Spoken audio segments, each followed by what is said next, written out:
What do I have? 5,000 health.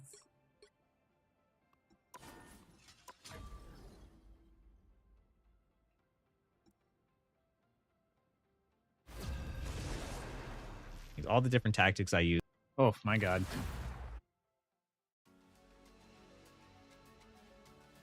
The right heroes could make all the difference.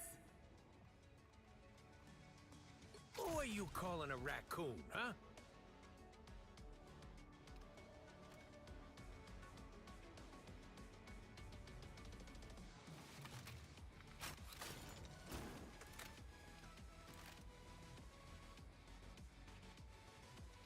Hiya, burb.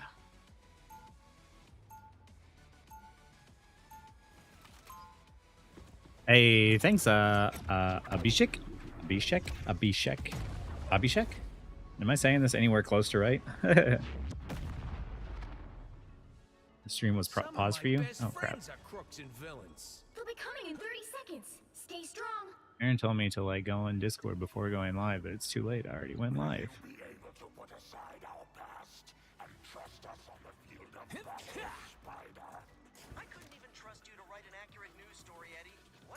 Hey, Coasters finally rejoiced, right? I'm here. The battle starts in 5, 4, 3, 2, 1. Relay deployed. It ain't cheap. All right, I need to heal 5,000 health. Hey, what's up? Oh, you hopped in Discord. Never mind. Oh my god. Okay, yeah, you're live, so never mind. No, don't worry about it. Okay. Just Obby's fine? Okay, I can do that. Hit Diamond 1, got target banned. Nice! Take that as a compliment, my friend. That's why people hide their profiles. Relay deployed. It ain't cheap. You're ready for action. Nice. Let's see if I can. I need to.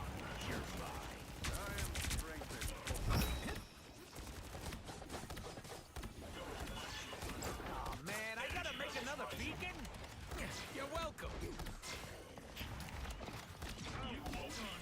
That tank is going to be like, where's my heals? As we're like defending ourselves from Spidey. By the way, that's how you get kills as a dive. So I don't know where Spidey is, but he's about to dive me. Hey, thanks for the follow there, James. I need to protect him from... Almost bowed out. Don't mind me. That's me. Oh, I need out of that. Well, okay. Quick play is only fun with friends? You're right. And even then, it's barely fun, I will say. I hate quick play. I know some people like disagree, which is fair.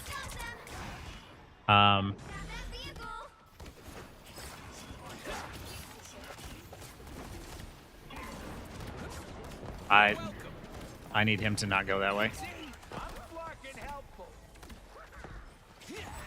Dude! This is why I hate quick play.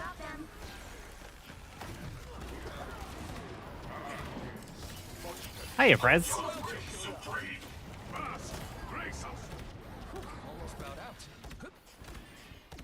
we actually gonna fight in this room? This is real firepower. Can I keep this guy alive? Nope. Someone scratch my.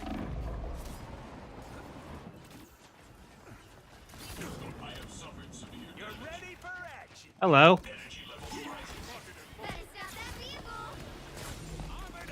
I am a slippery little raccoon. Leave me alone.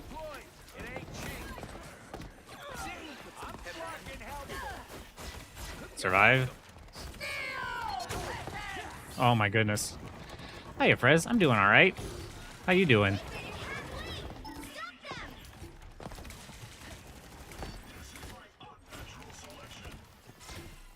Oh my goodness. I need a health pack. Not because I can't survive without it.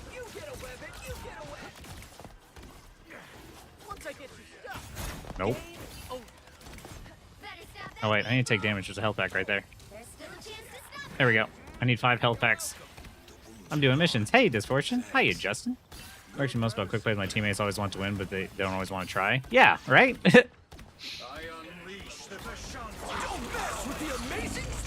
I jumped into that. I'm not paying attention. Sponge Gorp. Hope you're having a great evening, afternoon. Yeah, I'm doing alright. Can you make a cursor that's slightly down? I feel like you gotta aim a little higher. Tend to target. I don't know if you can, if you're able to do that. I wish you could. Here, I need someone to do a little bit of damage to me. There we go. More bad guys. Just what we need. You're welcome. My good deed for the day. I need more. I need more health packs. I need to find health packs. I need 2 more health packs to get this achievement. All right, I got my healing. He'll live. He'll be fine. We're just gonna hang outside their spawn. This is like a bad place to be, but health pack, sweet. Yo, come back, come back, come back. This is real firepower. I'll patch you up. We did. What if I just did a bunch of damage to him? No.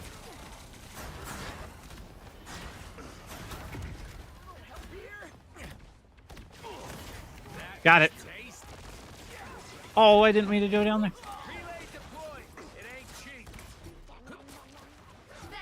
I'm breaking it. I'm breaking. Oh, it's not. Oh, it's coming back because he's getting res. So I was like, why is it not breaking?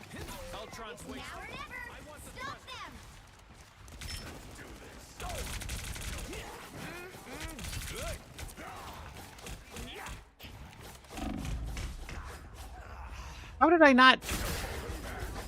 Did he just have 1 health that whole time? 7? Literally none of the melees hit? Okay.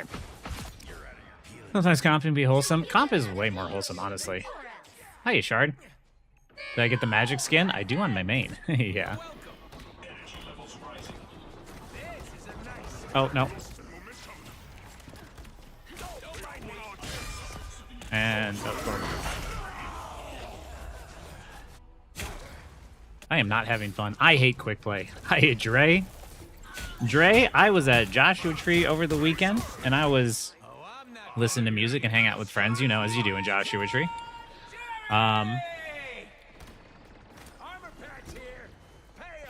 And you never would have guessed what song came on my Spotify that was listening to. Yeah, starting stream early today, mostly just because I have the day off because it's Juneteenth. So, dude, it was your first one that you ever put out.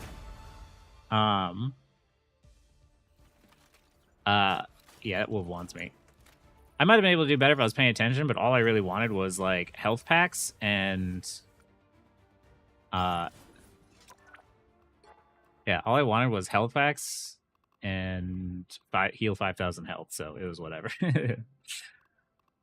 What type of music do I like? I listen to some EDM, and I love a lot of like punk rock music. Joshua Tree sounded like, yeah, Joshua Tree was great. It was going out for weekends with friends, and it was good because even though I have a bunch of health issues, my friends did a great job taking care of me. They took care of a lot of the heavy lifting, but it was fun just to chill out there and forget that we're in some sort of like authoritarian takeover all over the world, and World War III is about to start. You know, just ignoring the current events. And James was mad at me when I was getting along with the enemy Storm since he was called out. He was gonna man mark me. Oh yeah. Like, dude, I compliment my enemies all the time. Like, I'm sure you might have seen it on stream maybe a couple of times, where every now and then, like, I get hit by like a good freeze or a good hook or something. And I'm just like, you know, nice hook, right? Like, this is a VOD review for Bananas. Oh, for Bananas, if Banana is here and he wants a VOD review, he gets one. He gets one without a doubt. Like, but yeah, the enemy team like marks you when they're like not. When the enemy team marks you, they're not going to have a lot of stats, but they're going to do better at like winning. Performance based SR. Oh, ow. Sorry, didn't mean to blow your eardrums off.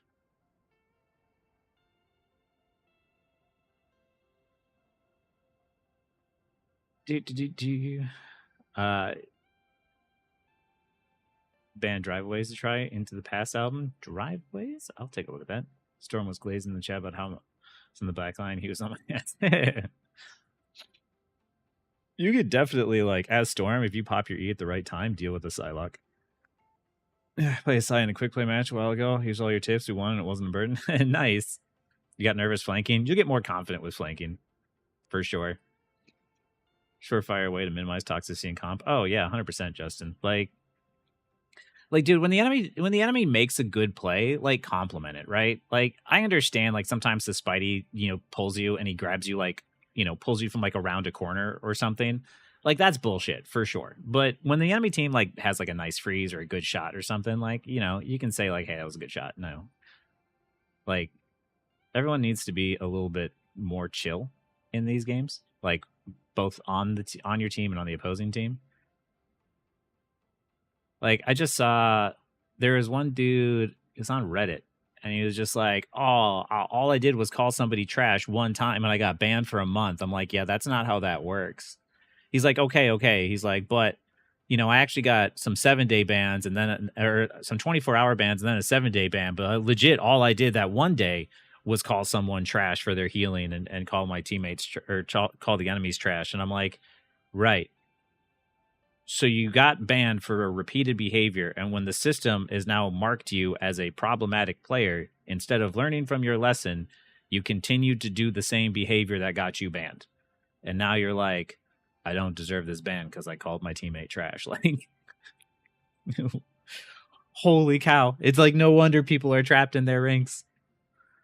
I like to ruin the enemy mental by not commenting, but I rage baiting them in chat. I don't know if that's kidding. You're a rage baiter, Burb. I flank with Hawkeye sometimes. When I miss that first shot, I dip immediately because of his bad mobility. That's actually a good way to do it, though. I test, like, you know, when you go for a flank, you go for an off angle, you're trying to get a cheeky pick that is easier to hit. And when it doesn't work out, if you have less mobility, you just need to rotate sooner. So that's exactly what you should do. I've been slowly getting better with Sai, but I still haven't figured out the game sense. The game sense is a lot of just situational awareness. Like, it's knowing your enemy's cooldowns and positioning, but also knowing, like, your team's positioning. Like, if you can engage and dive at the exact same time that the enemy team, that your team is engaging with the enemy team, like, it's a world of difference. A lot of times when people mess up with, like, highly mobile heroes is they enter into the fight too soon. It's like when you see a Venom swing out of spawn and then immediately dive into 6 people and then get blown up, or a Spider-Man do the same thing, or a Black Panther do the same thing. It's like, hey, wait 3 seconds for, like, Magneto to walk up to the front line and then do that, right? So it's the same thing with, like, Psylocke. Don't want to be the first to engage. You want to make sure that you are timing your dive at the same time your enemy engages. So at the very least, even if you don't get a kill, you distract the enemy team long enough that someone else falls over. What ranks do I coach? I'll coach any rank. Shaggy had the idea, and I know he brought it up on stream another night, of, like, a VOD review for, like, $20 and, like, a VOD review plus one game where I coach you afterwards, like, for 30. I thought I'd throw that out to you guys and see what you thought about that. Fun fact, you can do a trio quartet 6 tech queue, but you cannot quintet queue. You can't, that's true. They don't want to have, like, one odd man out. Such a peak match. I feel so bad for the Storm because I farmed the hell out of the Moon Knight who couldn't position to save his life. Oh yeah. When you can't, like, that's what people misunderstand a lot of times. Is just like, as they climb higher up, it's just like their positioning matters so much. And if you are playing against your counters, you need to have better positioning. Usually add my enemies if they play well, compliment them. That's a good way to do it.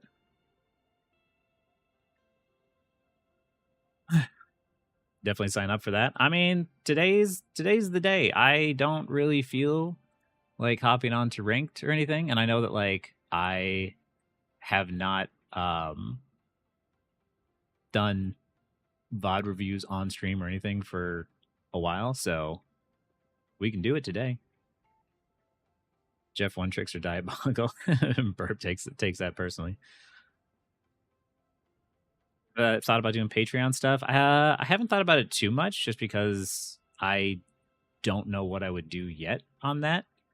I know it's been requested a few times, but I'm honestly like, I'm just not sure like what I would do and what I would give. Like right now, it's easier just to like have like sort of like my own schedule. Or I'm just kind of like making stuff up as I go. And with the combination of like work, YouTube, and like my health stuff, um, there's just a lot of stuff to juggle right now. Even Shaggy does a lot to help me with a lot of this stuff, and there's still a lot going on. So I think like maybe like once one of these things starts to get a little bit easier, then maybe I'll do a Patreon, and then I can start to see like what I could give for like actual rewards on a regular basis. But without me being able to promise that I could be consistent, that's the only reason I would worry about Patreon.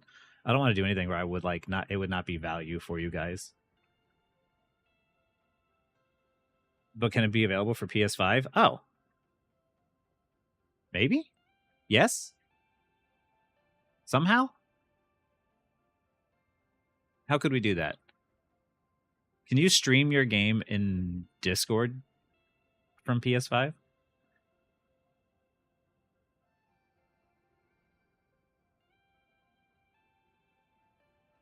Do a YouTube membership? YouTube membership is up now, isn't it? Is it not? I don't know. Aaron set up a lot of, or Shaggy set up a lot of the stuff.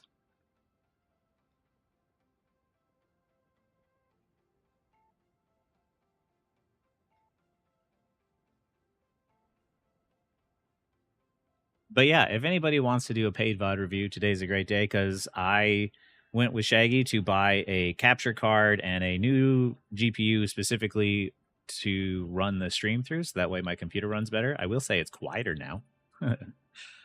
So, you know, that'll help pay for all this stuff.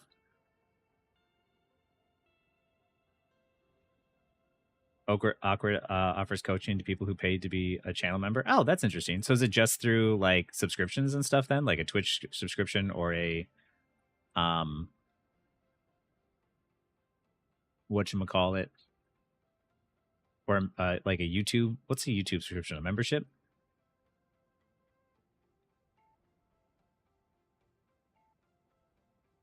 It might be Newburb.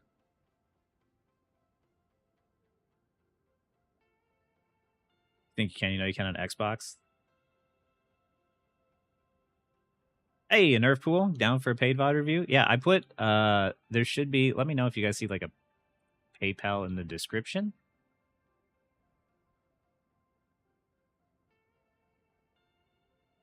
If you see a PayPal in the description, let me know. How much for a paid VOD review? Is 20 is what people said sounded okay. I always feel weird about pricing, I'm not gonna lie, because I don't know.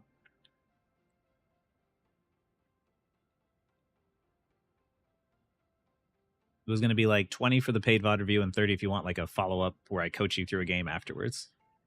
Description is empty. Fantastic. Okay, hold on. I'm a professional.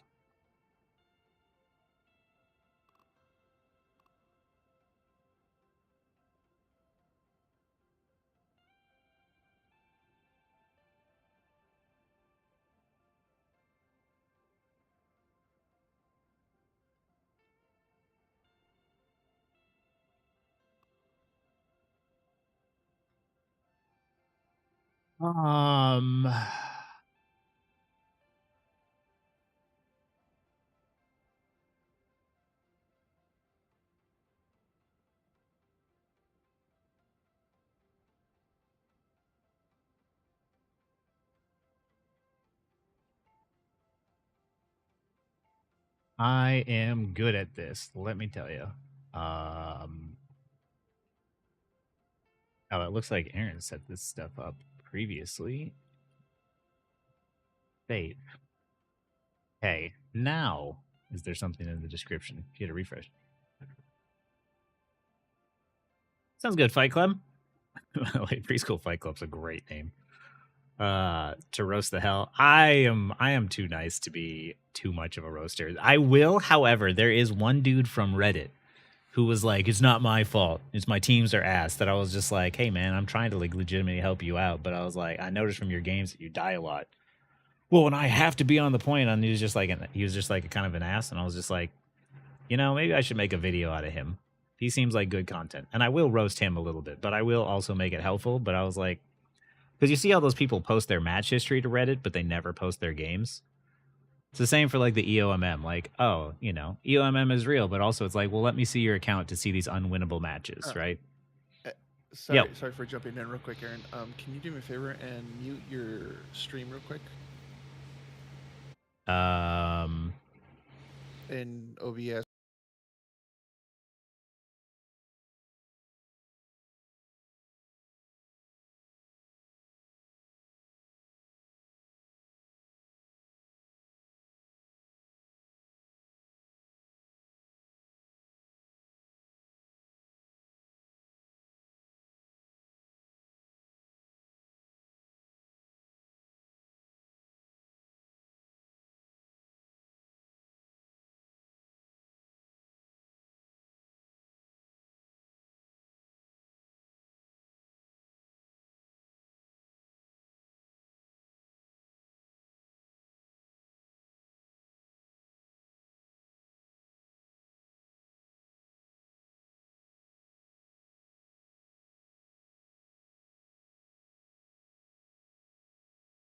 Yeah, I fixed the Discord link.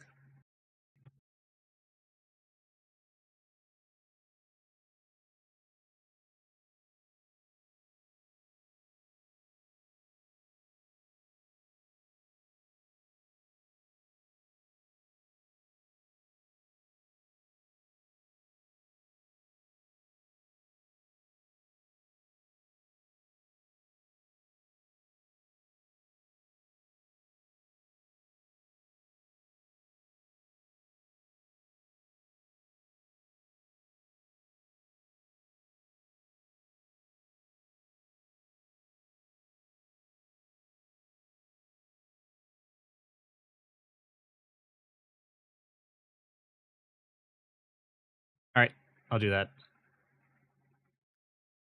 Okay, let me catch up on chat here real quick.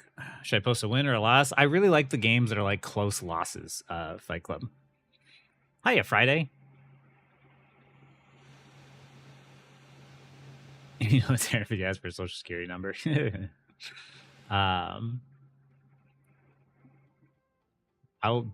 fix the Discord link. Let me hold on. Also, I haven't lost a single convoy map in my cap alt account. Nice, Friday. Hey, happy Juneteenth, Bananas. I have the day off today. Bananas, you've given so many gift subs, by the way. If you want a free VOD review, I'll happily do that for you.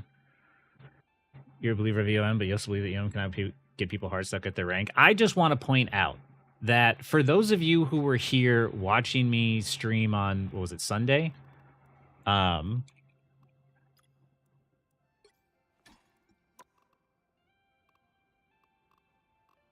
So on this day, right, I lost 2 games and I didn't hop off. I kept playing and I won the majority of my games. And on this game, I had this person who was duo with this person who were toxic in my ear, this person who was basically negative most of the game as DPS and wanted to surrender early, and this person who DC'd for half of the first round, and I still won.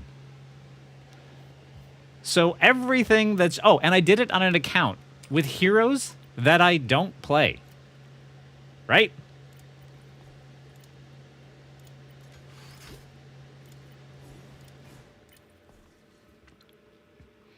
So for when people are like, oh, it knows your heroes, it rigs it against you, like, no.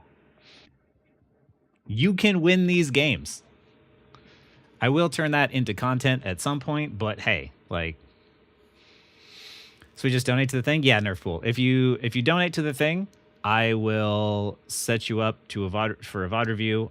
Just include like a replay code and your IGN name, and I'll go from there. I'll just do it live here on stream, so you can actually like talk to me at the same time. Most people, hey, thank you for the tip there, for the donation. All right, we're gonna go with Nerf Pool first. Oh, I just moved, so I don't have the internet set up. Left account on private. Oh, no worries. It'll always be available for you, man. Anytime. Simply built different. Nah, I just don't give up. How many games in a row can I lose and still be considered really good? I feel like if you're a tourney at one ball level, you should like lose 1 to 2 games between win streaks. I mean, like losses and wins are part of like luck in life, right? Like, sometimes you have a lucky day. Sometimes you have an unlucky day. Have you ever woken up in the morning and stubbed your toe and then like lost your wallet and then got like pulled over and got a speeding ticket or something? Like, you ever had a day where just bad stuff happens? Like, is that some sort of rigged matchmaking against you in life? Or is it just like statistically sometimes bad things just happen in a row? To me, that's the way that I cough it up to. Like, sometimes you just get bad games. And for all the people who are just like, oh, you know, I go on these crazy loss streaks because all my teammates are so bad. And then I queue up with other people who are on loss streaks. And it's like, right, but if you're not bad because you have loss streaks and it's the matchmaking that's against you, then why is it that the people who are also on loss streaks are actually bad, though? But you're not, because you're the exception. You know what I mean? Like, the goalpost shifting for like the EOM arguments that I see is like there's not enough for me to validate and believe that it's true, especially when I play my games and I lose. I recognize how I could have turned them into wins. Also, let's see. Nerf, here is the... Sweet.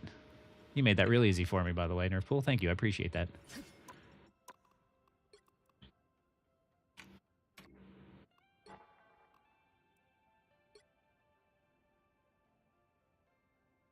Didn't answer your question. Sorry, Frez. What did I miss? Hold on. Let me go back. Can I pay for one and get it done later? Oh, yeah. But don't worry about paying for it like right now. You can get it. You can just pay for it later. There's no rush. Since I'm working on Nerf pools now, we'll do this. And then when I'm done with his, I'll ask for whoever wants to go next. Or if you guys want, we could do like a sign-up sheet or something. But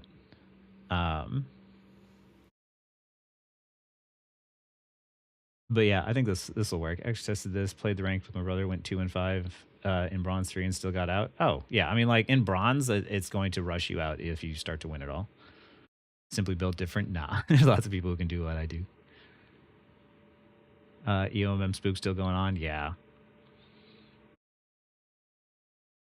Like, the thing is, like, if you are consistent and you can adapt your playstyle and your strategies and your hero choices for the game that you're playing, you'll win more games. What helped me win more games and lose fewer was adding more heroes to my hero pool, in which I had more tools in my toolkit to win games. Like, that's ultimately what it was. So when people are like, oh, I play one character and I play only one way, and I go massive win streaks and massive loss streaks, it's like, right, if you're a dive hero and you're constantly up against poke, you're probably going to do really well. But if you're a dive hero and then you go against brawl team comps, then you start to lose and you're like, oh, well, I'm not doing anything different. It's like, right, because you haven't changed your strategy. Like, you're doing the same thing, expecting the same results. It's not one-dimensional that way. I was in a convoy game with a healer. I was Luna, and my tank was Emma. She and I were the only ones trying to stall it meters away from the winning. She just chased down the Iron Fist, and I died from the horse, which just caused us to lose the game. Yep, there's little things like that can happen. Like, and a lot of times it's just like your team just doesn't want to work together, especially when they're on like already like pre-tilted. Woke up Monday morning, had an insane game on Clintara Strange. Ooh, that'd be a good one. We'll see you Friday. Good luck on your grind.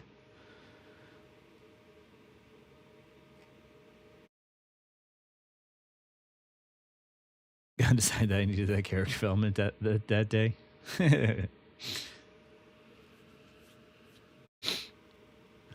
Hey, Woody, love the content, so I cut this live. Hey, glad you're here. If you're on a lost streak, it's entirely on you. Right. You know best, I'm new to Hero Shooters, so should be gentle. Oh, no, you're fine. Your cap. Oh, your cap, I am flanking. Fantastic.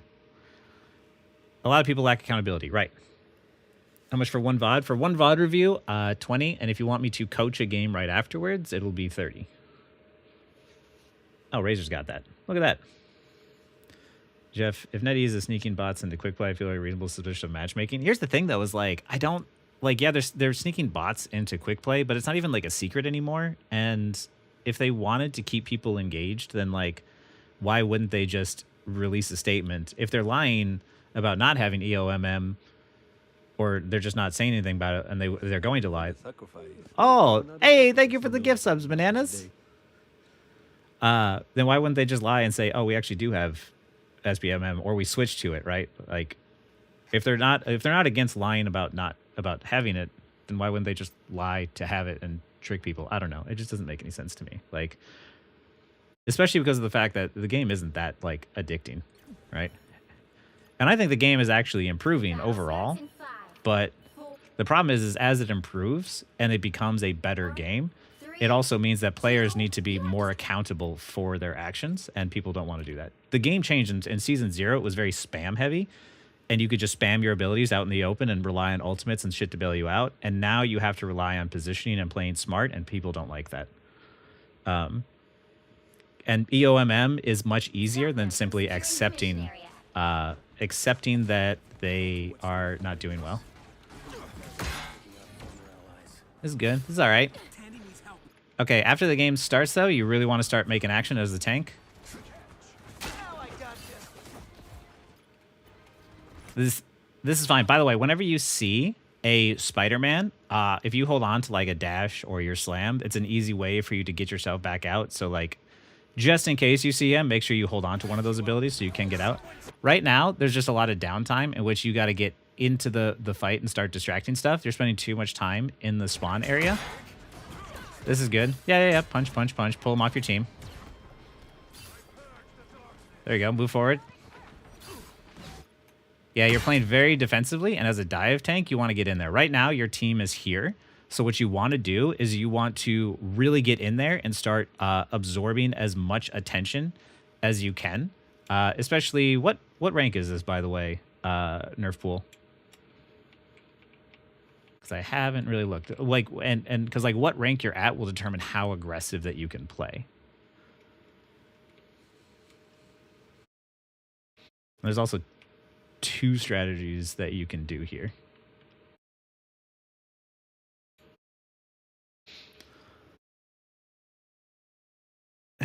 We had so many divers, so they needed to bodyguard them. Only bodyguard them if you start to notice that they start to have trouble, right? This is Diamond 3 to Plat 3. Okay, so we can still play relatively aggressively. And by the way, once again, Banaz, thank you again for the gift subs, and any time at all that you ever come back and you're like, hey, can I get a VOD review? Absolutely 100%. Anyway, so what you can do is help your team when you know the divers are engaging in on your team. But also what you want to do is, understand that window of opportunity in which when the divers go in on your team and you attack them and you push them out, then as soon as you push them out, that's when you want to engage in on the enemy team. Because now you've created that opportunity in which they don't have their abilities and they need to get out. They need to play more defensively, in which you can play aggressively. What you also can do on this map is if you, as Cap, jump over here, jump in the air, you can shield bash over here to this side. And you can pull attention and pull them back this way. Because once you're on the point, you can start to create space for your team by standing here, and you will force them to have to come to you. And they can't send a singular player because Cap does really good in one-on-ones. So they're going to have to send multiple people. So that's one option you can do to help your team create space. And as a dive tank, especially as Cap, there's a health pack here. And there is another one also up here. These are really helpful. And I do know that once this building gets set back up, you can walk through this door here.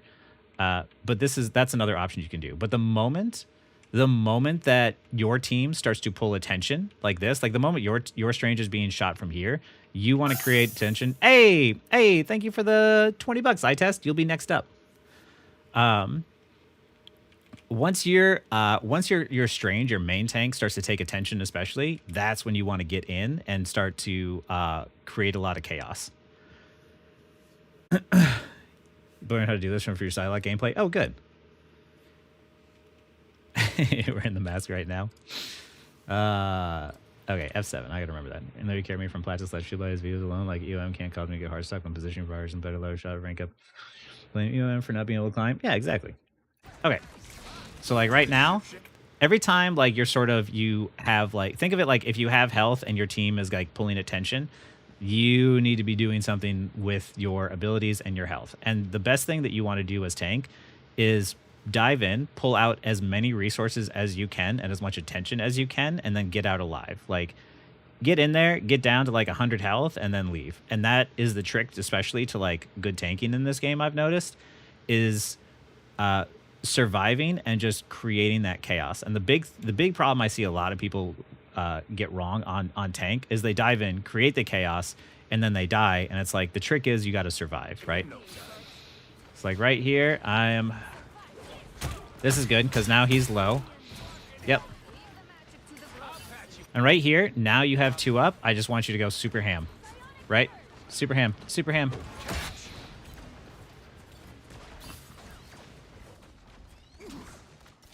Not bad. Keep going. Keep going.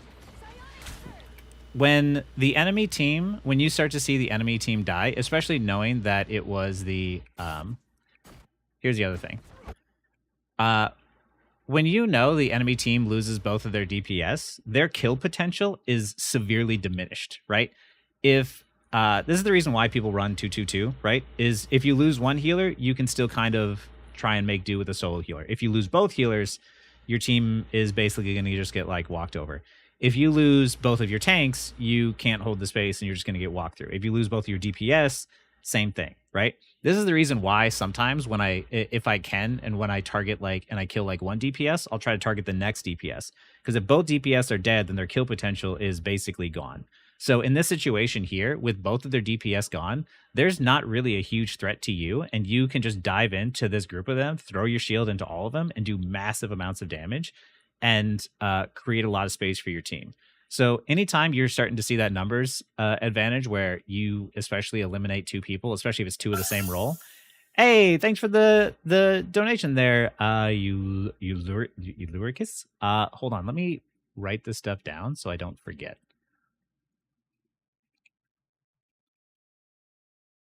I test Uluricus. Okay, so 2 in a row. Because I never thought some of the first careers are hanging. Never thought some of my best careers are hanging together. Hey, well, hiya, Boot. Hiya, James. How's it going, man? Long time no see. Yeah, I have seen some of Nerf Pool's videos. Hey, oh, thank you, Shaggy. Okay. So right now, hopefully we still take advantage of this. Like right now, this cap doesn't do anything. You don't have to worry about him. Just engage super hard, engage super hard. Dive in, dive in, dive in. Yeah, whenever you have health, play a lot more confidently. Not bad. There we go. Push him, push him, push him, push him, push him. Go in, go in, go in.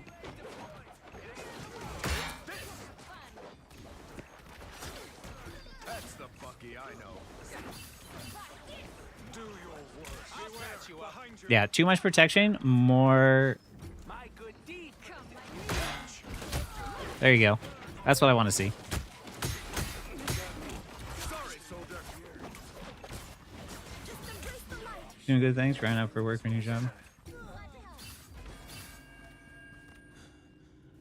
That's great, James. Yeah, I need to get back into being into fitness too, because my potato self.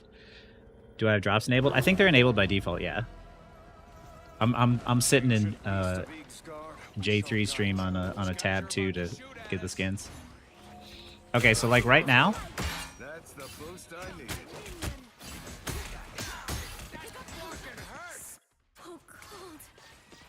This is kind of fine, actually. It keeps the payload moving.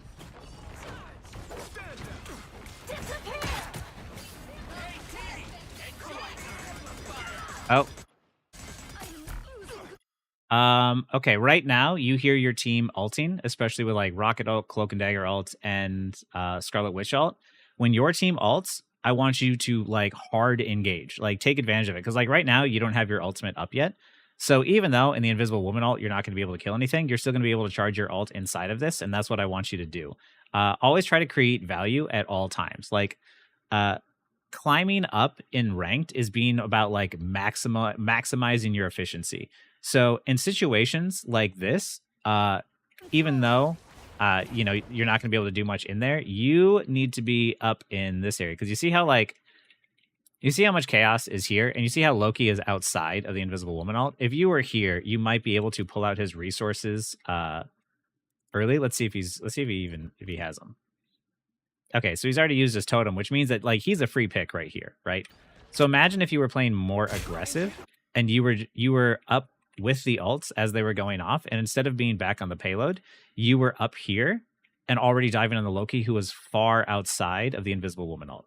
So I want you to take away from this so far is like, I'm guessing it's just going to be that like you just need to play more aggressive. Like, have more confidence as long as you have health, but especially if your supports are ulting.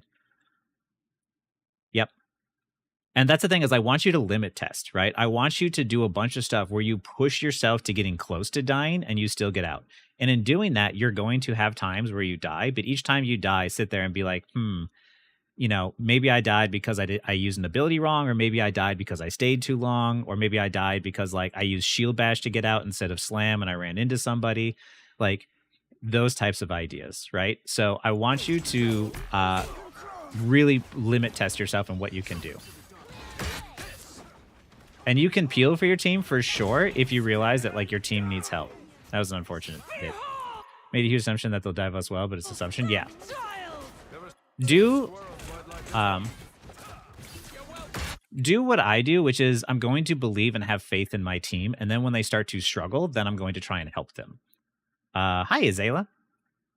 Yeah, they're not as aggressive. And as a tank, what you really want to do is pull the attention of 2 people at least at once, and then from there, like you get out alive after pulling those resources from 2 people, so you create an advantage for your team. Where even if you don't get kills, you can create that advantage. Magic skin only from certain channels. No, I think it's from all channels. Most channels have the drops enabled by default just because of how Twitch is. Don't mess with the amazing Spider-Man. That was fine. That's just like. You're welcome. That's the boost. Don't mess with the amazing. You got knocked up in the air, so your abilities wouldn't have helped you there, so it's okay. Oh, there's Lexi. All right. Don't rush in.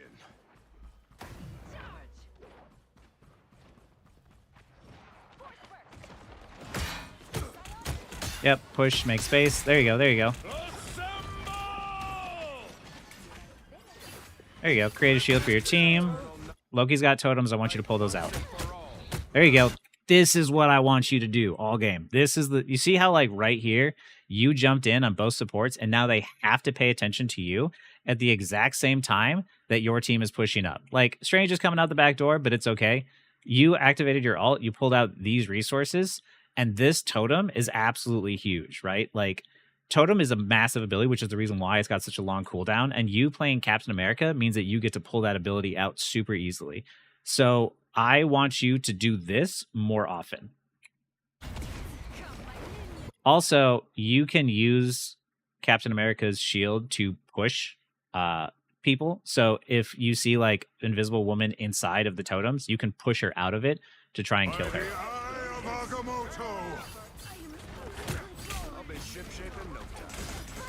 Also, press C a lot, or hey, thanks for the follow there.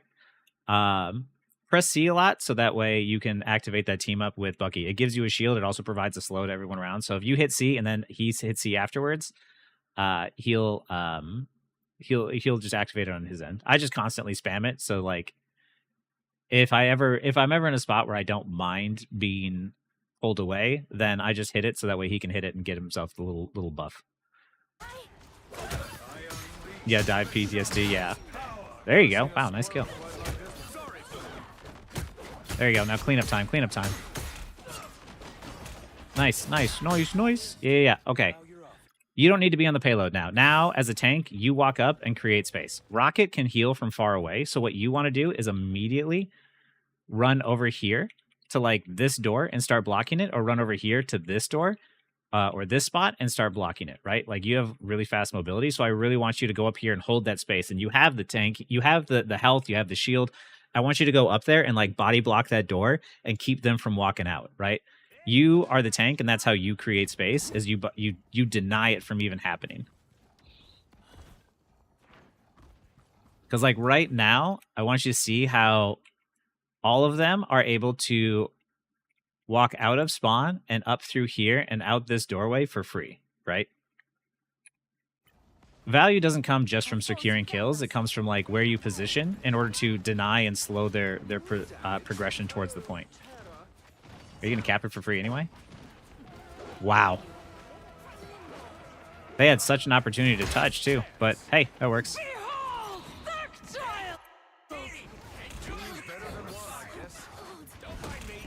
This is like...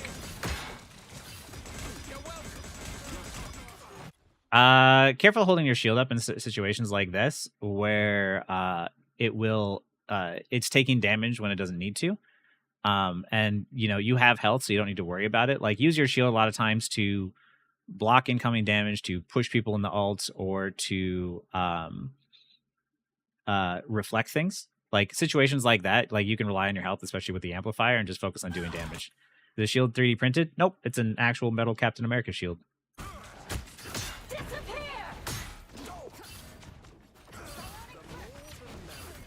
This is just surviving.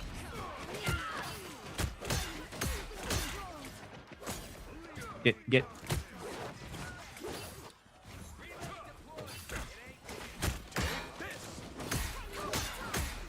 There we go. Take advantage of that ult.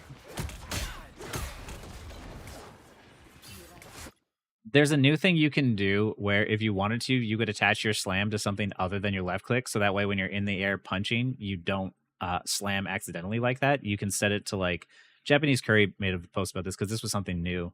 You can press, he set it to R. Hey, thanks for the follow there, Fujimon.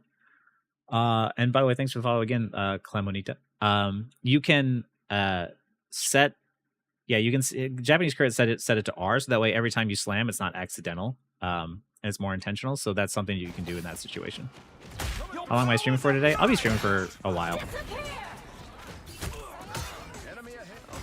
So they copied both their support ults. Oh, cool. You activate it. Yeah. There you go. Once again. Nice. There you go. Punch, punch, punch. Keep going, keep going, keep going. Yep.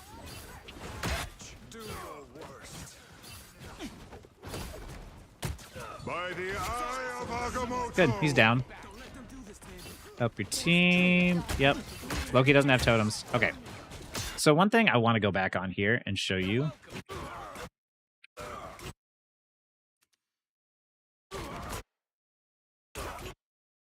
Or is it here?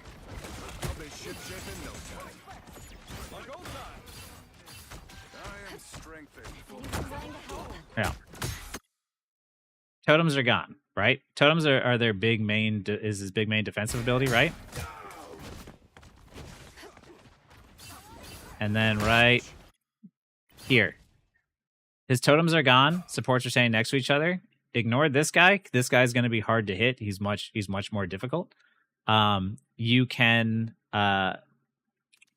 skip paying attention to him and immediately dive on the Loki and the Invis woman, who are much easier for you to kill. Because you got to remember, like, he just used totems right in front of you. Take that as offensive, right? Think of that as this is like Nazi punching time, right? When you track someone who wastes those cooldowns in front of you, that's just that's like an insult to your intelligence. You need to track those cooldowns, because like it's the same for like Invisible with like her double jump. Even though your shield bounce on the ground will reveal her, if either one of them use those abilities like push, pull, double jump, or the totems, that's your chance to be like, hey, I'm going to walk away for a second, wait for that to run out, and then I'm just going to re-hard engage. Or you can stay there and try and kill the totems if it's possible, or let your team kill them and then follow up right afterwards. You track the cooldown there? Yep. Yeah. When you're playing Captain America or any dive hero, it is all about game sense and tracking those cooldowns. The more you track those cooldowns and notice when someone's made a mistake, that's when you use your mobility to get in there and punish them for making that mistake.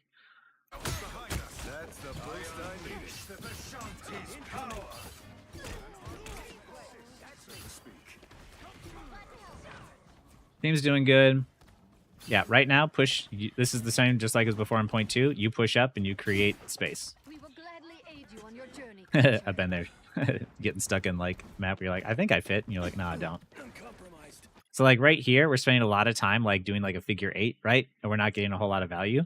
You want to immediately run up and either start pressuring the crap out of these people who are sort of by themselves, which by the way, once again, save your shield bash if you're hanging out on the right side, because Spidey's going to pull and you can shield bash yourself to safety. Otherwise, start pushing up to try and create space. Like with Cap, I mean, most tanks, I wouldn't recommend walking past this choke, but with Cap, you can. especially if they start to like walk out, you might be able to see like Loki coming out first, and you could jump on him, pull out totems early, and then just walk away and leave, right? Like, you know, a lot of times people are thinking of like, oh, it's all, you know, like I said, it's all about those kills. But if you walk forward now, you jump on Loki as he's walking out of spawn, and you pull out those totems, and then you just walk away. You bought your team 40 seconds worth of time versus like if he were to come out later and then use that to help his team, right? It's all about trying to put yourself into positions where you're either denying the enemy space or pulling out resources.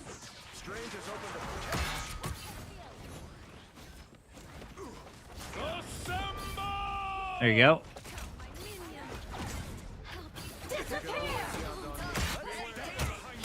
You can push her out, or you can try and find the Loki. Activating the team up, I like. There you go. Noise! Still alive. We're in this.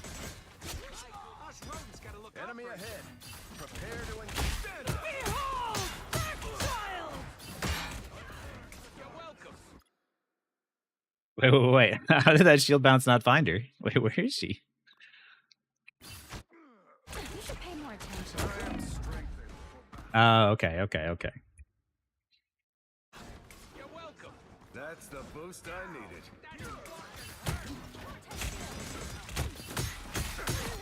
Nice. See, that's what I like to see. Like, you know.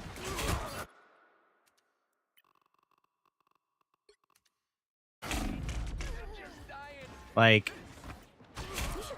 there we go. See? No double jump, right? And then by the time she's even able to use her double jump, you've already killed her, right? You know that she doesn't have it. That's when I want you to jump on. And now you just killed one support, so who's the only other support left? Go for him. Ignore the Spidey. There. See, look at this. This is offensive to you. Go get him. Yes. Yes.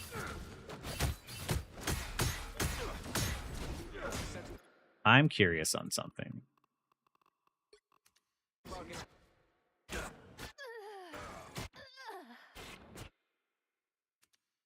Yeah. So like right here, you kill her, and look, he still doesn't have totems up yet, right? Perfect opportunity for you to just immediately jump to the next support. But instead, we give him time, and we allow him to get into a better spot to get it back. Hiya, Cody. I'll patch you up. I'll be ship in no time. Nice. Good kill.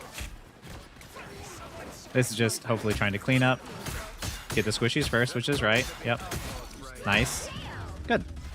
All of the times that you went super aggressive on the supports, you created a lot of value for your team. Even all the times that you pulled up the resources and you didn't necessarily stay, there was still a lot of value created.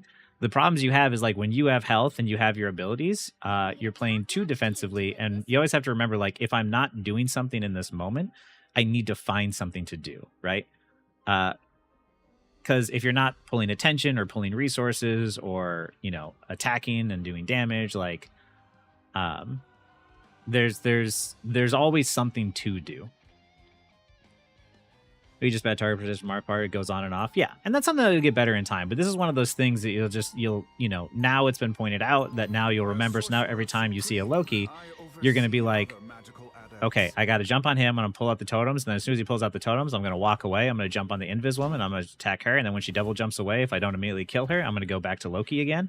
And then, like, you know, as I'm doing that, I'm going to see like Psylocke or something just like dash, you know, the enemy Psylocke dash away from my team and into me. And I've noticed that she doesn't have health, and I'm going to go jump on her. Like, just in my head, normally in downtime is less. Whoa, all business. Like, yeah, you were playing defensively to try and help your team, but your team might not have needed the help, right? The battle starts in 5, 4, 3, 2, 1. Do we coach Celestial Strategists? Oh, yeah. I'll coach Celestial Strategists. Wait. Wesley, I know you. I've seen you in my games. I know that name. I've definitely seen you as like Luna, I think, in my games. By the way, it's insanely useful to watch my own VODs. I don't know what to do. Yeah, like this is the thing is like with the VOD review, you know, it's hard to improve. There's a reason why so many times people like rank up and then they think that like, oh, I got to this rank and now I'm stuck here and it must be my teammates' fault because it couldn't possibly be me. But it's just like once somebody points it out to you, then you're like, oh, you know what? I should have been doing that. Long time to learn that our powers are related. And by the way, hi A Squared. Thank you for Shaggy for answering his questions. I've just been focusing on the VOD review, but yes, I am here and I am trying to do my best to read everybody's chat. Yeah, we have definitely played games before. And I've definitely played against you. There we go. So here in this situation, I'm not a huge fan of like frontlining myself, but it is good to like slow their positioning. What I really don't like to do personally as Cap is sort of like sit at the front line with him. Like I trust him to have this front line. What I want to do is possibly like go around, and once he starts being attacked, I like to start causing chaos from like a different angle and poking at somebody else, right? Because if everyone is standing next to each other, we all take damage at once, right? Like I'm gonna look at Punisher. That's a Punisher. Let's look at Punisher. Watch. Oh, they're still waiting for that person to join. So like, look at this, right? In this angle here, if Punisher is shooting and he shoots right down the middle, odds are he's either going to hit the shield strange, which provide hit the shield strange. He either hits the strange shield, which provides value because he can break it. He hits strange himself, which provides value. He can hit Bucky, which provides value. He can hit Cloak and Dagger, which provides value. He can hit you. He can hit Rocket. Like with everybody grouping up in this area, if he just sprays sporadically, that's damage on you guys. And what you're trying to do is minimize how much damage you're all tanking. So what you want to do is play near each other, but not next to each other. Is also the same reason why, like, when this happens, when, like, let's say the game was going on a little bit longer, right? And there's, you know, their Strange has ultimate, right? He goes up, flies down, hits an ult, and he hits all of you all at once. This is why you want to, like, stand in different places. If I was Rocket, I would be back here. If I was Cloak and Dagger, maybe I'd be back here. Or maybe Cloak would be down here and Rocket would be up here. If I was Bucky, I'd be playing with my Strange. If I was Scarlet Witch, I'd be up here. What you want to do is you want to spread out and cover different areas of space. You want to make sure that you're all like contesting space together, but not all together. This is, I've heard that this is called like death ball, where you all just like clump together and dish out a bunch of damage and try to do a death ball. I call it Rock'em Sock'em Robots because then essentially like the old, you know, Rock'em Sock'em game, you just enough times of spamming, eventually somebody gets a hit and then like one team wins. I personally don't like this style of play. I like to create value by being a pain in the butt. So like once they start to push up on Strange, I start to attack them from a different angle.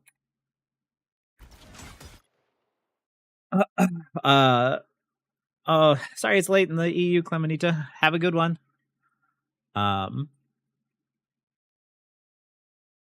You realize you're the trash teammate everyone's complaining about. I mean, like, we all have our days. There we go. And like right here, if your shield is up, by the way, and it's at full health, you can stand in front of Punisher turret and hold up your shield, and it breaks the majority of his turret, if not all of it. So,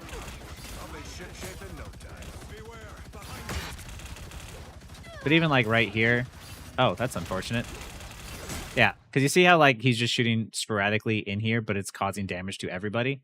This no bueno, this bad, and you're already down one. So it's like, this is the problem of like when everybody needs resources at once. This is why personally for me, I try not to rely on my supports and I try not to pull out as many resources on them, because if I need healing and my teammate needs healing, that support has to then make a choice. So I try to stand in places where I take less damage overall, and so they don't need to rely on healing me as much, so they can focus on somebody else.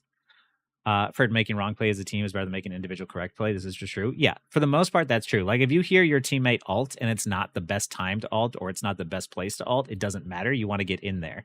However, that's different from like death balling or Rock'em Sock'em, where you all group up. Like it's more of like if you see your teammate try and make a play, a lot of times you want to try and follow up with that, unless of course it's something like Black Panther just 1v6s and walks in.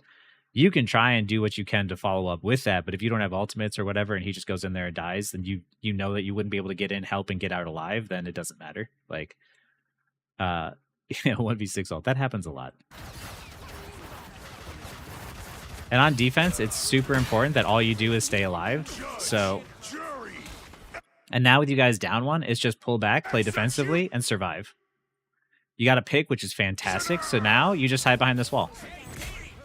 This is good. Yeah, this is good. I like what you did here because of the fact that you saw that Wolverine was here and you're like, I'm not going to let you get the drop on my team and flank them. You saw it, and instead of being like, that's not my job to take care of Wolverine, you're like, no, that's my job. I saw it happen. Nobody else is going for him. I'm going to go for him. This is a good play, especially because you can actually hit him. Even though he counters the tanks, like, you pull out. Nice. There you go. This is fine. You know he doesn't have his passive. There you go. You pushed him out. Your teammate's getting kills. This is good.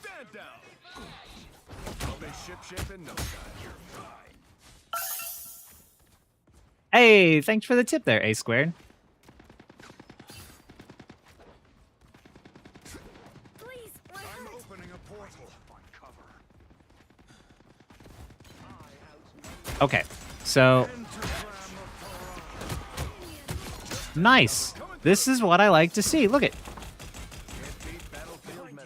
You've got the advantage. You don't need to do anything. This is fine. Oh, make sure your Bucky gets out. By the eye of Agamotto. I think they just got your invis one. No, we're good.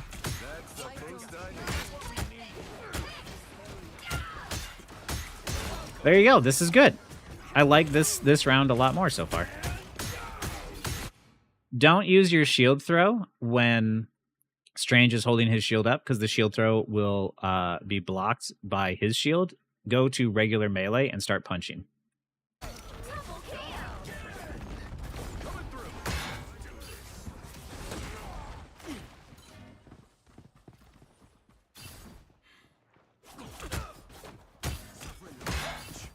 Can't let myself get hit.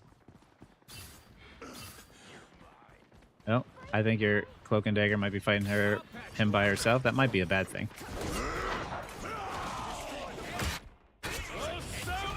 Yeah, I think you might have left your Cloak and Dagger there to die.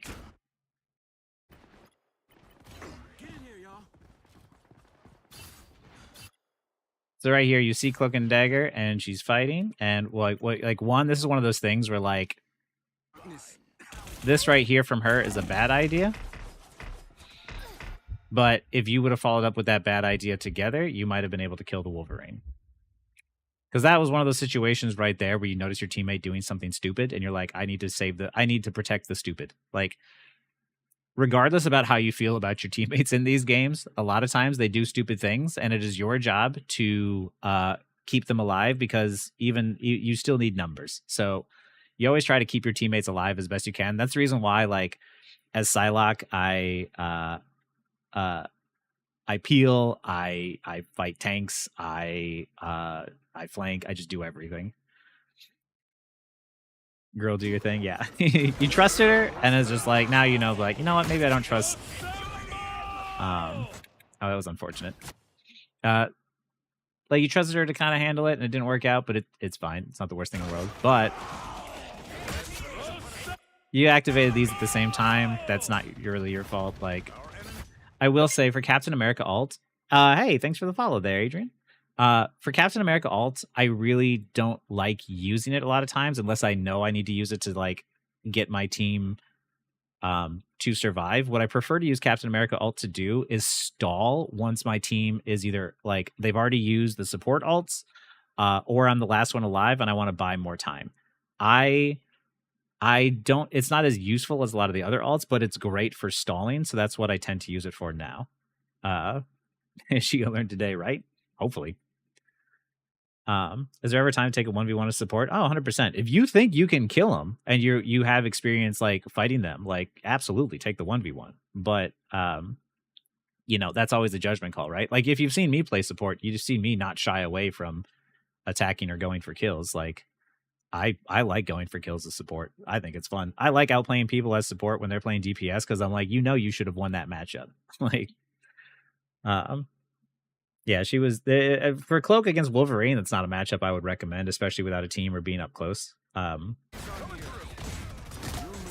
you go. Pulled out the totems.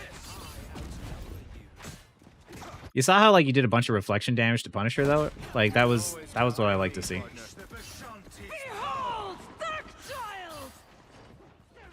Help your team pull back. There you go. Shield bounce, bash. Yeah, this is good. Like right now would be a great time for your Captain America ult. Oh no, we have Cloak ult, so it's okay.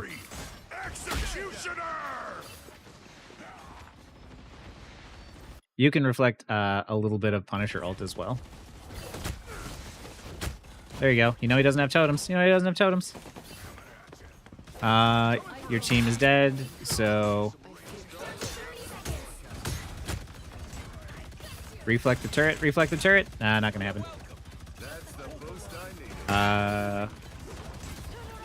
Yeah, every time you see that turret, like get in there, get close, and start reflecting the turret. To Discord somewhere, there's a channel for that. I mean, there's a share your media thing, but like, I legitimately there's not much that can prove to me that EOM is real outside of just like it's people's personal feelings, and I don't go based off of like feelings myself. With good comms, I use Cap's ult to counter C and D ult, waste of time on the ult before my own healer's ult. Oh, that's a good idea. Ah! So, like, there's been a lot of time here where your health was low, and, like, with the damage being taken, you can, like, hop back in, grab this, and then hop back out. You can hop on the point here and reflect. He's not staying in the totems. So you can, like, reflect the Punisher bullets back at his turret so he can't do anything, or just immediately break it, which would help your team. You could also, because of the fact that Strange portaled, you can, like, super jump in here, grab the health, and then come back out. Like, lots of different things you can do. Yeah, lots of things is not causing you to play super scared. You're welcome. That's the...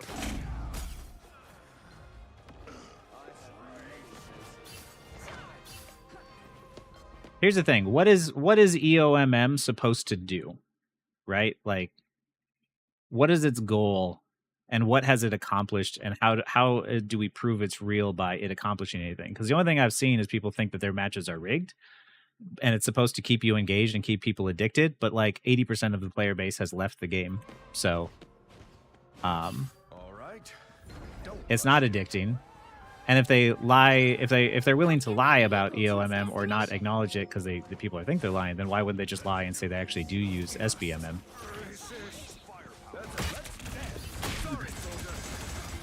There you go. Ooh. That's good. You play aggressive, you pull some attention, you stay alive, you get back behind a wall, you stabilize. Your team is there. Okay, go back in again when you have your abilities. Nice. Nice. This is good. See, you're taking the fight directly to the convoy. This is really freaking good because now not only are you pulling the attention of two people, you're pulling Punisher out of his turret, and you're stopping the convoy at the same time. You could have stayed longer, though. You got a little too shy, but you have health, and you have abilities. Stay in there and stall that payload longer. Because now you don't have abilities, so it's going to be harder to go back in. Take the fight to the payload. By the eye of Agamotto!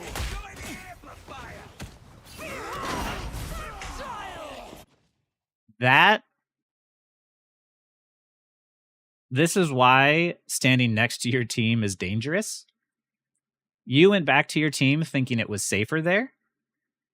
And that Wolverine ult was not meant for you. But it just so happened to be that you were there at the worst time you could possibly be there. And this is why, like, I've learned that being next to your team is probably the scariest place to be, which is why I always try to get to a position in which my supports can see me, but I'm not going to stand next to them. Because when I stand next to them, this is what happens. it's either a Wolverine ult or a Strange ult or Punisher shooting at them or Hawkeye shooting at them and I take the arrow. I never stay down. That's why I play the game a lot of times like it's a single player game. Cause yeah, standing next to your team is scary. Your powers are mine. Against the world. Oh, nice. Oh, Wolverine's gonna shred you though. Oh, you are so. Yep, get the health back. Get the health back. Oh, nice. Okay, yeah. For reference, there is a health pack over there, but that was good. That was good. You kept yourself alive. I like this. So they can't heal me in many cases. I've had experiences with people not reading comms and pings. I mean, that happens for sure. But a lot of times it's like you play around, especially as Captain America, you play around health packs and positioning in places where hopefully you can get healed. But yeah, standing next to your team is a lot of times very, very dangerous. But yeah, as Captain America, I'll play around health packs and then like I'll try to go near my team and get behind cover where fewer people can see me and hope I can get healed. Or at the very least, you know, play around the objective so you can stall it out, right? Executioner! So like right now, this is the right play. Like stand behind this payload here so that way you don't take damage from the ult. Because yeah, you walked this way, which was good. You were walking away from where the Punisher could see, and then you walk back in. Just go back and use this convoy as cover and stall it out as long as you can. Oh. Jumping is dangerous because he still got his ult, so you want to stay on the ground. Only 60 seconds left. This is fine. You would have died if you stayed on the point anyway. Now's the time to regroup with your team, though. Checkpoint. Keep up the momentum. No. Yeah. So, like, right here, when the point was capping, this was your time to leave. Reached a checkpoint.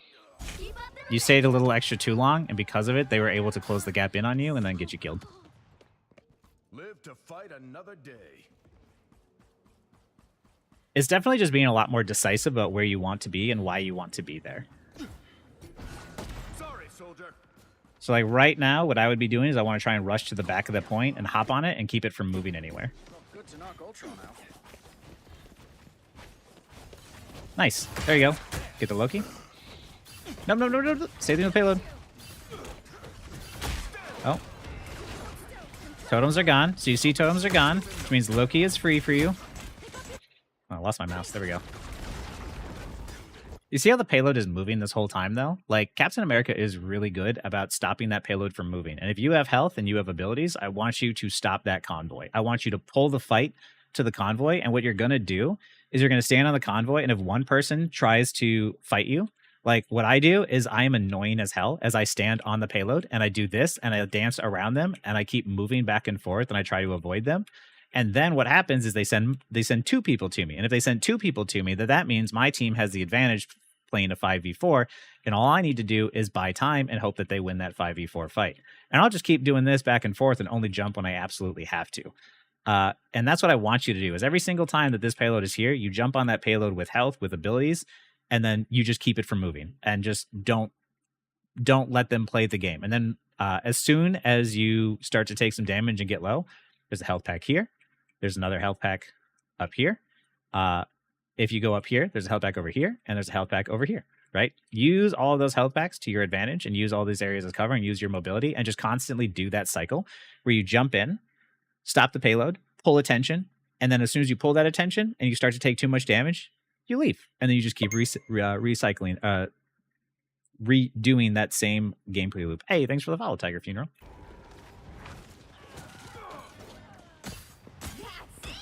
Don't let anything stand in your way. Stay alive.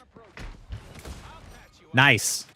Okay, Punisher is really scary for Captain America, but what I like what you did there is at the very least, you went in, tried to get the kill, and even though you failed, it's fine. You pushed yourself to the limits, pulling that attention, and then you got out alive. If the Punisher's shooting at you, then he's not shooting at your Iron Man, right? Like, you have Iron Man here, who is a prime target for... hey, thanks for the tip there, Anonymous. Wait, is your name actually Anonymous, or is it an anonymous tip? I appreciate that. Because yeah, you think about it like this: if you are diving on the Punisher, there's not really many people who are going to shoot the Iron Man. Like maybe Ultron, but it's not going to be as much damage. This means that like when you're on Punisher, Iron Man gets free reign on the magic and everybody else. You are distracting his counter, so that way he doesn't have to worry about anything. Payload is stopped. This is good. Get in with that ult. Get in with that ult. Nice. Oh, that was really good. You waited for the portal, and you had your slam ready, and you hit her with the freaking rocket ult up. That was really good. You saw where you could provide value, and it was perfectly done. That was a slick escape from the Punisher. There you go. Loki, Loki, Loki. Yeah. All right. You got the totems. Get out. See how there's like, look at this. 1, 2, 3. That's 3 people on you. That's not on your team. This is fantastic. Oh, yeah. Give it to, drop it in the chat and Shaggy will record it.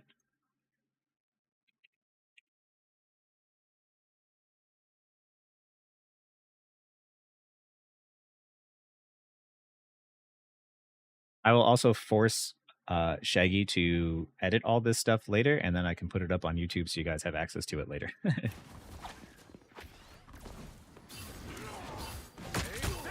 This is good because your team is still holding the cart down. Every single time you're playing tank, especially, I want you to be very aware as to where the convoy is. Hiya, Mafia Bella.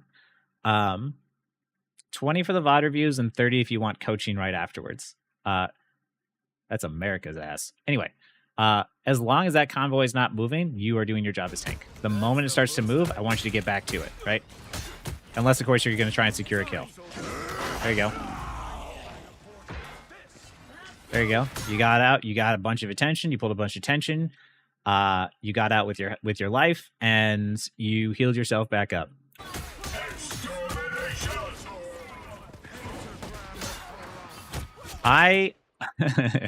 Basically how it works is I pay Shaggy in cat beds and Chipotle and Taco Bell because yeah, whatever money I get is either invested right back into like the streaming setup, or it's given away to the people that have been helping me, or possibly my medical bills.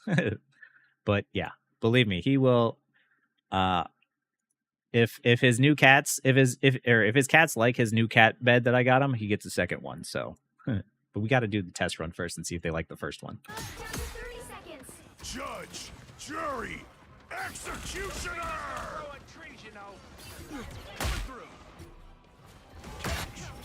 This is fantastic. Payload not moving. I wouldn't have done that. So, like, one thing I want you to know is that in what you want to do when it gets really close to overtime is I want you to get it to OT and then pop your ult. Like, you can let this payload move all the way to 99% of the third point and then stop and win the game there, right? So like in this situation right here with Cloak and Dagger down and the enemies and whatnot here, like follow up on like what your teammates are doing, but don't use your ults unless you absolutely have to, because it looks like they're portaling back here. And what you want to do is prioritize surviving, because the payload still has a long way to go, right? So get your health back to full and make sure your team can fight fully as 6, so that way they can fully take advantage of your ultimate. Oh, you might have done it to save the Hello, which I can kind of understand that.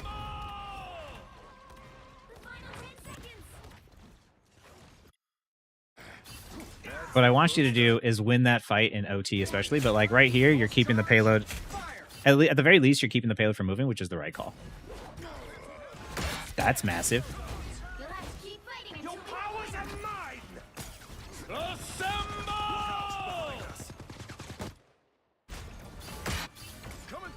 By the eye of Agamotto. There you go. This is good.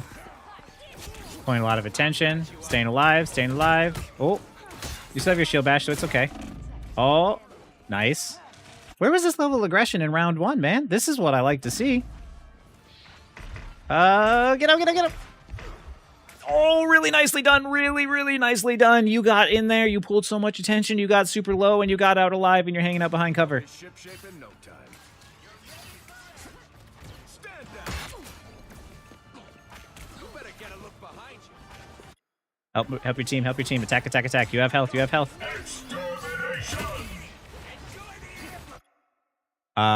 Ultron is looking that way. You can't do anything about him. Strange's got too much health. Wolverine's kind of a pain in the ass, but Loki is looking mighty juicy.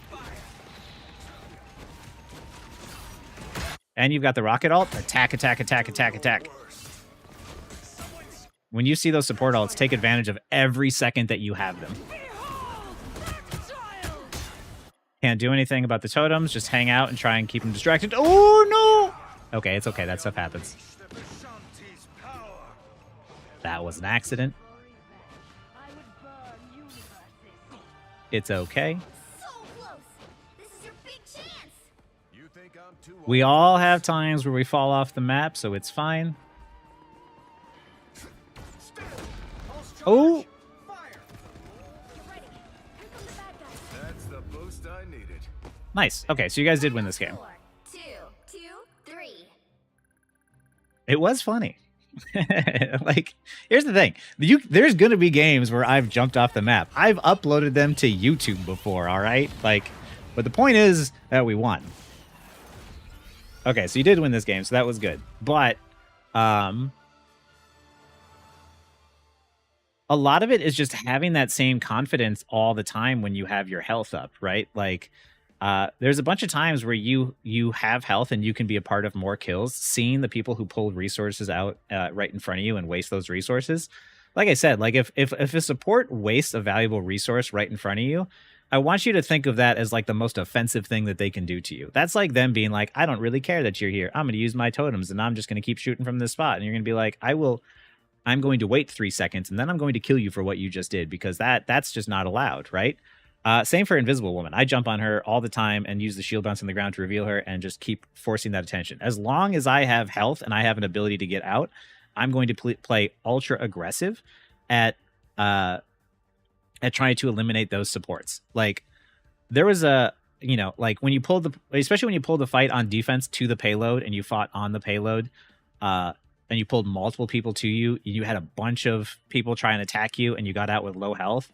That is what you want to do as Captain America all the time. Like, you pull all those resources and you are just annoying. What you're going to not show in stats, you're going to show in like distraction and action. Just need to be reactive and not proactive with divers and have value uptime. Yes, not just run around. Yeah. It is literally just maximizing your value uptime. Like, if you have health and you have abilities, you want to be doing something with it. The only time that you want to be standing still near your team not doing anything is when you are behind cover and you are waiting to get healed up, right? It's the only time. Outside of that, like, I want you to constantly be taking action. Unless, of course, like, your team has lost the fight and there's nothing you can do and you need to regroup. Sure, that's downtime. But other than those two scenarios, that's the only downtime that you want to have. I want you to play much more confidently and much more aggressive, and only start to help and peel for your team when you notice that they need that help. And also remember that dive window, right? Like, if they dive your team and you push them out from your team, you have 8 seconds in which you can jump into the enemy team and cause a whole bunch of havoc in which they can't do anything about it, right? Cap is so fun, but he teaches me bad habits some ways. He's mobile for better, for worse. Yeah, that's the thing, is like, that's what's tough, is like, you know, a lot of times people who get used to super mobile heroes get used to kind of being able to use their mobility to like get out. But, you know, it makes it very difficult sometimes when they switch to like a non-mobile hero, or, you know, when they think to themselves like, oh, well, I can just, if I have downtime, I can just get back into someplace quickly. Like, sure, but you could definitely have ended this game with more final hits, more KOs, and honestly, like, the same amount of deaths. Like, you know, the deaths that you had were actually not bad. Like, there really wasn't much. Like, you stay alive really well, which is important, right? Like, staying alive, stalling the payload is like what's really good. My thing is like, you can definitely secure yourself a lot more kills and a lot more final hits. Like, I want you to do like what you did with that Punisher, where you you limit test yourself and see how far you can push, how aggressive you can be and still live. Like, that's what I want you to take away from this most of all. Like, you know, if you have health and you have abilities, use those. There's one bad one. Nah, falling off the map is just that comes with the territory.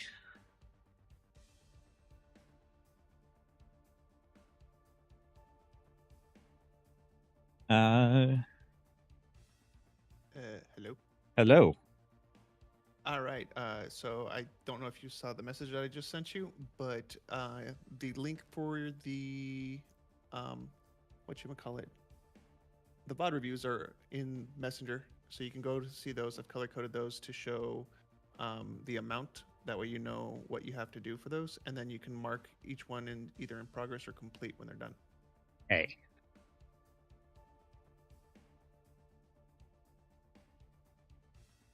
Let me respond to Lexi here too.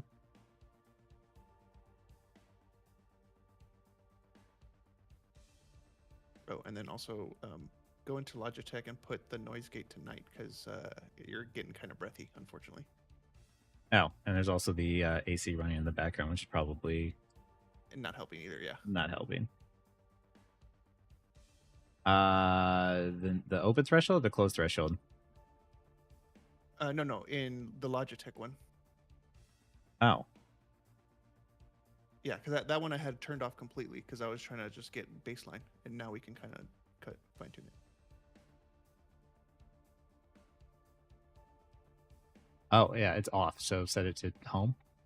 Put it to night first. Don't be as aggressive, because home is a little aggressive. Night should be okay, I think. All right, sounds good.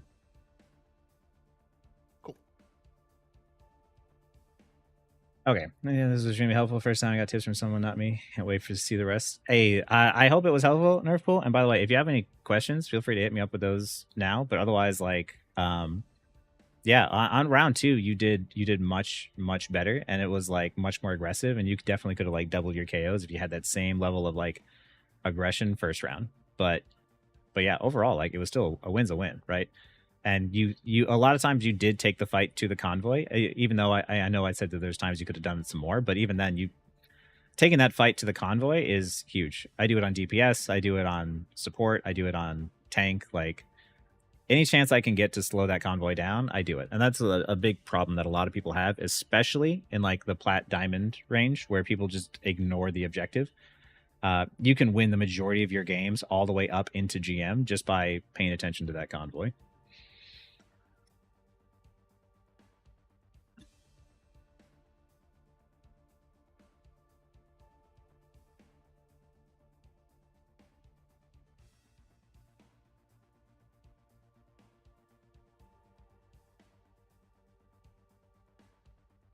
You'll be all right, Prez. I got some people I got to go for it. Anyway, so try me.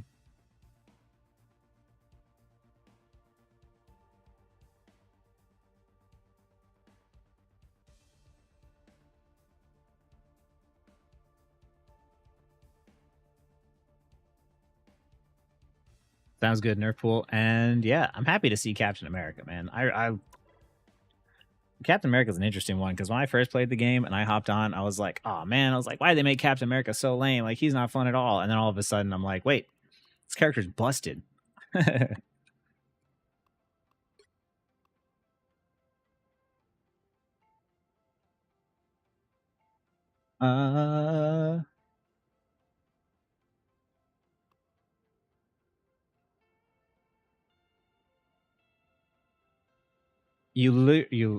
Luricus?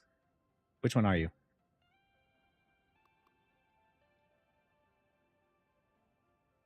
One tricking Jeff isn't valid anymore? I think it's still valid. Keep going back to playing Thor. I mean, it's understandable. Play what you find fun. I'm glad, yeah. Dude, season 1 and 1.5, Cap was broken. I don't care what anyone says. Like, his ability to not die was way more valuable than his damage output. I skipped one? Oh, I did. It's eye test first. Okay. My bad. But can you Oh, okay, you're Penny Parker this one. Okay. My bad, eye test. That's on me. Okay, eye test first. Another Central Park.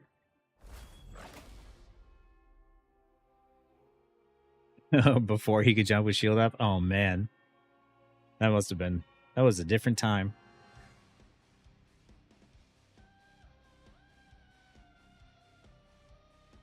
Yo, let's go. The battle starts in 5. Okay. This is eye test, and he is this one, I believe. 4, 3, 2. Hey, thanks for the $10 super chat. Oh wait. Drop from DM1 to Plat 2 in like 3 days, so I was tilting a lot, missing a lot of shots. There's some questionable plays.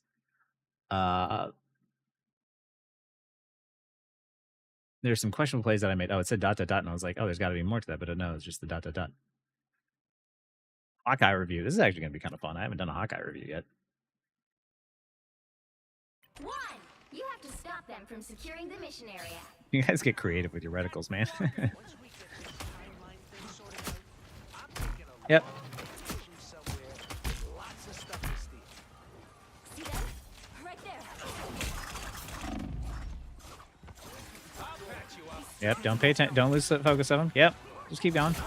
Noise. Nice. I like what you did there because you're like, I'm not going to just stop paying attention to you. You're in a bad position. Like, I don't know how your entire team didn't just like turn on him. Oh, are you running? Oh yeah, no, you are running triple support. Oh, interesting. So you're the main DPS. When you see a person like that out of position, like yeah, you just punish that person. So now you know that they're down one. Right there. Slight error. Oh.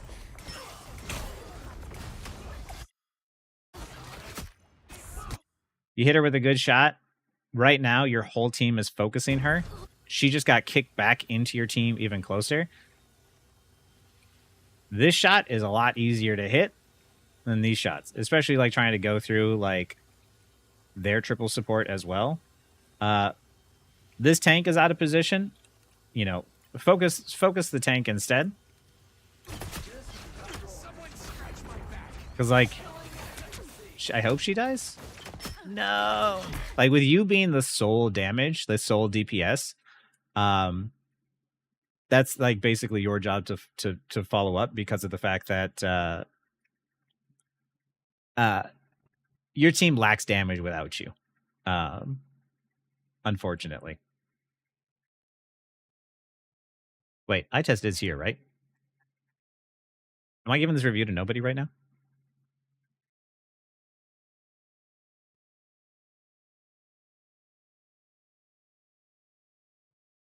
Oh yeah, you gave me the super chat, so you got to be here, right? I was like, wait, I haven't seen his name in the chat for a little bit.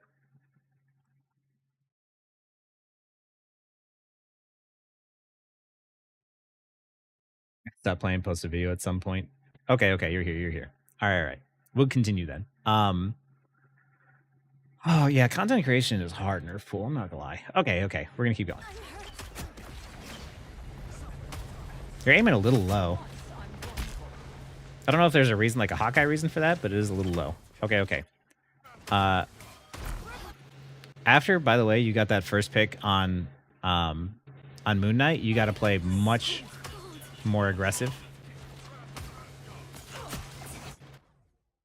Also, something else to take note of: when the enemy team runs a solo tank, if you kill that tank, you'll walk through their team just because they don't have anyone to sort of hold space. This is sort of like something I learned from Overwatch 2. Overwatch 2, when you run a solo tank, if the tank dies, the team loses the fight, right?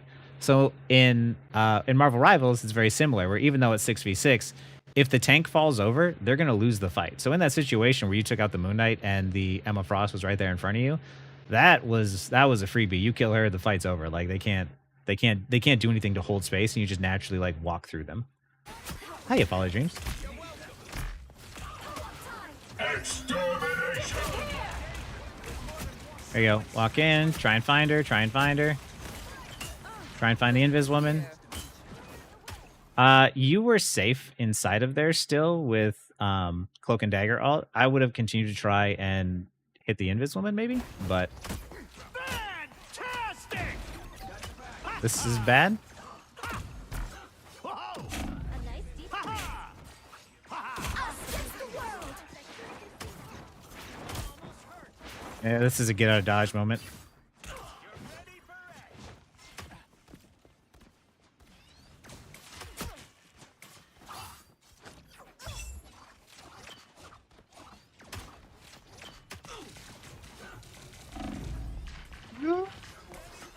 Good job, staying alive, staying alive. Floating on steel your power. A nice deep breath. I am Asgard's might. Nice, nice. That wasn't needed, but we're gonna keep going. Moon haunts you.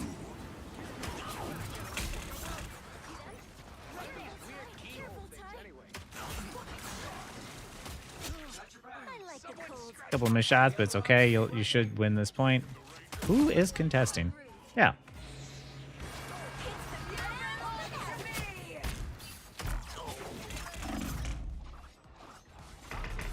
Whoa. Nice. Nice. To your right, there's a cloak. Or a Ms. Woman. There you go. There you go. There you go. Nice. That was good. After you sort of like... After your team got those first 2 picks, the fight was basically over. You could just like walk through them there. So you kind of did.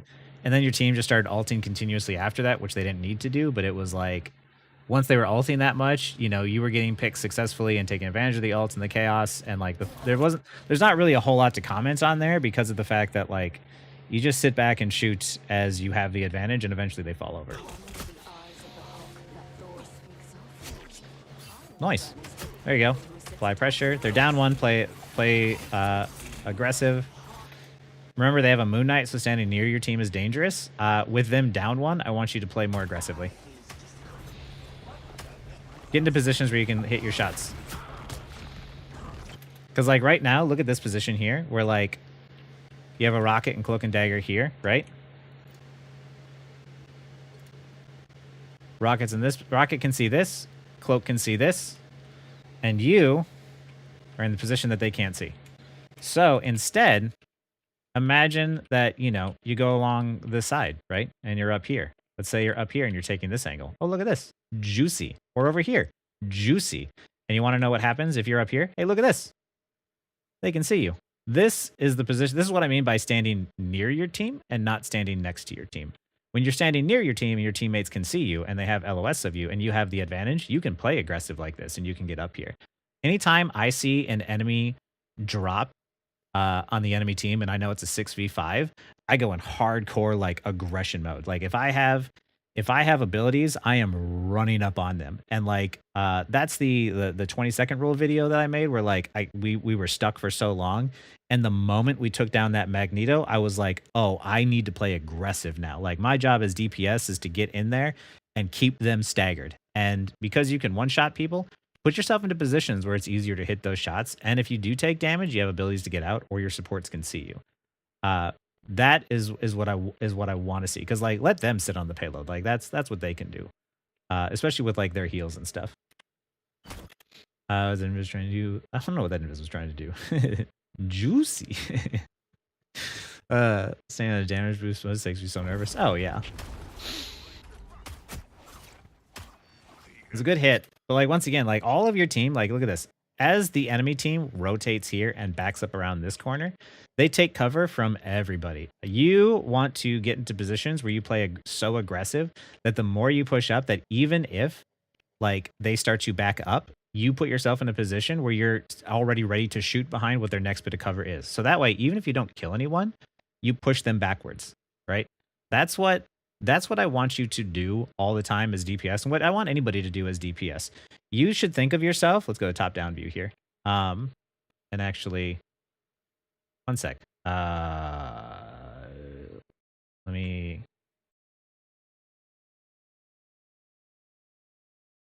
YouTube. Here we go. Okay.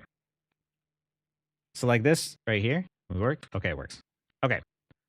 Your team is pushing this way, right? Think of yourself sort of like as like a swivel, right? So where if like this is your tanks, you are in areas where you are rotating around where their positioning is. So as they move up, right? So if I say that all of a sudden your tanks are here, now all of a sudden you are like over here in like these areas, right? This all around these areas here is where I want to be as I rotate around my team, but I'm never standing next to my team. I'm trying to find areas where I can go where if my team is pushing from this direction here, I'm up here pushing from this direction, or I'm over here applying pressure from this direction. Every single time that like, you know, you find yourself sort of like standing too close next to your team, anytime they rotate and find cover from your teammates, they're going to find cover from you too, and you want to avoid that. We should destroy these ops. Because this is giving them opportunities while they're coming out of spawn to fully regroup and get ready to contest the point, and you could be up there getting kills. Us against the world. Co-op time. Good try. Nice.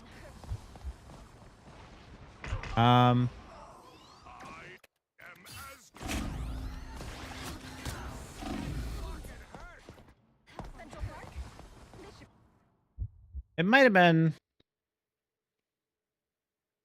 I don't know if there's much you could have done there. You might have been able to like go up and like stay safe and like stand behind cover, but I don't know if there's much you could have done there. It was unfortunate Rocket didn't heal you, but I think the problem was not there, because you did try and get yourself out for sure, and you did get yourself out and away from the Emma, but the biggest problem was not rotating into position earlier to try and get those off angles. Yeah, he looks right at you. So like, okay. I will say, like, maybe I'm wrong. I just want to check something here real quick.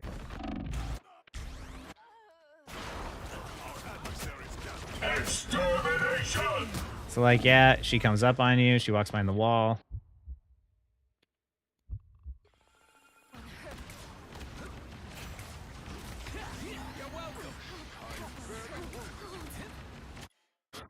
Okay, so majority of the time, it's not your healer's fault that you don't get healed. Like 99% of the time, that might have been a little bit on the Rocket there.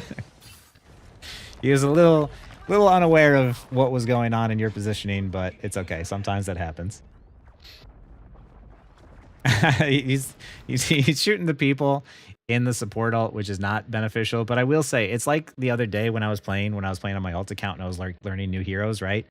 And I died in a position I don't think I should have died in, but I remembered, I'm like, oh, I'm in diamond. I have to remember the players I'm playing with. And like, I can't expect them to heal the way that I want them to heal. I have to expect them to heal the way that they do at this rank. So, hey, thank you for the follow, Outhouse Steakback. Dude, some of you guys' names, man. Standing near your team is going to give you a lot of damage. Like, if Emma's here and she misses, she's hitting all of you. Nice shot. But you see, that's what I want you to do. Like,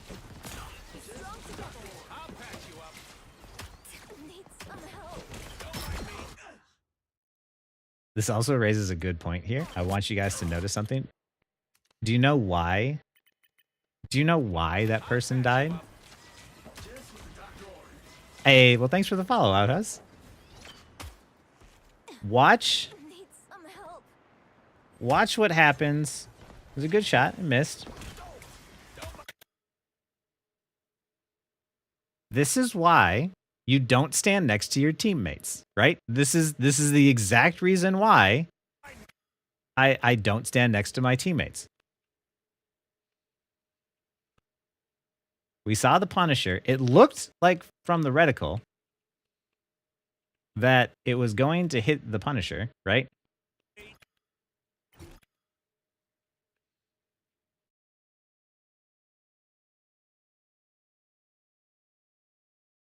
This is why you don't stand next to your teammates.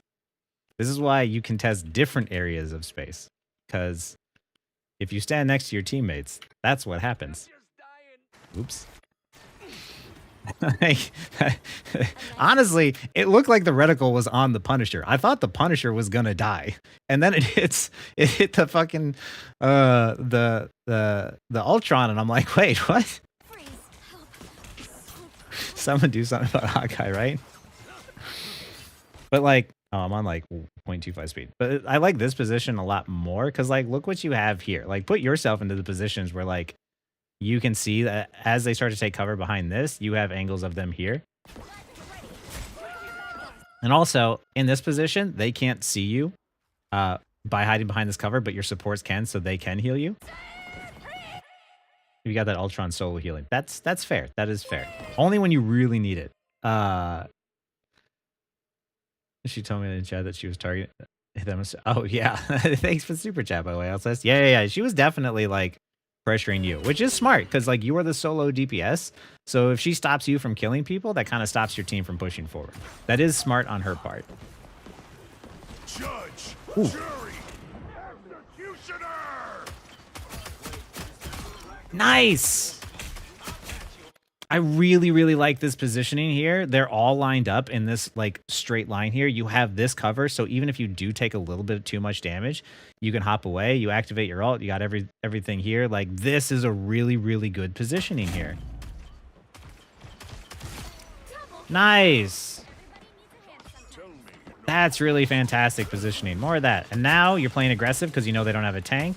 You rotate to the next bit of positioning or to the next bit of cover, which is good. Push up. Be brave. Nice. Noise. Keep going. Yes. Yep. Okay. You died, but it was the right play. Like, this is probably a lesson about getting too close to Squirrel Girl. However, you got that pick because you pushed up. If you played back, it wouldn't have happened. Here, getting a little too greedy. Got to remember, like, it's Squirrel Girl, and those things hurt. But also here, remember who's coming back out of spawn. This is one of those things you gotta. It's difficult, but remember, like, if Punisher was the first person you died, he's gonna be the first person coming back too. So always be mindful of that too. You were mindful of like sort of your cover, but like the moment you entered into this area too, it's a little dangerous. But yeah, if you didn't forget about the Punisher, you might have been able to fight the Squirrel Girl. What the problem was is that you took damage from both the Squirrel Girl and the Punisher at the same time. The Discord link that says I'm live is broken. Oh.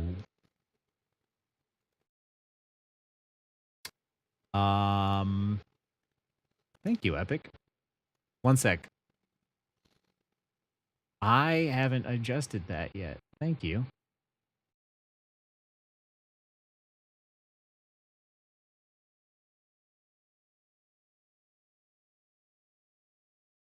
Oh, I can't edit that because it's not... Okay. I need to go into Mies 6 and type that out. Sorry, iTest. One sec. I'm a bad streamer who doesn't know what he's doing.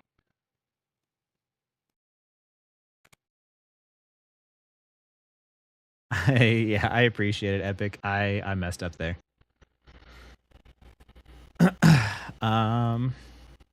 Okay, yeah. Now, back to the game. I'm hurt.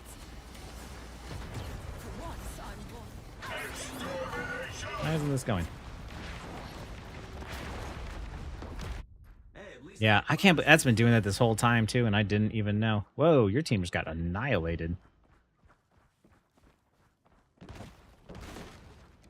You know, Hawkeye's ult is crotch dependent. Yes, Hawkeye's ult only have ghosts when his crotch is. Oh yeah, I saw that once. Okay, here, moving forward, I would turn, do a quick test, a quick check. Like, where's my team? What are they doing? Okay, now my team's walking forward. Now I'm walking forward too. Getting into position. I like this aggressive angle. Danger. The Yep. Punisher's No, that's fine. That's fine. active. Come on, Tom. It's the grand finale. Oh, this'll work. 30 seconds miscommunication. This Emma is on you. We just used all 3 support ults at once. Nice. But you... This is good, but watch the Ultron. Yep, this position's good. Remember, like, try to... If you're shooting at someone, position yourself in a place where only they can see you. So that way, like, positioning here, you can still hit the shot on, like, these 2 here, but also ignore the Ultron. There you go, just like that.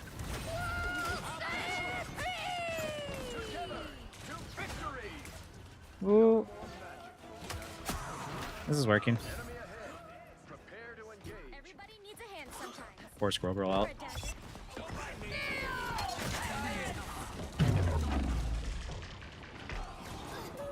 This is fine. You guys are like right next to your spawn, so them wasting ults like this is actually a good thing.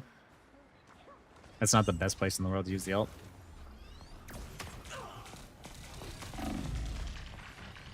You might have died because I think you were typing to someone. Hawkeye's down. Dibs on the boomerang arrow. Watch out, Unk. 86 to the Unk. We are done when I say we're done.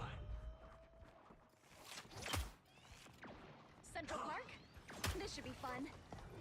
I found my weak spot. Never miss. You're welcome.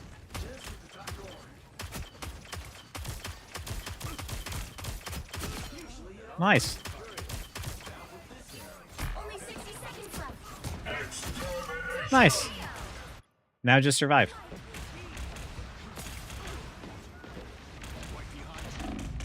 Hawkeye's Eh, down. you got the res. Boomerang arrow. Could be worse. When you get the advantage like that, just do whatever you have to do to stay alive. Back away. Let your team get like heal everyone else. Do some, do something else. Just survive. You got 2 picks. You did your job. You DPS'd. Like your team wins that fight as long as you guys just survive whatever ult is there. You hold the advantage, right? But luckily you got the res, so it doesn't matter. It doesn't matter too much. It would have been nice to keep the res, is what I'm saying. But other than that, like, yeah. Tell him. That's what I thought you were doing. I was like, he's typing to Emma for sure. You got that ult.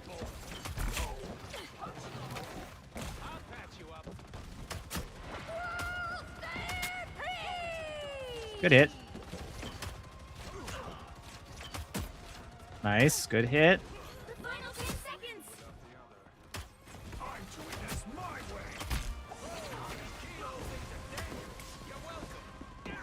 Someone's behind you, You'll have to keep fighting until I think. I hear footsteps. Ooh, good shot. This happens because you're on the side.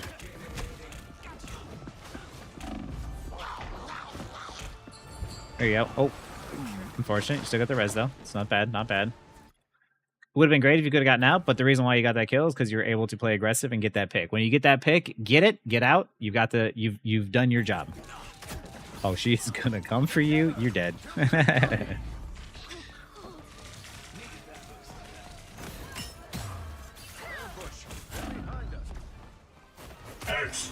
Not dead?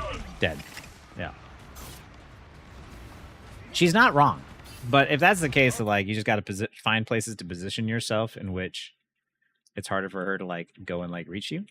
But, yeah, she was doing her job. the current score is 0-2. Time to switch things up, including which side you're on. She knows that all she has to do is just stop the one-shots from taking her team out. So that was smart on her part.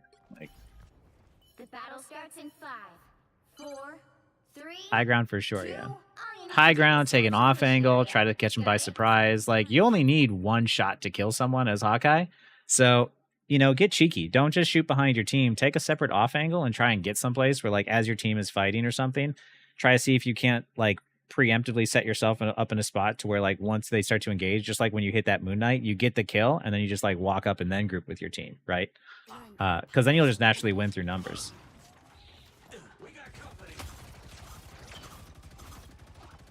Need some help.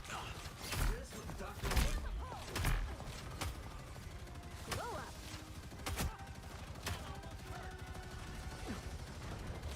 Turret's blown. I'm in for Your reticle's always aimed a little bit at the body. Just aim a little bit higher, get that headshot.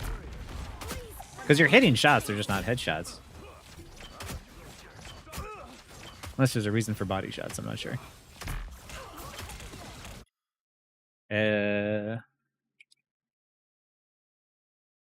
Everybody standing next to each other. Which isn't too bad, I'd say, for Hawkeye, because at the very least, if you shoot past your team, you shoot into them, it creates a lot of value because of the fact that, like just like with when you hit that Ultron earlier, it's good for you, but because that stuff happens. I just wish some of your other teammates would spread out a little bit. Like Punisher would go up on up top on high ground or something. And if you use Mike, maybe that's like one way you can do. You can be like, hey Punisher, can you get the high ground or something? Like I don't micromanage my team, but I offer kind suggestions in hopes that they do it sometimes. There you go. You guys have the advantage. Are they still solo tanking? Yeah. So like solo tank down and watch how they're not going to walk forward at all.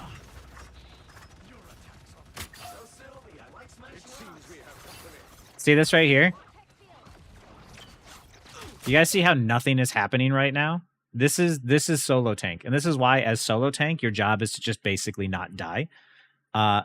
And why the reason, you know, as solo tank, you can focus the tank sometimes. Because if you can take out that tank, like nothing's happening right now.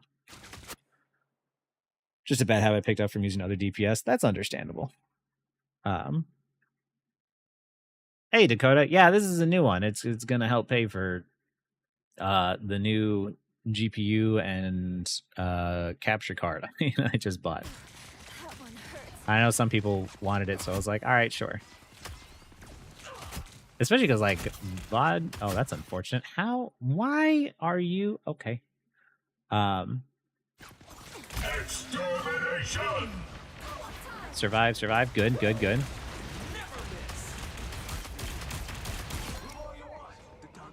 That was a really good ult. That was a really good ult. You just straight up shut down. That was a fantastic shot too. Like,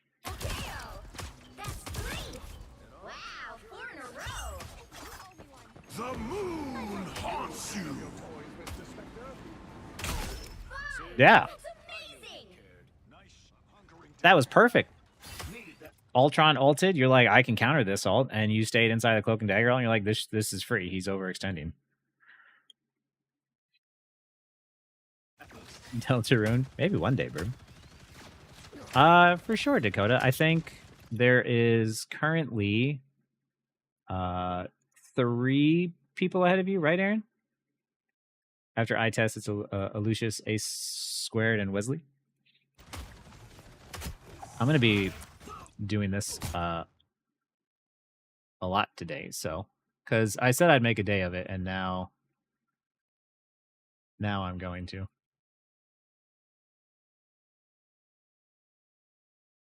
Oh wait, hold on 1 second.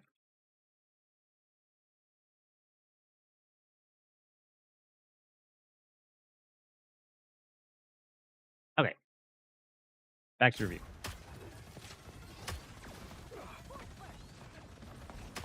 Back. This is good. If all you can do is shoot the tank, shoot the tank. Break the shield, also good. I personally, like, if I'm going to be shooting at them over there, this area better, then you can just shoot at those guys. But if you're on this angle, then use this angle to shoot at the Emma. Like, pick one or the other, and then go with that. What did I buy specifically? Elgato 4K. And I don't know. Shaggy is the technical guy that knows the GPU. The GPU has like an AV1 codec or something, which is, I guess, is really good. So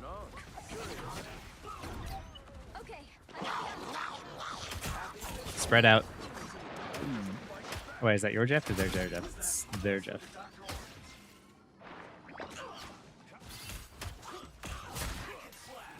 Good job. Stay alive, stay alive. You are currently down 2. This is a time to play defensively and passively. Whatever you do not want to die right now. You want to buy time. Come on, get someone, get someone.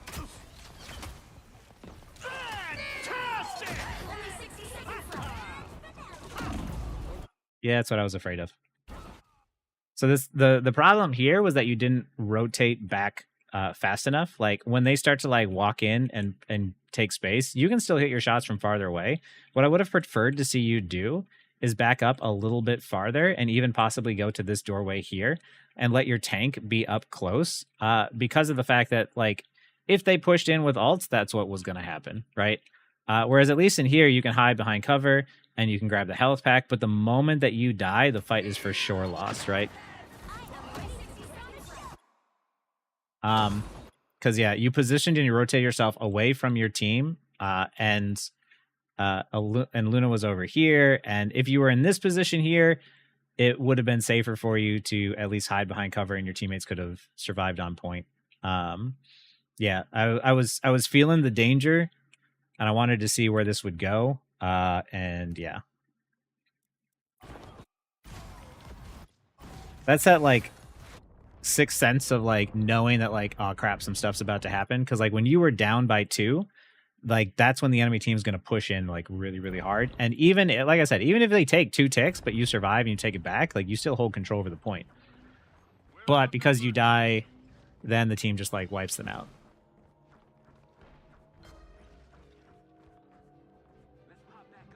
Rotate sooner. Like when you know you're down, you just have to play super passive and safe. When you're down by 1, you might be able to turn the fight around. When you're down by 2, you need to back up and give up space to them because they're going to take advantage of that. The higher you climb, the more that someone's going to recognize, like players are going to recognize that like, oh, you're down by 2 players. I am going to rush you now, right? Like the enemy team took time to even do it. And the higher you climb, the more that someone like me is going to come across and be like, oh, they're down by 2. Go, go, go, go, go. And we're all just going to like rush you all at once.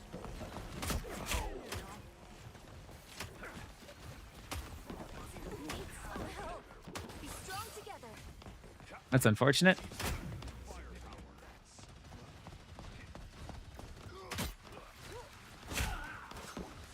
Dangerous, but maybe.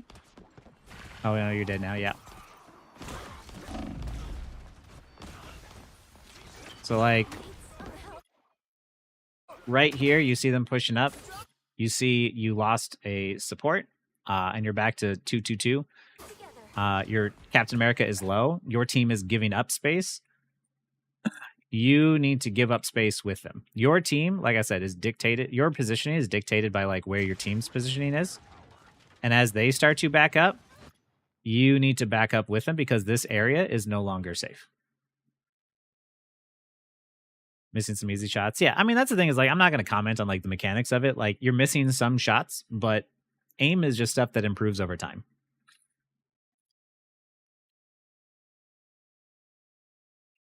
Like,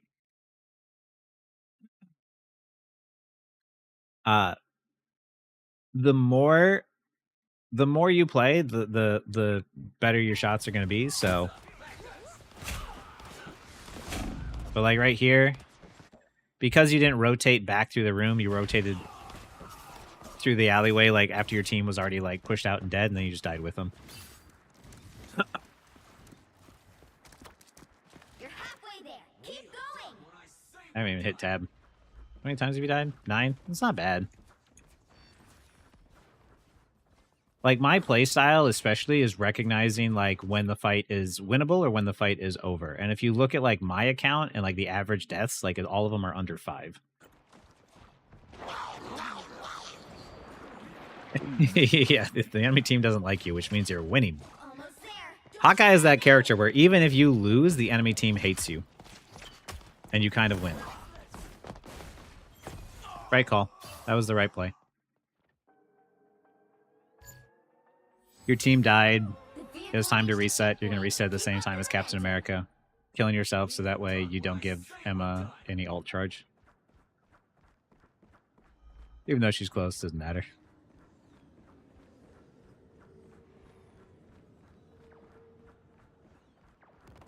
Extermination!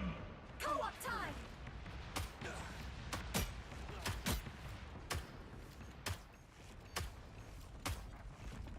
Unfortunate, but you have an ult on the point, so...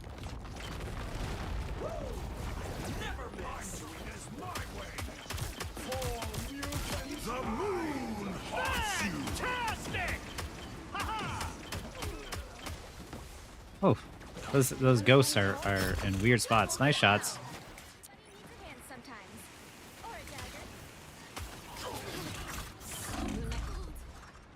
Khonshu's gonna be very angry.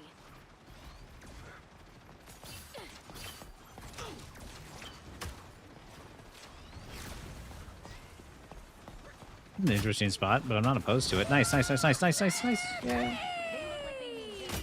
You're gonna die though. Yeah. Didn't rotate soon enough. I could feel it coming.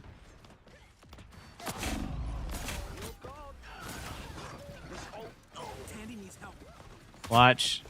Here, Cloak is on point. Cloak dies. Time to leave. Time to leave. Time to leave. Time to leave. Now you leave. And did. Because you don't have mobility other than like your little jump, and that's not really enough, you got to be able to recognize when the fight is over sooner and rotate quicker. Final score 3-2-2. Yeah, Dakota. If you the best ones are when it's a really close game that you lose. The biggest takeaways for you, I test, is number one, rotating out and away from danger. When you know it's not when you know it's not winnable with the current team comp that you have, right? Like, if you're alive, you can still contest the objective. If you're dead, you can't do anything. And the thing is like, you know, like your teammates died and that's on them, but you definitely can secure these wins by just playing a bit more passive defensively or just backing out and letting your team come back, because you're still alive. You're still in a good position for when they come back. And then, sorry. And then when they come back, then you can turn the tides on them, right? Because like on the first point, the first point, it was really close to like holding, You're halfway there. Keep going. holding it entirely. But like right, like this was really, really good. Here you're down by 2. I don't know. It was yeah, here you're down by 2, which means that they're going to start playing more aggressively because they're going to get back before your team gets back. I don't agree with that, but once again, like your teammates are going to do dumb stuff. You just have to like follow up on like their dumb stuff. But like right here, you're kind of within Mr. Fantastic range. That's a little too close. You're also within Emma Frost range, and you're down by 2. This right here was scaring the crap out of me. And this is why. Because now they're going to push in.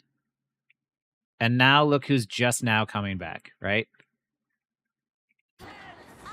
And now they push in and come back, and then you die. And this is the staggering effect that happens. Whereas like maybe if you backed up and you were behind this door and you gave up some space and let them ult, and then Mr. Fantastic was just ulting nothing as you know, Luna was ulting, and then they wasted like Luna ult and they waste Emma Frost ult. And then when it's all said and done, you peek your head back out and you get some kills here. This is how, like, even just on this point alone, you could have helped first hold it here. And unfortunately, it was because of the fact that, like, you just didn't recognize the danger soon enough. And you know, and remember that your team was still coming back from spawn, and just back up and just let them have the space. Because to me personally, I'll let you have a tick or two if it means that you don't cap the point. So yeah, recognize when that danger is coming your way a bit sooner, and when it's not safe anymore, and when you're down players, and back up. But also at the same time, when you're on offense and you guys are up a player, play much more aggressively and get those angles on them. You know, really go for those kills. And don't forget if they're coming out of spawn. But also at the same time, you know, take those separate angles from your team and try and get, you know, attack them from when they're behind cover, right? You know, as your team is pushing one way and they start to take cover in one spot, you go to another angle and hit them from another spot. Constantly take those off angles and rotate around your team, sort of as like you're pincering in on them.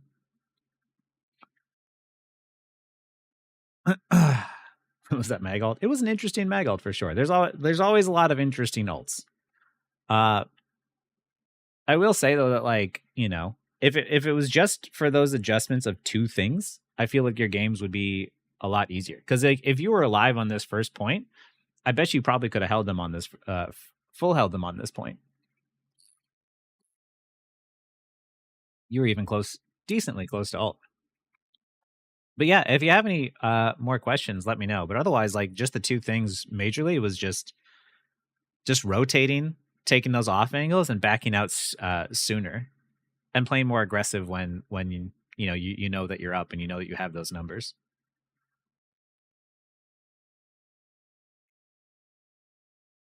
Turn that off now. That's nice and toasty.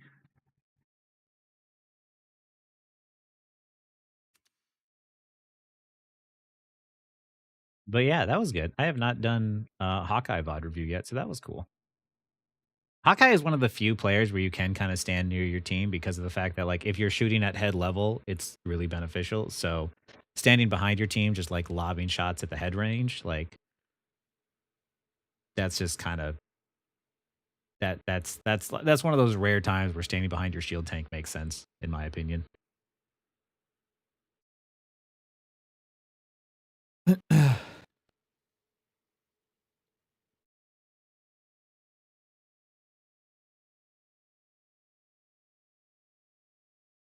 But overall, like you said, that you made some like questionable plays, but I don't think the plays were like questionable. It was just the rotating away from danger sooner.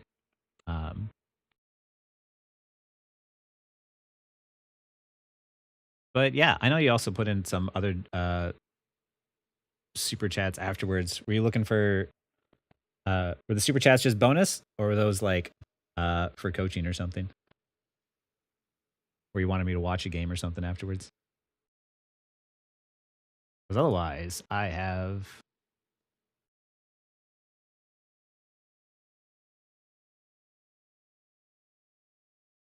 a lot more to go. My first year, I'm trying to get down the fundamentals. Pre-shirt review. No, absolutely happy to help.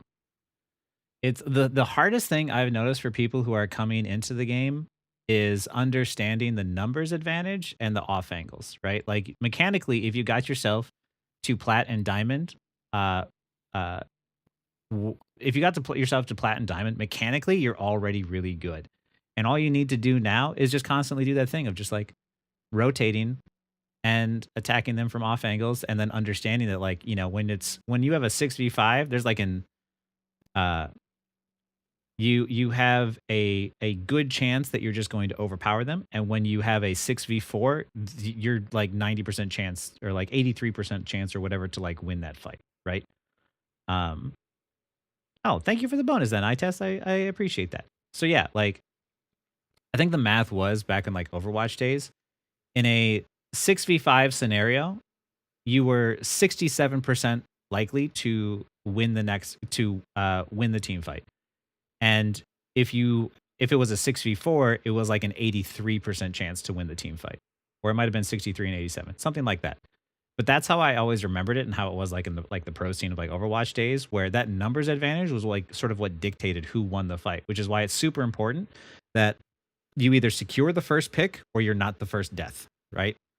And you don't stagger yourself. But yeah, once you off angle and you just sort of like remember that numbers thing, like it'll be so much easier.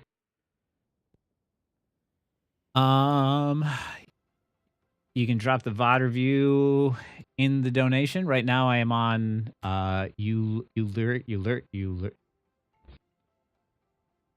Eluricus. And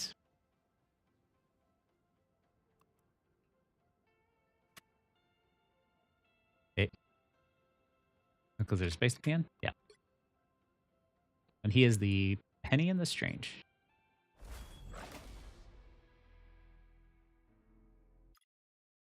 So we're going to do this, but otherwise, yeah, good job still, I test. Like your Hawkeye's good, your aim will get better in time, and yeah, just get those angles on people. Eluricus, are you here? Because you're up next.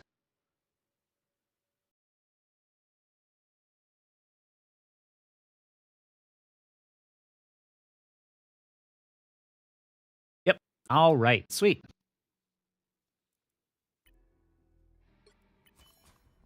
The battle starts in 5, 4. And this is you. Strange? 3, Yeah. 2. You have to stop them from securing the mission area. There are baby wizards everywhere these days.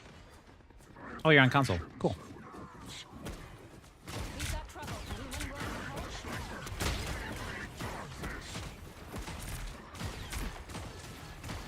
This right here is already scaring the crap out of me because of the fact that your shield is not a wall. Your shield is meant to block incoming, to block heals, to block certain attacks, to do things, but it's going to get broken very quickly up here. And what you don't have is a lot of cover. So you kind of want to be fighting from areas in which you can back up easier, right? Because like up in this area, you're going to rely a lot on your heals. And this one, like I personally would prefer to hang out behind this cover instead. And also kind of remember like who you have on your team. So you have Scarlet Witch and Moon Knight, which is a lot of like spam damage mostly. Scarlet Witch is going to have like low range and low damage. And they're not going to be able to, she won't be able to apply the same pressure as like a Punisher. So right here, be very, very careful about extending past this area because, yeah, like this is your area of cover, right? And this is cover, but you don't want to be over here because then if you have to cross back over, you're going to die. And the Punisher is shooting from this angle, right? So he can just shoot straight at you and shoot down in this area. And if your shield breaks and you take too much damage too quickly, and you need to back up, the cover is all the way over here. So instead, you want to try and contest this point here. So that way it's easier to hold that space because all you're trying to do is get them to not take the objective, right? And you don't need to push yourself into positions where you might die for that.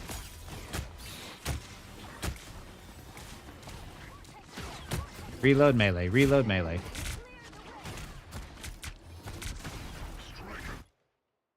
And like right here, Emma walked past you and just killed your team. And now what's going to happen is you're going to fall over and die. Yep.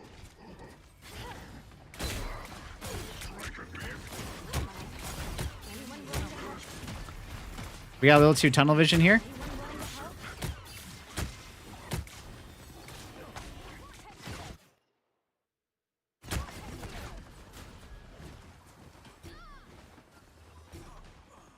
Everyone forgot about the supports. We went too aggressive into trying to get kills. Where the heck are your DPS at? Oh. Where's the other one? Oh, did you die too? Oh, she AFK'd or something. Okay, this is unfortunate. Also,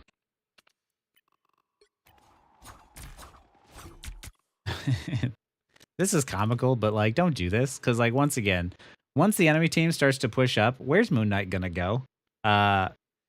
You have to cross this whole lane, and Punisher will just kill you. So yeah, if you're ever in game, like, I know this looks like it might be effective, it's not. Don't do that.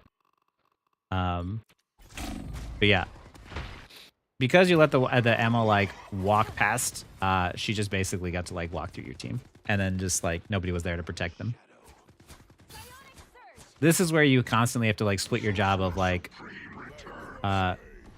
sometimes you peel, sometimes you hold the front line, sometimes you attack the DPS. Like, there's all sorts of things that you do. Why is it also that like you can't portal until you walk all the way out here? That's really, I don't like that. Maybe there's a design reason behind it, but I don't know. It feels weird because it feels like the other teams you can do it. Oh, nice. You actually touched. Yeah, you see, this is why I was telling you why that Moon Knight was in a really bad position. No one's on point. Okay. Follow up. Like, if your team is going to do something, do it together, right? You went over here to the right. This Moon Knight was already dead. You separated away and like look as like you walk this direction. You're walking away from like where your supports are, right? If you're going to do an idea together and you're going to stall and try and stall out the objective, especially given that like Moon Knight's going to die, go with your team and follow up on like what they're doing, right? Especially trying to be within LOS of your supports. Because like right now, what you want to do is contest this objective as long as possible, where even if you guys die, you want to run that clock out as much as you can so that way you get more time, less time you need to defend. Yeah, that makes more sense. So yeah, like right here, you went with a plan, but it was like a plan by yourself and everyone else had this plan over here. Try to do the same idea together. Wait, which one are we? F6. Because like right here, you have health and they cap the point. So like this doesn't mean anything now.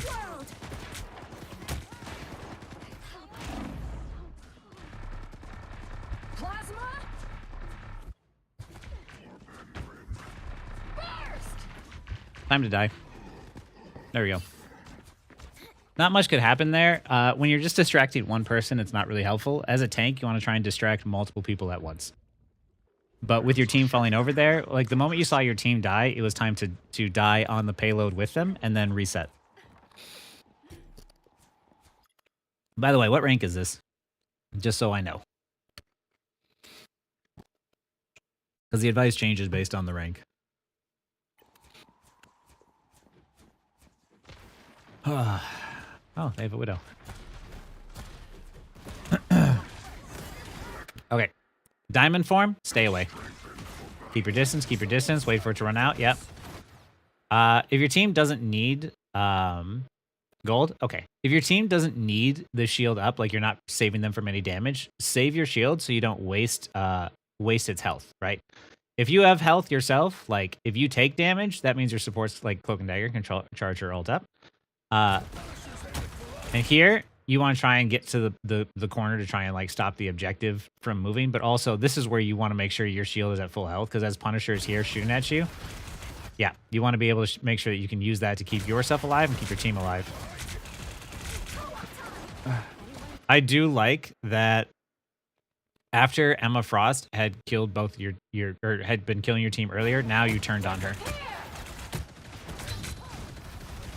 Okay, what I'm hoping to see you do is hit a fat ult at the exact same moment that the Invis Woman ult runs out, which is 8 seconds later. Okay, yeah. This ult lasts, Invis Woman ult lasts 8 seconds, right? So what you want to do is just hold it, stay alive in the Cloak and Dagger ult as long as you can, and then right when the Invisible Woman ult is about to run out, then you hit Q. Because like right here, you see how nothing's happening? Jury, executioner.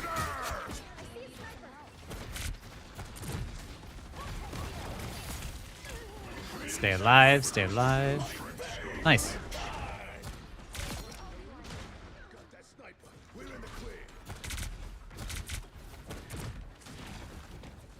Yeah, it's all about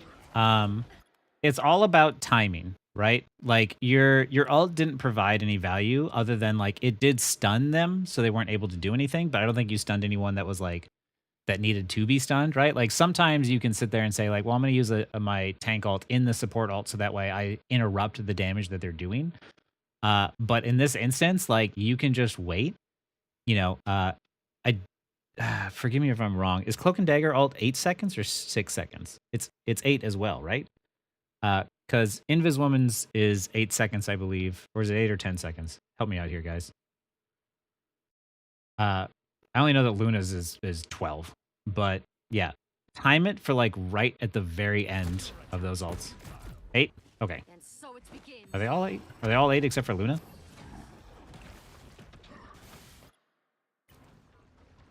Oh, they're going for Magneto, which is good. You, as a tank, can push up to this angle here and hold this spot, right? And by holding this spot here, you hold this cover and you can launch shots to charge your ult. You can use your shield to back up if you need to, because what you're trying to do is apply pressure to slow their progression towards the point. 8 seconds per trail, 10 seconds for all of Cloak's trails to disappear. That's what it was. Thank you. So yeah, push up to there. And now she uses diamond form. Back away. Don't get grabbed. There you go. Now attack.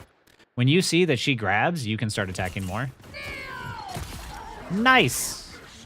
I like that. What you did is you used your teammate as bait because you're like, hey, you know what? I see the diamond form. I'm not going to mess with that. I'm going to back away. And as soon as your teammate gets grabbed, you're like, oh, okay, I'll let you get grabbed, though. And then I'll start attacking you. And then you kill her in her ult. Huge value. Every time I see diamond form, I just walk away.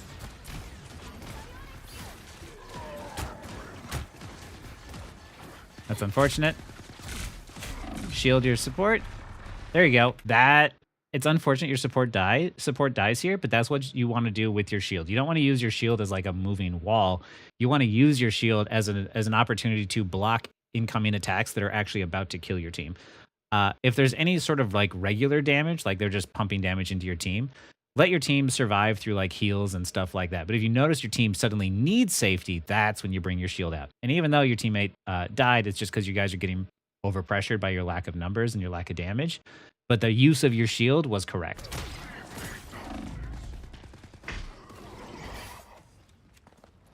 And that's where you can die on point. Yeah? There might be a lot of ways in which you can get more creative about your portal usage and making sure you get more value out of it. Like right here, if they were going to stall, you definitely could have like portaled onto the point. But now's the time to get out and get your team out. Shield.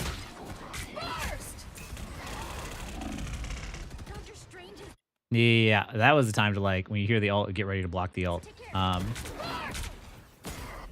In this situation,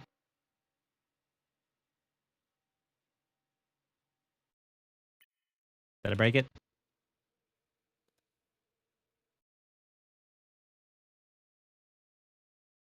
I broke it.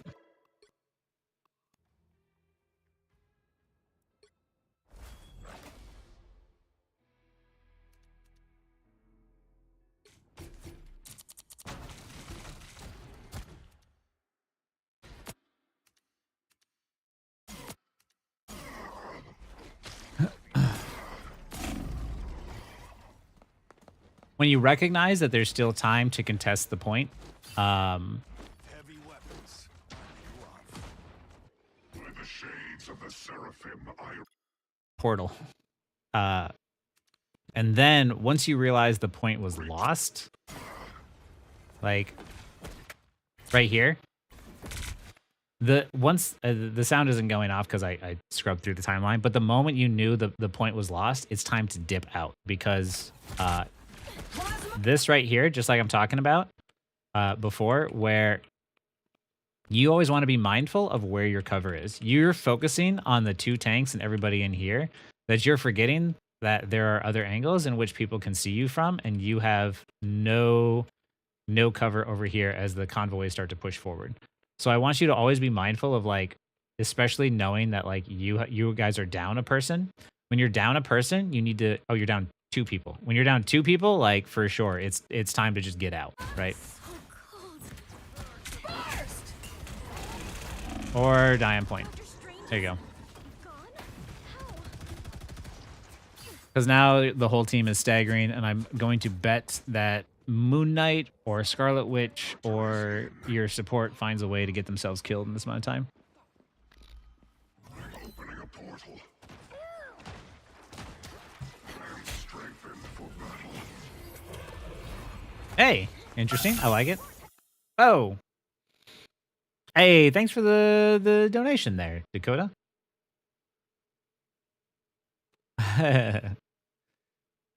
Oh, this is D1. Okay.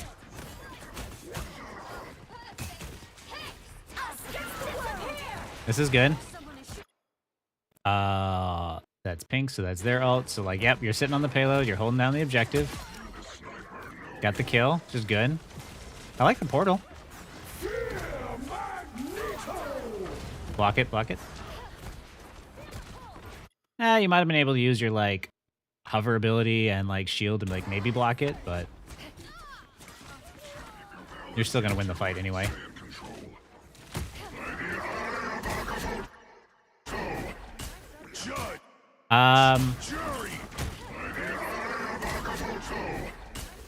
She countered that, which is really good on her part. If you can get the kill, it'd be worth it. Yeah. Now shield your venom out. There you go. Yep, hide behind the payload. This is good. This is really good positioning. Oh. There you go. There you go. There you go. This is really good for gold, actually. Like, you are using the payload as cover. You're staying alive. You're stabilizing. And now you can get back in there. Like, I got people in freaking Celestial that don't do that. Stay alive, stay alive. Now you want to hold your shield up. Oh.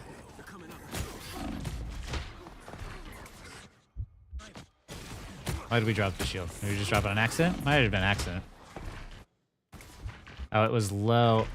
You're taking shots from your backside, so yeah, definitely keep the shield up, rotate and do what you did before, which is just like hide behind the payload and keep yourself alive and stabilized again. Just didn't react quickly enough, but The Sorcerer Supreme lives once more. okay, now don't go out. Shield your jet. Fight, push, push, push. Don't walk out though. Don't walk out. Venom is gonna go in there. This might be okay. Practice that shoot melee. Try and go into the practice range and just kind of like get that rhythm down. To where you constantly shoot melee. It'll make it easier. Pushing up to stop the convoy. This is good. There you go. There you go.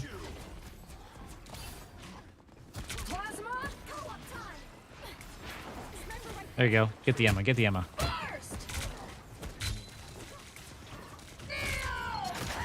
Shield up. This is what you want the shield for, right? It's not a wall. It's a way to block incoming damage. It's a way to block enemy heals. Like, this is good shield usage.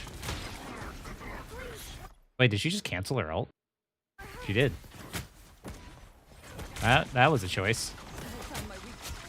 Nicely done.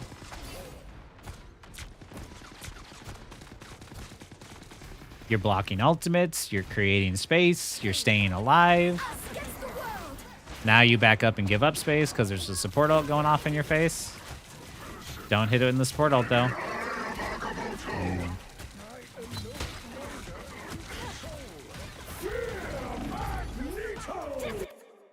Imagine instead you hovered yourself in the air out of side of the cloak and dagger ult, and then right when the cloak and dagger ult was about to run out, then you dropped on their heads and you Eye of Agamotto the invisible woman before she could get her ult off. Give up space and try and stay alive. Give up space. Keep going. Keep going. Keep going. Oh no! Get behind cover. Get behind cover. Yeah, get behind cover. Yeah.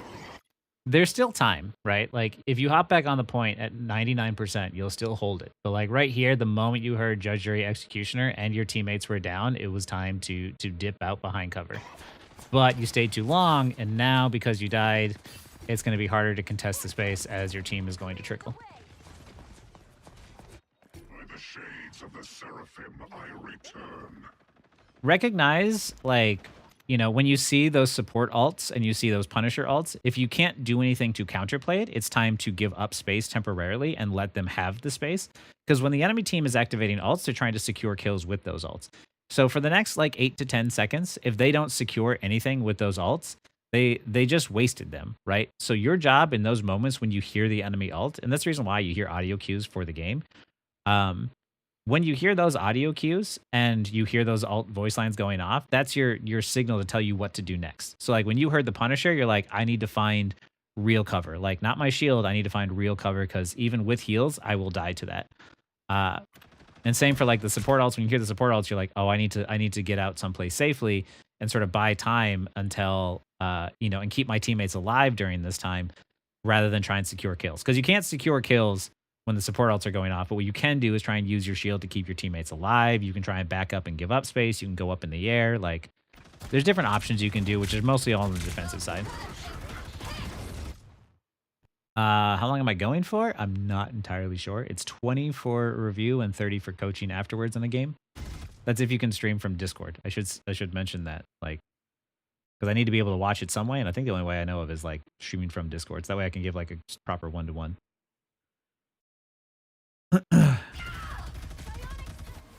Oh wait, you're not on? 0, 2, 3. Be right there.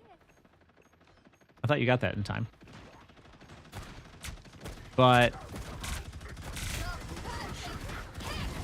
It's just super unfortunate. Like, if you were still alive and you were there to, like, help your Venom earlier, then you would have been alive to help defend the point. This is the reason why I stress so much the importance of staying alive. Like, if you just stayed alive, you backed up and gave up space, and you're at 99%, and you got back out and you were on the point at 99%, like, you could have been there with health, with your Venom, and you could have been attacking at the same time. But just unfortunate. It was really, really close. Score is 0-2. For sure, Dodip. Time to switch Strange is a very solid, versatile tank. He's very solid. Like, you really can't go wrong with You'll need a top-notch team to win this one. with him.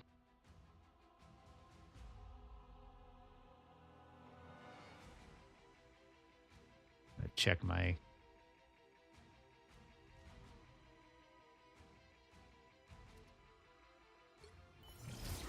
The battle starts in 5, 4, 3, 2. All you need to do is capture the mission area. Got it? That's not you.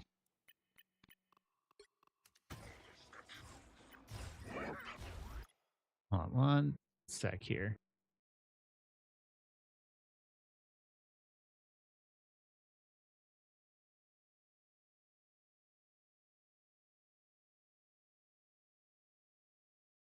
Okay. Opening a portal.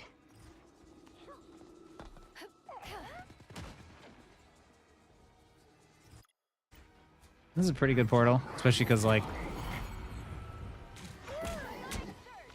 there you go. She doesn't have push, so push her. With them pushed that far forward, you had a good opportunity to do something really silly, which was The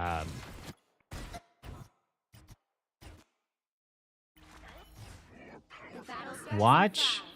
in 5, 4. Look at how far forward they're pushed, right? And what you want to do is try and slow their progression, right? So imagine instead of putting the portal back here, you put the portal here. So then all of a sudden, like, not even just like here, but like, say you put it like here on the point, or you put it, you know, like even just like right here, right, where you're out of the LOS of the Punisher. Because then you hop on the point and then you immediately become a wall as you're like right here, and you start to deny them space. Suddenly, you as the offensive team now become the defensive team, right? Now you have control over that space and over that point because they overextended too far forward. And now they have to try and take the risk by pushing into you rather than you pushing into them. But instead, you pushed up here, which gave them time to come back to the point and contest it. What you wanted to do is contest over this point, right? But they pushed so far forward that you literally could have just blocked them off even closer. 3, 2, 1. But now they get on the point, and now they start to defend it.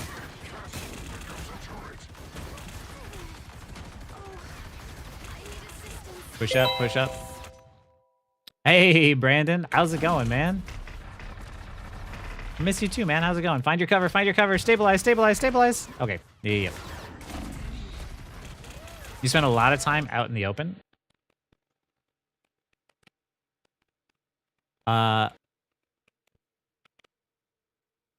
Here is cover. This Punisher can see in this area, right? So this whole area is dangerous, but like this is safe, right? So if you're going to do damage, you're going to try and fight. You can fight from over here. You can fight from over here. Like if you were over here and you were fighting, you could be fighting Invis Woman and you'd be safe. You could fight from over here and you could poke the Punisher at the side from this way and you'd be safe, right? But you hang out too much time in this area using your shield as a wall, and your shield's once again, your shield's not a wall. It's meant to keep you and your teammates alive from sudden damage when a wall is not available. And it's used to block abilities. But like right here in this situation, you're just going to get mowed down from just sheer force alone. And even though your supports are healing you, the moment that they reload, boom, dead. And how's it going, Brandon? I miss you, man. I haven't seen you in a while.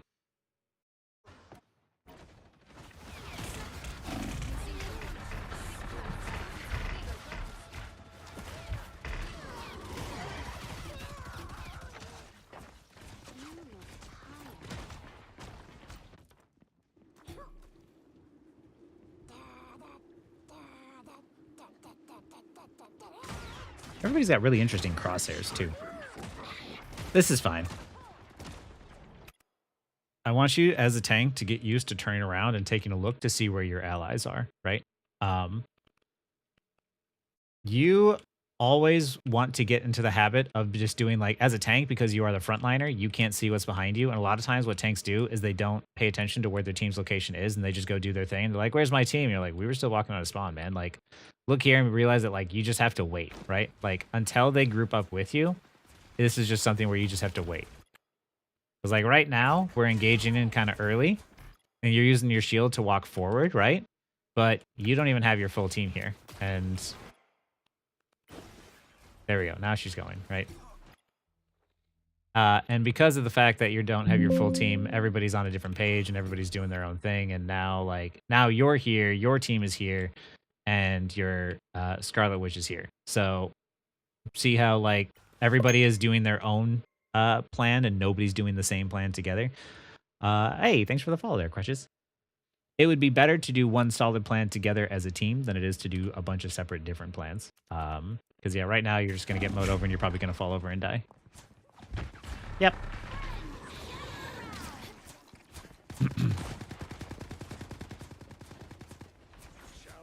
Game sense is being aware of, like, you know, your teammates' positionings, cooldowns, stuff like that. Ooh, Penny. Judge, jury, executioner! You hear the ult? Just survive. Here comes trouble. Yep, just pump some damage in there. He ended up getting him, so nice.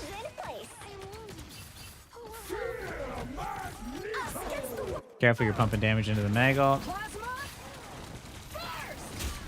This is good. You see how, like, they're using a bunch of ults and you're backing away? This is good. I know that sound. This is gonna hurt. Nice. Team's walking forward. Walk forward. Walk forward with him. Walk forward with him. Yep. Keep applying pressure. Attack. Like, get yourself in there. There you go. Use the advantage of the ult. Walk in the ult and keep going.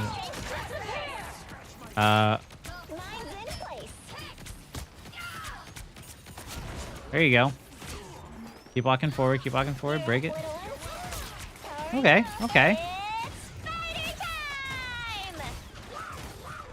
The only person who can really kill you is Punisher. Oh, get that invis.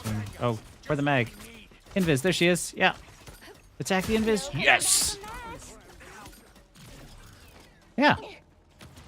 That was good. You see how, like, you know, the enemy team was ulting and you're like, I'm just going to back up and I'm just going to survive the Punisher ult. I'm going to survive the Cloak and Dagger ult. And when they didn't get any ults afterwards, then your Cloak and Dagger ulted and you're like, oh, I can take advantage of this. Even though you didn't have your ult ready, by the time you pushed up, you and Jeff were able to use your ults to secure the win.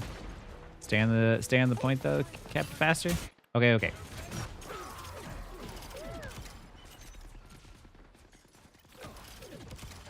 As you are securing the point,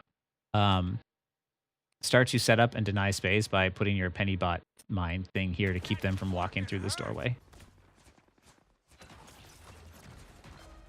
Because, like, right here, it's still here, but, like, you don't need to deny this space. You need to deny this space, right? And if you put it here, then they can't, like, walk out into this space for free. But unfortunately, they do get to walk out. Or at the very least, even you could put, like, one here. Because you have a rocket, you get two, right? So you could put, like, one here and, like, one behind there, so you really double up on that spot. Fighters get the job done.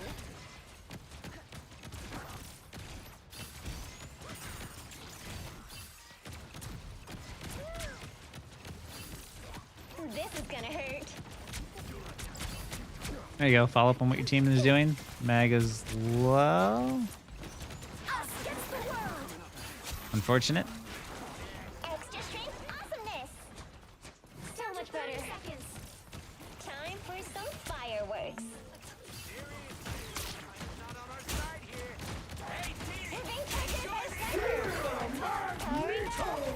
Careful charging the mag ult. Nice. Okay, take advantage of the Cloak and Dagger ult now. Yep. This is gonna hurt. Move a nest onto the point or something. There you go. Nice. you have numbers now. I want you to immediately go and to start denying them. Like, you know the direction that they have to head. So start going this way to start denying them from their escape and getting that those last few cleanup kills. Oh wait.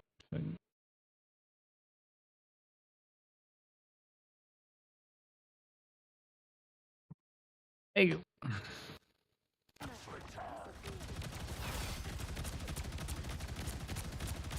The turret is toast. Now time for some fireworks. Judge, jury, executioner! I'm counting on you, friends.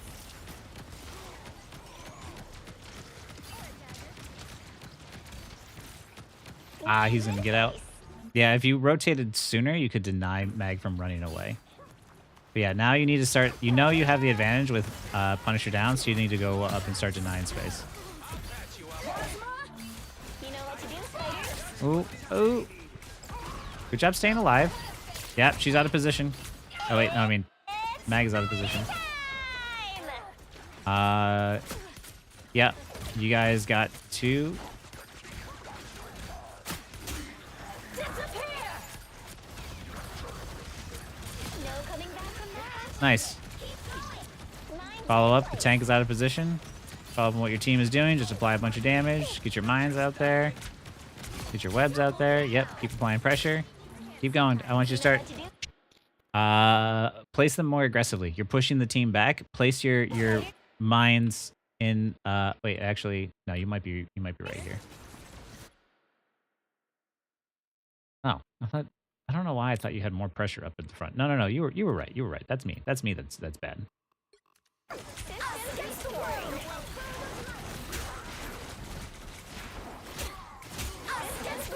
Might have been able to preemptively drop some more mines down. One of the things that I see Brandon do all the time is Brandon's a penny player too, so he loves to place mines in places where like Cloak and Dagger like use their ult and then he blows them up. So they're really used to like dropping like a stack of them on like a wall or something.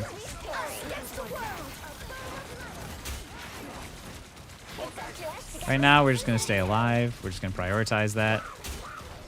This is dangerous to do. This is downtime when the fight is going on. Be careful about this. Only stopped because it was luck. Yeah, I figured it's luck, but it's just like better to just do it and just hope for the best. This isn't bad. Oh, good stun. Good. Apply that pressure. Yep. Hit those lebs every single chance you can get. There you go. That was it. There you go.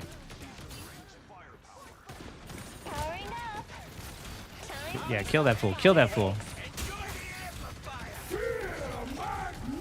Careful pumping shots into the mag ult. You're charging him up.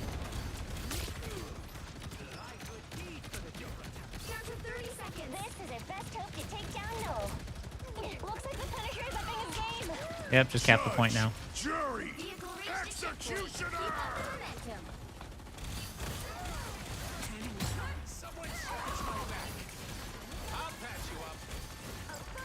Stay alive.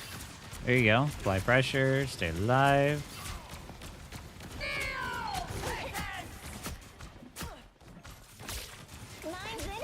She just keeps canceling that ult.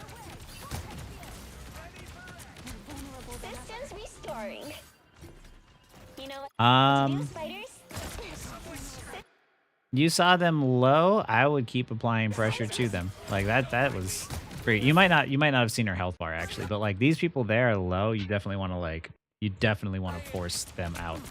These are free kills for you, right? You want those. But you rotate and you're putting a penny bot over here, but there's not a whole lot of value it's going to get you over here. Oh, you're going to do it to ult and then walk into them? Which is not the worst idea in the world, but...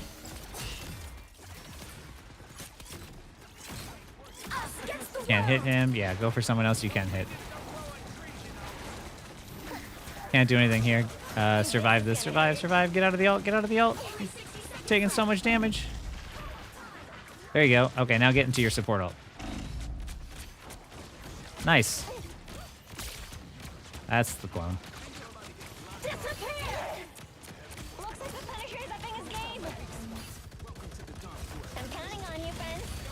This one I like. This one is good because now you're denying spaces. They're like in here. Powering up. We're not using our web to reposition as we should and often, as well as not hunting down low HP priority targets. Yeah, definitely a lot more you can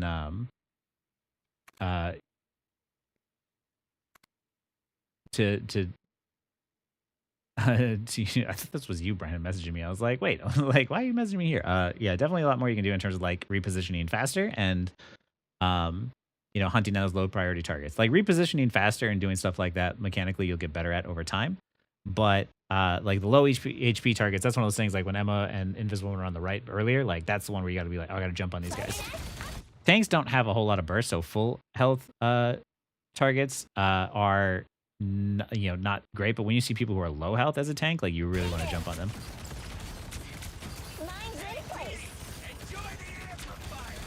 There you go. Apply that pressure. Get that Punisher out of that turret. You don't see it, but your left shoulder turret is hitting the convoy. Oh, he just does not like you. Judge, jury, executioner! Just needed a few repairs. Play with a bigger ego, yeah. There's some times where they play with really great aggression, and other times where it's just I'm counting on you. a little too passive. There you go.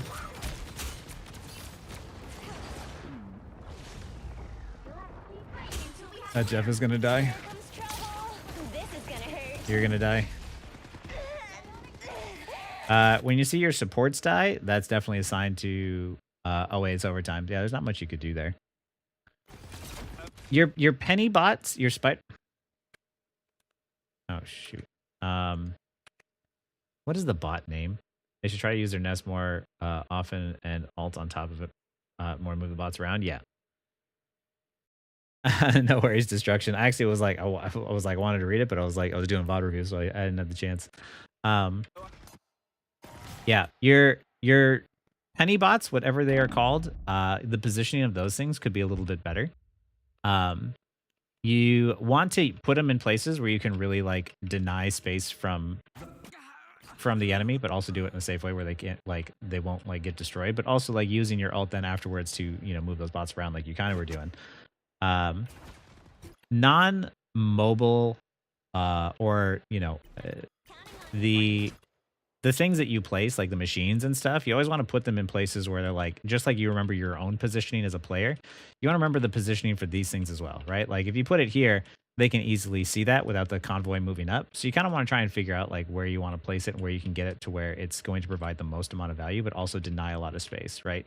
And I feel like, are you a solo? No. You have Venom here too. On gold, you might be able to experiment with playing a bit more aggressive at times. Like when you're on offense, you need to make a play.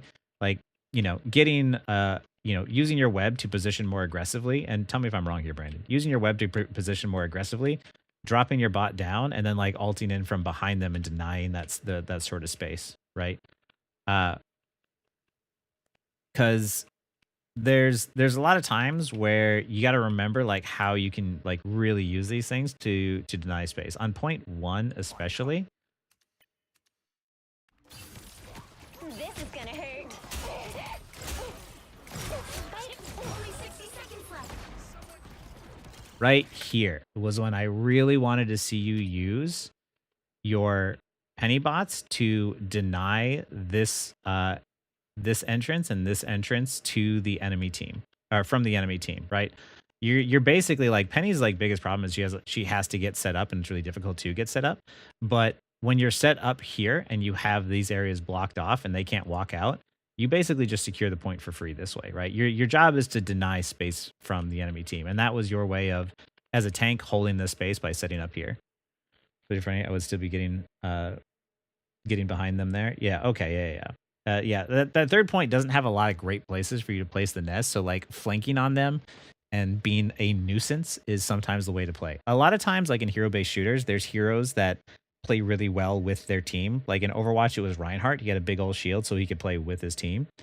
But then you had heroes that were like Moira or something, where Moira was not a great hero altogether. So what Moira did was, by pulling attention and pulling focus, you could create a lot of value. So as Penny, think of yourself kind of like as that. Like, how can I deny space and pull a lot of attention and focus, um, and and distract the enemy team, right? Because you're not going to be able to do the same things as Magneto or as Strange, so you want to play them differently, uh, and you kind of just want to be a big pain in the neck. Here is not using mobility to its fullest potential, which Penny is the most mobile tank. That is true. Yeah, Penny can dash like Someone scratch my back. every 3 seconds, which is huge. Yeah, so you can really maneuver yourself around and be a pain in the neck to everyone that's there. Um, but yeah, utilizing your cover, and remembering where that cover is, uh, and where the enemy team can see you is going to be huge for you. Timing your ults to happen right after the enemy support ults run out is another one that you can do. Um, and using your penniness in very strategic ways to help deny a lot more space, and using her mobility a lot more to sort of position yourself around and be a giant nuisance, right? Um, I think those are the things that you could definitely take away. Oh, and using your shield. Your shield is a tool to deny that last bit of damage that's going to either kill a teammate or stun them or freeze them. All of these things. Like your shield is a protection tool. It is not to be used as a wall. So unless, of course, like you're walking forward and your team has to try and avoid headshots from like a Hawkeye or a Widow, then like maybe you can walk forward with your shield up. But most of the time, you want to use it to sort of deny those things. Does that make sense, Elorkits? If you have any questions, please, by the way, like let me know. 3 times support and Wanda's not doing you any favors either. Yeah, not gonna lie, the team comp is a bit rough.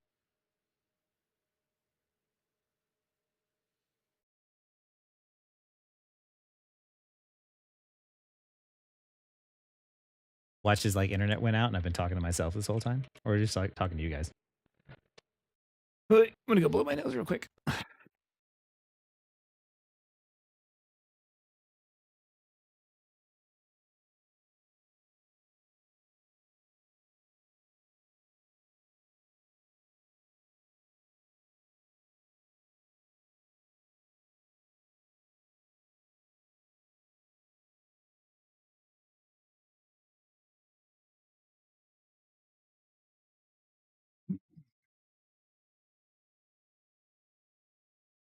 Yeah, Brandon's a really good penny. He has the lineups and everything. Like it's been fun watching him learn penny. Yeah, overall though, I think that like the thing that I really want to point out that you did really well that I want to see more of was Only 60 seconds left. hey, no, not you. You. Was it here? Was it earlier? This right here. Like this, you use your shield as like a last minute sort of like, oh, now I need it to protect myself, so it's a good thing it had health. Then you back out here. You get behind this convoy. Even though they're surrounding you, you're still trying to find a way, the best position to be and keep yourself safe. You get sniped, and now you can hold your shield up, keep yourself safe, as then Cloak and Dagger can help heal you. You use a convoy as cover again, and you stabilize, and you're saving your shield. You're not holding it up while you're safe behind cover. You get healed up, and now you can go back in. That kind of positioning right there, and that like ability to keep yourself alive, is absolutely huge. Like your strange plays with like cover using it that way and using your shield to protect people were huge. Like if you position yourself like this all the time, like, and you keep yourself safe and you remember to back out when the team fight is over, you'll naturally just like win a lot more games by being alive a lot more. Cause yeah, this right here I was very impressed by. That was fantastic positioning. The way you were like jiggling yourself behind the convoy and using cover was chef's kiss.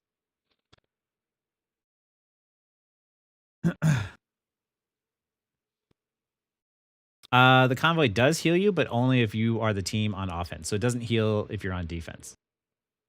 On defense, though, if you're on it, it stops it from moving. So you get that benefit. You ran to Guru at the gym? That's awesome, dude. I didn't know you lived near Guru. I thought you just hung out with him one time. But yeah, that right there, that kind of stuff, by the way, is what I want to see from everybody. Like, you know, when you are specifically using every bit of advantage that you can and you stay alive and you don't die to their ultimates and you get down to 60 health and you still live, like, dude, absolutely massive. Well, I'm happy. You definitely took that lesson and went with it because yeah, I am always using like every little bit of cover I can to try and keep myself alive. And then when I get healed up, it's like fantastic. But that was you were playing around the tools that you had. Like you had your shield, so you used it when Punisher was ulting to get yourself to behind the convoy, and then you kept yourself alive as you jiggled yourself around. You took the headshot from Widow, you brought the shield back up, and then you bought yourself enough time that Cloak and Dagger was able to get back to you and provide you with heals. That is why I say, like, you play around the kit that you have, not around your teammates' kits. Like, you know, your Cloak and Dagger was probably busy. I couldn't tell what they were doing at the time. You know, you can't always rely on your teammates to always be attentive to everything that you're doing all the time. So, like, you bought yourself enough time that eventually they could see you and be like, oh, I need to heal this Strange. Like, that is the stuff I like to see.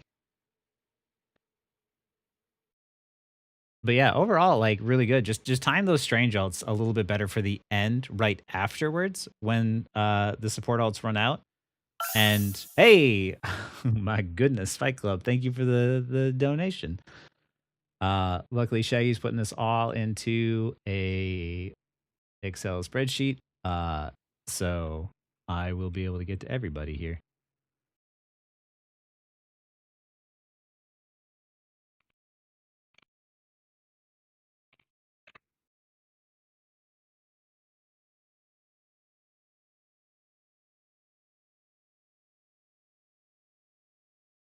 But yeah, I think overall this was a really good game. I really there's some mechanical things that you could definitely polish up on Penny a little bit in terms of like moving around that Penny button, abusing her mobility more, that I think would require more polish.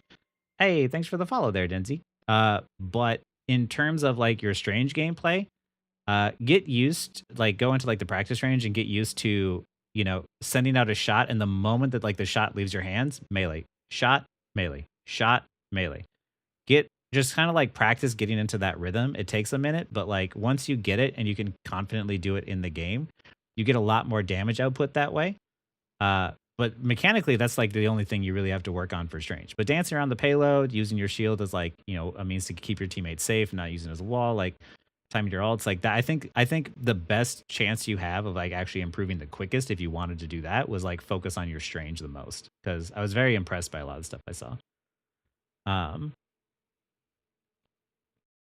All right, Shard, have a good night. Thanks for hanging out.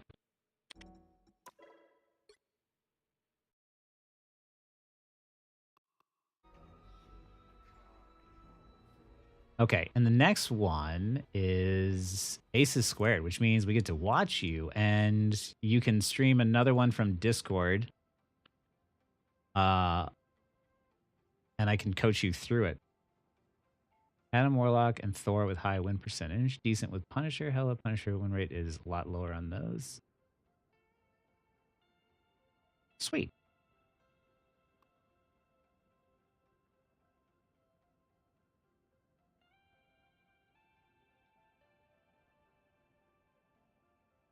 Be best for higher HP targets. This is for specifically Doctor Strange, because I believe that's still the way that it is for tanks, unless I'm wrong. So like, magic is not to be owned, but to be felt, experienced. So it's like an animation cancel. So let's see.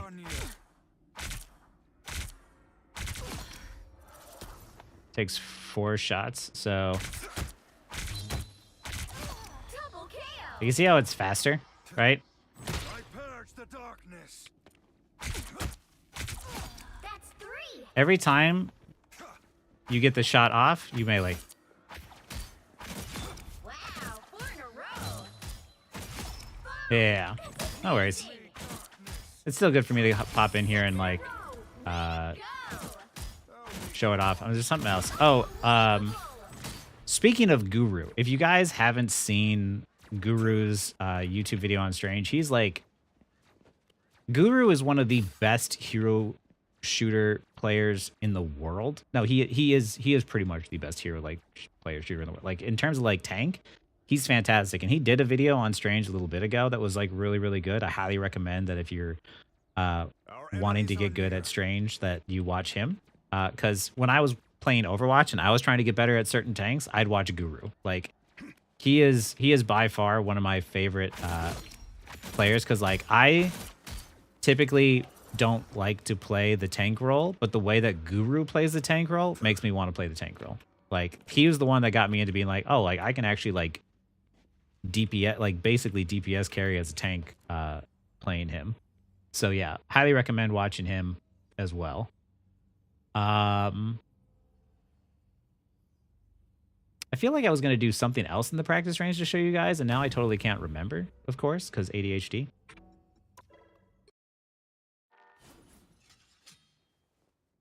But I do have to go to the bathroom like crazy because I realize I've been sitting here for a while.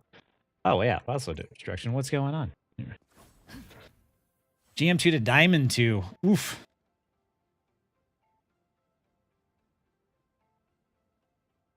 Oh, it was weeks ago?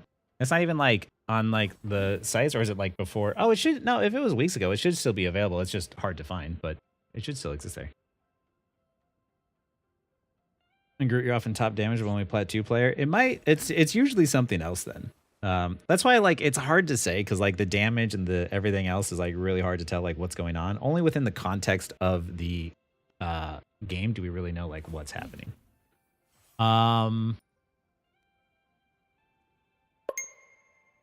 Hey, thanks for the follow there. Name the fandom. Also, remember, Destruction, even though you fell, you can definitely climb back up. If you did it once, you can do it again. I had no idea VOD reviews are going to be this popular, I'm not going to lie. Yeah, I'm going to go to the bathroom. I have a new I have a new Be Right Back stream image or background thing, so yeah. YouTube stuff, want to follow on Twitch. Hey, well, thank you for following on Twitch. I appreciate it. I'm just chilling here trying to help everybody get better. Today is a VOD review kind of day, so my day off, and I get to still make money and also feel really helpful to everyone, because I actually really like teaching. Like I side tangent here. I like love teaching and helping people get better at things because I enjoy getting better at things. So like it actually does excite me to like teach, and it is the reason why I like explaining concepts in a way that's just like easily digestible and much more understandable. So yeah, like doing stuff like this is actually pretty cool, and the fact that you guys want it is pretty awesome. And VOD reviews don't make money in terms of like Google AdSense, but since you guys pay for them, like here in this instance, it makes it really easy to like say like, oh, I'll definitely, you know, give you guys priority status on these and make time for it, because it helps me out a ton. It'll help Shaggy out a ton, because then it means I get to feed Shaggy Chipotle and Taco Bell. So yeah. I have no idea their names. We won that game even though their team's knowledge of the environment mechanics was wild. Oh yeah. Words are hard. Stats kind of mean nothing unless you have like above 15 deaths. Yeah. Honestly, the only stat I care about the most is like the deaths most of the time. Level-handed devs, not the arrogant ones who pretend to know everything. Hey, thanks for the follow there, Dodip. Yeah, here's the thing. Nobody knows everything, and it's always about like, you know, good ideas can come from anywhere, and a lot of times the best stuff comes through an iterative process of knowing like, you know, who's got like sort of the best ideas and being open to seeing things. Because the biggest thing I ever saw in problems in like development especially was the people who were like, they had such an ego about them that they try to hold their work close, and they wouldn't want anyone to touch it. And it's just like, dude, we can work together. It's like, no, this one's mine though. And it's like, dude, just let me do something, even for artists too, right? You have the voice and demeanor for it. Well, thank you, Rudy. does help that I have a really nice mic. Also, thanks to Shaggy. Do something for Teacher Appreciation Week next week. Well, thank you, Nova. I'll try, but I got ADHD, so I'm gonna forget too. I'm gonna go to the bathroom real quick. I'm dumb.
Okay.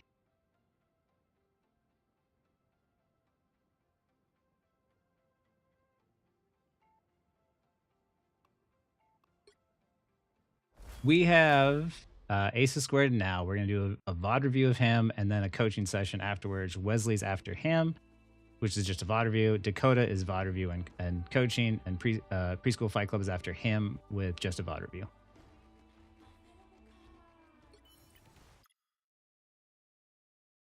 Who am I looking at here? Let's see. Best years generally.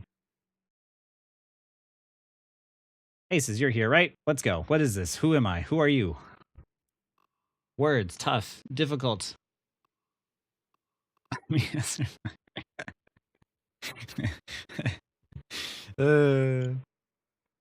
Some names are lame, like, you know. Punisher? Okay, fantastic. Izzle for Rizzle. That's fun. I'm a survivor, though. The battle starts in 5, 4, I like, 3, 2. You have to stop them from securing the mission area. I like this. Flying pressure. Oh, wait, what rank are you again? Turret's close. I'm the infantry again. Careful, because this is really good because you have really long sight lines. I want you to apply as much damage as possible. I love playing Thor and Adam as DPS carry because they have a sustain, but when I play Punisher or Hawkeye, I end up folding a lot. It feels like I can never get heals, stay alive when I off angle or play behind my healer, so I usually end up brain dead positioning, Diamond 3. Okay, yeah. So maybe like, you know, VOD reviewing and coaching you playing DPS might be kind of like the way to go if I can do that. Because we want to address, I think, like your biggest weakness. So that way when you do get put on DPS, you feel a bit more comfortable. I like this, though, because like right here, you have a... this is long sightline. So if you're playing Hela, Hawkeye, Punisher, like this range here and like the being able to just apply a bunch of damage and apply a bunch of pressure is definitely what you want to do. But the moment that they start to push up and they start to get within range, you got to start rotating back. Just like that, which is good. Applying pressure. Shoot, forget the tank. Shoot the Ultron who is egoing you.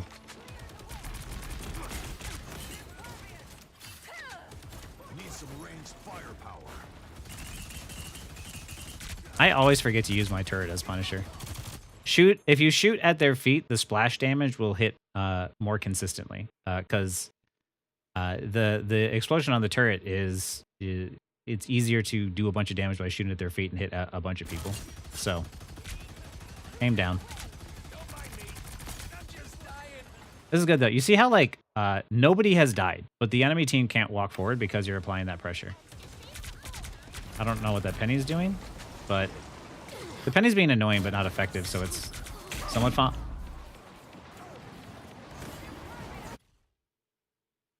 So that's what the penny was doing. So I think you were fine to hold a bit up. Like, to be fair, I didn't see that one coming either. I would have like, like knowing the penny is there. If I'm standing here, the penny can't really see me, right? So I wouldn't even have been paying attention to her. I would have been holding this cover here and then applying pressure and shooting this way. Because yeah, if I see that there's someone up here and they're not rotating, then I'm like, well, screw that. I don't care. Another thing you could do if you know, no, I'm gonna say you could go up there, but like there'd really be no point. I would continue to say like, you know what? If I stand here, she can't see me, so I continue to shoot and apply pressure. But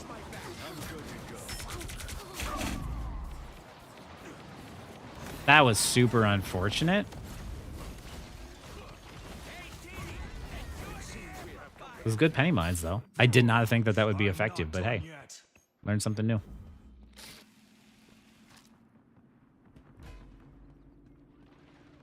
Point is lost, I believe. Yeah. Keep backing out. Keep backing out. Don't quit on me now, little buddy. Survive. I'm hunkering down. Ooh, not the play. Yeah.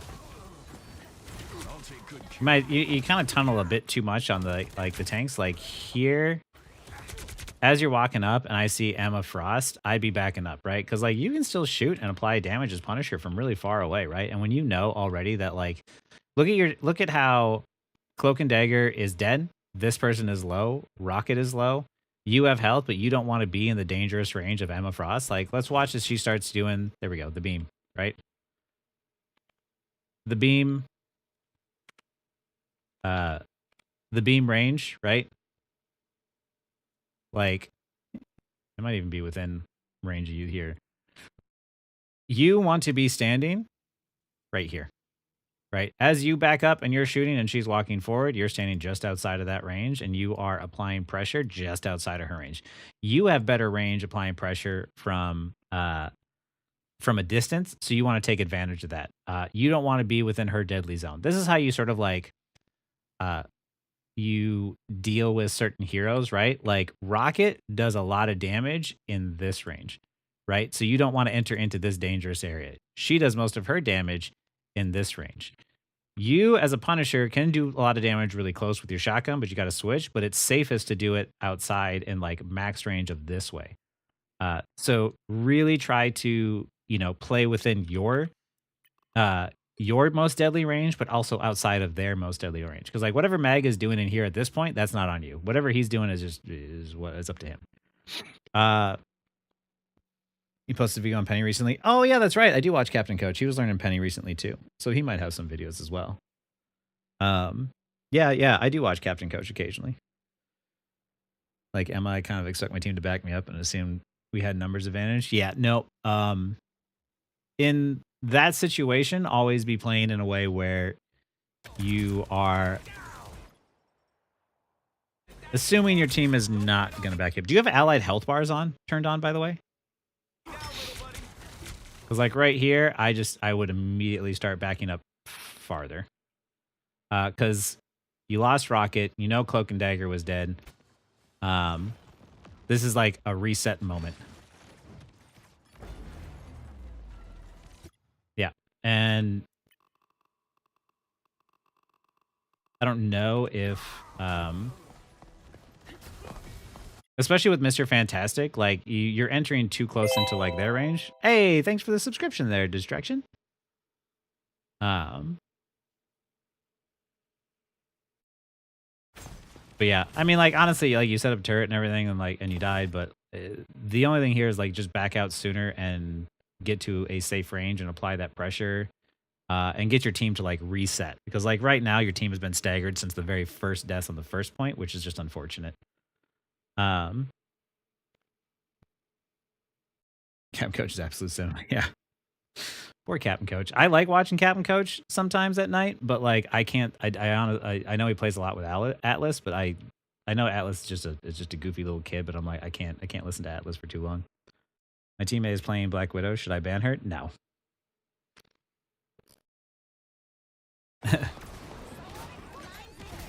Let's see if we can get our team to regroup.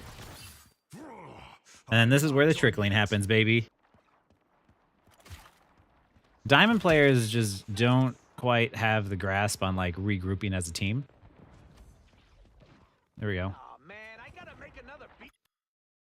You can get up here, by the way. This is a fantastic spot to like destroy this and start shooting. Like, let's say, look at like the enemy team. If you're up here, Mr. Fantastic can't get you, Emma can't get you, and you can see Ultron and Iron Man. So if you hang out in an area where like you can destroy this, by the way. You can sit up here and you can still be within LOS of like your cloak and dagger and your rocket. Interesting place.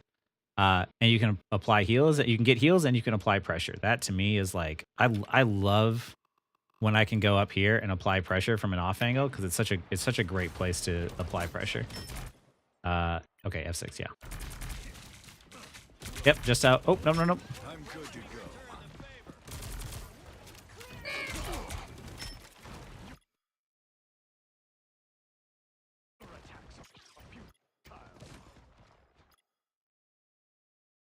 There you go. See that? Danger zone. You are frequently just within too close a range of the damage. You want to be just outside that range.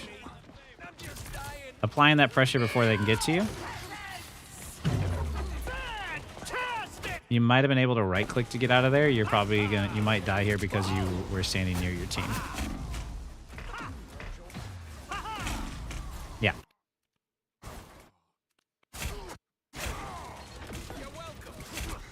I'm good to go.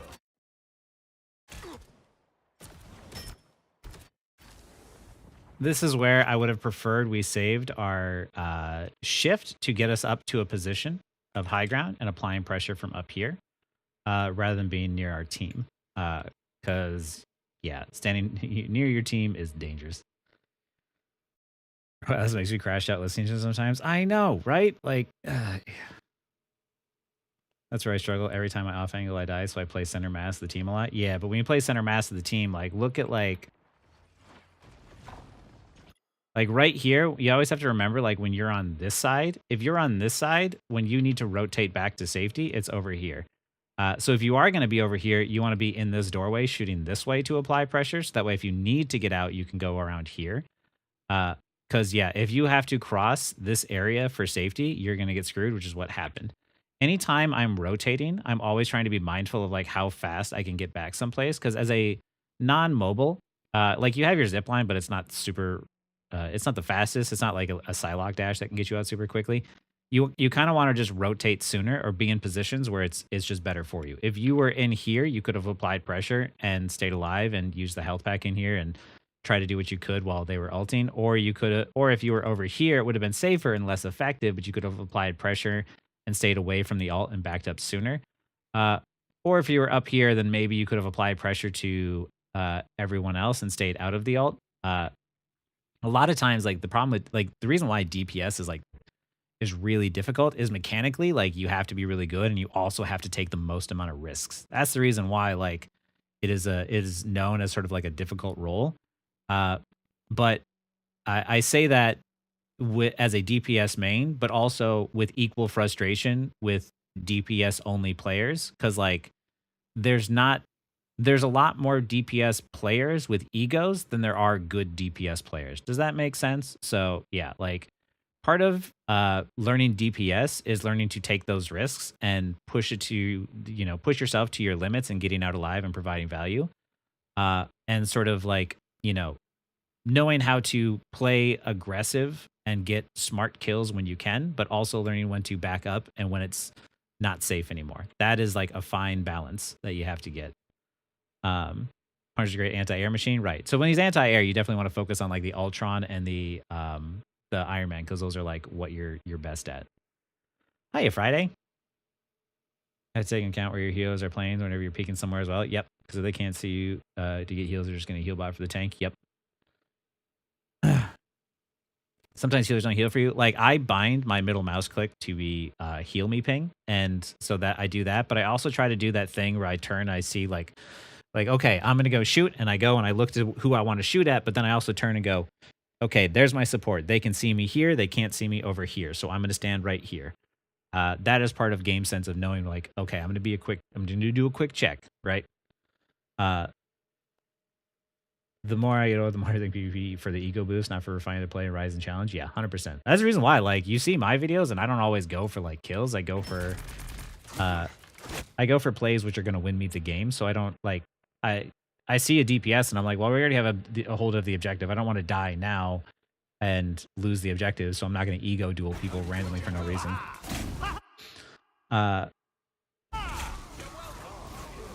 Yeah, you definitely have to just play around like your healers.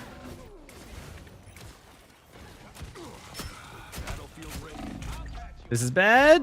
Oof. You're up, little ones.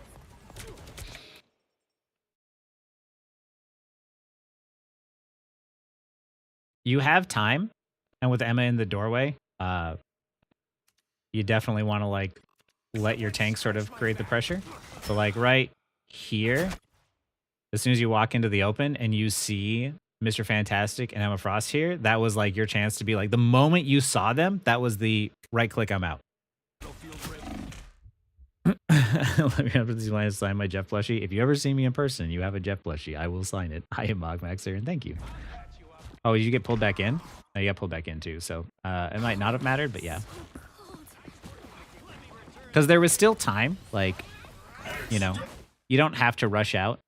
Being patient is sometimes what's going to win you the game. Okay, well, you guys got a kill, so it's winnable. It's winnable. Nice, nice. Yeah, here we go. There you go. This is what I want to see you do. Yep.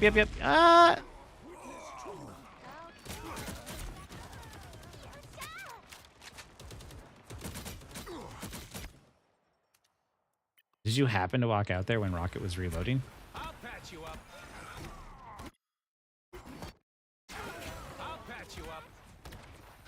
Battlefield ready. The heals just like.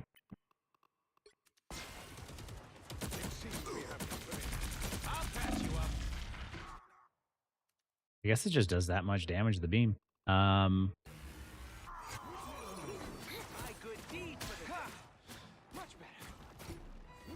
Yeah, there's a lot of unfortunate things that just happened right there, but the Okay, quit showing off, Starlight. You're up, little ones. I'm not going to give you too much criticism on that death because of the fact that even for Diamond, I did kind of expect you to get healed there in front of both of your supports, and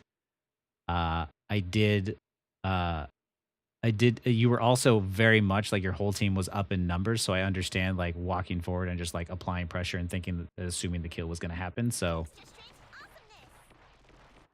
Extended my deployment. like when stuff like that happens, that's when I'm like, oh, I need to play a lot more safe because I realize that my supports aren't going to be very quick to heal me.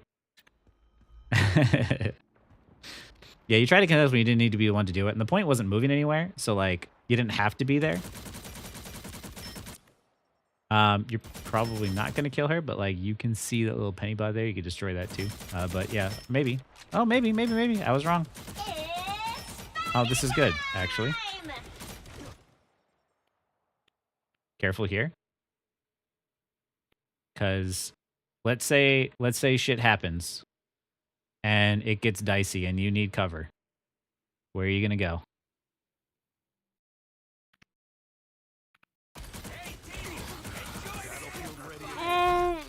Oh, that was so close. There you go. This is a better spot.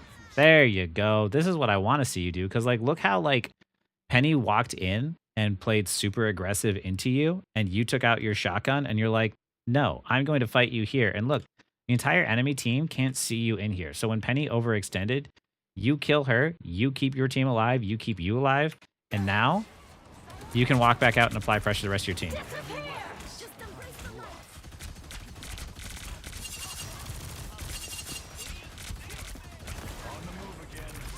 I think if you shot at his feet, he'd be dead sooner. But yeah, this is good. Judge, jury, Yeah, secure that win. Secure that win. Hell yeah. There you go. Nice. Continue the staggers. Apply the pressure. Nice. Yeah, keep applying that pressure. There you go. This is really good. Backing up, securing that kill on that penny, and then immediately securing the rest of the fight with your ult and applying that pressure and staggering the rest of them. That's exactly what I would have done. That was really good. On the move again. I'm good to go.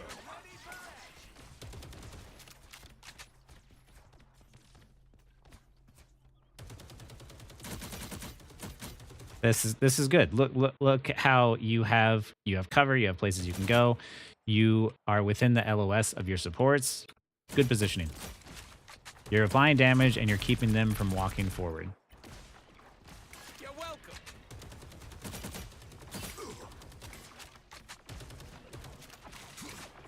When you can't secure kills, you shoot to apply pressure to keep them from walking forward. So you force them to use ults in bad places, so that way they have to use them in not the best places, so that hopefully they waste their ults.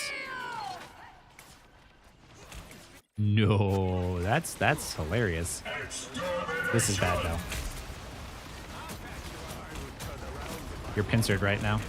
Maximum pulse. Fantastic! You got out. I want to go back though. So You're welcome. right here, when you notice, Good to go. I'll patch you up. Battlefield ready again.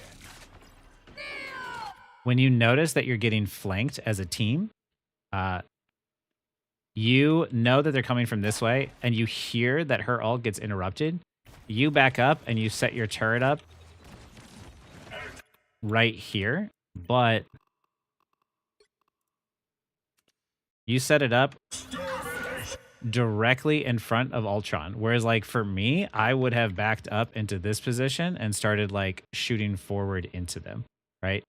So if you're going to set up your turret or something, like, if you would have set up here, look how, like, Ultron doesn't have vision, right? This is the stuff that, like, I'm always thinking about, because, like, after 8 years of playing Tracer, you always have to be aware of, like, what your enemy on your right can see and where they can see and who can see you in front of you. So me, I rotate into position, not just who I'm looking at, but also who's on my right or who's on my left and who can see me and where I can stand to where I'm avoiding their LOS at the same time. And hitting people in the air with the turret's really difficult, so I don't recommend it, but I will say you do live, which is a good job. Nice, nice. You see that one's low?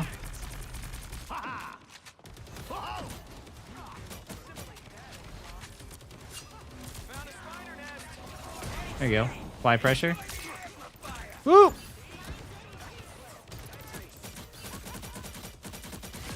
Nice. Standing still to hit your shots. Good job. Exactly as I. You're welcome. Battlefield ready again. You know what to do, spiders? Once again, personally, I'd set up 60 top. seconds left. Hunkering down. Since the turret works best shooting at their feet, imagine you're here and you're shooting down at them instead of shooting directly at them. Whoever they are, they don't look friendly.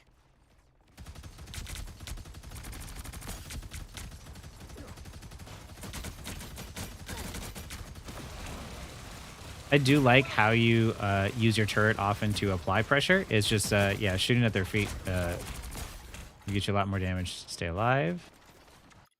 Your supports can't see you because you're standing, Help.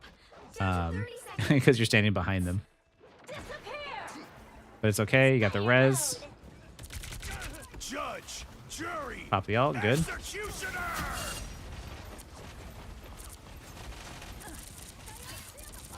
Really good. It's spider time! The final 10 seconds. It's dangerous, but For mutant kind. I didn't forget. nice. You'll have to keep fighting until we have a winner. Triple KO. This is almost too It's the up close shots that look like sometimes they should be the easiest and they're not. You're gonna die, but honestly, it's not.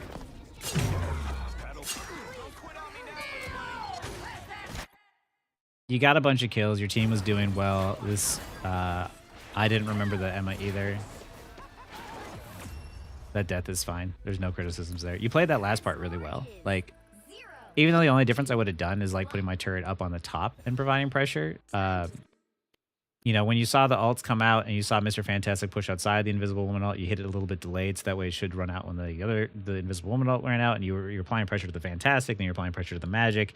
You didn't get distracted by shooting the tanks. You focused on that. You stayed alive. Your positioning was in an overall, like, I don't think I have any Including which side you're on. criticisms of that. Like, Let's keep fighting until because once again, great shots there. Let's keep fighting until we have a winner. The final 10 seconds. I don't think there's anybody here on this side that could have hit you, because it was like, it was Invisible in a Rocket. Yeah, like overall, like just like you played this last part really, really well. I do. It's always funny though when like you hit like these really good shots on like Magic, who's bouncing around all over the place, and then of course when there's an Invisible Woman that's like right in front of us, we can't hit it. Ask Shaggy. You all have those moments where sometimes your aim is on point, and other times you can't hit the shots which seem like they should be the easiest. Just say it. But yeah, that last bit there, really good. Like 4, 3, 2. All you need to do is capture the mission area. the death didn't matter anyway. I wouldn't expect it anyway. There was nothing they could have done to take the push the point farther. Shaggy doesn't have like the DPS in him. I'm hunkering down. This is good.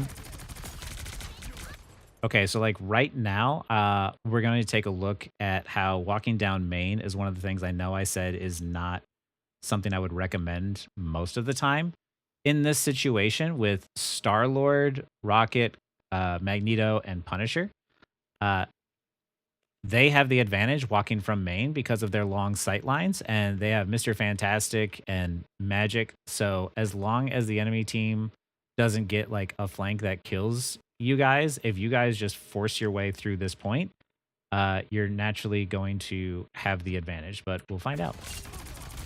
But this right here, applying pressure to that front line and forcing them to back up is the right play. Like right here, once again, if you shoot the ground right where they're at and shoot the, you'll do splash damage and hit their feet, and you'll force them to back up. You hear all those ticks? That's them getting hit. Ooh. There you go. And you, like, see how they're backed up to the point now? They don't have their defensive ability, so they had to back up here. This was you applying pressure that just gave you space to walk forward.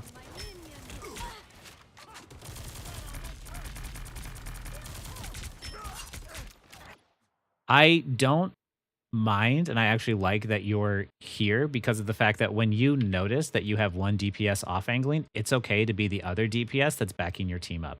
And what you're trying to do here is apply enough pressure so that way this DPS can have an open opportunity to kill someone. So I know that a lot of times I say like as DPS off angle, like you definitely should and could when and you should when you can.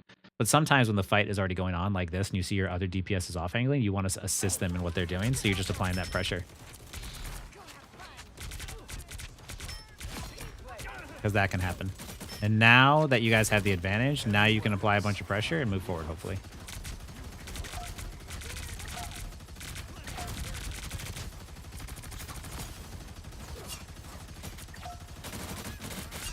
Don't die, Star-Lord.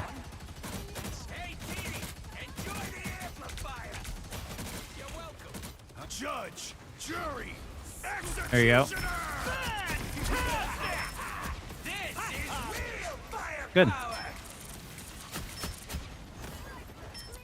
Kill the rocket ult. Kill the rocket ult. We can kill him. He's out of the position too. I personally would have gone for the rocket ult, but this is kind of working. Do you get hit in that? No, it blocks it. That's good to know.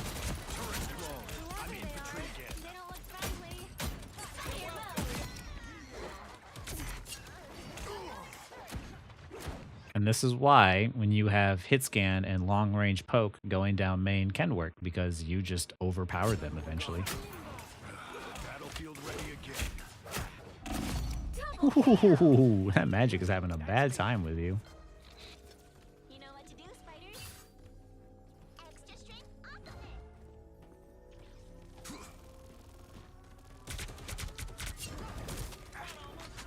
It's very important to recognize like what team comp the enemy has and what you are playing as a team and what you need to do and strategize around it. Like, To its destination.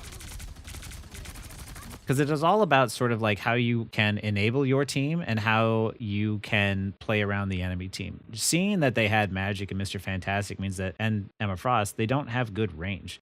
But you have fantastic range with applying pressure with the turret as Punisher, or you have long range with your rifle, and also Star-Lord being able to have great mobility means that he can get off angles a lot easier than you can. So just by strictly applying enough pressure and playing very patiently and very slow is the reason why you guys pushed through that first point with such ease. Like, I saw someone oh, I'm happy Ace is squared.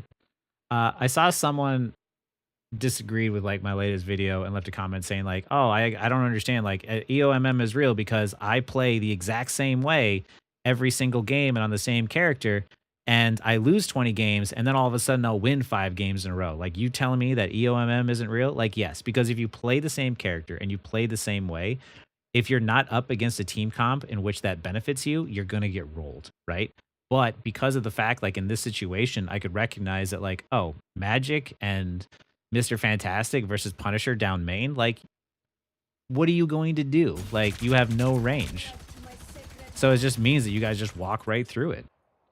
I just feel ineffectual as Punisher and can't get picks like Hela. Hela, there's a difference between tracking damage and burst damage. Hela is burst damage, so it's much easier to catch an enemy off guard and surprise. When you're tracking someone, you're doing slow damage over time, so it's easier for them to get out. Yeah, you're only going to climb by getting better. Even if, like, let's say maybe there's some sort of special matchmaking that tries to get you to stay longer. Like, that doesn't mean that your games are unwinnable. Oh, yeah, there you go. See, shooting the ground. Even when they're behind cover, they're not safe. Judge, jury, executioner! Behold, that child! There they are. They don't look friendly. Nice. Penny nest. Penny nest. Don't lose sight of the penny nest. Don't die to the penny nest.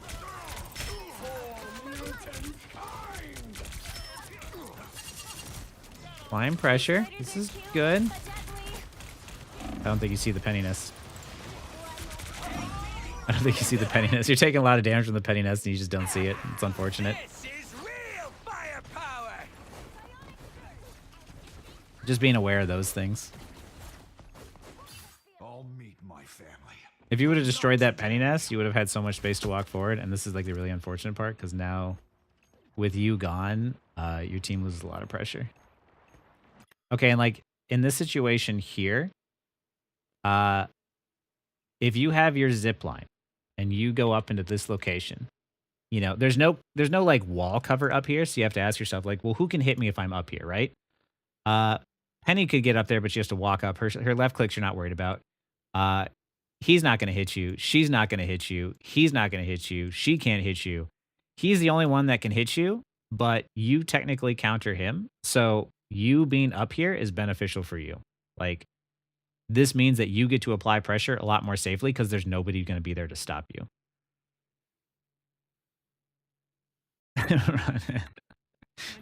I assume you're being sarcastic, but Fantastic! the penny nest doesn't heal you too. No, it only heals Penny. Battlefield ready again. Oh, that might be a bit ballsy while he's ulting. Oh, yeah. Too ballsy. Good to go.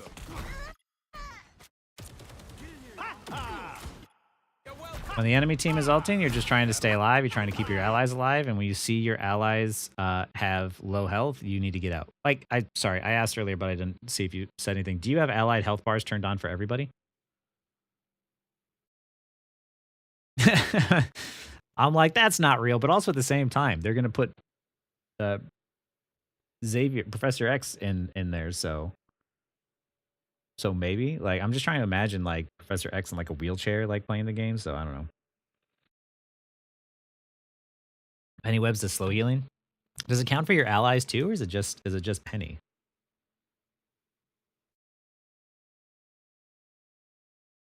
Crap, after this, I think I need to make like a sandwich or something. Keep myself moving.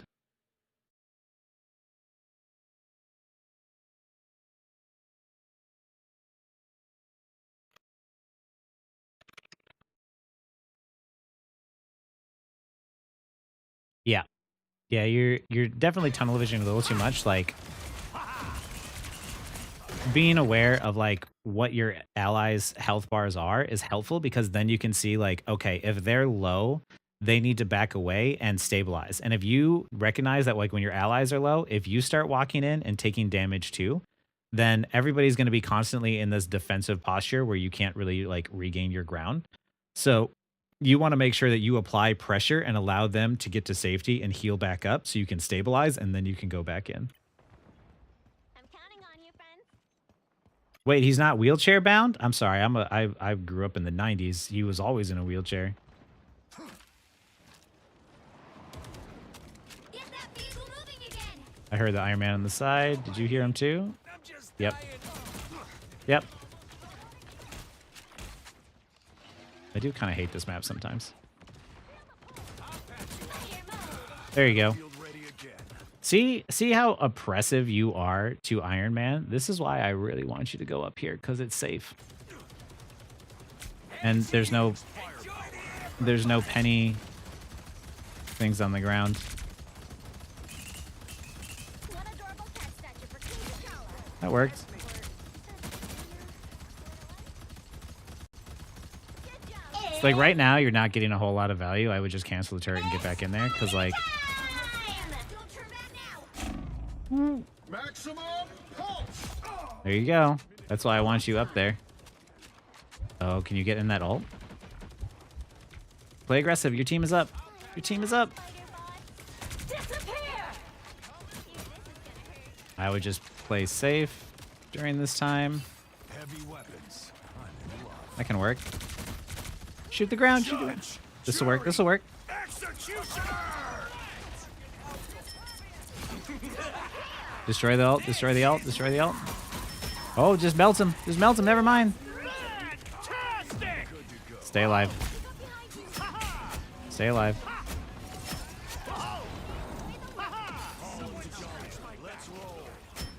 I would immediately.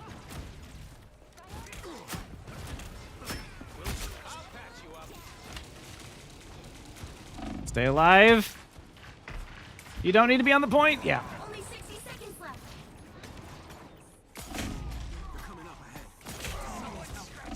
So remember earlier when you died in front of your supports to the Iron Man beam? That was your lesson this game, to be like, I should avoid that beam. Because like right here, like if you're going to let's just look to see how everybody died real quick here. Only 60 seconds left. This is gonna hurt.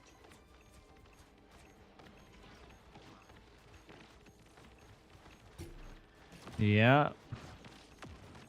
And now, once your team loses numbers, we're going to lose the objective. This is why it's super important to stay alive. Like, if you positioned yourself instead, Only 60 seconds left. Some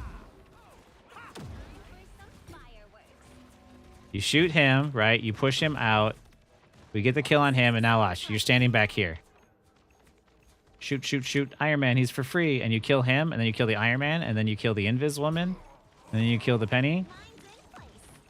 But because you played too far forward and you were on the point, that's why you died.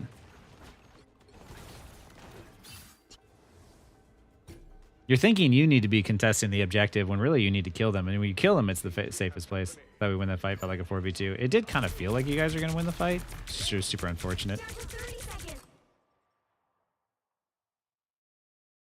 This is offensive. I don't like this. Need some ranged firepower. Maximum pulse! That was... I was like... I was sitting there in the watching you in the turret, and I'm like, I think he lives that, right? Like... Get that vehicle moving again. He's good. Surviving, getting out, playing out the shotgun. Yes.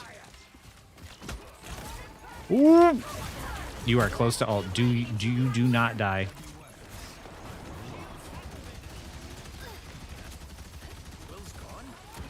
Yeah, see how much downtime that, like, you have to be careful about using your turret because if you can't get a whole lot of value out of it, and that's where, like, if you were up on like the high ground or something, which you also would have pushed this guy off because, like, once again, this is offending me right now. Imagine you were up here and you set up turret, right? Like, look at the angle you have then shooting down at the ground. You get all that splash damage, like, juicy. This is where I would have, if you're gonna do the turret thing, like, go up top and apply that pressure. And your target prioritization. He's so free. Yeah, your biggest problem on DPS is picking the right target. Because this is offending me right now. Now you're gonna die. And you died really close to ult, which is really unfortunate.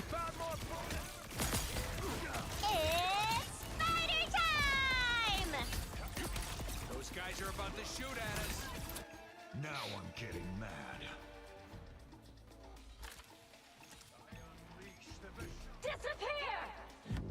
It was really good. It was really close. Honestly, I legit thought this was going to be one of those games that you submitted that you actually like won because of how close you guys were multiple times.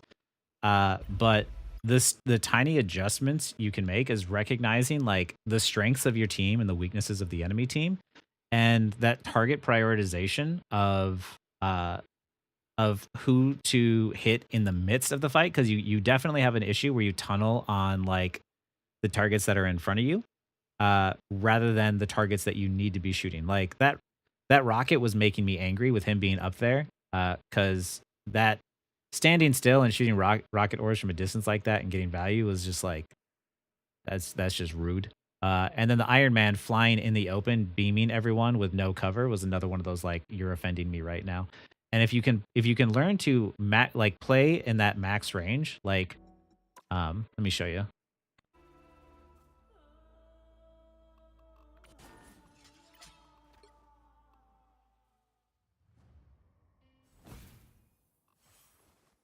So like Psylocke being my baby.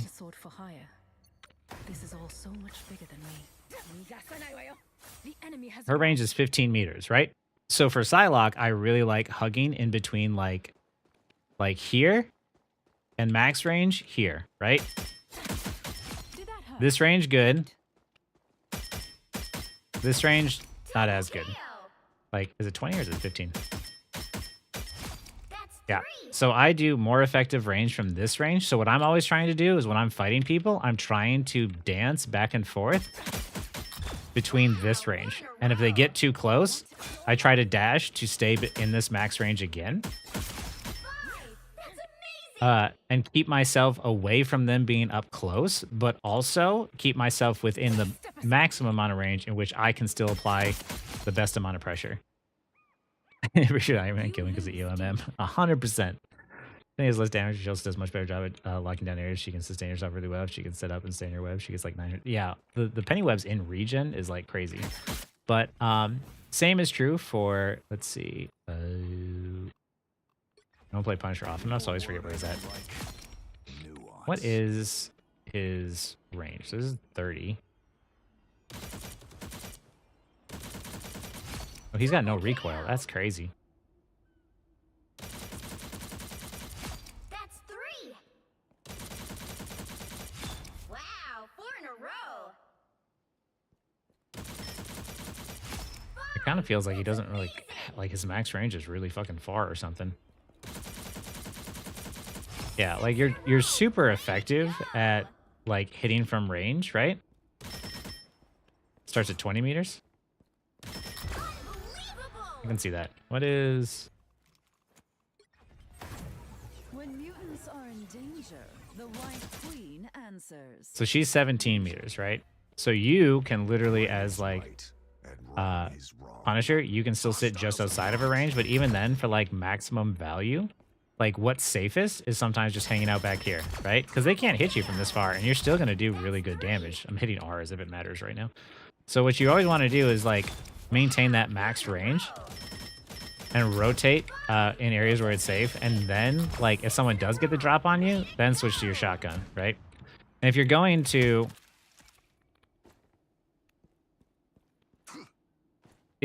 use the turret, right? Need some ranged firepower. When you're shooting them like this, Free fire zone. a lot more value than Heavy weapons. I'm in love.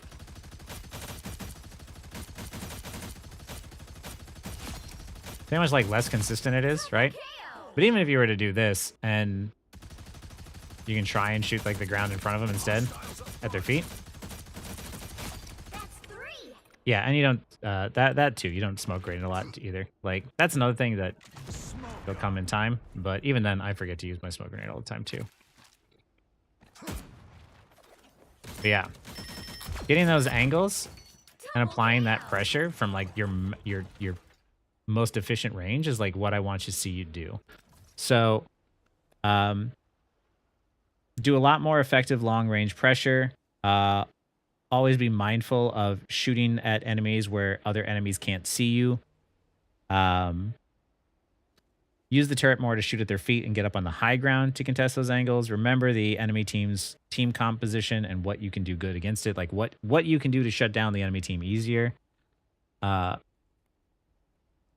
Oh yeah, and shotgun tanks up close. Like that's good. I think that covers most of it. Heads up, hostiles. But yeah, playing more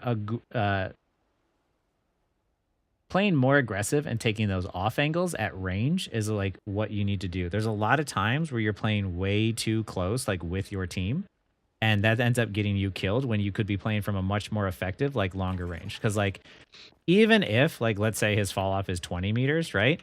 If it's 20 meters, but Trudy's going to get this all sorted out. All I have to do is build her. One step closer to saving the world. so this is 25, right? And this hurts, right? But it's got a max range to it. So instead, you play Punisher and you stay outside that range. And even though you're going to do less damage, he's not going to hit you if you're that close. So I want you to definitely try and like play with that max range, and don't be the one to Hostiles up you know, front. be the one contesting the point or the objective unless you absolutely have to. And yeah, always check to see like what your teammates are doing, what their positioning is, because a lot of times, like anytime I assume that my teammates are going to do something, I get disappointed a lot. So I just try not to do that anymore. But yeah, you want to, let's see, we can hop into Discord and you can stream a game. So I can watch you do that. Do you want to hop into like a ranked game or something? Do you want to hop into like a quick play? I can do either one. I feel like ranked might be better, but I could watch you do 2 quick plays as well if you want to take the stress off. If they're like fast quick play games too, like we won't, like they're completely unbalanced. We won't even need to count that or nothing.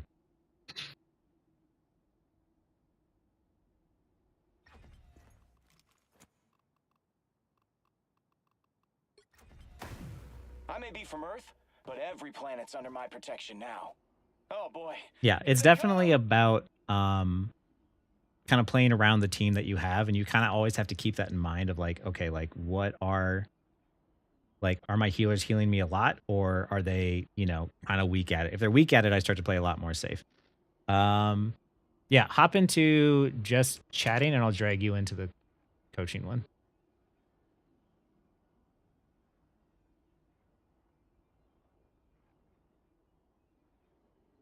You want to see some blood?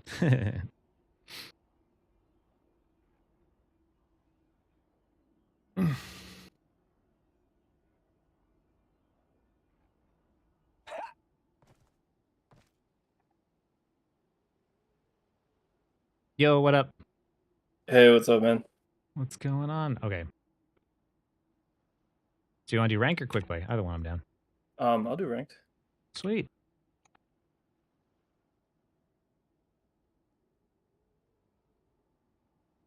Yeah, I definitely learned a lot there. I think the biggest thing is like I feel like I can never off angle because Yeah. I never get healed. But I realize I need to do that. Like I need to try and see if the healers I'm playing with that game will actually heal me or not.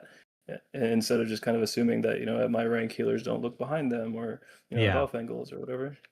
Yeah. A lot of times, I get, uh, it I always try to position myself where my healers can heal me, and I always make sure to uh ping or add the assign the I need healing button to my middle mouse click, so that way I can constantly just spam, hey, I need healing when I really need it.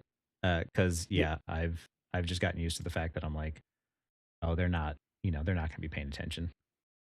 yeah, I spam it a lot, and I think that might be a problem because people tend to get upset at asking for healing. Yeah, sometimes I say out in voice chat like, "Oh, hey, like I'm not trying to be rude, or just you know, trying to let you know," or something like, I might let them know, but like the times I think that like when I play support and I get annoyed by it when it's like when they die and they're like spamming ping, it's just like, dude, like I see that you're dead. You're not Yeah. like it doesn't help now. Yeah, and then yeah, so I picked a Punisher game because I think I'm naturally better at DPS, but I just Mhm. find like I find like playing Adam and Thor like pretty easy, but I struggle with DPS. And I think, I like Adam because he has like 3 health bars and Thor just Yeah, has a ton of hit points. yeah, And I guess like my positioning can be a little more forgiving. yeah. For especially for uh Punisher and Thor, especially for like playing tank, you can be forgiven a lot of stuff just by having like a larger health bar. Uh, but yeah, even with Adam, Adam is just like he's a DPS support, so you can um uh you can still play him the same in a similar way. Yeah. Is your stream dishing out sound? Because I'm not hearing anything. Oh, I know if you click like the stream settings, there's a checkbox for sound as well. oh yeah, I see it. Yeah.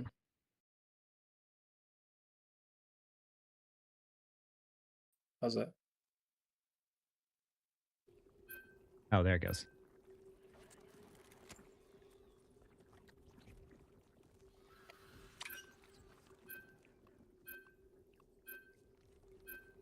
Just play Wolverine. The right heroes could make all the difference.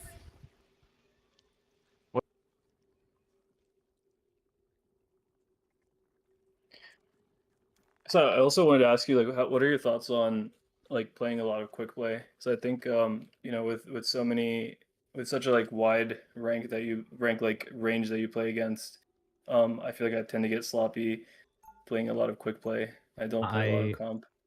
I don't play quick play at all unless I have to do missions. I despise quick play because like I don't feel like it teaches me anything. Because when I hop into a game and everybody's like similar rank, uh, it's much easier to know what to expect Hey, both from the run enemy. rocket for the infinite ammo, please. We Uh, have a Bucky and a Punisher. yeah, it's much easier to understand like what to expect from all of my teammates. Whereas like when I get into a quick play, I don't know if my teammates are bronze or if they're celestial, and I get both in I my was games, and joking. it's really like it's really tilting.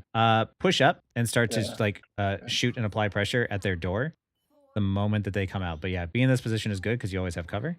But you want to build as much ult charge as you can from the get go. So just apply that pressure. There you go, just like this. Yeah, I see that with They have a Panther. rocket. Yep, they have a panther, which means he's going to rotate the right, and you start to rotate with it. They got a Panther. There you go. They're Panther's down on the right one. side. He's in this room. Go to the top left using that gooey thing on the left. There, that'll work too. Oh, oops. Damn. I hooked him and Oh, punched don't him walk and away from your got team away. though. Oh yeah, keep going that way. Keep that wall on your left breaks, by the way, too. So rotate back with your team. They're down, so they still can't push well. There you go. Nice. Push forward because there's not really a threat other than Star-Lord. Now there's no threat. Walk forward again. Oh, Black Panther got res, so be careful of that.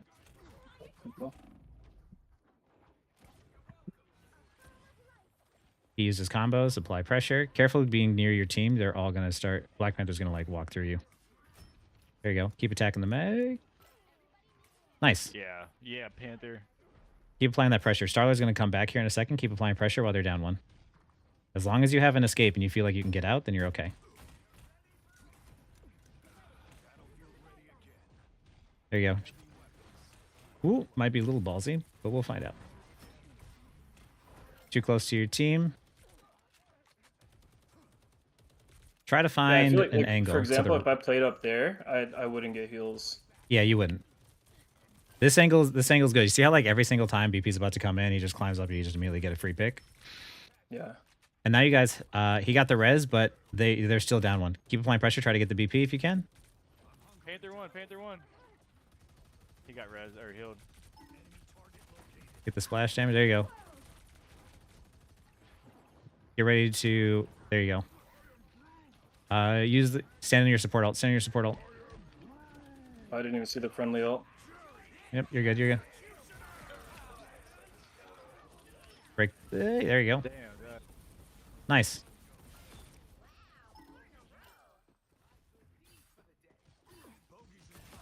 Ooh, clean. Nice. Okay, walk forward, apply pressure. Yep.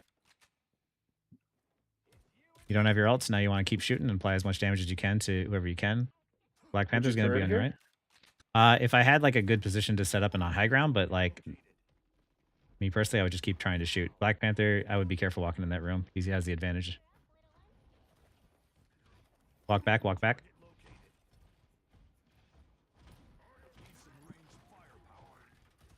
It's gonna work. I'm not sure if your sports can see you, but it's a good applying pressure. I like this angle here.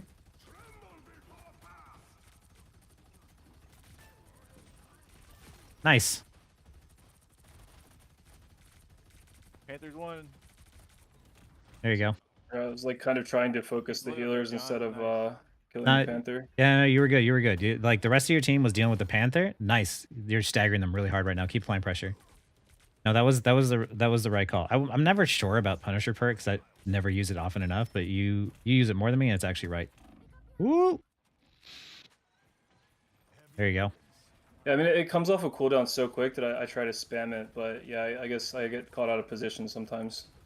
Sometimes you do, but like overall, I think that I like how often you use it. There you go.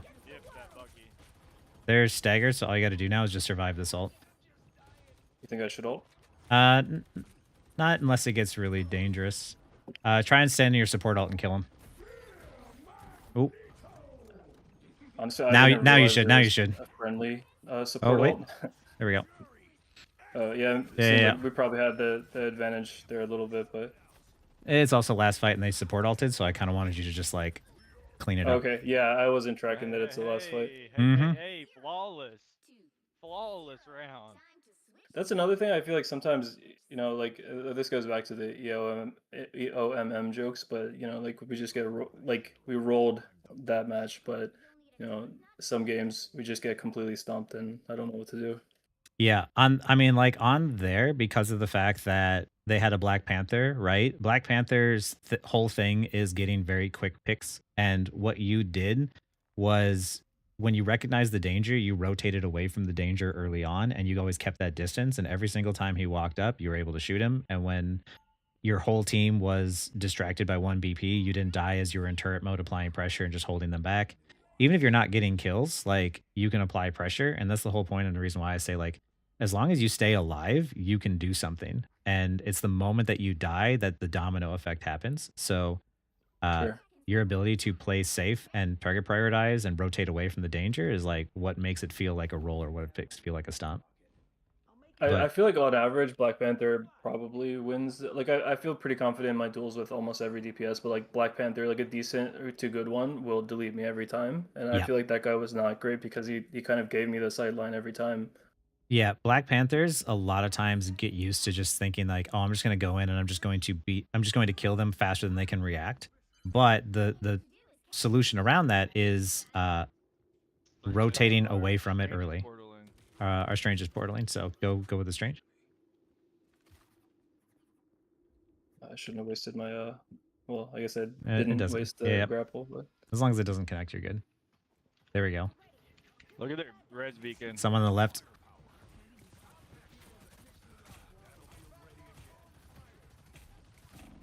Yeah, I lost the Panther. Oh, Punisher. That's free. That's free, I think. Yes. Penny nest on your left. Destroy that real quick. Help your team. Rocket There you go. one. Gonna try to There you rotate go. upstairs. Yeah.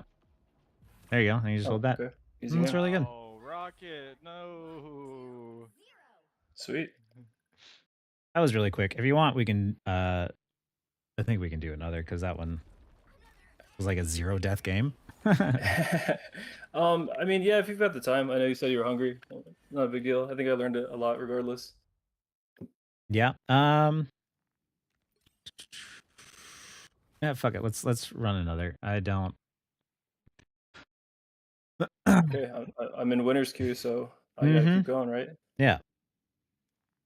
Go until you lose 2 and then hop off for a week and then you know, log on during the hours of 6 and 7. I don't know what the rules are. Punisher turret out damages C and D. Oh, that might be true. That's something worth testing. Punisher has to have some damage drop off. I just don't know what range it is. I always just play whatever like is like range is my safest, and you know, rotating away from constantly rotating myself like away from the danger, because you know, with dive heroes like BP, the way that you avoid dying to them is you're just not in that area. Sure. Yeah, I think that's what I learned the most. I just my angles aren't creative because I just assume my healers won't heal me unless I'm standing right in front of them. Mm-hmm.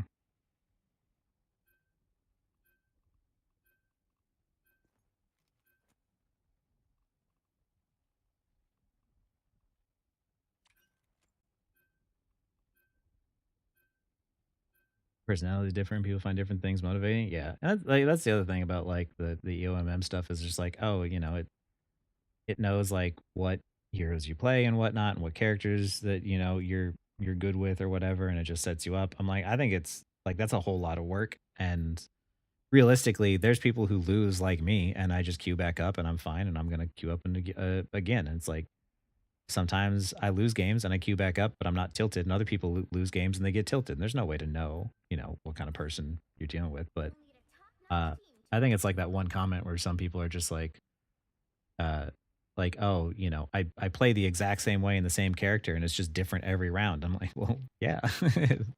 there's 3 different types of ways to play, of characters to play, and you know, you have brawl, poke, and dive, and not everyone's going to play dive. Like I play Psylocke into every team composition, whether it's poke, dive, or brawl, and I just make it work.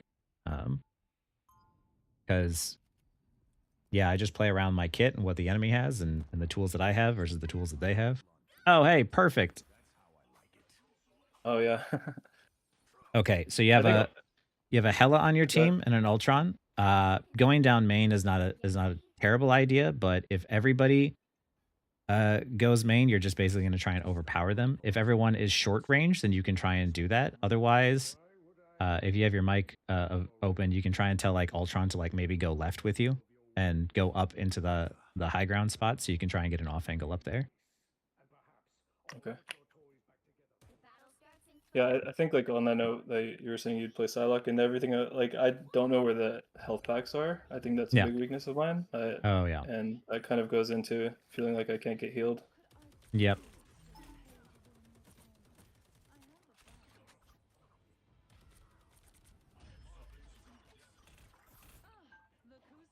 You Yeah, might so be I able to guess, walk like, in up. this situation, I kind of just follow the tanks. Yeah. They have magic same angle. and Moon Knight. Yep. Assault. Kill the Venom. There you go. Your team's walking up, so walk up with them. There's gonna be an Ultron in the air. Yep. Shoot past the tank and shoot the squishies if you can. Otherwise, shoot the tank.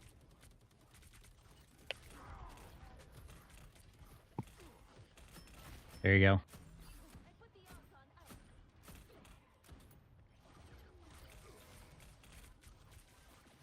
Yeah. Yeah, go left.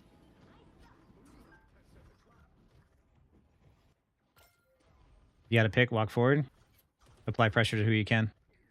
Find an angle there. Yep.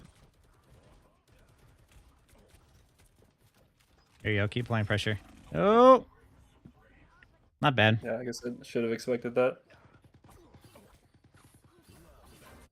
If you would have landed a couple more shots, then he would have been dead. Just unfortunate, but yeah, for right, sure. right idea just didn't work out. But you saw how like once you got up there, the angle you had on them. Yeah, that's like one of those situations where like I just felt like I would never do that in a game if you weren't here because I wouldn't get healed. Yeah. And maybe it just comes down to like, you know, I should have won that duel.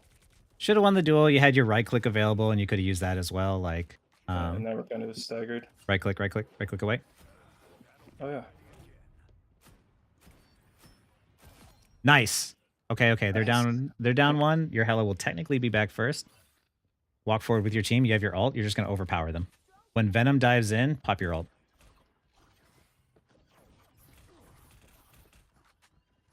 Walk forward while you still have the advantage. There we go.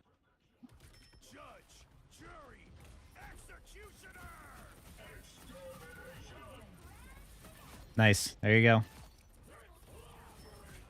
Kind of just targeting whoever looks the most killable. Yep. Just when you are in Punisher ult, everything is killable. Just like that. Magic's coming back.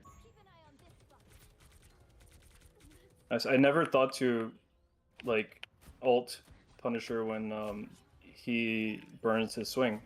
Yep. Yeah, if he dives in and immediately jumps in on you, like especially if he doesn't have his swing, then you know, it's the same as like if Thing dives in on you and like charges you and you ult on top of him. If he wasn't tracking that, he dies. Stay to the left. There you go. Right click. Oh yeah. Yeah, I always forget that exists. Mm-hmm. Apply pressure. There you go. Nice work. Yep. Keep applying pressure. Thing is play safe. Play to live. Watch the monk. Nice. Venom to your left. Okay, I'm gonna back up here. Yep. Play to live. I want this cloak to chase me. Yeah, she's getting heavily distracted. Don't die. Oh, just kidding. I got your right click again. Yep. Yeah. Dude, you, with that alone, I think you solved my survivability problem. Yep. It's not too bad. Your team is still doing pretty good. Save your zipline if you can. Try to go up there. Yeah. Yep. That Venom is harassing your supports. Every time the Venom harasses your supports, shoot him back. Like you see how like your team's not getting. I shouldn't have ulted there. Yep, a little too soon, but it's okay. It's still going to create space. They're going to back up.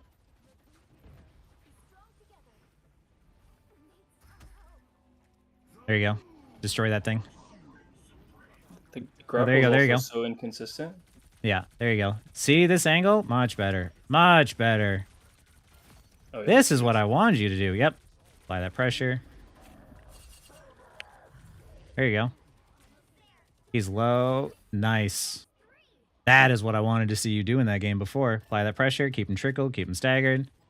Keep walking forward. You have the advantage. This is you telling them that this is my space. You're not allowed to enter into it. Someone's behind you, I think. Oh, it's above you. It's a Psylocke. Keep applying pressure. Keep shooting. Non-stop. There you go. Survive this.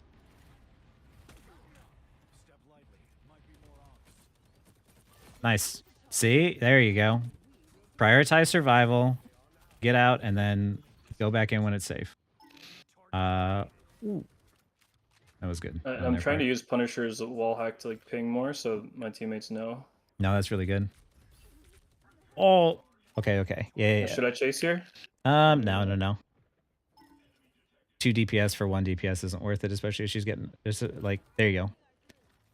Every time that Venom dives in, I want you to my supports there. Yeah, every time that Venom dives in on your Luna, I want you to shotgun him and get him out. But right now he's gone, dead. I don't know. So like right now, use your rifle and shoot whoever's far away. Yeah, there you go. I was waiting for Psylocke ult. Yep, smart. But that's kind of like the only ult I'm actively tracking right now, I think. Yep. And it's gonna happen right here. Yeah. Oh, Nope. okay. You're okay. Psylocke's gonna pop out of her ult in the center. Ooh. Just survive this. They're doing alt domino.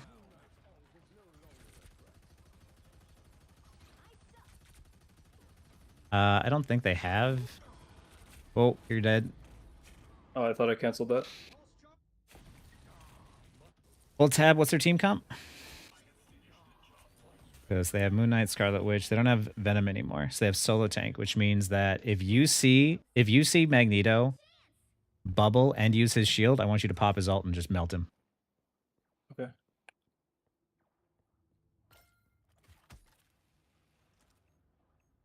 Maybe I should just use ults here anyway, right? Quite possibly. Oh, I guess it doesn't matter. Nice. Dude, yeah, those subtle changes feel like they made a huge difference. Yeah. Like it's a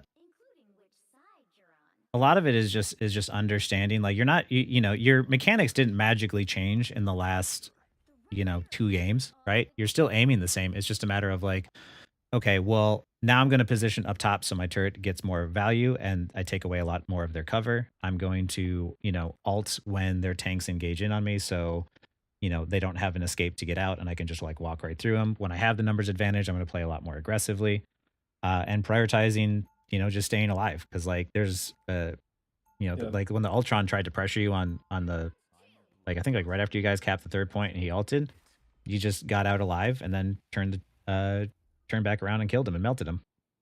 Yeah. Where do you think we should hold here? Normally, I would just go like I expect them to come main, and I would just kind of stand there again. I think it's probably like, fine I like to go this main. spot, but like I don't know if I can just start there because I kind of want to apply pressure here.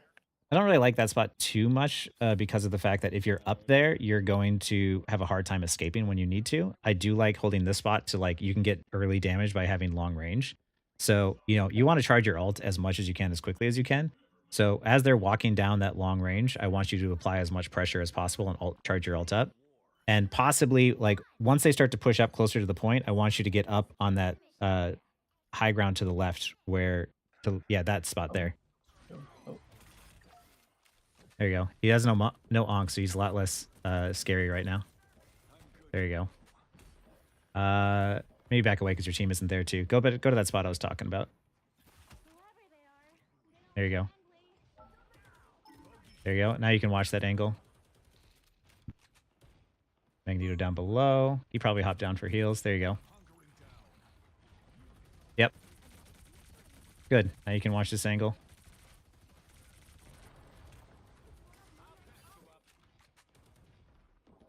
They're all in that room, so just keep applying pressure.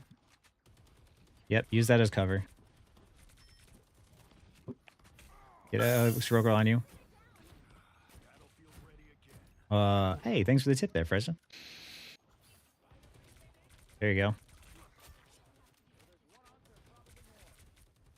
Keep applying pressure. Good angle, good angle. Careful when moving. There you go. This is just clean up from here. I think I'd this is probably fine. save ult here, maybe. Yeah.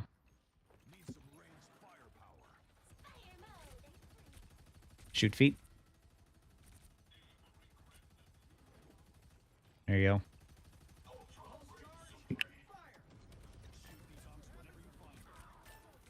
Save ult still if you guys have this. My team is going to win that fight, so I'm going to pressure these guys. Yep. That's the right call. Okay, if I get healed, I'm going to ult. I think you're... Yep.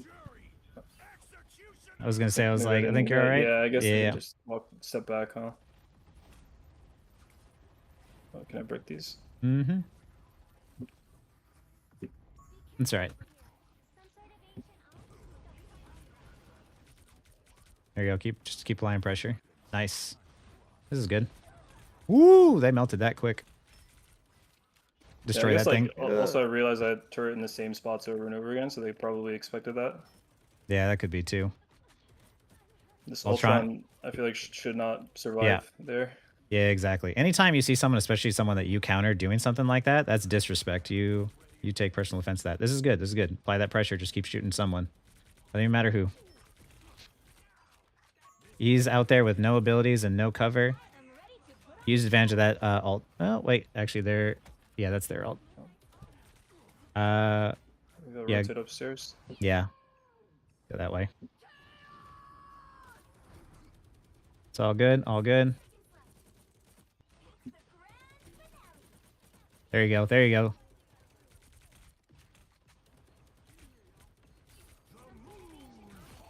Nice. Okay, so I feel like I can, even if I get ult, I wouldn't use it probably because we killed both healers. Oh, they have triple healers though. I'd ult. I'd ult. Oh, wait. Yeah. Oh, they capped it. Oh. Yeah, I guess. Yeah.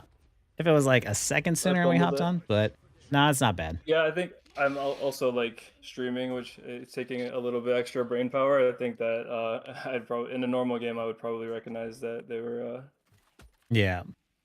on point. I wasn't fully paying attention to the 99% or whatever it was at, but I was like, if you got it in like the moment you got the ult, you immediately hit it and tried to melt him, it could have worked. But it's like where you were positioning and how you got out of danger and went and got value in later was really good.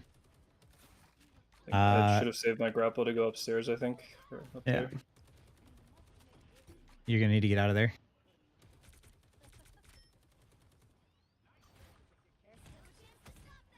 Ooh. Nice. Someone on your left. There you go. So Keep here, like, I would be trying to contest because my tanks aren't there. No, you leave that to the penny. Because if you start taking damage, then that means they can't heal the penny.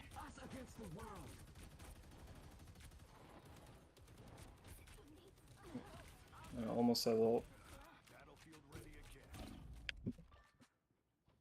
It's all good. Can they see me here? Yeah. Okay, well. It's okay. It's okay. Still good. Still good. Don't panic. Rocket is still holding it down. Oh, nice. Get in there. Get that get that mag. Get that mag. Get the mag to your right. To your right.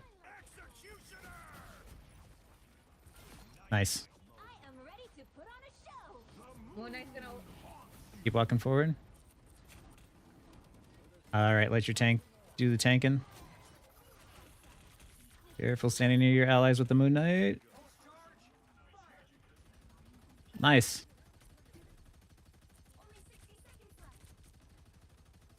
Ooh, I'm on the edge of my seat. I feel like I wasn't getting too much value with the turret there. That's all right. That's recognizing like when you can get like more value. Hey, thanks for the gift sub there. I guess I'm on the left side again. Yeah, if you oof. Oh, Yeah. Nice, nice, nice. Okay, now you're up one. Don't forget the Moon Knight on the left. Keep applying pressure. trying to kill this Ultron, but Right click out. Oh, there you go. You're good. You're good. You're good. There you go. Last one, but it's okay. Take that Ultron out. There we go. See, that's go up. yeah, it's kind of panicked there. I'm gonna say you could have used your grapple to get up to the top part of there again and gotten ready for Oh, a that's right. Yeah. cheeky turret, but it's okay. It's still good. This is still good. You're alive. I feel Now's like the this time to Luna is get carrying me. team effort. There you go. It's maybe a lost fight. Not bad. It would have been a really good one if your team could have like got on the point and contested, but it's okay. Get out of there. Yeah, I should have grabbed that health pack. Thank you, Lex. There you go. Now you give your supports ult charge and everything. All right, start applying pressure and walking forward if you can. There you go. Ooh, watch that onk.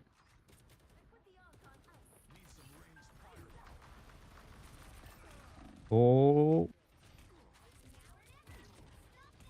Play back. I don't know if you have a tank.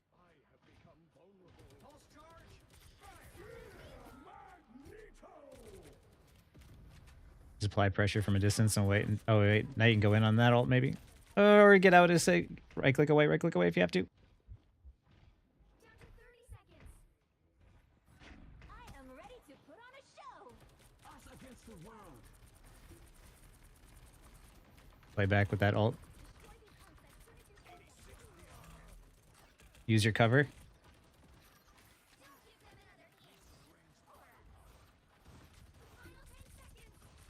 Okay, this feels very This is good. winnable. It's winnable. It's winnable. I almost have my ult. I guess I'll Yep. just immediately ult probably. Yep. As soon as you get it, I want you to pop it. Melt that fool. Disrespect. Let's go.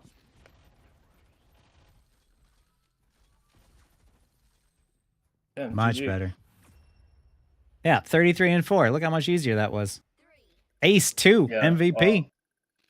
Let's go. You prioritized staying alive. You took off angles, like, you know, and you did all that too with like being down a tank. I wouldn't have recommended your team like not having a solo penny tank, but even with a solo penny tank, like just applying pressure, 18 final hits. I say you did pretty good. Yeah, I guess I'll admit that I didn't even realize that we had a solo tank for a lot, a big part of that game. So I should have been more mindful of that. But yeah, I mean, I felt like I definitely my positioning was a lot better. I used the right click, but I also felt like that Luna saved me so many times where like normally I wouldn't. But maybe it's because I was also positioning a little better. You were definitely considerably better. positioning really well where you're prioritizing staying alive. And like there's some places you could have stood to like make it easier on her, but for the most part, just like you didn't rush out there to try and be like, oh, like I'm gonna try and make a hasty decision which gets me killed.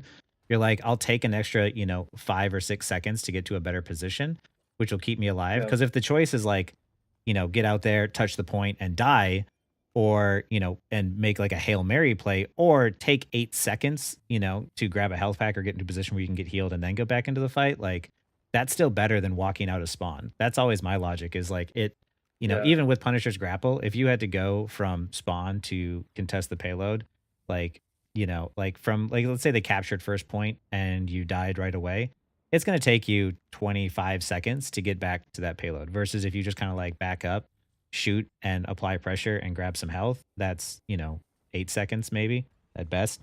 Like it's always about maximizing your efficiency, which is why I always like hammer down on like, hey, as long as you stay alive, like I can work with that, because then you can apply pressure, you can pull attention, I can do a lot from there. The biggest struggle that people have in like a lot of these games is just like when your team is constantly dead, there's nobody there to contest the point, there's nobody there to apply pressure. Like you not being on the point and staying alive and letting Penny tank and letting Rocket do his thing, like that contested second point for so long, and then when Mag overextended super hard, it was like, oh, this is just cleanup from here. Like, you're not trying to like massively win every single fight. You're just trying to provide enough value that you're overall doing better than the enemy team, and you did just that. Like your angles and your rotations and your staying alive was like really, really good, especially when you got up to that high ground and you were turning on from above on the offense.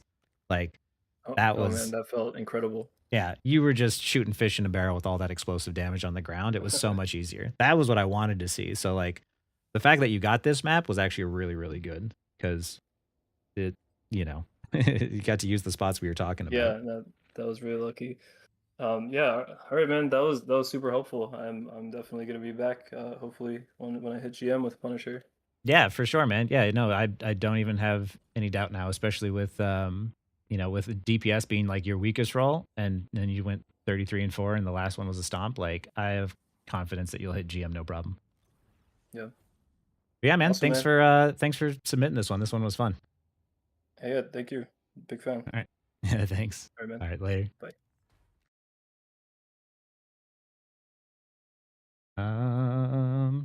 Wow, that was a good game, huh? Sorry, I wasn't looking at chat because I was paying attention to the game itself, but what am I doing?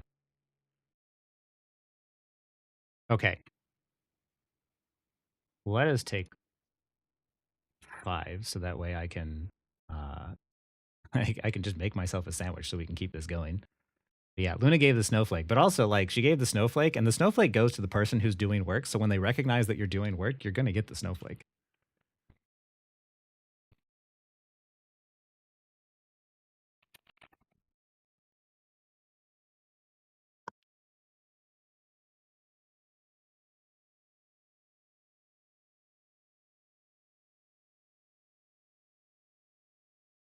Uh,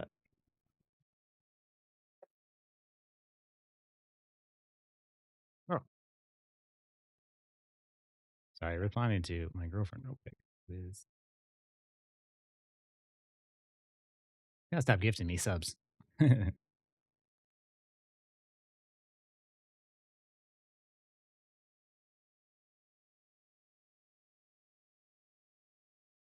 Snowflake's an achievement reward.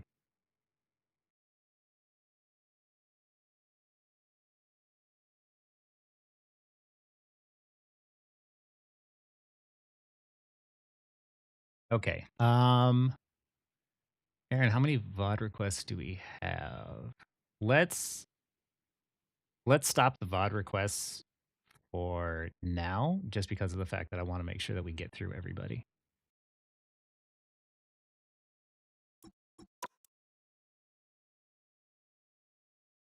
But we're gonna do Wesley first.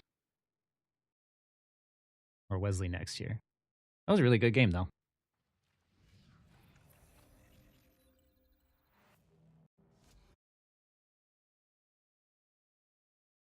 Felt so satisfying to watch him turret from above.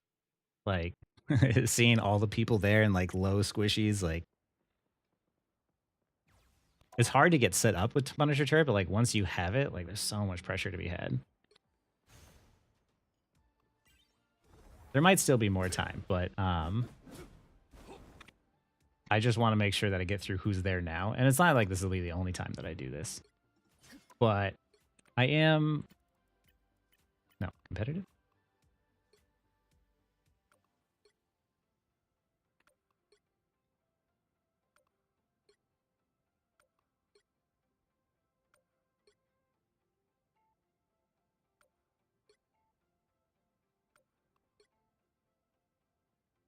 I just want to check something here before I go and make myself a sandwich.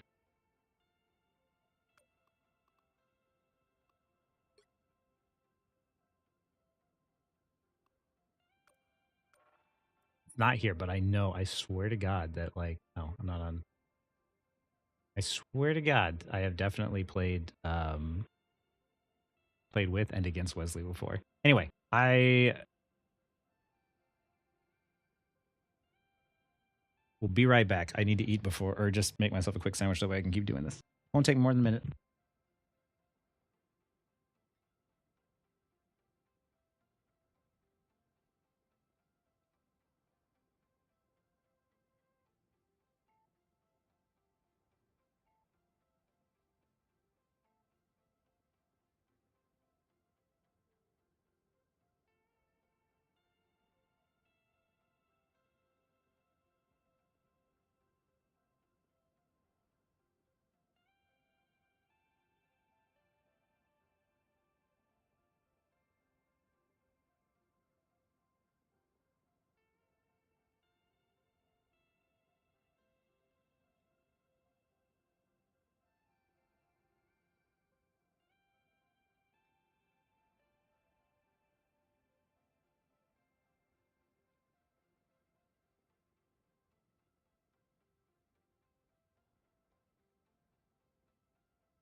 All right.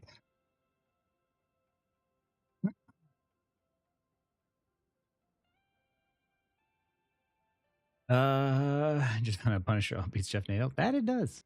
Punisher ult beats a lot of things, to be fair. I don't know what I'm looking for.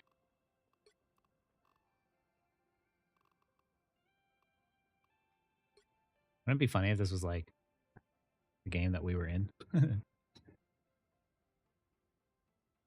Okay, Wesley, you're here, yeah. Hmm.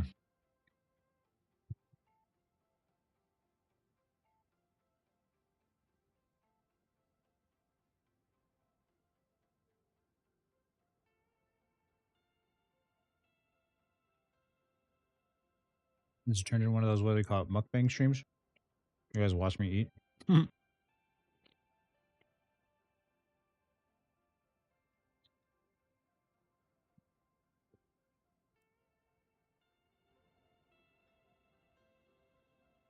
You're here? Okay, good. It's 20 for a VOD review and like 30 if you want coaching afterwards. But like right now, I'm holding off on like more VOD reviews until I get through the ones that I have, because VOD reviews, I don't know how long each one takes, but it does take me a while. So I want to make sure I get to everybody.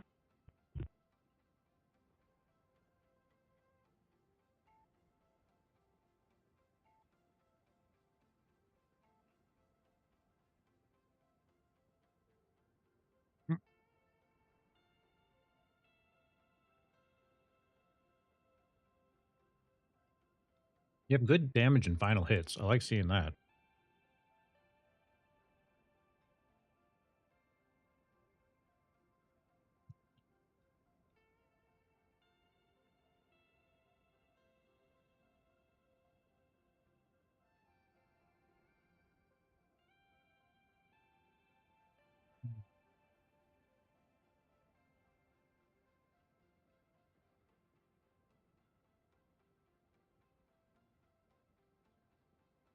Giving me your pain for you're gonna buy. Oh, you are buying Shaggy Monkey Chipotle now.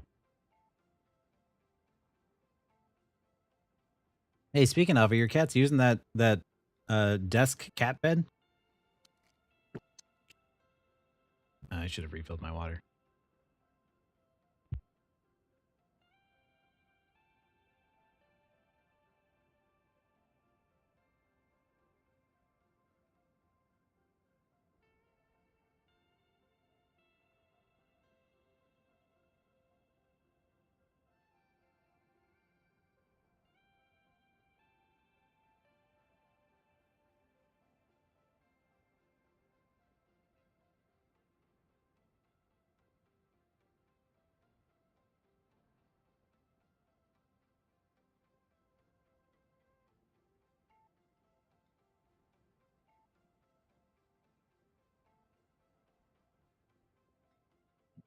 Shaggy earned it because he stayed up all night, like working on a lot of this stuff.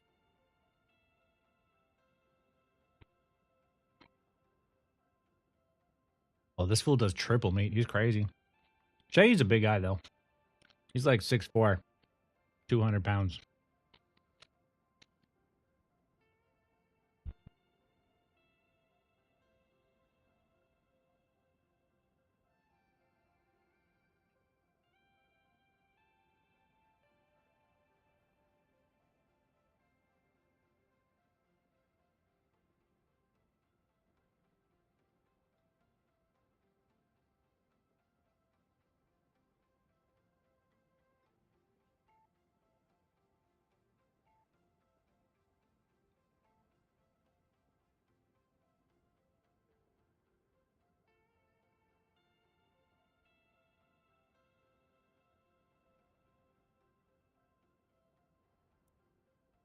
I'll be right back right in the screen.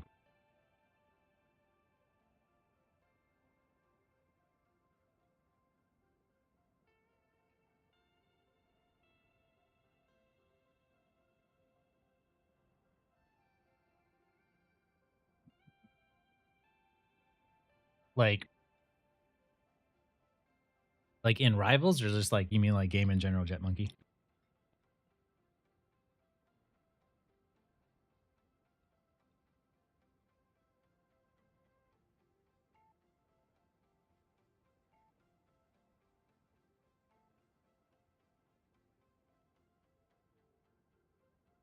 Tips on your mouse and keyboard. Yep. Big, large mouse pad. Set your DPI on your mouse to 800 or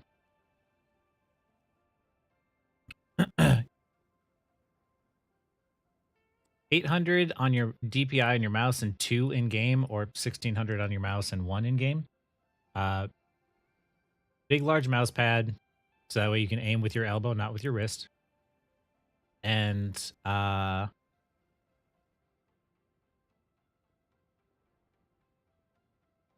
make sure your mouse pad is clean and you have nice, good mouse feet on the bottom, mouse skates.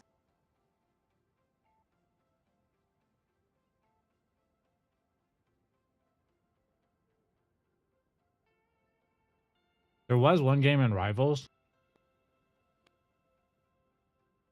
when I was playing solo queue, because I had an account for playing with Shaggy and an account that I was playing solo queue. And I was in gold, and I had like 77 final hits or something in one game, or 77 KOs. I can't remember, but it was a lot. It was on Hall of Dajalia, and I barely won that game. And I got accused of cheating. And I was like, I'm not cheating. I was a former GM player in Overwatch. I don't see one. Not on my end.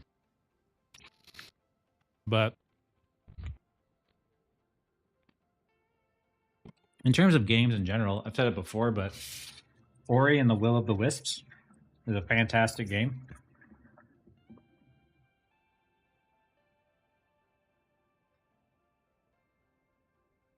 I don't think that they're past like old school games. Like Devil May Cry 3 was also really good. But like there's very rare I'd ever give a game like a perfect grading, but like Ori and the Will of the Wisps is definitely up there.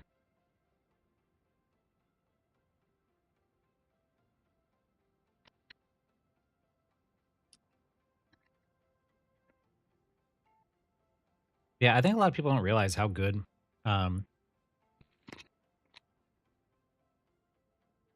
how important it is to like make sure your mouse pad is clean, that you have like the right sensitivity to start with, and then making sure you have clean mouse skates and stuff. Like I change this stuff out all the time, and I wash my mouse pad all the time, so that way the surface is nice and clean. Did it work? Nope. Is there a link? You can send the link to Shaggy and he can like look at it first. But oh, I have 1, 2, 3, 4 more to go through. Will I ever go back to Overwatch? Here's the problem with Overwatch. Immortalities exist, and immortalities make the game not fun. The battle starts in 5, 4. Hero-based shooters are all about understanding, like, seeing your enemy make a mistake and being able to capitalize on that mistake, and immortalities ruin the experience of that. As long as those immortalities exist in Overwatch, it's just not fun anymore. It's fun to play Tracer. It's not fun to play Overwatch. How often do I work out? Almost never now. There's pictures of me when I was like hella fit. I've been hella fit in my life a few times, but right now I'm not working out. Too many health issues and everything else. I'm trying to get that stuff sorted out first. But I used to work out quite a lot.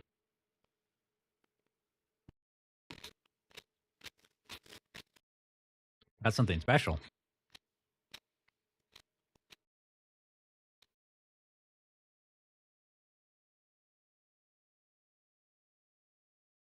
Okay. All you need to do is capture the mission.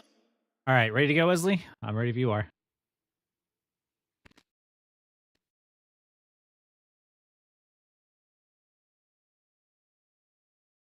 I do miss Overwatch all the time, though. I just think the developers just have no fucking idea what they're doing. Almost no one plays Baptiste because everyone plays fucking Kiriko. Sorry. That's going to be the one time you're really going to get me to be really heated on stream. And then, like, you don't see people play Lifeweaver often because and Lifeweaver's not necessarily strong. He's just not fun to play against. Like, oh, the enemy tank really overextended, and with all that large, super large health pool, he totally fucked up. He should be punished. Oh, life grip.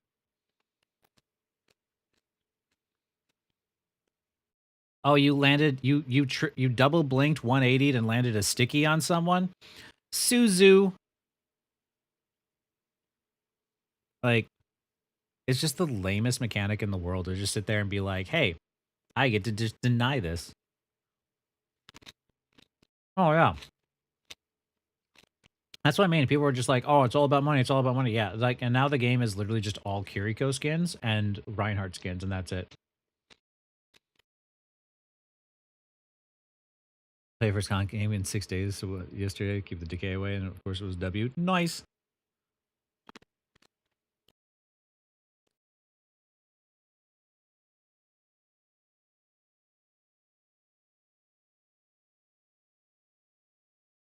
Wesley. I don't want to go without him. I also don't know what the delay on the stream is.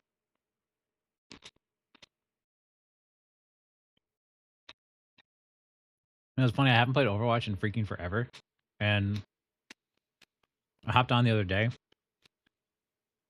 hopped straight into comp, and links definitely don't work on Twitch. Hopped straight into comp and just like immediately won, I think, like 5 out of 6 games.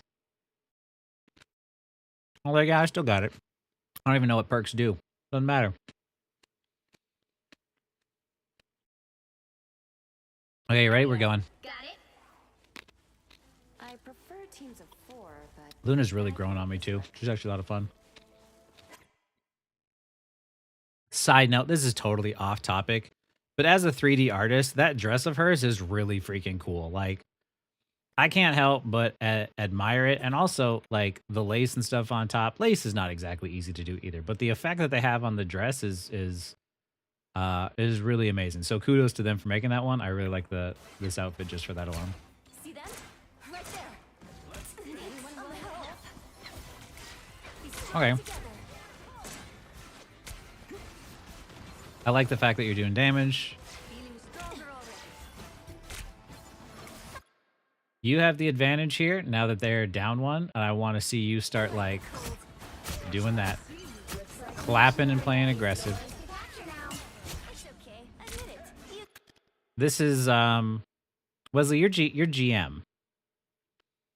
You're high GM at least, if not Celestial, right? I don't know. I see you in my games.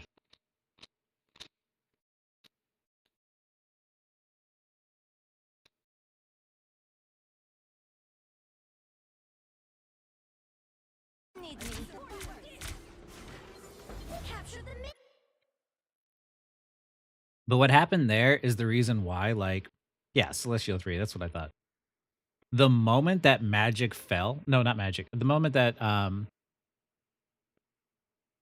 the magic killed the Luna, I think that's what was the first one to pick it.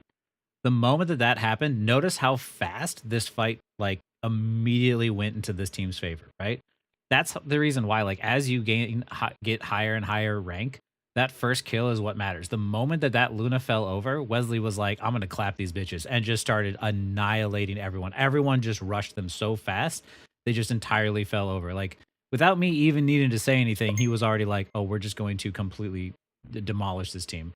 Hey, thank you for the follow there, Vanish. Like, really well played. Exactly what I would have done. I like this too. God, I really like the way you play. So Wesley is up here. His team is over here. Invis Woman can provide support over here. She can. Wesley can provide support from up here. But even as a support, Wesley can contest space and apply damage and apply pressure to keep them back. If everybody's in the same area, they can all take cover from the same place. Mr. Fantastic is taking cover behind the pillar, but because Wesley's up here, he also has access to the Mr. Fantastic. So got it, F7. So yeah, this is what I like to see, and that's the reason why he gets to die.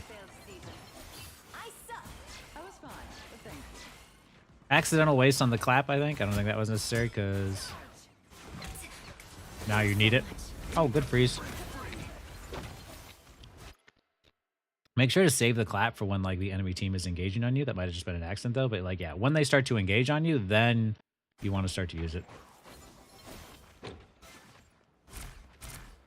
An email skin could be cool.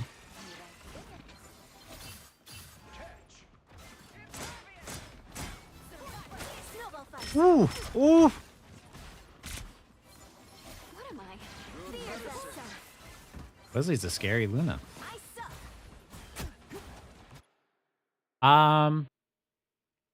I would have saved that clap until they really started to hard engage a little bit more.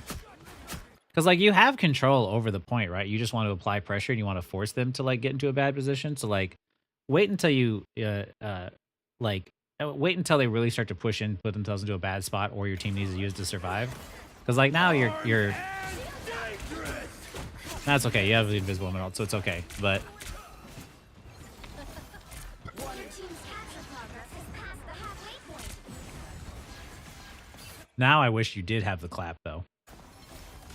I suck. Us against the world.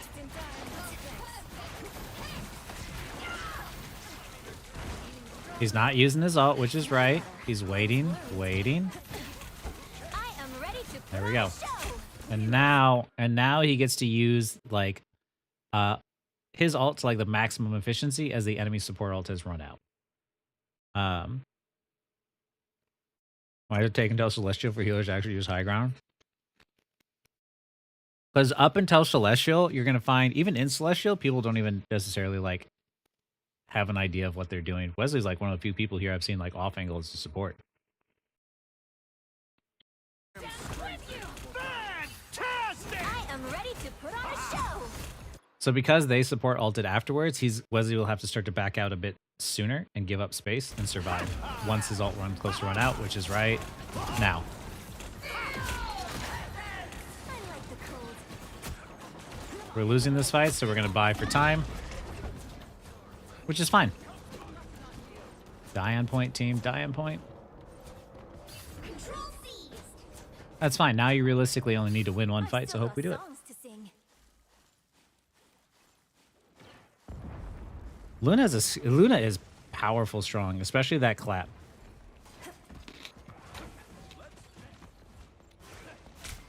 Look at denying space. See how that Bucky, the DPS, walked away from Luna. Thanks so much.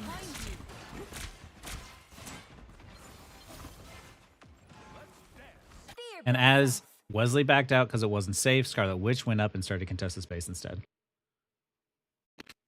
Me personally, I know I kind of like, I want to use it, but like when you have control over the objective already, like I don't want to waste it because a lot of times I think of it kind of like Captain America's ult, where I don't want to use it until they really start to push onto the point and when I want to like really stall and like slow down their progression. So like right there, you couldn't get a lot of value out of it because you're just like from up above. If you were like behind your team and clapping through your team and into the enemy team, I think that would have been better. But it would have been better to like sort of like combine that damage with somebody else. But one of the things I've wanted to do, like to make a video on recently, was understanding those sort of like burst windows, right? You know, like when a dive, when a Black Panther dives in on the enemy team, he can either be super effective and super annoying or totally useless, right? And it all depends on like how you time it. So save that clap, especially when you already have control over the objective, for when you see like the enemy team start to engage, because then when you do, your team is engaging at the same time, so you can combine your damage with their damage. That's my thought process, though, at least.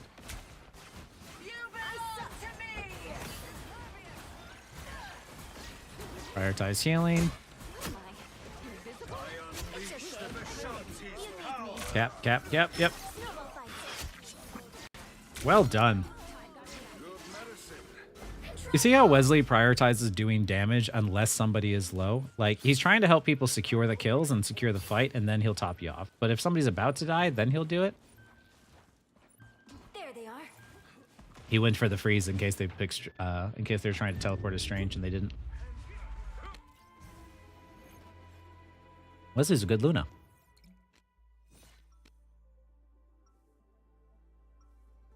Oh yeah, fucking Luna will definitely kill a Ultron. There's a solution for every I don't want to see no problem Mr. if you just Fantastic. look hard enough.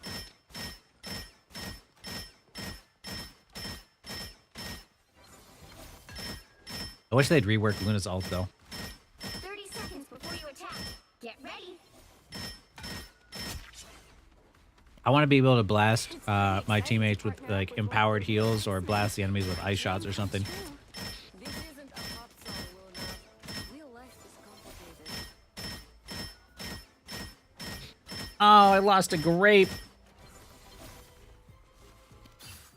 The battle Rip. starts in 5, 4, 3, 2, 1. Reduced time on it wouldn't be enough though. Like I'm not saying it wouldn't be better to play against. It's just that's not the solution. Reducing time on it just means it's less annoying, but it's still annoying.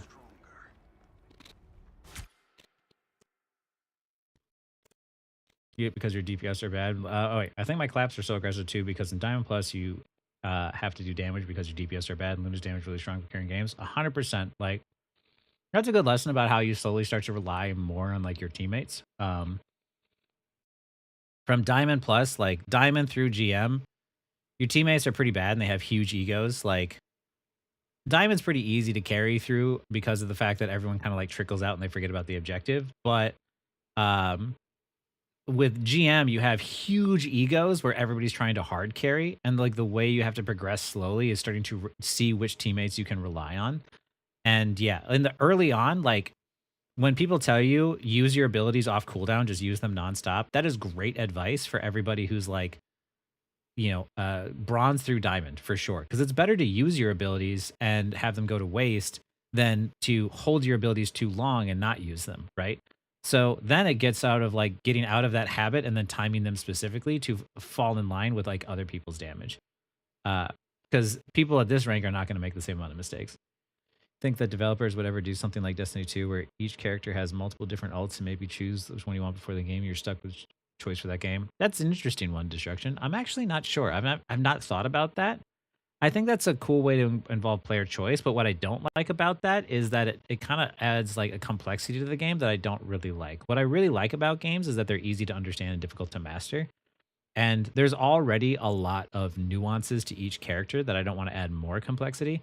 I like being able to look at like Captain America like right here and I already know what ult he has before he ults. Like I like that consistency in a PvP setting, but I can understand why a lot of people might like that idea, but I personally am not for it myself. I like having consistency and I like having ultimates that just have good counterplay to them. Or we legit have to do the DPS job for them sometimes. 100%. How would you change the stand here and be invisible to support ults? I feel like the entire game is dictated by who uses them for first. Yeah, like give supports abilities that like Ultron. Ultron's ult is great. It heals and it does damage. You have choice, but at the same time, Ultron can also die while he's using it.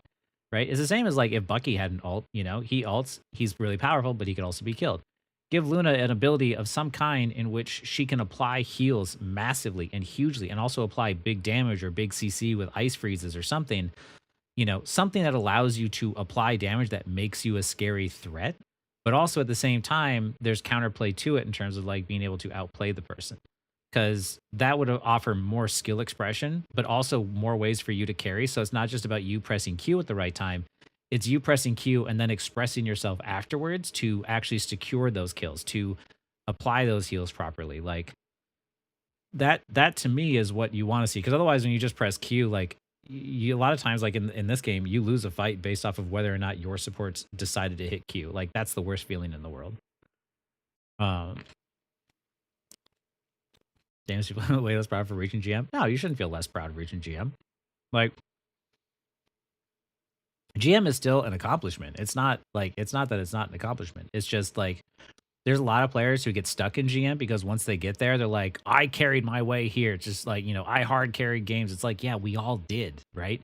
But the GM players, what holds them back is having that ego of like, oh, well, it couldn't be me. That's the problem, right? That's the thing I see in GM, especially because they're good enough to be good at the game mechanically, but they're not good enough to see that sometimes other players are better. Like what they need to do to win versus like what they need to do to pad their stats. Some type of icon saying always visible to both teams. I could see that, but that would be more clutter too, destruction. I like games that are just really simple, but like the mechanics carry it the rest of the way. I've out hit final hit. Hello, bro. It's crazy. Yeah. Yeah, the outside you actually have to do something after pressing Q are the most balanced ones, right? But here's the thing. Psylocke ult was also like somewhat lame. That I get it. It's press Q and you get a lot of value, but also at the same time, there's a lot of ways to counter Psylocke ult the better you get. So it's like there's options around it. It's not a super great ult. That's good to hear. My crippling imposter syndrome will never let me go get that big of an ego. I feel you on that one, Nairo. I have imposter syndrome on everything. I'm always sitting there thinking to myself, I'm like, I'm terrible at everything. Then I see other people and I'm like, man, yeah, this is a good clap. Assemble! Survive. Good freeze. Dangerous! I am strengthened for battle. Looks like the mission area is yours to capture now. Survive, survive. You're so close. This is real firepower! Clapping, clapping, yeah.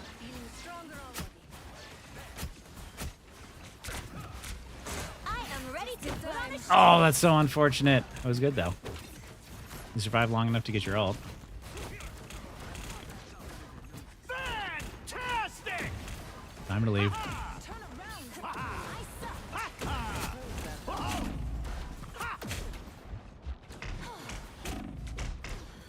Armed and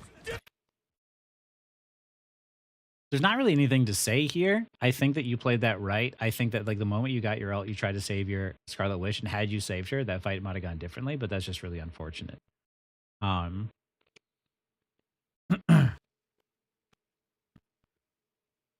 Like dangerous! true Shinjin. No. Enemies on you. I will say the tough part about VOD reviewing like Celestial players is that like they make very few mistakes. A snowball in the face. Like right now, after the first 2 rounds, all I've seen you do and mess up is in terms of just like you could have used your clap a little bit better at times, but A nice deep freeze. that's a good clap. Ooh. Thanks so much. You took your eyes off of Emma Frost for 1 second, and the moment you did, I knew she was going to drop. In that situation there, you wanted to like DPS, but like, or you just went to the side. Hey, thanks for the bits, Nairo.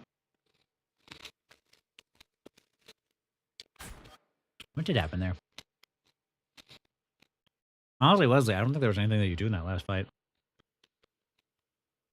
You played to live, you were close to ult, you got your ult up, and then you survived, and you tried to get it to like keep Scarlet Witch up. There's not much else to say. The enemy team used a bunch of ults, but luckily your team has ults, so hopefully like they turn around here. But the problem, this is good, and like right here, I would be telling my team like we need to get out, right? Because I know the rest of them are back here, right? This is what I'm thinking about right now. Even though nobody else can see this, I'm thinking to myself, I'm like, why are we here? Like, and by the way, you guys are sitting there and be like, oh, is it finally when Celestial players get good? Like, Din Jihad, like, you should not be here. You shouldn't be here, right? Because, like, the best thing that we can do right now is regroup as a team, and they should not be here because, like, what all this Emma Frost does is, like, stagger. So, like, right here, A nice deep freeze. you're clapping, keeping her alive. My priority is just getting her out of there. You went to do a little bit of damage to Bucky, and that was the one brief mistake you made, because all you really wanted to do was get her out because of the fact that your team wasn't here yet. And now that she dies, your team gets staggered even farther. And now it's just full reset. This is what I mean too, is like, if you guys think like whatever rank you're at is tough, wait till you get Celestial, where the one mistake Wesley made in this entire round wasn't the first fight or anything else. It was deciding to aim for that Bucky for 1 second and Emma Frost dying. Like,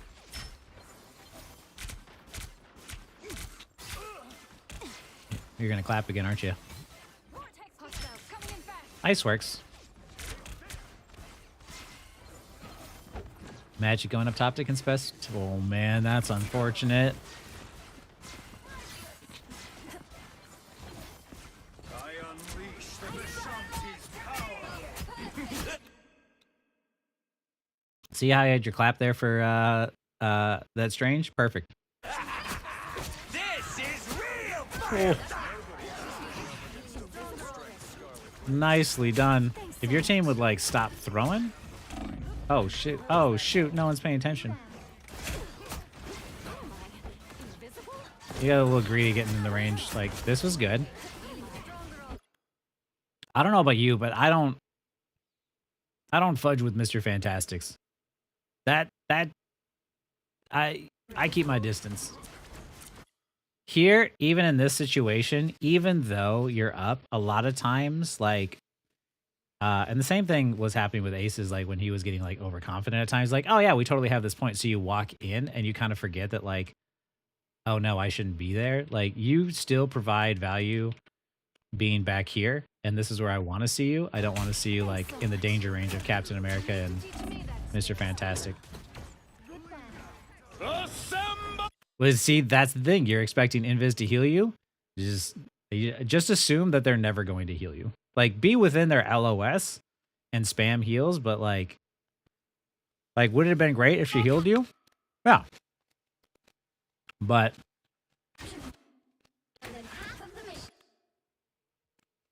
what was she doing? Let's figure out.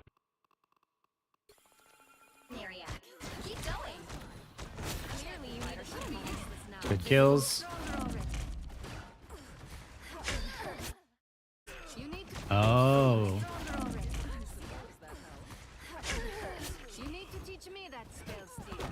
Nope, she died first. The shield was up, and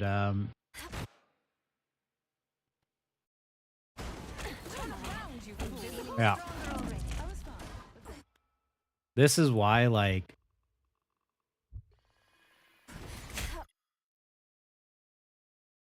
if you were here instead, you could have seen that she was low. So instead, you went here and got in. But if you were here, you would have seen that she was low. You would have seen that you would have kept your distance from Mr. Fantastic. Yeah, you both walked up into the danger zone, and then you both died for it. Like, you know, Luna's got great range. She's got super good damage from range. Like, when you guys have the advantage, you just really want to hold on to that advantage. And, like, your team's not going to lose against these two if all you do is heal bot at this point.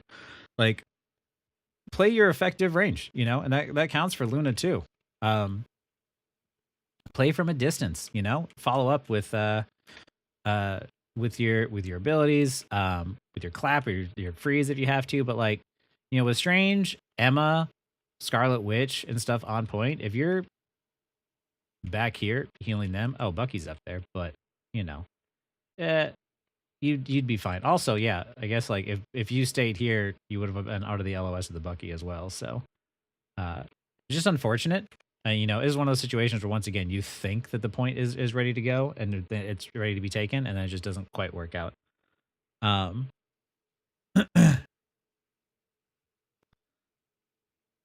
It's more like Iron Man, Scarlet Witch, else even Celestial Plus games. I expect them to get their ult canceled, killed mid using it, especially whiffing it. Yeah, like, there's a lot of times ults in, like, Celestial Plus where sometimes they just don't get anything at all. Like, that happens because now you're up against better players who know how to play against it.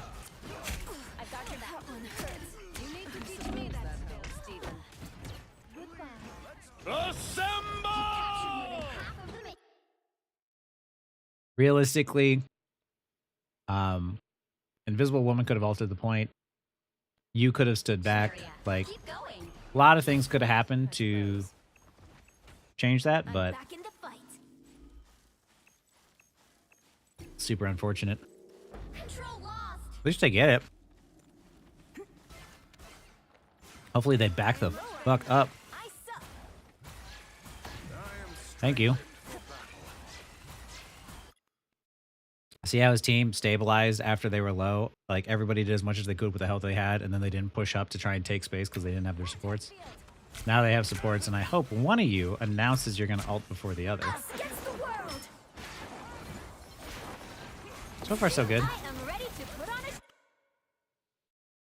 Oh, I was like, as long as they don't both ult at the same time, then you should be good.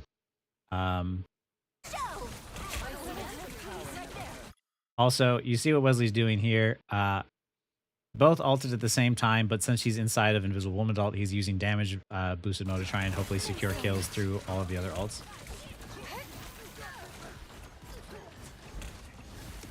And she gets blown up. Nice deep freeze. Armed and dangerous! Just leave it to me. Good medicine. A nice deep freeze. I don't know. Let's see. Anything else necessary? World.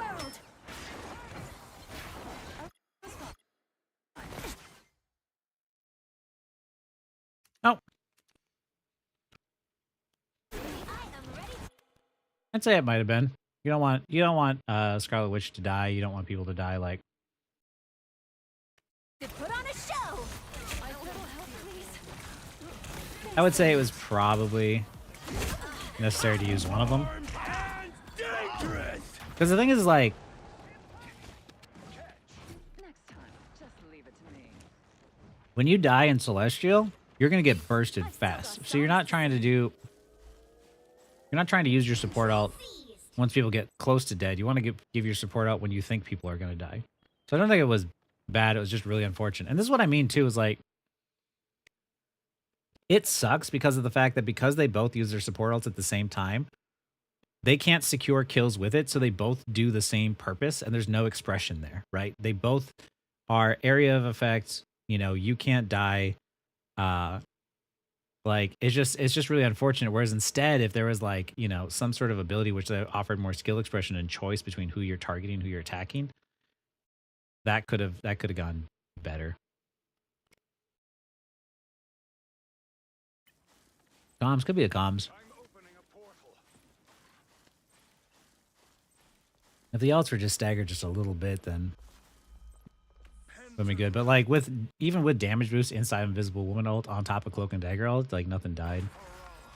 Be your best self. I suck. Fury's almost yours. Thanks so much. Careful, careful.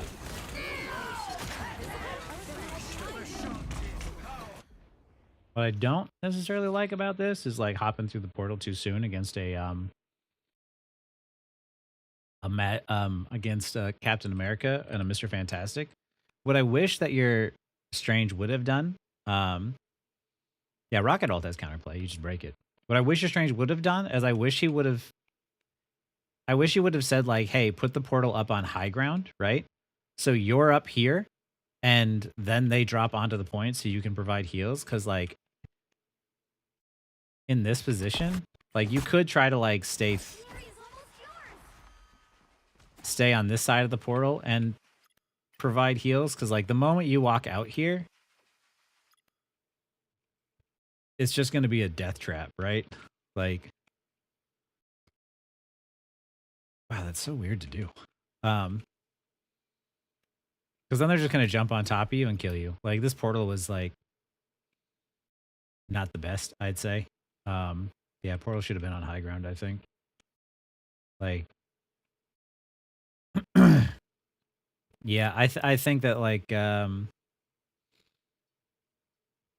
think that the portal was probably definitely like not the best, but it's all right.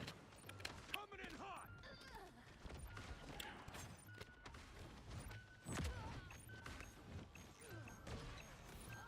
To block heals, it can be when you're trying to like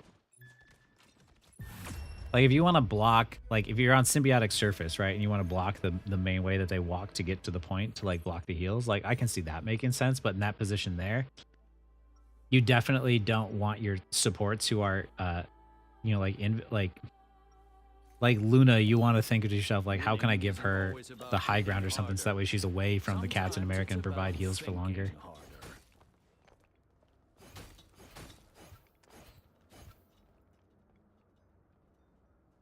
30 seconds before you attack. Get ready. Let us show these so-called heroes what mutant kind is truly capable of. It feels good to step out. Oh, switching it up. Every now and then. So many times. It's exhausting. I'm a little disappointed. I like you on Luna, I'm not gonna lie. Just buy a victory, Emma. Wait. The battle starts in 5, 4, 3, 2, 1. All you need to do is capture the mission area. Got it? I swear if this outfit No. gets ruined, there will be hell to pay.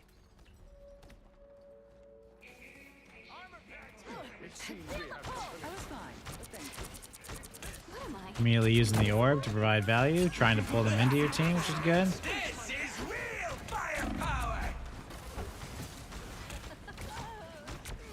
That's not good. Armed and The dangerous. mission area is yours to capture now. What am I? Invisible? Anyone willing to help? I was fine. Thank you.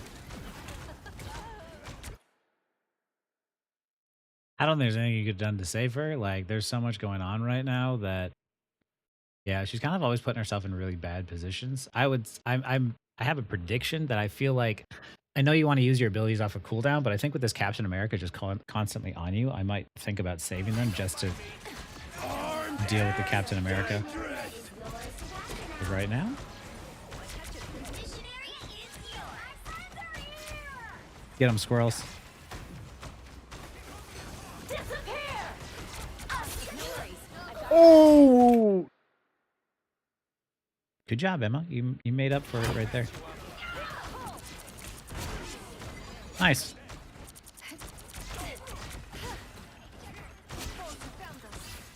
Psionic surge. Assemble! You're definitely gonna get those people. Oh, he wasn't on the point. Good pull. Feeling fantastic. Where'd he go? I appreciate you. You belong to me. Follow up on whatever she's doing. Got you covered. Thank you. Nice. This is good. Invisible? Fantastic! Don't mind me. Stay alive.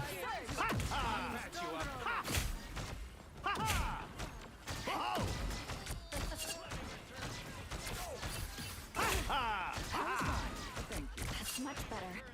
Anyone willing to help? That's much better. Thank you.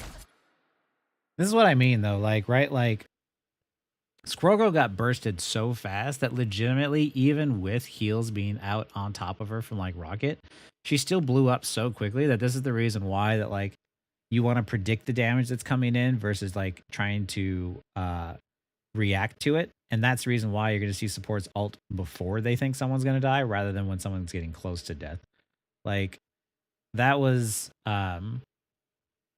just unfortunate. There's so much chaos going on that, like, it's hard to see, but I didn't think. Ooh, yeah. Her positioning's really good. Oof. Don't mind me. Except for right there. Feeling stronger Don't mind me.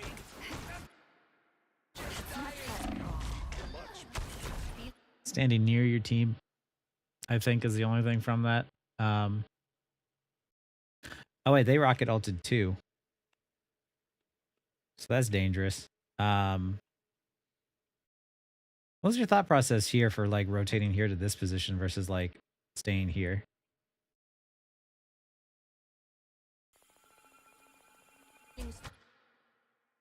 Yeah, fantastic, just strong. Yeah. Yeah. I don't take fights anywhere near Mr. Fantastic now because he's that brutal. Yeah. He did have the rocket ult going for him too. And, like, right now, it's you and Rocket. Hey, thanks for the follow there. Qveen. Queen.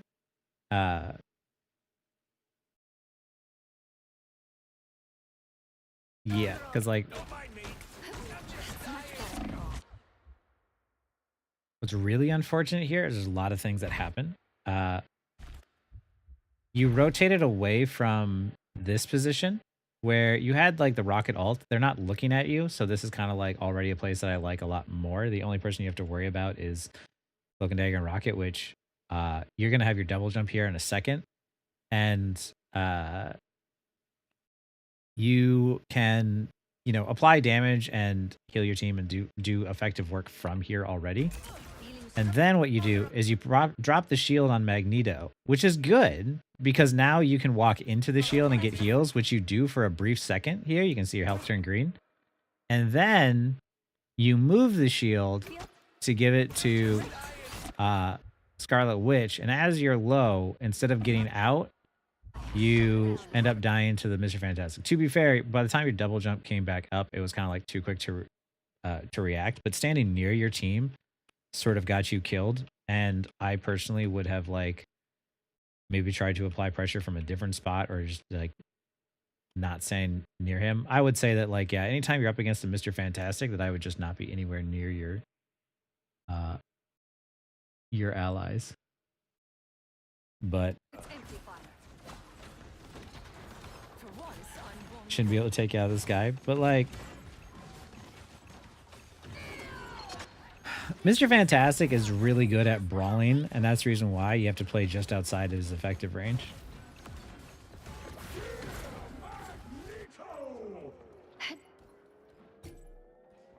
Control seized. Unfortunate. I call forth the dragon. Force burst. We've got psionic surge.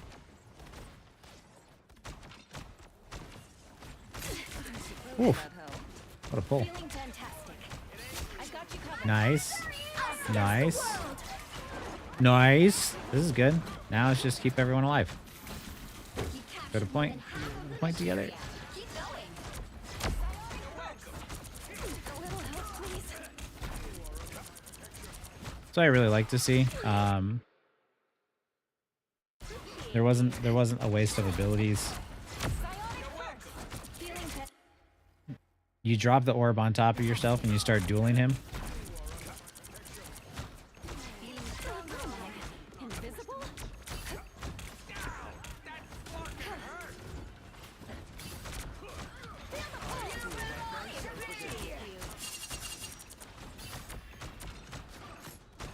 Armed and disappear! I got you covered. This is why this game is not about kills, it's about time, and you don't get better time than with Captain America and Mr. Fantastic. Like what's the first thing you look for when you VOD review anyone, no matter the rank? Their positioning around cover.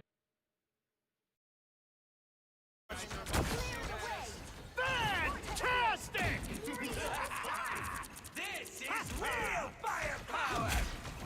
Whoa! I think you need to help kill them quick. He needs to die. Pull him in. Yep.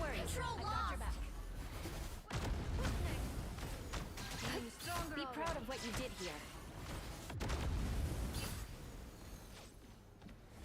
I feel like myself. Clear the way. Feeling fantastic.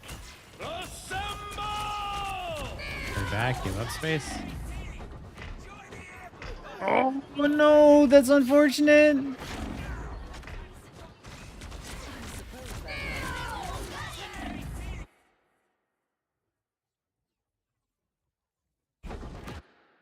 Oh no. I think there's an element of learning mid-game. Like you should make a mental note of your deaths the first time you died to Fantastic. Yeah. I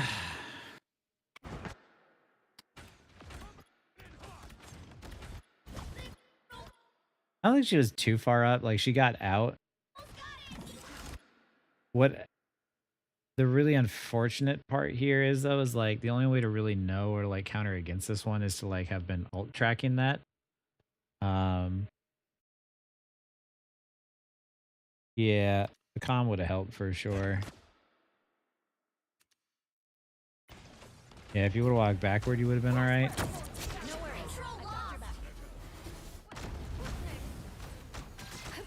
This is why, like, I do find Inviswoman to be a bit more difficult for me personally, because, like, I know to play, like, the long range better than, like, the mid-range stuff. So like right here.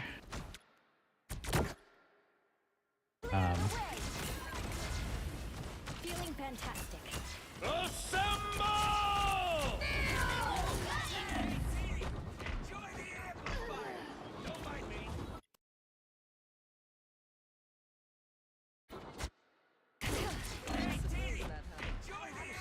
Yeah, you isolated yourself too far away from like the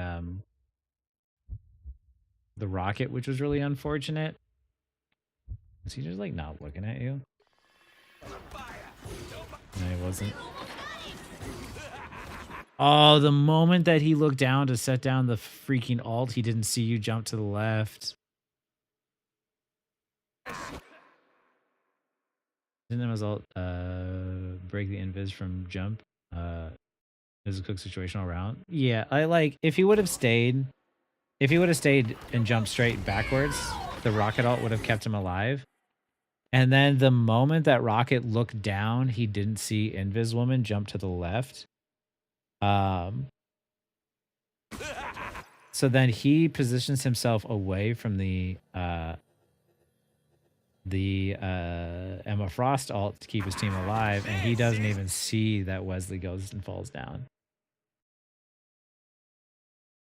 Like, yeah, in that situation, you only live if Rocket says that he's ulting. The only thing you can do in those situations is know that, like, okay, Emma Frost's ult is coming up. I should play a bit more defensive. This is Celestial.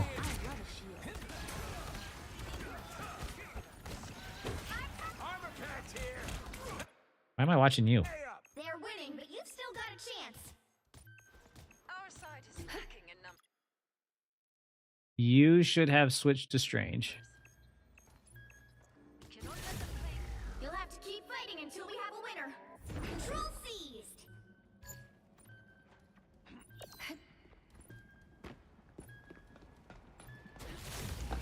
You'll have to keep fighting until we have a winner. Clear the way. Us against the world. Oh no! Again! Us against the world. Let's see how this works out, though. Maybe. It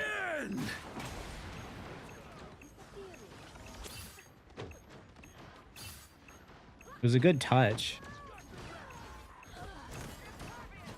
Thought you wouldn't see me again? Force burst. Too late. I think I would have personally like switched to Strange there and like gotten the portal early. And told someone else on my team to switch to support. Because you were the first to die.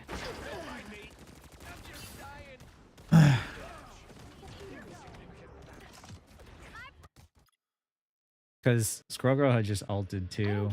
You had 50% of your ult. I would have just switched to Strange here personally myself and like gotten us back to the point. Because like with you being the first to die, you definitely like you got there for sure and you touched the point, but it was like 99%. It was like barely clutch. I would have definitely said just like because you're the first to die, switch to Strange and tell someone else like, hey, we need another support because I'm switching to Strange. Or at the very least, even if you had solo support Rocket, would have been like the worst thing in the world. But yeah, I think overall, like the things that you could have done differently were ult predict a little bit better. Try to line up your clap with your team's damage. And honestly, I feel like I like your Luna a lot. Is there a reason why you switched off of Luna and onto Invis Woman? Because I felt like you were doing work on Luna. I am strengthened for battle. Looks like the missionary us against the world. After now. That was a good freeze, by the way. This is real firepower! Feeling stronger already. I am ready to put on a show. I am ready to put on a show. That was unfortunate. The other mistake that you made was right.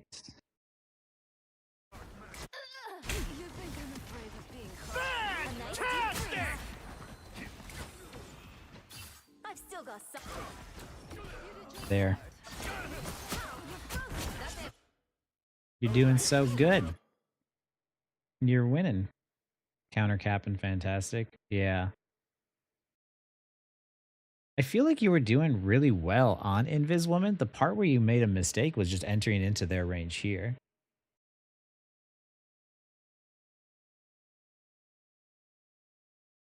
I thought my team would peel for you. That's true. That's fair. I don't blame you for like in the moment. It's not a bad idea to try and like switch it up. I think that like the second round there was just so many unlucky things that happened. And it wasn't necessarily your play a lot of times. Like the double support all at once was unfortunate. Jumping into Mr. Fantastic's range here with Captain America was also unfortunate. The strange portal being on the point instead of putting you up on the high ground was also unfortunate. The first fight where everybody was ulting and it just so happened that you got your ult, you hit it, and you try to keep your Scarlet Witch alive. Like everything that about that first fight was done correctly. It's just really unfortunate that Scarlet Witch died, which essentially meant that you lost the point. Like that was just unfortunate. I think you could have had a lot more confidence in doing work as Luna, especially because of the fact that like Luna can like really play like much more effectively from range, and being able to poke out Mr. Fantastic I think was probably the play. But also like on the first round, like you absolutely punked that Captain America. Like this entire time I wasn't like, I don't know if you were stressed about that Captain America this game, but it felt like you were just constantly like dealing with him without a problem. So yeah, I think the second round was just like recognizing that like it was just a lot of bad luck, but it wasn't your hero choice at all. Like you were doing work. And the only like major criticism I have is like this one here where you're like, I'm gonna get in. Like I understand too, like you're getting in closer, because if you get in closer, you're gonna miss less shots naturally. But this fool, especially without you having your cooldowns and you being close to alt, like this was a huge mistake. What happened? I'm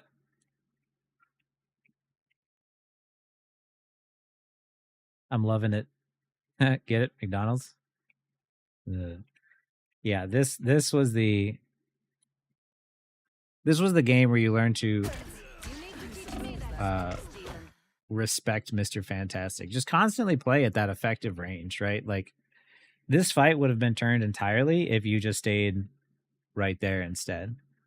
Because yeah, you would have been able to heal your support. You would have been out of the LOS of the Bucky. You would have been able out of the range of the Mr. Fantastic. Like it was really, really unfortunate. But I think the lessons overall here were like, respect Mr. Fantastic. Sync your claps up with when your team is applying a lot of pressure, a lot of damage, or when the enemy team pushes themselves into an aggressive position in which your clap can get maximum value.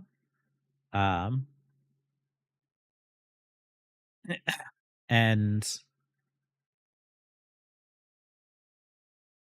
that pretty much it? Like you're a really good support player, really good Luna player already. It's just like a few mistakes here and there, but I think maybe just like have more confidence in your Luna pick, because like sometimes rounds just bad luck happens, and that could have been this round.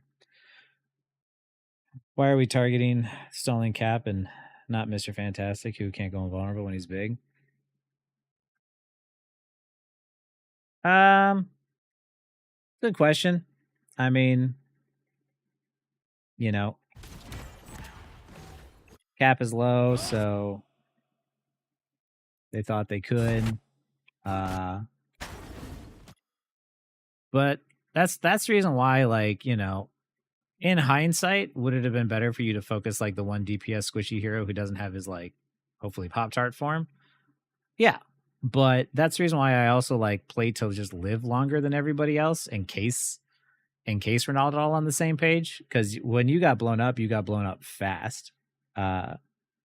and there was nothing really you could do about it. Like as the rest of my team groups together and stands near each other and takes a shit ton of damage, like I'm going to be standing back here, and I'm just going to keep clapping and applying heals from a distance and hitting my shots from range because yeah, Luna doesn't need to be close to do damage, right? So I always put yourself in the safest position possible, especially when, like, in this situation, you guys had numbers, right? Like, you naturally, assuming all you do is just survive, like, you guys just win this. And it's just really unfortunate that, like,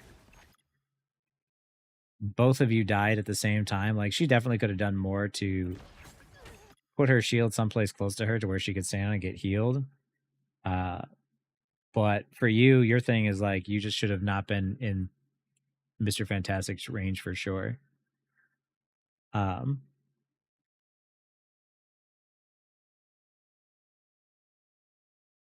Oh, and the other thing was, where are you?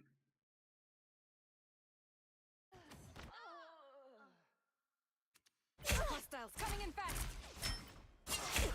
Yeah. Here. When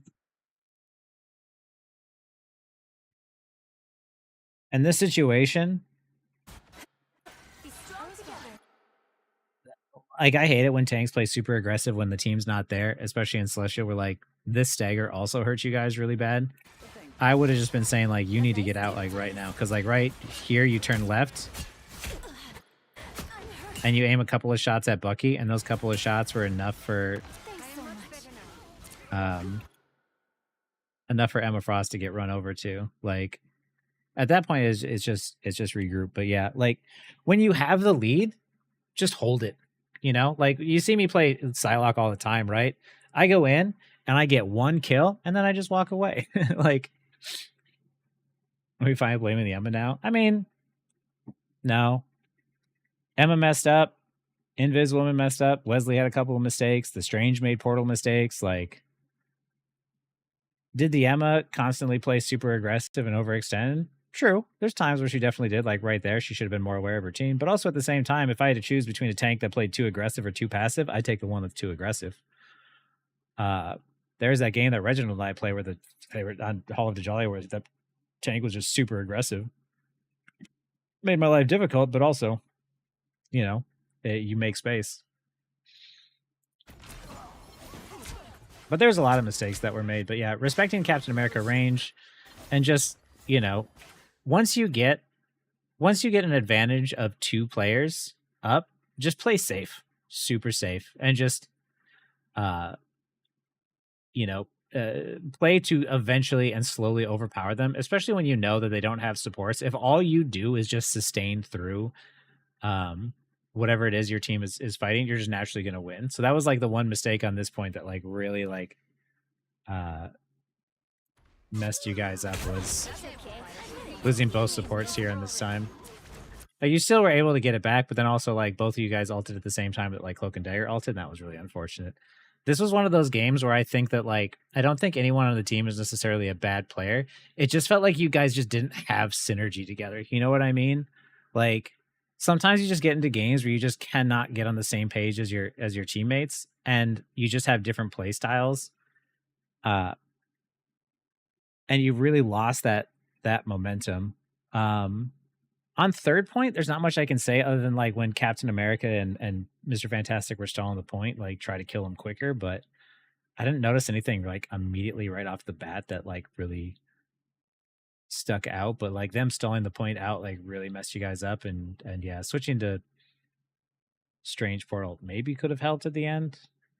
I'm not sure. I don't know. I just really like your Luna, honestly. And I know, because I've played, I am pretty darn close to, like, 100% positive I played with you and against you. And I think your Luna's really good.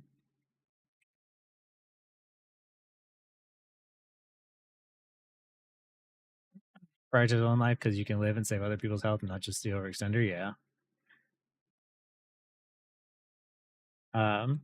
But some tanks also there's no just saving them. Sometimes you just gotta leave them to die, leave them back in the yeah. Hi, Sandslash.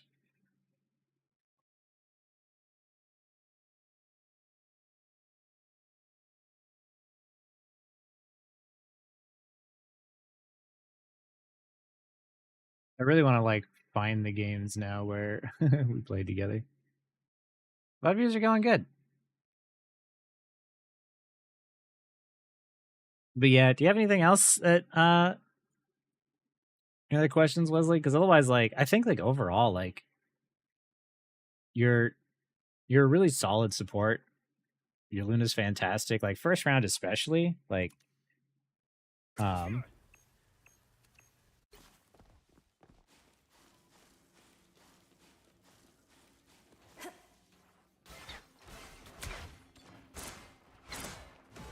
like you were punking this Captain America. I remember you freezing him multiple times.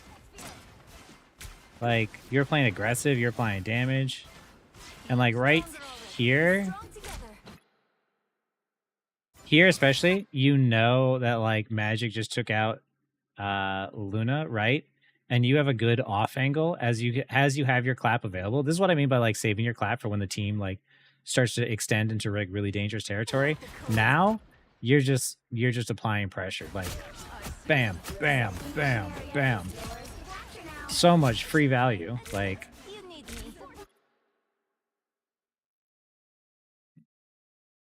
Yeah. It really is just scrutinizing the minor mistakes. Overall, though, like I really like the angles you take. You're not constantly standing behind your team. This right here, like this is what I mean. Like this, look at the way this you punk this Mr. Fantastic here. Like at some point you got like too overconfident, and on the second round, and you were just like, I'm just gonna get close to that Mr. Fantastic. But like right here. Bam! Like, you killed the Fantastic from range. You froze the Captain America as he jumped in on you. Like, your Luna's good.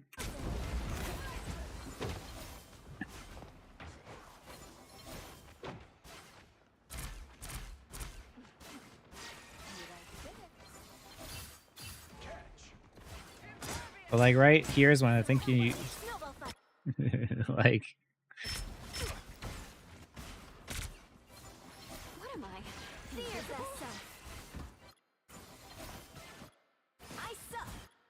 Because, like, here you clap and you see how, like, you're not going to get a whole lot of value. Like, if you would have saved it a little bit until they pushed it in a little bit more, like, that's what I mean. It's very small, minor critiques, but, like, what you did in the first round, other than, like, this one clap part here, was really good. You off-angled, you contested space, you held, you know, you weren't standing directly next to your team, so it wasn't super dangerous. You kept your distance. I think that's the reason why, like, this round went so freaking smooth for you. It wouldn't tilt me, but I would type in all chat nice freeze. Like 100%. I would have to sit there and admit like, okay, like this person's like landing nice freeze. I would try to reflect them back to you after that though. I would take those freezes as a personal challenge. Like oh okay. I see how this is. Like right here I wish you had clap.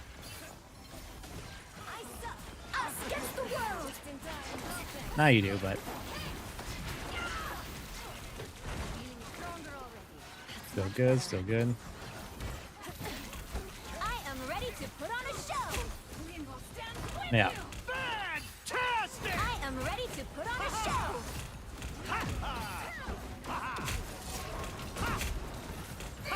Then we lose this fight and we get right back.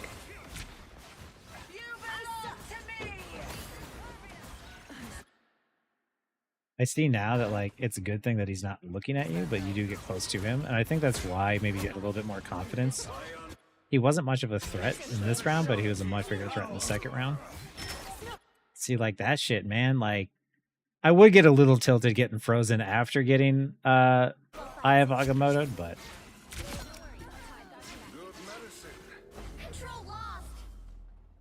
yeah, you're fighting, you're securing kills.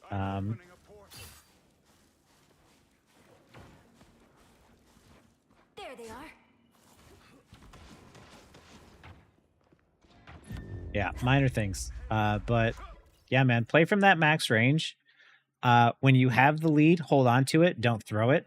You know, play safe. Don't get greedy. Don't play like that slight mistake of like walking towards the point is going to be what gets you. Like, you know, get that single pick and then just overpower them from there. Try to communicate to your support to make sure that like should check like what their ults are. And what I do a lot of times too is like before a team fight starts or before like, you know, they're about to engage in on us, I will hit tab to see my enemies or not my enemies, my ally supports ults, or my ally ults, like especially after we've taken the point. After we take the point, I'll hit tab and I'll be like, okay, Rocket's got ult, so I'm just gonna like he's probably gonna use it. Or if like Invisible Woman has ult, she's probably gonna use it. Like I naturally assume that like, okay, if they have it, they're probably gonna use it.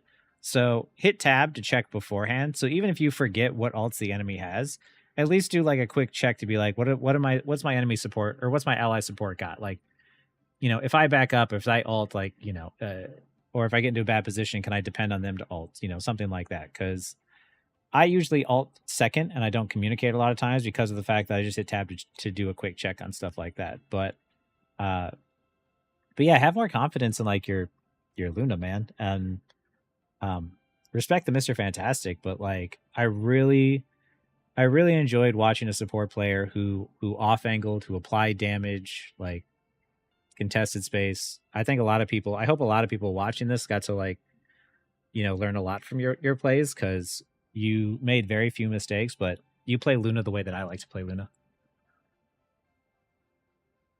Thanks, Wesley.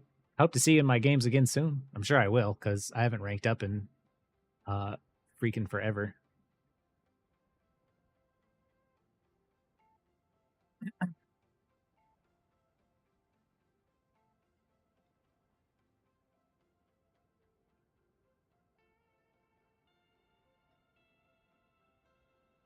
But yeah, thank you for submitting that one. Sorry, I tried to like nitpick as much as I could out of it, but Celestial games are tough because you got to Celestial, you're naturally a really good player, so it is much more difficult to critique your gameplay. But I did enjoy it quite a bit.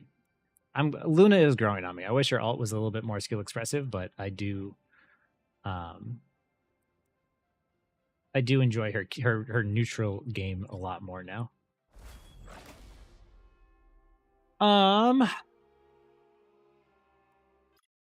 Dakota, you are up next.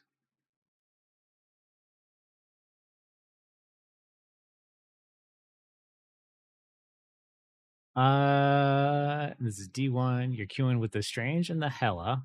Who are you playing?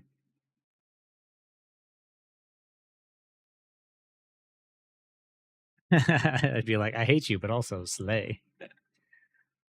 Yeah, it's tough because like, that's why like people don't realize when you're ranking up is that the amount of mistakes that you need that you can make in order to win a game are just drastically dropped. Like you heard me even on that first fight with Wesley, where he did everything I would have done.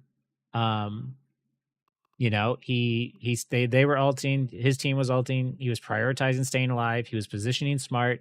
He was building his ult. And the moment he got his ult, he popped it to try and keep Scarlet Witch alive. And like Wesley didn't make any mistakes there. He played what he thought was the best thing at the time, and it just so happened that Bucky got a really nice shot off on Scarlet Witch that threw the fight to their favor. And that one single mistake on Scarlet Witch's part by dying there, like it lost them the fight. But like Wesley didn't make any mistakes, and that's the part that sucks sometimes. Is like, you know, when you're climbing, you need to constantly get a lot of kills, and when you're in Celestial and you're in the high ranks, you're trying to capitalize on people, but you're also trying to basically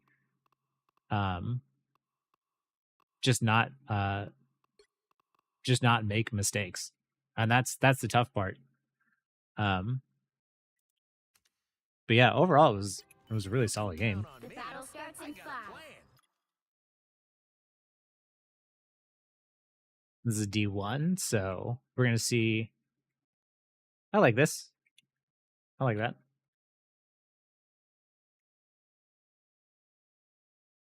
Four, Okay, we're gonna go over some rocket gameplay here. You have to stop Whoa! them from securing the mission area. Did it destroy on its own? Just call me You don't have your res station. I'll patch. I don't like you standing here already. That's fine. Okay, so already, on this map, this section is open. You are going to find Black Panther, Magic, Spider-Man, Psylocke, Captain America, you know, other people like you. They're going to come through here, and someone needs to be watching this angle. And already, right here, every one of you is looking forward instead of looking off to the side.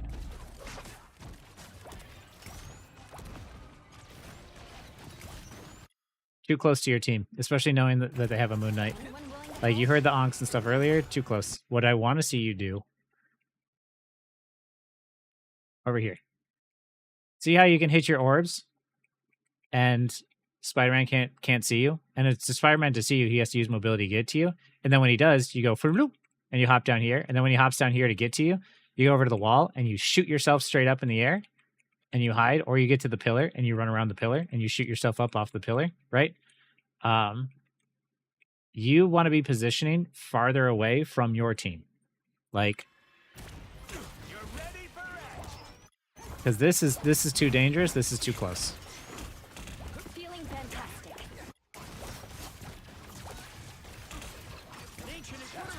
And I can't even see what's going on because there's so much stuff happening.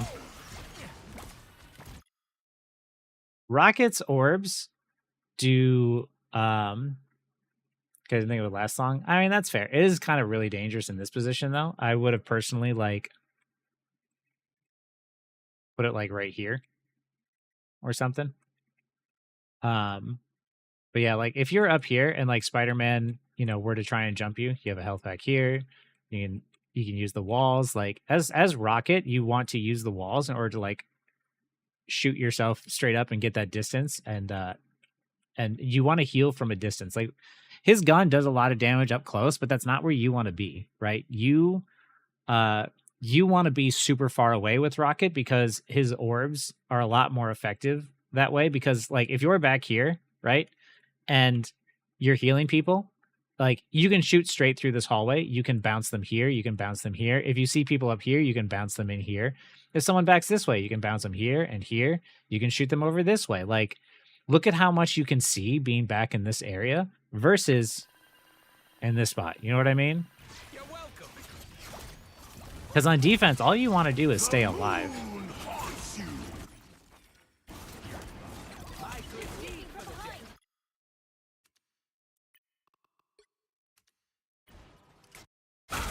Wounds are gone. Thanks.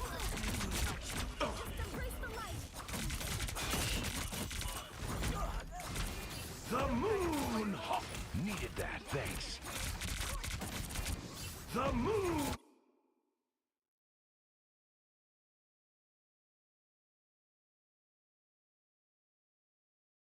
It happens. It's just like you built that really quick and they're all grouped up. Like, what happened? that is super unfortunate. Yeah, I played pretty aggressive on it. I played kind of close to my team. You need to bounce balls. Yeah.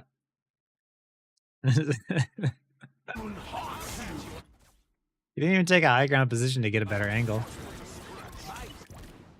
Also, while you're here, just pick these things up as long as you're standing next to it. You're tied up. Someone gets the res. Too close. Yeah, and like, I want you to see from the Spider-Man's perspective.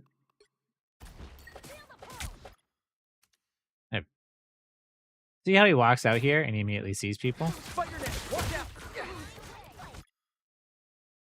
If you were up here, he wouldn't be able to see you, right? Like,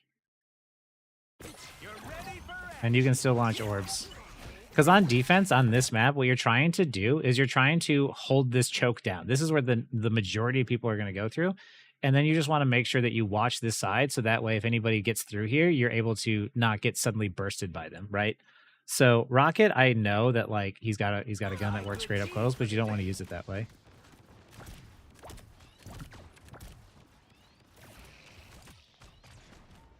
Because I'm telling you right now, it hasn't happened yet, but like, if that Moon Knight ult would have actually been dropped on your head like it should have been, you just would have died with your entire team. It's just really lucky that you didn't get team wiped in that spot.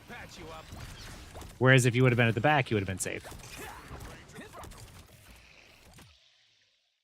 That's not too bad, but be careful using your dashes. Because now if Spider-Man jumps on you, or if anybody jumps on you, you don't have anything to get away. And you're really, really close to your team. Miscommunication. Now's the time to do damage, though. This is real firepower. Pump damage, pump damage, pump damage. Us against the world. Check your res station.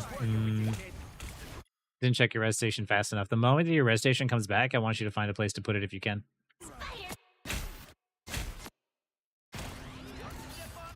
Here it's back up, right? I don't care if you're up here. I don't care if you're over here. Like, find some place and just throw it. Even if all you do is you throw it and it like falls down into here or whatever. Like, just yeet that thing into the distance, right?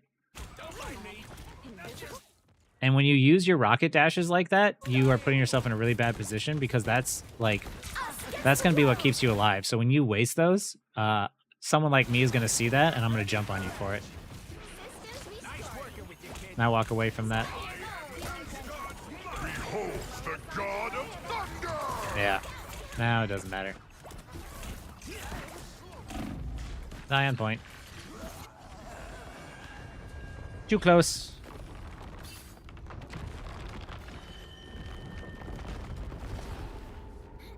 The ult was bad, but it's just both support ults went off at the same time. That just sucks.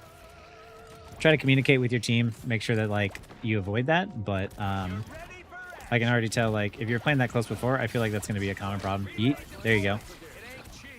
They might be able to see that, but at least it's out.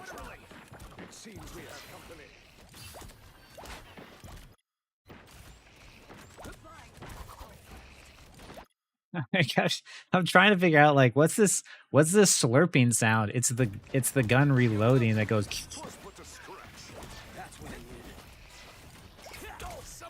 Yeah, don't waste your dashes like that if you don't need to.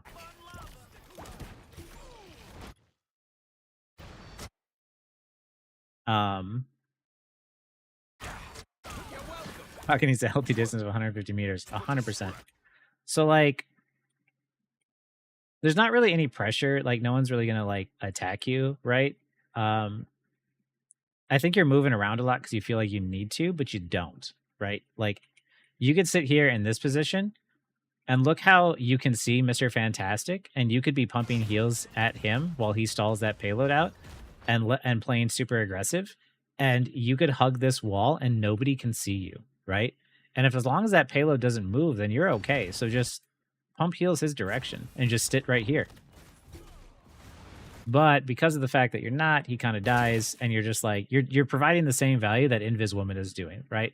Just the same as DPS want to off angle and take different angles.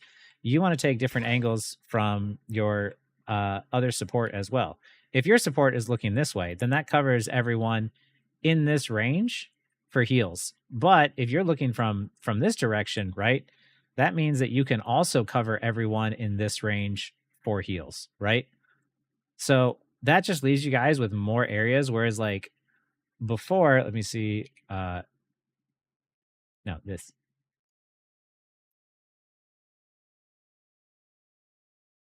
There. So this would be covered by Invis Woman, and this would be covered by you. Now there's more area being covered by heals, but because of the fact that you're both in the same spot, you're both covering the same range of area of heals. That's me. Anyone willing to help? Luckily, he gets the res, which is good. Play to live.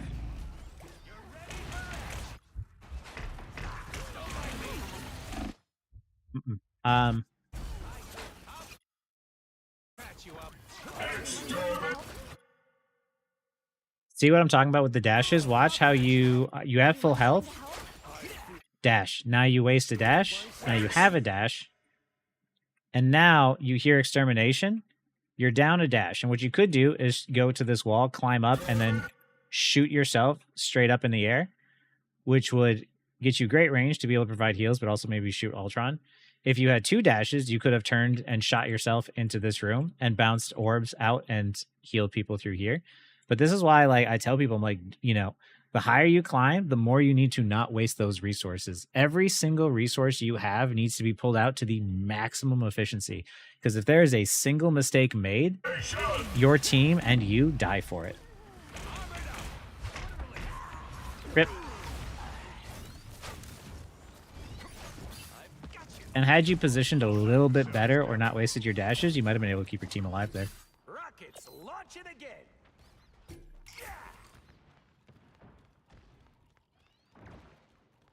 Armor patch here. Pay up. That's good. We're just waiting for our tanks now. I would definitely put it in that room to the right.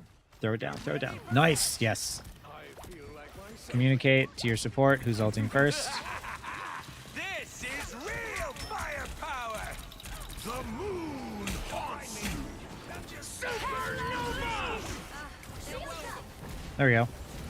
Damage time. Damage time. You're inside of a support ult. Oh, no, don't. Inside of support ults, feel free to, like, left click until you see someone get low. Right?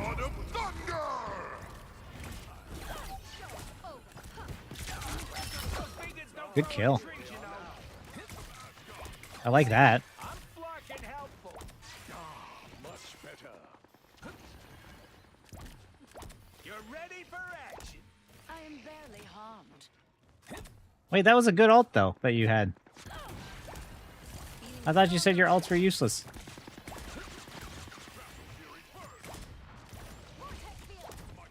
You're ready for action.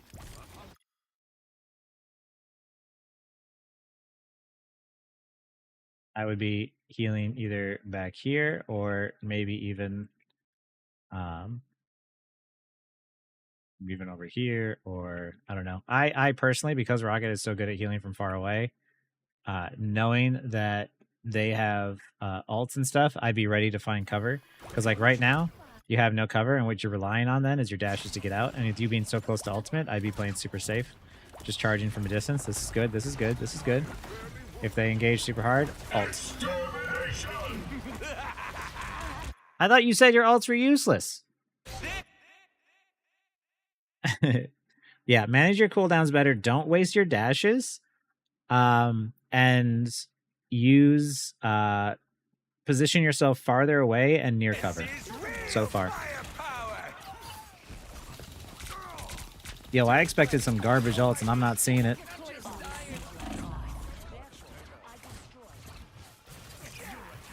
That what you did right there is what I want to see you do more often. And also just hold space and you fall slower.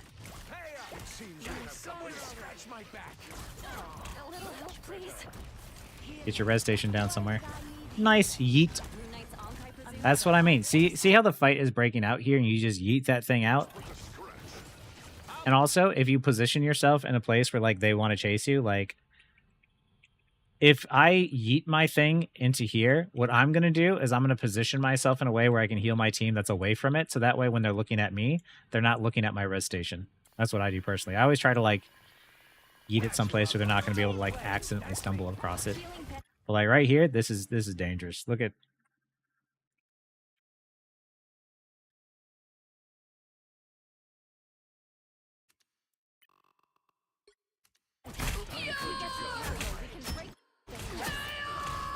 If that Punisher was looking at you, it'd be scary, but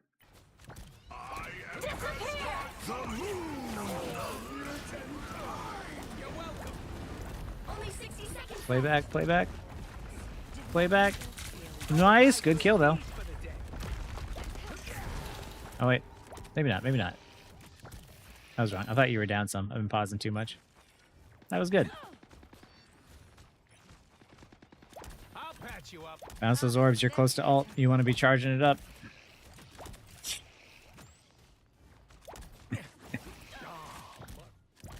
Huh. Down to 30 seconds. Well, so far your rocket ults are good. Your positioning of them has been pretty good too. The one that you put on the left wall was good. Yeet. That's what I like to see. Judge, jury. Don't double ult. There you go. Nice. Yeah, you can just do damage here in these situations. This is real firepower. Behold the Scarlet. We'll have to keep fighting until we have a winner. Unfortunate that Odin died. That Thor died, but he does get res, so that's okay. But too close now. Too close. Too close. Don't mess with the amazing. That's why.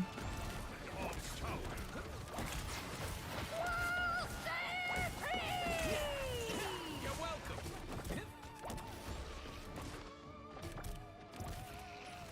Unfortunate.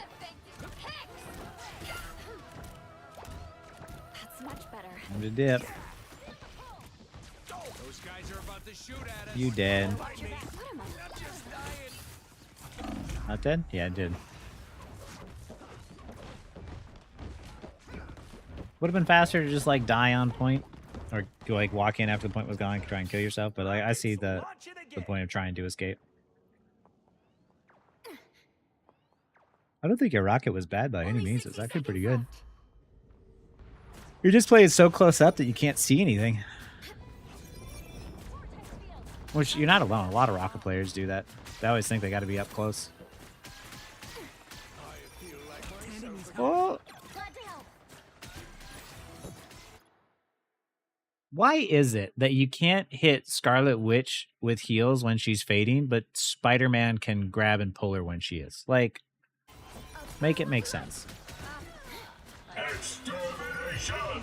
Everybody, a boom of light. Extermination. That one's not on you. She just got blown up. Damage mode, damage mode, damage mode. Nice. My time to shine. Disappear. No, you're still... 30 seconds.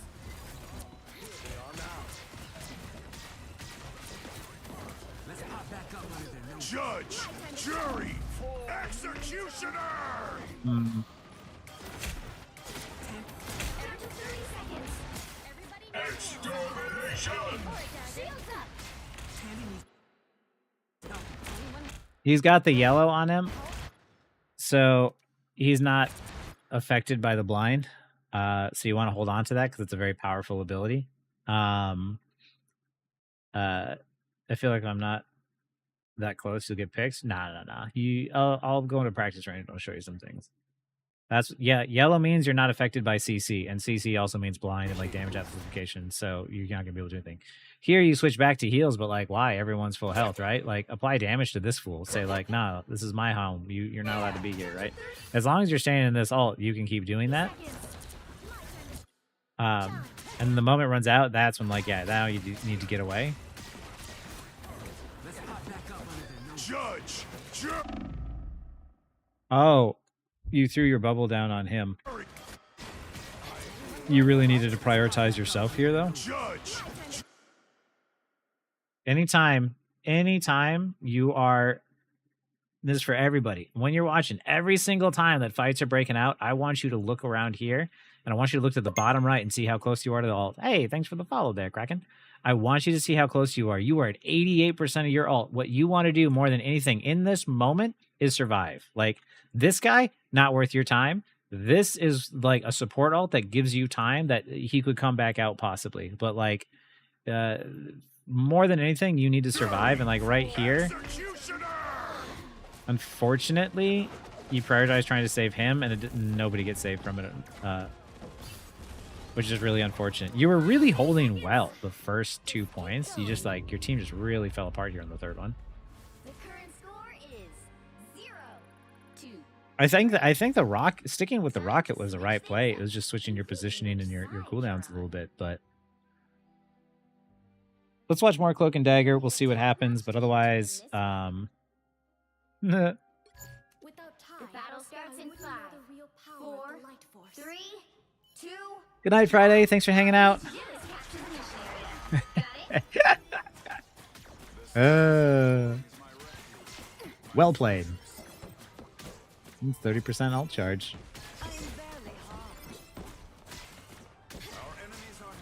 Hit your E on them as they walk forward. As your team is walking forward, I just want you to hit that E. Any time they're full and walking forward, hit the E. Because if you try to hit it when they're getting low, it's not going to work. So like the moment that you hit them with that and just E pump heals. E pump heals. Like, thanks, Kraken Wise. I'm glad you like my content. I hope it has been helpful for you in making the game easier. There you go. There you go. They're down one. I want you to apply a lot of pressure now. Throw your bubble in. Yep. Hit them with the E. Yep. Walk forward. Hey, thanks for the follow there, Ghostly Booty. I really appreciate that.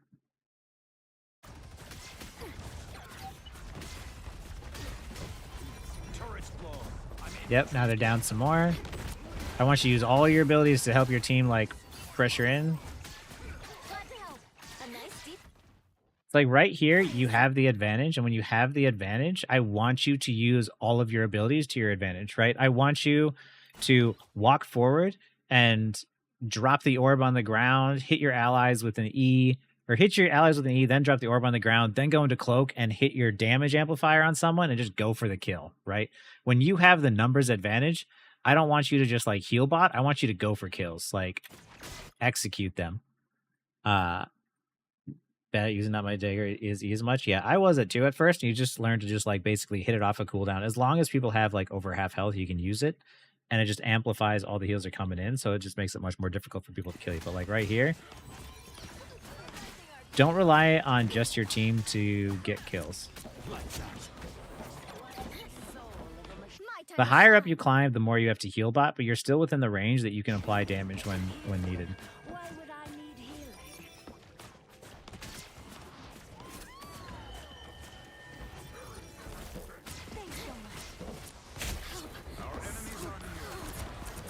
There you go. See how fast he drops with the damage amplification?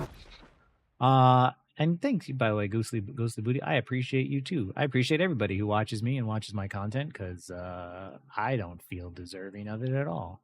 But I appreciate it. And by the way, I have unlocked my magic skin, so that's cool. E shift E off cooldown? Basically, yeah. If you can hit Shift E and your teammates are not going to fall over, like, it's definitely worth doing. Like, you drop the bubble down and walk in that bubble, hit Shift and E on the people in front of you and try to do a bunch of damage. It's okay. Yeah, play up. Fight that fool. Go into damage mode. Go into damage mode. Like, right here, when people are full health, I don't want to see you do healing. I want to see you do damage. When people are full health, switch to cloak, apply damage. Help them kill. Still worked out. Keep walking forward. Keep walking forward. You're good. You're good. Hit that E. Hit that E. Hit that E. Hit the E. I like this. I'm not mad by this.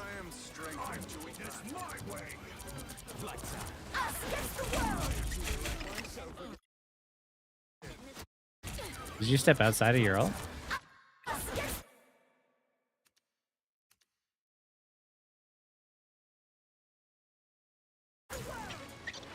What?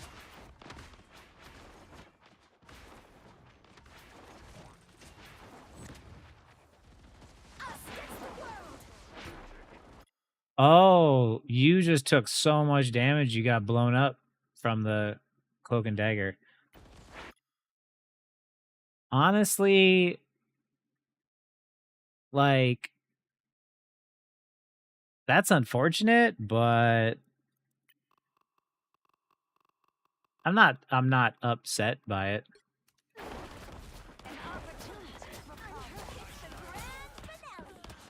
My pet peeve is when I put my bubble down and nobody walks into it, right, Nova? I always like, I see the bubble, I'm gonna walk into that motherfucker.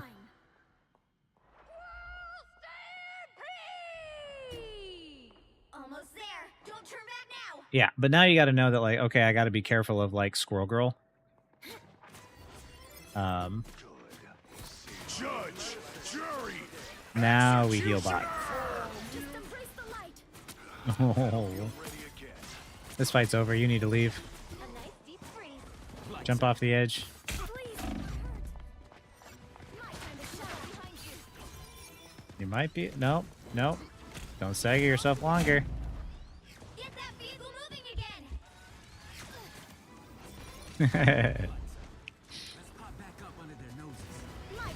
One couldn't win with In this situation, when you recognize the fight is over, it's probably easier to just hop off of the edge and kill yourself and then rejoin with your team that way. Because now you've staggered yourself super hard, unfortunately.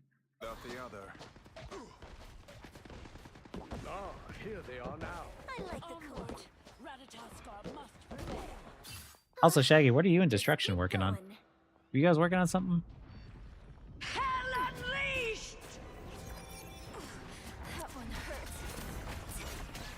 Just embrace the light. This is good. This is good. This is good.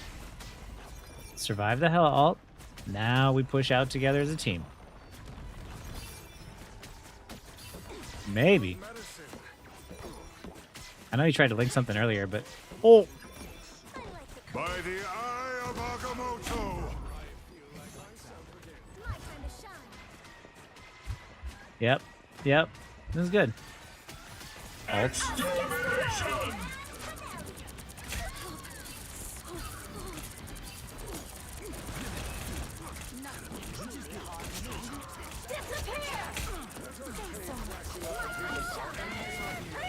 You need to get out.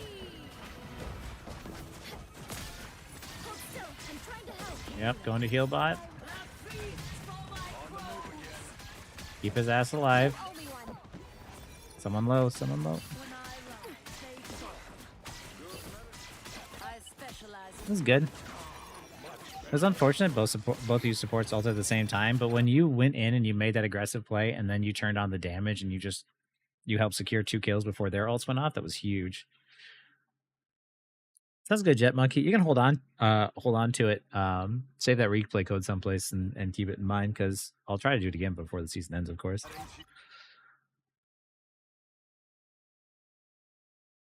A nice deep freeze. Glad to help. Lights out. Vehicle reached a checkpoint. Keep up the momentum. My time to shine.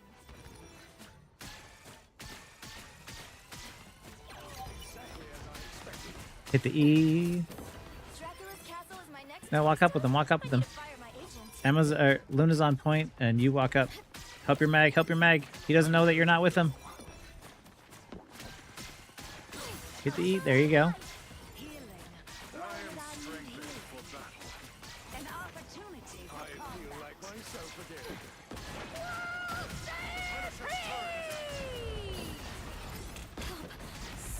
cold. That's it. Don't let anything stand in your way. You're gonna try and ult to make a play, right? A nice No. deep freeze. Just embrace the light. Now we have to play safe. Against the world. I like that you're ulting to make a play. I just wish you would have done it sooner. You've had your ult for a while now, and I wish it would have been like to keep that momentum going, especially given the fact that there's a Squirrel Girl and a Punisher just like unloading down this upward angle at you guys. They have an advantage in which they can just spam and they can accidentally get a kill like they did on your Punisher there. Like the moment to ult especially was like right here. Boom, boom, boom, boom. Also, be careful of that grab, but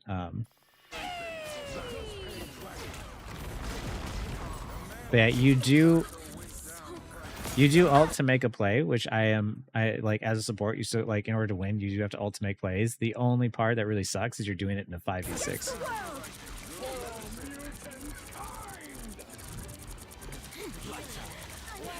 Left. There's someone to your left. Good job. No, that was a good ult. Spider-Man's on the left.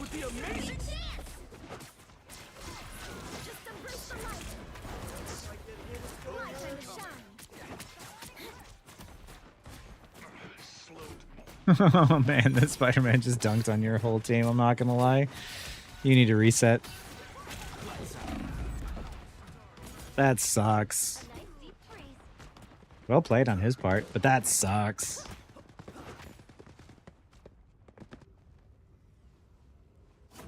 My time to shine. Get that vehicle moving again. Yeah, a lot of times, like on support, you just want to like, especially in offense, you want to ult to try and like make plays happen, and you want to do it before your teammates die. Maybe it would have gone differently there if like Punisher was there sooner. Maybe he would have gotten the Spider-Man, but like now that there is a Spider-Man, you're gonna want to hug the left-hand side to avoid dying. You're gonna want to pull out the damage. Pull out the damage.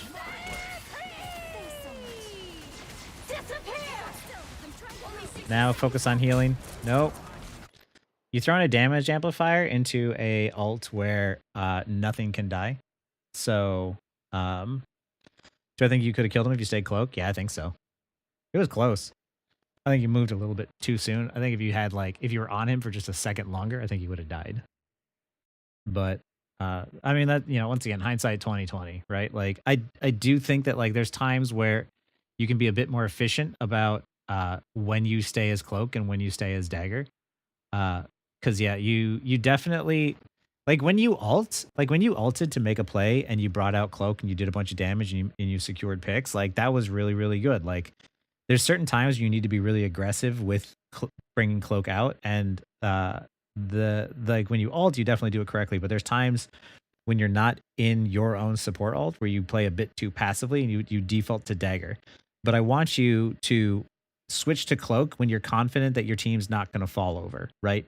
Like if your team has, you know, 60-75% of their health, they're probably fine, especially if you have the numbers advantage. So you don't have to keep everyone topped off all the time. Right now you're close to ult, so I hope that you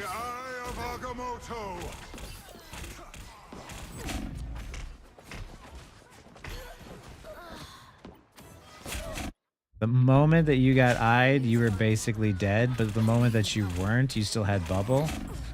And you should drop the bubble down and stayed near your support. You're like running away from your Luna.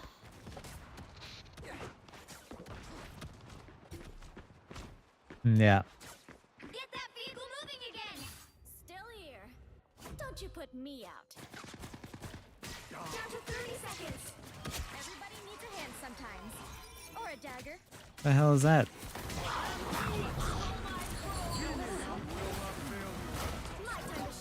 Nice fade.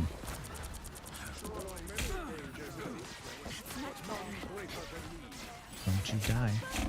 The final 10 seconds. Left side, left side. Use the point as cover. There you go.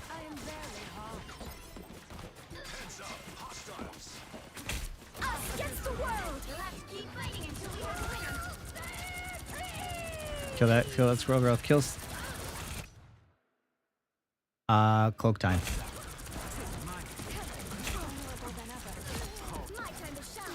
Oh, stays cloak. There you go.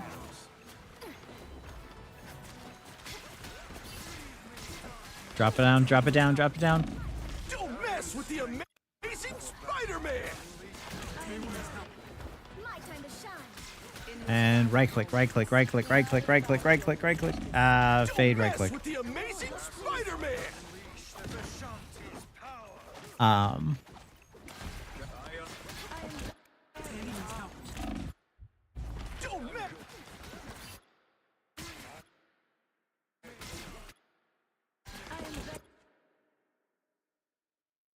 Yeah.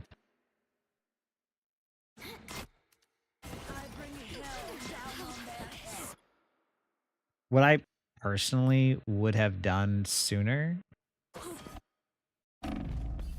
Oops.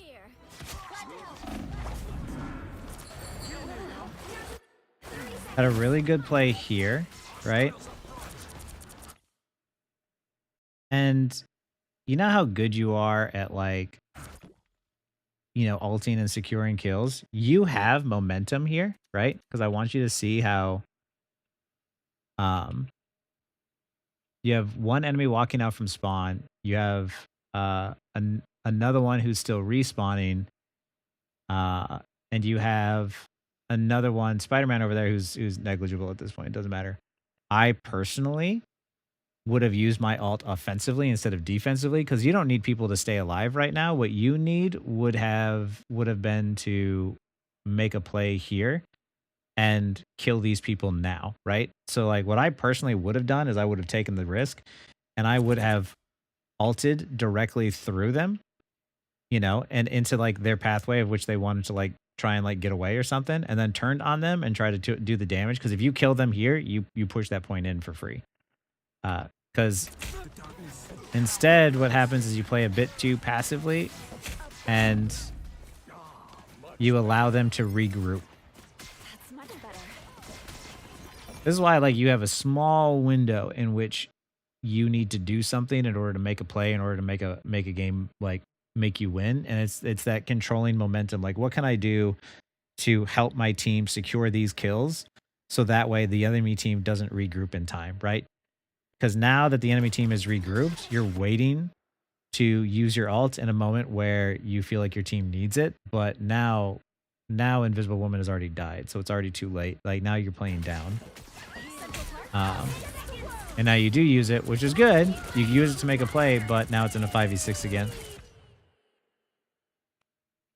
I personally would have like turned immediately on her.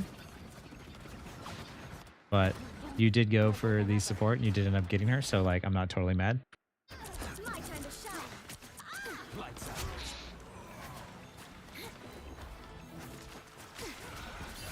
And then the right click didn't come out fast enough. Don't mess with the amazing.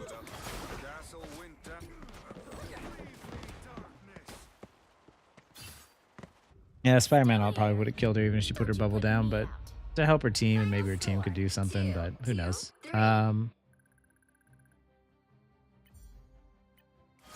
Like there's a lot of things that you definitely could have done like differently. Rocket, you definitely need to play farther away, but it was definitely here where like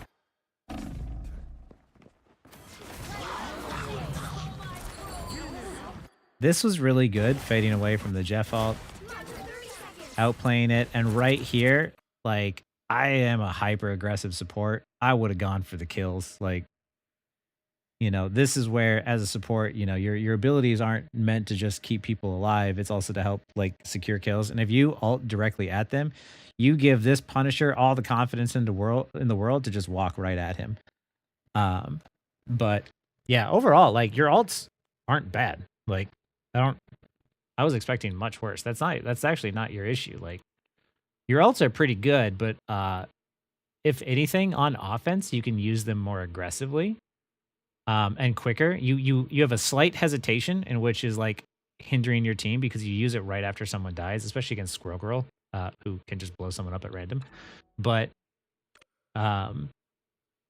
yeah, overall, it's like we're talking about like seconds, right? Like hitting your ult like 3 or 4 seconds earlier and stopping them from ever fully regrouping, doing it before your team blows up. But yeah, you use your ults in aggressive ways, which I really like. And you bring out Cloak a lot of times right afterwards to do the damage, which is what you should do. And yeah, other than that, like bringing out Cloak maybe a bit more in the neutral when recognizing when you can. But yeah, other than that, like, you know, when you're playing Rocket as well, you know, position yourself farther back and rely on, oh, hell yeah. Thought someone got banned. Position yourself farther back so that way you can do so from safety. I'm going to show you here, like, You can count on me. I got a plan. More bad guys. look at now that I use both of my dashes, right? You're ready for action. I've got nothing to help my team, right? Like I have nothing to like be able to get away. And after they nerfed his dashes, you really don't want to waste those, right? So now the way that you play Rocket properly, because before people would just be like, oh, I have a bunch of dashes that go really far, so I'm just going to zip and zip and zip around and zip, and they would use that. But now, the way that you play Rocket is now when someone, like, jumps or dives on you, you find a wall and shoot yourself straight up. This one is bad because it's got that lip. Here. If I'm over here and I'm healing my team and I'm like, oh no, I'm getting attacked. Wait. Does the practice range just shit for this? What is this? Most of the other maps don't have this problem. I'll patch you up. Yeah, that right there. This is what I want to see you do as Rocket. Because I want to see you find a place that's safe, that has cover, that allows you to, like, heal your team. And then when someone jumps on you, you go like this. Because look at how high up you are, right? Now, let's just try to dash. That's nowhere, right? But if I do this, look at how high I am. And you should be able to, like, even, like, do it to the side, too. So you see this? Like, so if I'm trying to get away from someone, and I, like, they jump on me and I'm like, oh no, I need to get away. And I go like this, I don't go anywhere. But if I hop on the wall and I run faster and then I go like this, look how much distance you get, right? And that's with like one dash. And then you can hop on this wall and you go bam. Like, this is what I want to see you do with your rocket dashes. I don't want to see you waste them by like just going like, boom, I want to get over here. No, I want to get over here. Like, walk to where you need to, use the walls a lot more, and shoot yourself straight into the air and away from danger to be able to survive. Because then when you're up here too, you can do this. And also, no ability cooldown. If I do this, and I hold down space, and I like gently bring myself down, now I fall, I can shoot myself back up again, and I can keep doing this. I'll patch you up. And now I have another one, and I can do it again. And basically, unless someone like Spider-Man or something is chasing you, you're not going to be able to get hit. This all make sense, Dakota?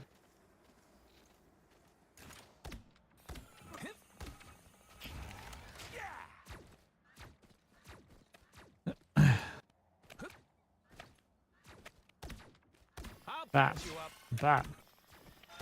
But yeah, overall, like, I think, like, your support is really good. Your ults are really good. Like, Rocket is just, yeah, just don't waste your resources and sit from range a bit more, because this is a lot easier and a lot more effective. And with Cloak and Dagger, there's just some slight hesitations in which you could have done a little bit more, but overall, I don't think you really, like, I don't know what your friends are talking about saying your ults aren't useful, because now I want to see like now I want to see their VODs or their perspectives, because like I think your stuff was pretty good. But yeah, do you want to hop into a game? Because you got coaching, yeah? Would current gameplays or old games work better to review for you? I mean, like, the more recent they are, the better, because then it's like a better representation of your skill. I've done some VOD reviews of some of the older VODs, and I realized that like I should have asked people for like newer replay codes, because they're like, oh yeah, I already like started, you know, changing some of these habits. I was like, oh, now I feel bad because I took too long. Those guys are No major thing for me is sports player on cover, but how would Ultron do that? Ultron's the same way too. It's just like Biological life is obsolete. you see, like, look, I can heal these guys.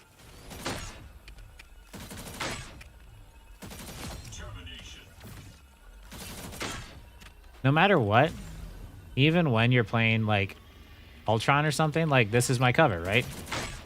But it's like, oh, I can get other places that other people can't, so I can be like up on the high ground and I can do this. But no matter what, you're still playing with cover. Because the moment that you are out in the open and you're doing this, like, you end up, hey, thanks for the follow there. Don't tap me, bro. Because, like, I want you to imagine that both you and an enemy are facing each other, right? They're right in front of you. You're right in front of them. It's whoever aims better wins that fight. Now I want you to imagine that you're playing against someone, and they're right here, but you have cover. Now you can pop out, you can hit shots, but if you miss and you need to reload, you can sit behind cover and reload, and they don't get the opportunity to. Your positioning means that you don't need to have perfect accuracy. It's better for you to have good positioning than to have good accuracy, because if I make a mistake, I can still be safe and I can still back out. But if they make a mistake, they don't have anywhere to go. Since you can peek different heights too. Yeah, exactly. Like I can peek a hella from ground level and then reposition higher cover. Yeah. Okay, so I had a funny VOD back when I was in Diamond. Yeah. Always look for like more recent stuff, if anything. I can't do any more today because I'm already like I am gotta rush to get through these other ones here. I got 2 after this, and luckily it's not coaching. If it's okay with with preschool fight club and Those beings appear to be hostile. yeah. And Fresa, strawberry.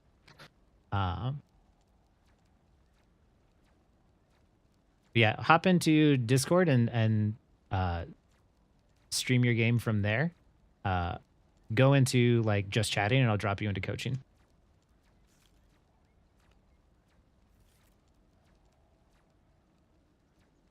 Got it.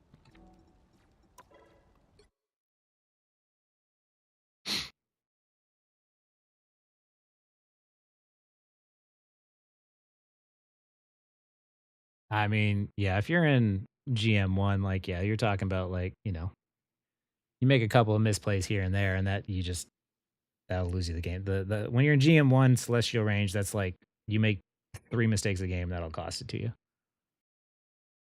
Hello. Hello, how's it going? Doing all right? How you doing? Pretty good, pretty good. All right. Sorry, I'm hearing. Second, I have the stream open. Oh yeah, you're hearing echo. Okay, sweet. Thank you so much for all that. That was super helpful. Yeah, for sure. Like, honestly, you did really well. Like the rocket things is very easy to adjust. I think easier to adjust than maybe like cloak and dagger things, but like, yeah, both rocket and cloak and dagger were really good. I thought Pretty after you fair, switched so- off of, oh yeah, sorry, yeah, after I thought like your rocket and cloak and dagger were really good, and after seeing you play rocket and then switch to cloak and dagger after the first round, I thought like maybe rocket might be your better one. But once I saw you on both of them, I was like, no, you're very comfortable on both. So it was just a couple of minor things that could have been done differently there to like possibly like win those games. But nah, you played well. You keep your voice keeps cutting out. I'm not sure if that's me or you. That's a good question. I guess I could mute you and just have it delayed. If I'd be on the stream, because it wasn't happening on the stream, so I'm not sure. Let me. Let's see. I think I'm good now. I think it was my headphones. I think I'm good. Okay. I just noticed that my game audio is also playing up. So I had something queued up, but I don't think it really matters. Maybe it does. I'm not sure. But I die a lot in the whenever I start ulting as cloak. Yeah. It's always in the initial beginning. I just die a lot. So. Is it to like other ultimates like Punisher or Magneto or something like that, or is it? I think I just ult too. I'm too hesitant because I just feel too hesitant to ult, and so I'm not ulting with enough health to survive anything. Like I had a strange kill me yesterday with his E. Just by. Yeah. It can definitely happen if you happen to hit enough damage all at once, but yeah, I think sometimes it just happens. There's things like if you're playing Cloak and Dagger, what you have to watch out for is Hawkeye, Magneto for sure. Now I've learned like Squirrel Girl if she manages to like lock you down, Iron Man ult, stuff like that. But if you can manage to like look out, like keep an eye on like the team comp and just see like, okay, what can one shot me here, or what has the chance to like burst me. Keep that in mind before you ult. But yeah, other than that, I think you'll be all right. Okay. Sweet. And then I think you said comp, right? Yep. Okay. Yeah, if you don't mind. Yep, I'm fine.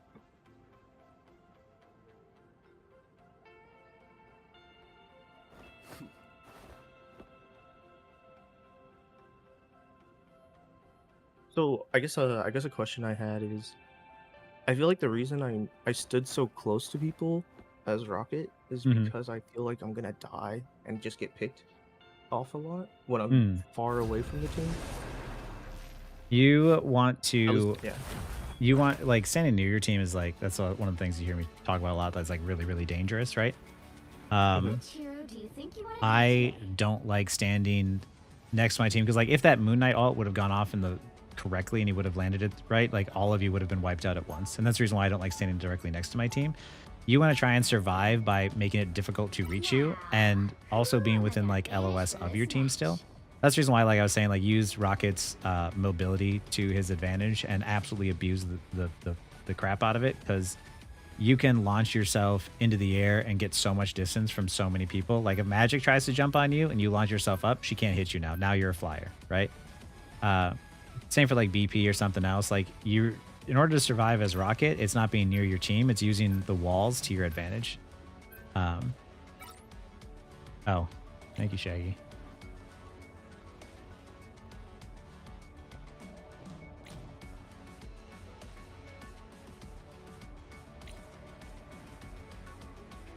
And then you wanted, did you want me to be anyone specifically?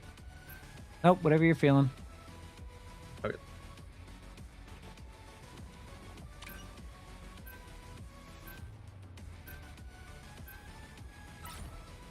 The right heroes could make all the If you do have a penny, though, I would, of course, recommend the Rocket to team up. Who are you calling a raccoon, huh?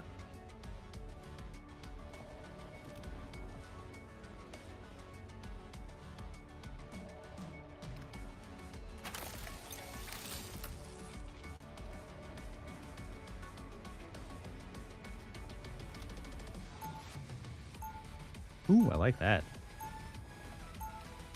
What specifically? Sorry. The other dude was picking which DPS to play, and he ended on Psylocke. He was looking at Spider-Man. I was like, this could go either way, but Psylocke is a good all-rounder. They'll be coming in 30 seconds. Stay strong. So when you, what are you looking for? I guess what should I be? I guess I'm a little. Want to know, like, I don't know. First, just get your res station set up someplace, and then position yourself farther away up on the high ground, maybe towards the back there. Yeah, that's a good spot. And then go up. Like this one. Forward, yeah, because your team's pushed up. Go there, quick. Even so, it's always nice to have weapons. Oh, you got right clicks. It's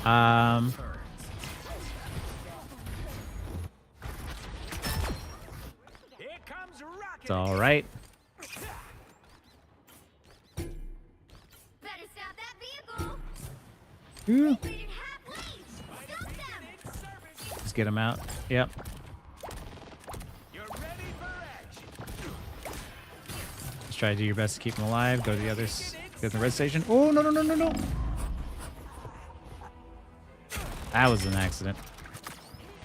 Yeah, careful. Yeah, I earned that one. Oh, I'm not gonna make it easy. They tied it, which is good. Yeah, what an upgrade. It's fine. They hit a checkpoint. Now might be a good time to stop them.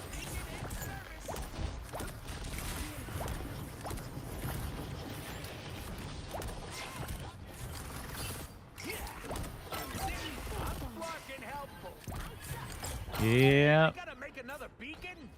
It's all right. We just need to, like, regroup with the team here. Keep applying heals from a distance. There you go. This is good. This is good. Keep applying heals to them. They're taking damage.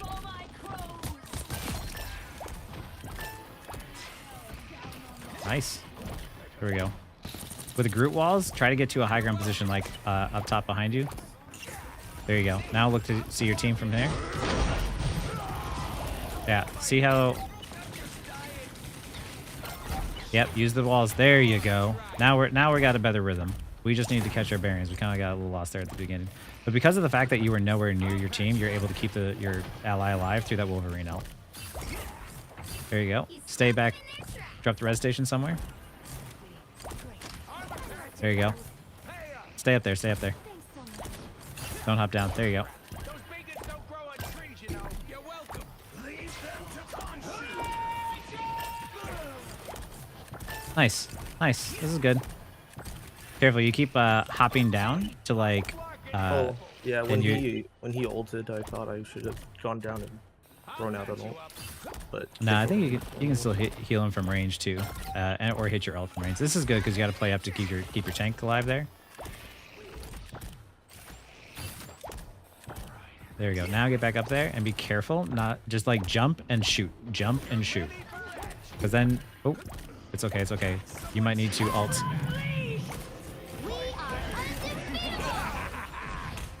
Keep him topped off. I am ready to put on a show. That's their support ult. Yeah. Try to get out. Get to someplace safe. Get the high ground. There you go. Because you're the only support. You have to stay alive. Keep him alive. Oh, through the Groot ult. There you go. Careful, that res station might get destroyed. I'm not sure. But there you go. This is good. See? Okay. Oh, actually, that spot right there. Yeah, there you go. I just feel it feels so far away from them. It's effective. Like if they got hit right in there. Okay. Nope. Because you're also shooting up and over the Groot walls too. And watch, because you see how like every now and then when you're not positioned directly near the edge, your orbs bounce off of the ground there. Yeah, that's why like I'm gonna die. No, you're good. You are safe. You want to make sure it is difficult for them to reach you. You might need to ult to keep them alive, maybe? No, you're good. There you go. It's cheesy, but it's effective. It feels like I'm playing Jeff. Be careful over here. No, he's stuck in their trap. Ooh! That was a good pick on her part. Yeah, you were playing up to be like with your team because they were pushing up, and I think that was like, I think that was the right call. Like you just definitely wanted to be there. It's just really unfortunate that she was able to get that pick, because that one pick right there is able to help them push forward. Why Groot solo ult the thing? You did get close to killing him, but you guys are all right. You got a minute and a half. And they haven't even capped second point yet. There you go. Do damage. There you go. Get out there. Help your team out. There you go.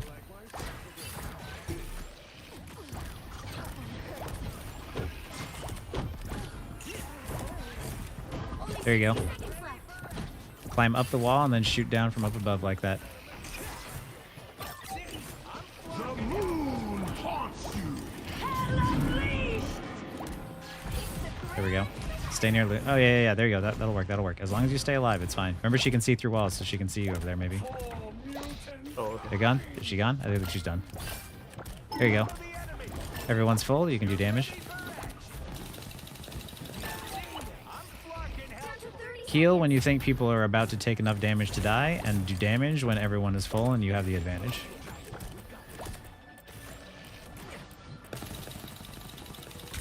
There you go. Watch the hella, careful for that. Get your res station down. Nice. I am ready to put on a show. Play back and keep your team alive.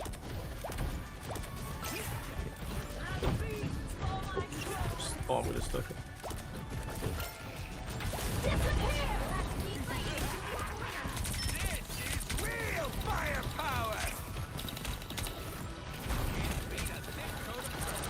There you go.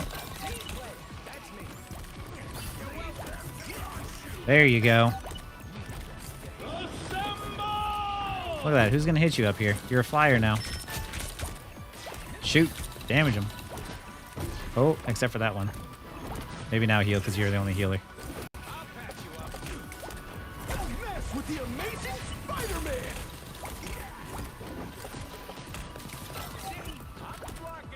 Play safe. Luna should be back soon.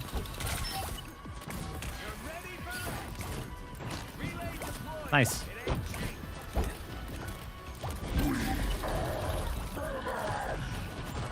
Keeping everyone alive.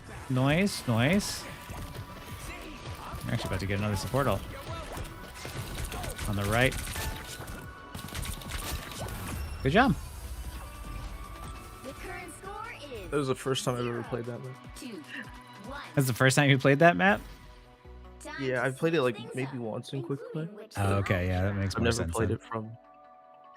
Who are you calling a Honestly, it's raccoon? really, really tough then, because like sometimes you get stuck on a map where you just don't know where to go, or like when I first played that map, I was lost all over the place too. It did seem like you were a little lost at first, like where to go. So Yeah, I have, yeah.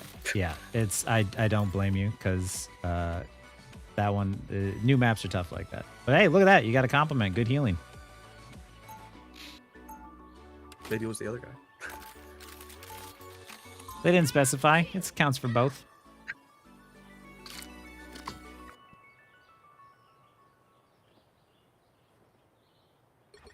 I'm a good guy who occasionally takes stuff that doesn't belong to him. 30 seconds before you attack. Get ready. I thought that opened up on both sides. Yeah. I saw what you're trying to do, and I was like, yeah, that makes sense. Who are you calling a raccoon, huh?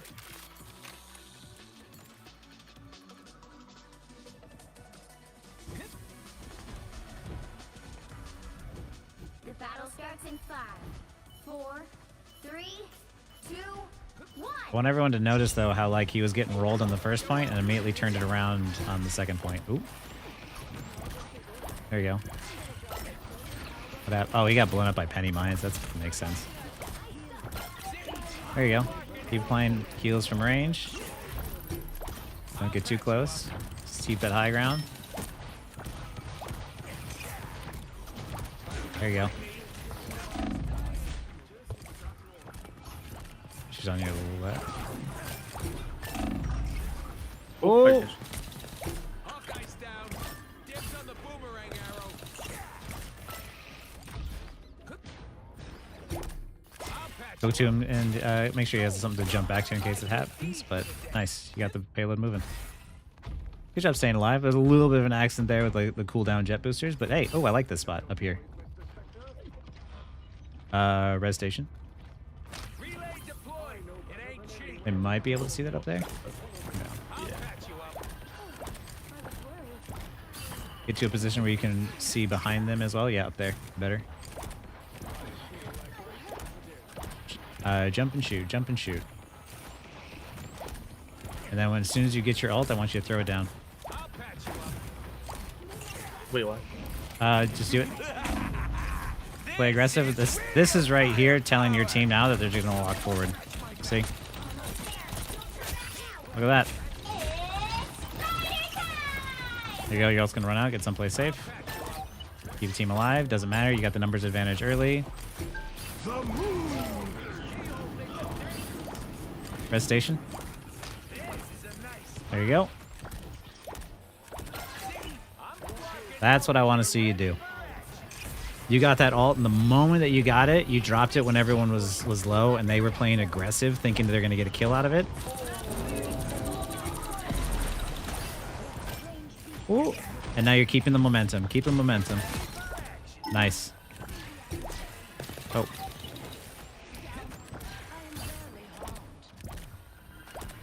Watch that fool. Make sure he doesn't res in front of your team or something.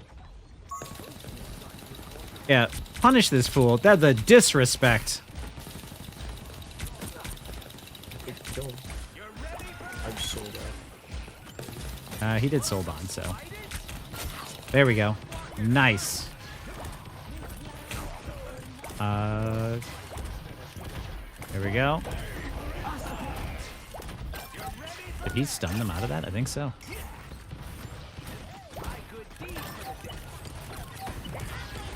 Throw the res station down at the back.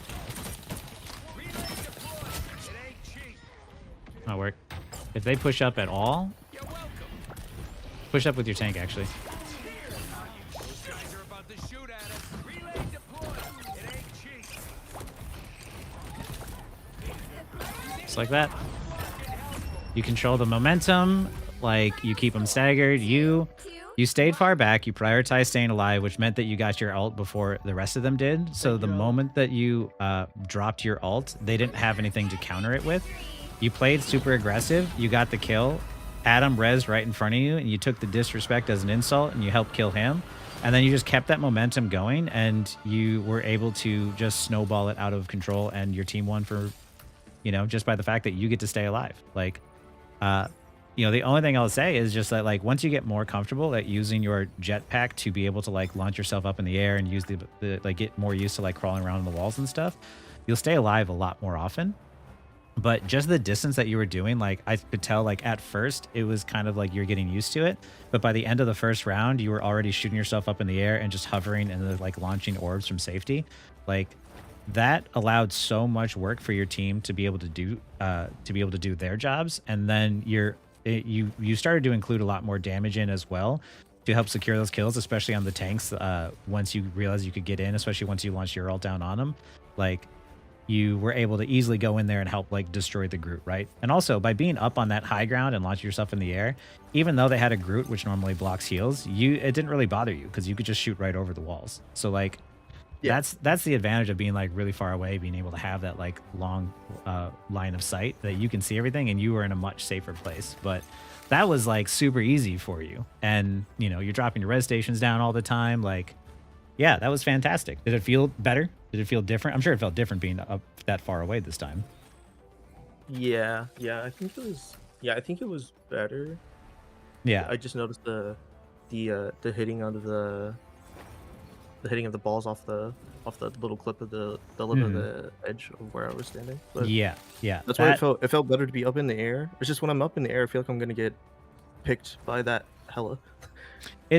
It's always possible, but, like, as long as you're sort of, like, positioning yourself where you're using the geometry to launch yourself up, but also, you know, you can still get to a spot where you can, like, crawl around the walls or, you know, get to cover safely if you need to. Like, that'll still work. But it's always better to be farther away from your team than it is to be near your team. And if you're ever worried about something like a Hela or a sniper, position yourself in areas where you can bounce orbs, where you can heal your team, but she can't see you, right? Like, you know, because if the only thing that you have to worry about is the Hela, then you just position to where Hela can't see you, but you can still heal your team. That's what you got to do.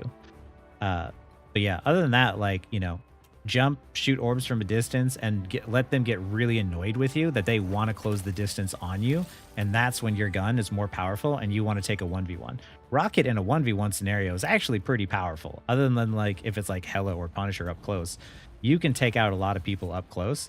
So pull them into a range in which you are more threatening, and don't be, like, near your team or anything like that, because, yeah, standing near your team is dangerous. But yeah, otherwise, like, that was a very fast adjustment that I saw you make in game, and you made it look, like, much more natural by the end. So I think with a little bit of practice on that, like, you'll definitely climb, especially with, like, just Rocket alone. Like, those little adjustments, I think you'll win a lot more on him. Okay. Yeah, thank you so much. Yeah, no worries. You got any more questions? Are you good? I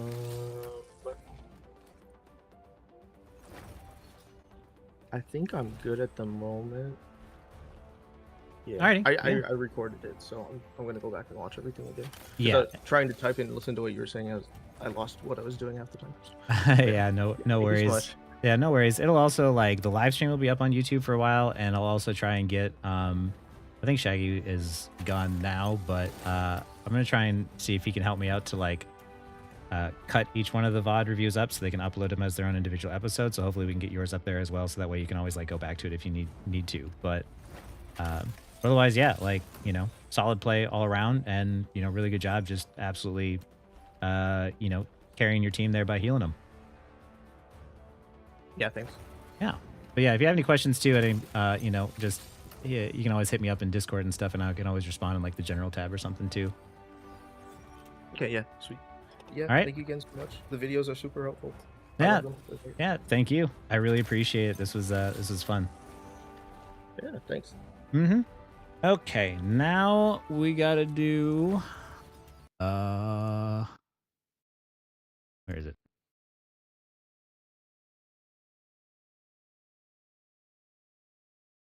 I thought you had to pick up your mom already. Also, where did... that was good, though. Oh, she's still at the airport? Oh, crazy.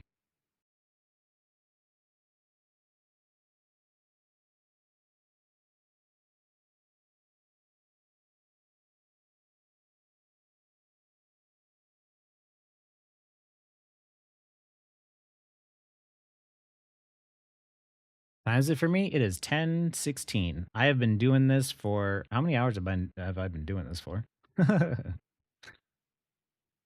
Oh, she hasn't boarded? Oh, okay. Well, you still got time then. I have some like... ooh, there's some stuff for work I wanted to do and I wanted to get done before tomorrow, so... But it's okay. You guys, the ones who paid for VOD reviews, are going to get those done, so... I do what I gotta do. Preschool Fight Club, you are up next. 1:16 a.m. Okay, we gotta get this done for you, man, so you can go to bed. What? Hey, what's up, Nicolopolis? How's it going? We're just doing some VOD reviews today. Oh, by the way, hi, Quex. I didn't get to say hi earlier because I was doing the coaching thing, but I did see you. Hello. And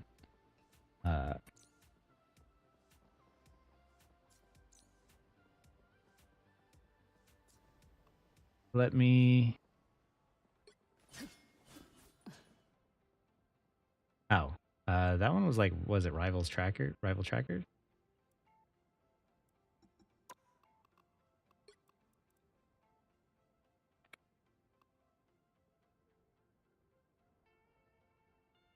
Hey, thanks, Nicolopolis. I appreciate that.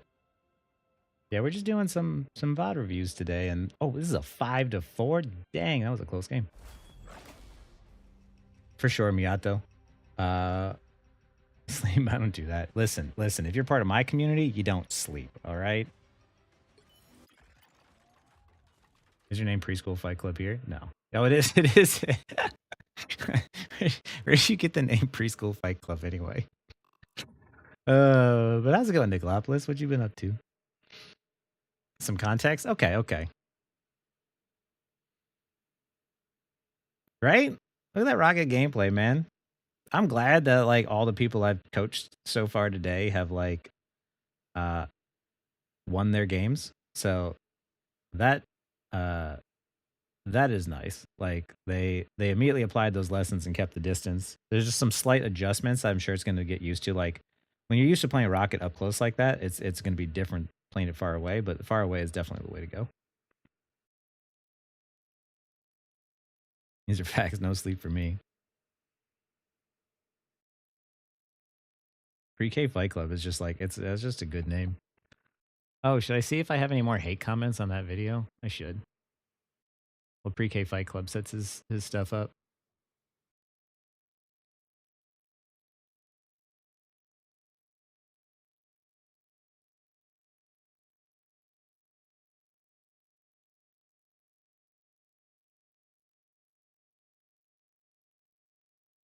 No, so far, no.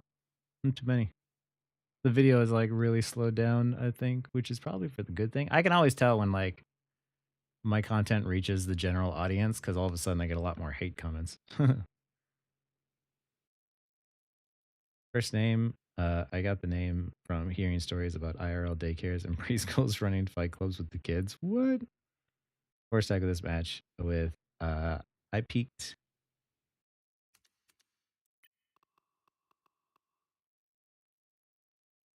I peaked 9. Okay.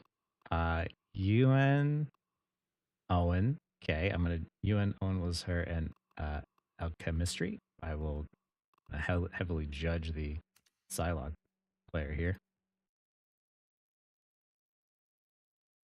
You're all coming together in VC. Okay, so there's gonna be some organization for sure. 4, 3, 2, 1.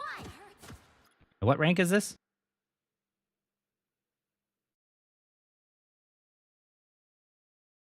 Oh yeah, 20 for the VOD review, 30 for coaching. But I can't do any more today, unfortunately. But I'd be down to do some more in the future. If I do any more, I'm gonna be up until like 5 a.m. I can't do that. I'm gonna die.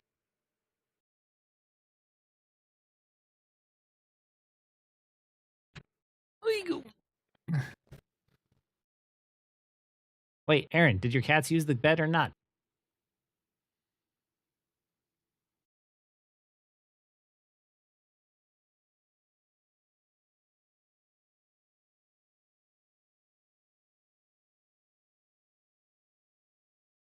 That one D3. Okay, so everyone's pretty close to the same level. Okay, they're getting used to it. I want to see if someone's on your right.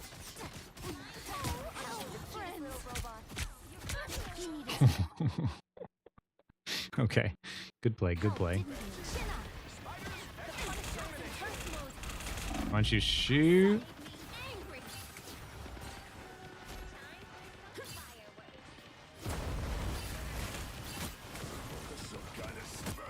Not much to say here. So far, good. Launch that sleep. Launch that sleep. Launch that sleep. You know that you had killed the Psylocke already, so the odds of her being anywhere near you are pretty low. So like when you have sleep, I kind of want you to use it like sort of like off cooldown and just like terrorize whoever's in front of you, right? Like right here too. Wait.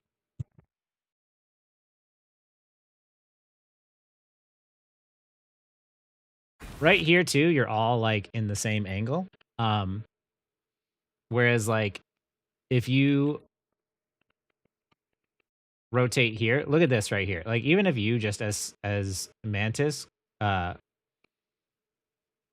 see if I notice it. If you as Mantis are over here, what's this penny gonna do? Like what's the enemy team gonna do, right? If you're standing here, you get hit by Spider Mines. You could be hit by Punisher. But if you had already started rotating this way, you could just be applying pressure to that penny, and she wouldn't be able to use the convoy as cover. Because like right out here, look at how you're trying to shoot the penny in a position where she's using cover, you are using this cover, and they can all see you at once. Whereas like this position over here is much, much better for you. Thank you. Especially as Mantis. There you go. Mantis, you're a DPS, so you have to play like an aggressive DPS player.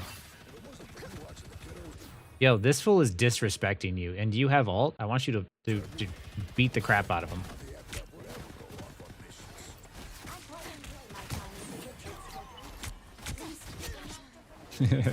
I mean, that was good, though. I ain't mad about that. Play aggressive. Push up, push up, push up.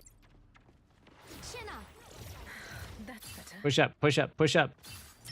Do damage.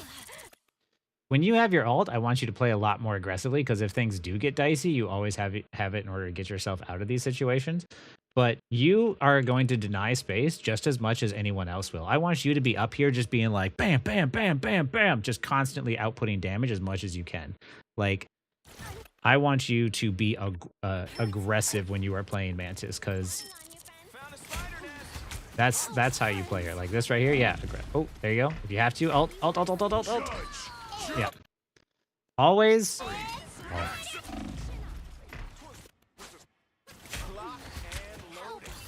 Right here, ult. The higher that you get, the more I want you to ult predicting the damage instead of ulting, trying to get yourself like out of these situations. I want you to pop it early instead of dying with it, because it is better for you to pop it early and not at the best moment than it is to die with it, come back out, and then try and use it. What about the Star Lord? What's he doing too? What? I'm guessing you're the Star Lord. Let's find out. Judge, jury, executioner. Oh.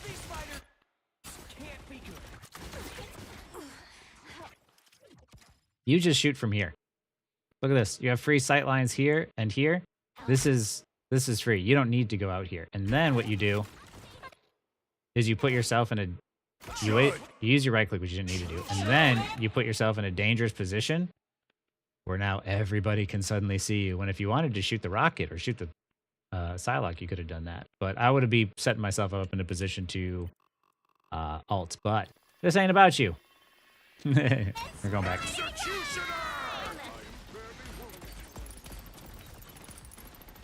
Also, if they have, if you have Star-Lord ult, try and see like what kind of support ults they have to counter you. And since they don't have anything, I would be. Oh, see, that's really bad. Dying with ult is really, really bad, especially when you know they don't have support ults. And Punisher was just about to run out of his ult.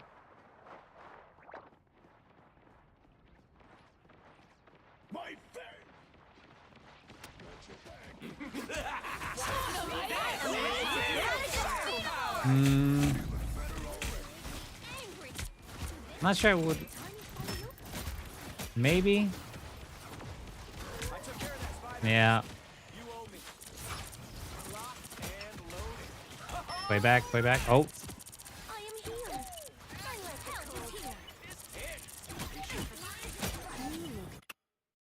That was really ballsy, but I will say that the damage boost that you got on him, as well as the heals to keep him up, like you recognize that, okay, Star-Lord's ulting, this is my win condition. Star-Lord doesn't have anything that, like, there's no supports that are going to stop him.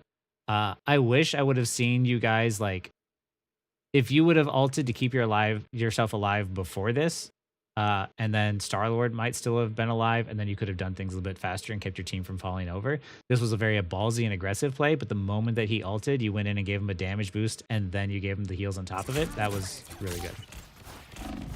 Whenever you hear your allies ulting, you pump heals and damage boost into them at all times. You stay on point.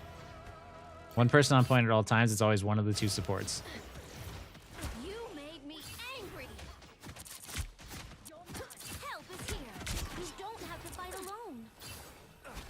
There you go. Someone's on now, but when you have like one person like you on the ult at the point at all times, like look up and just lob that sleep max range and see if you hit somebody to like provide assistance to your team. And just spam, spam, spam, spam, spam, spam.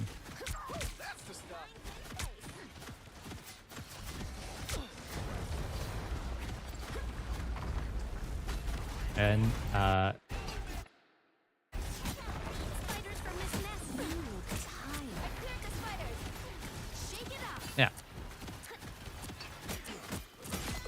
Are they running solo Penny? They're not running solo Penny, are they? They are. Oh.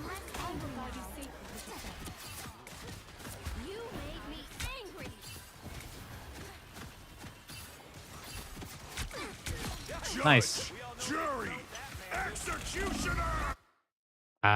Okay. Once again, you know, Manta's ult also gives you a speed boost. So like you got that pick, which was really, really good. I like how aggressive you are playing because this is what I want to see. This is how you carry in like the lower elo games is you prioritize doing kills yourself. So you walk up and be super aggressive. And now that you got that kill, you need to get to a place that is safer. And hearing that Punisher ult, that's your cue to be like, I'm going to get blown up. I need to leave now. But you already got the kill. And the whole point of using your ult is to secure kills or to keep your teammates alive. And since you already secured the kill without the ult, use the ult to keep yourself alive. So that way you keep your numbers advantage and then you just play to keep your teammates alive. Because like right here, you throw the sleep, but he's not affected by the sleep in his ult. Because he's not affected by CC. So unfortunately that you die.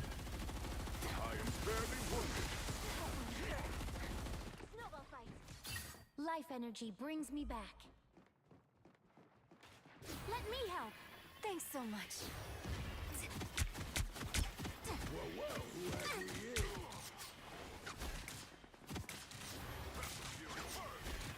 Psylocke going the long way. I respect it. Oh, you're good. This one is plat 3 or plat 1 diamond 3.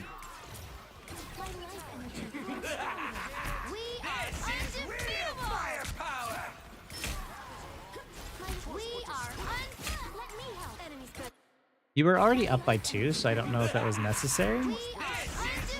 Where even is that? I think it's behind you. Yeah, I think that was like it was probably not needed because of the fact that you were already up 2, your teammates went low, and I heard it behind me, and that's when you could just like back up, you could destroy the ult and easily get the kill. Yeah, when Rocket ever like puts it out in front of you, like just destroy that. Like that's another disrespectful move. You just destroy it instantly, especially like as Mantis. Once again, you just do outputting damage. Keep forgetting they CC me in his ult. Yeah, honestly, I did a VOD review early on where I was like, oh yeah, just sleep him in his ult, and people were like, yeah, you can't do that. I'm like, oh, I'm dumb. So you're not alone. Hello, little friend. I personally would have launched the sleep direct, like the. You hear Thor ulting like that, bam, sleep. Put that bitch to sleep.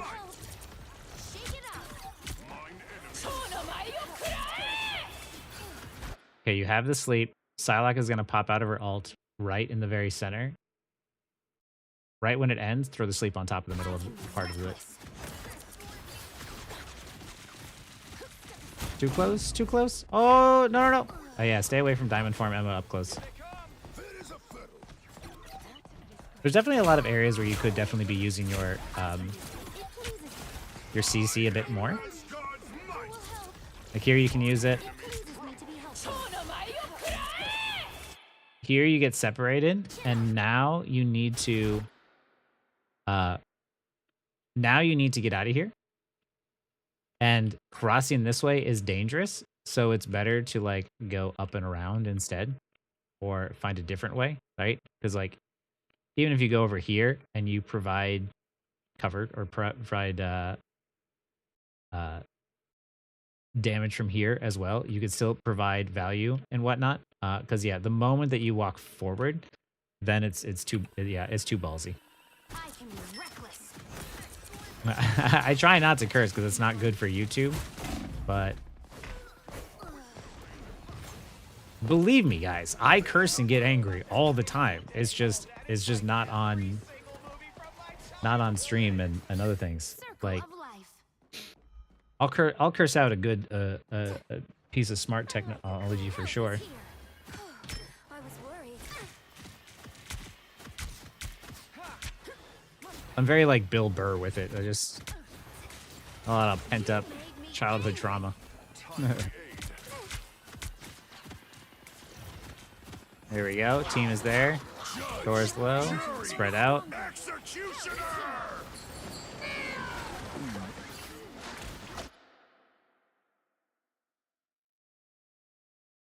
Did he do what I think he did? Just survive. Lead your shots a little bit more to make them land a little bit more, but yeah, this was good. I like I know because you're in a group here, I'm gonna comment on this here, like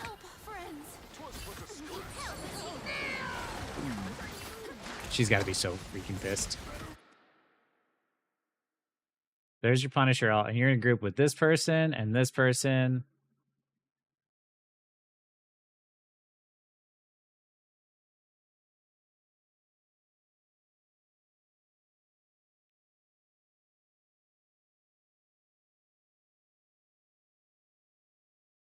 One, two. Oh, great. Yeah. You're all doing really well in this part where you recognize like the Punisher ult is there and you're not totally confident that you can like secure a kill. Since you're all in the same place, you're taking cover to prioritize staying alive. So that way, once the ult runs out, now you can play aggressive. Now you got one pick, you got a second pick. Just kill the person on the objective. Thank you. While everyone else is chasing kills, focus the objective. No one's on the payload. No one's on the payload. No one's on the payload. So, thank you, Feng. It pleases me to be helpful. I like the cold. Hostile ahead. That was bad on the Thor's part. I personally would have put Luna on the payload and had you move up because you had ultimate, so you could have ulted the team out to keep them alive, but we'll see how this goes. Watch me I am ready to put on a show. Unfortunate. Stall as long as you can. Nice. That's what I'm talking about. That's what I want to see. I am ready to put on a show. Down to 30 seconds. I'm wounded. Bam. Scary. Oh. Undefeatable.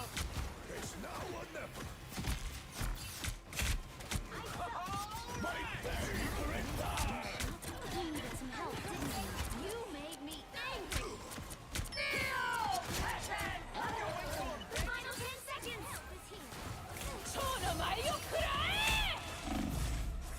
I will take risks.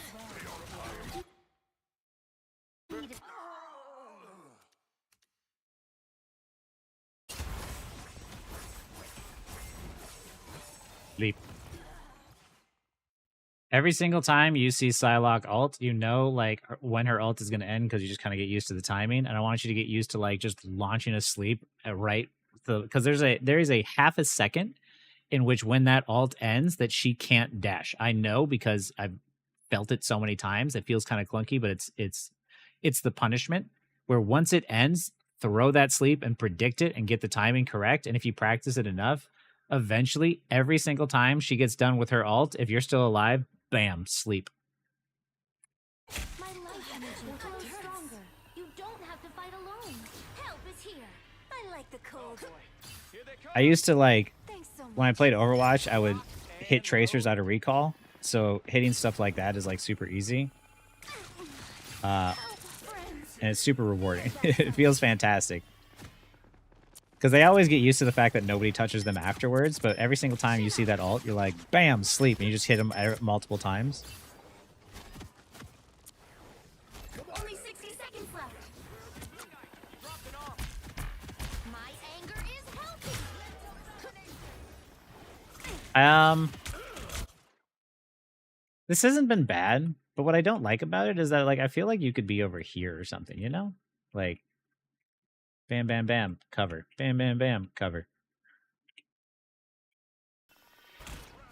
A nice deep freeze. Chin up. It pleases me to Nice. be helpful. That's unfortunate.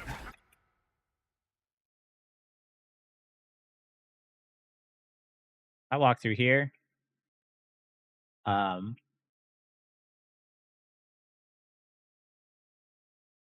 You're close to ult, so I would like walk through here. I would have like been applying heals and applying damage because like look how like your entire team is kind of like pushing this way, right? With your entire team pushing this way,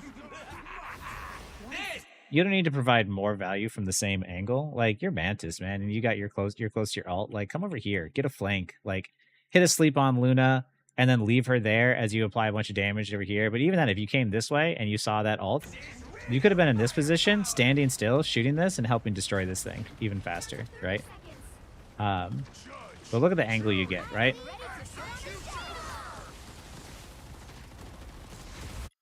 Uh-oh.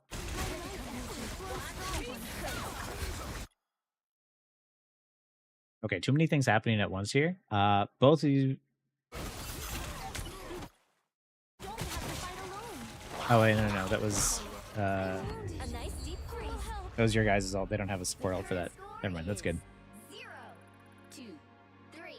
Oh, yeah. Time to switch things up. Yeah, for sure, Destruction. Which side you're on. You'll need a top-notch team to win. I mean, that's good, Philip. I mean, like, anytime you can, like, upgrade your mechanics is never a bad thing. I should probably do that, but if I had to choose between going into AIM Labs or doing a VOD review, I'd probably do a VOD review. Why am I watching Mr. Fantastic? That ain't you. I do like you being up here, contesting space. I like this less.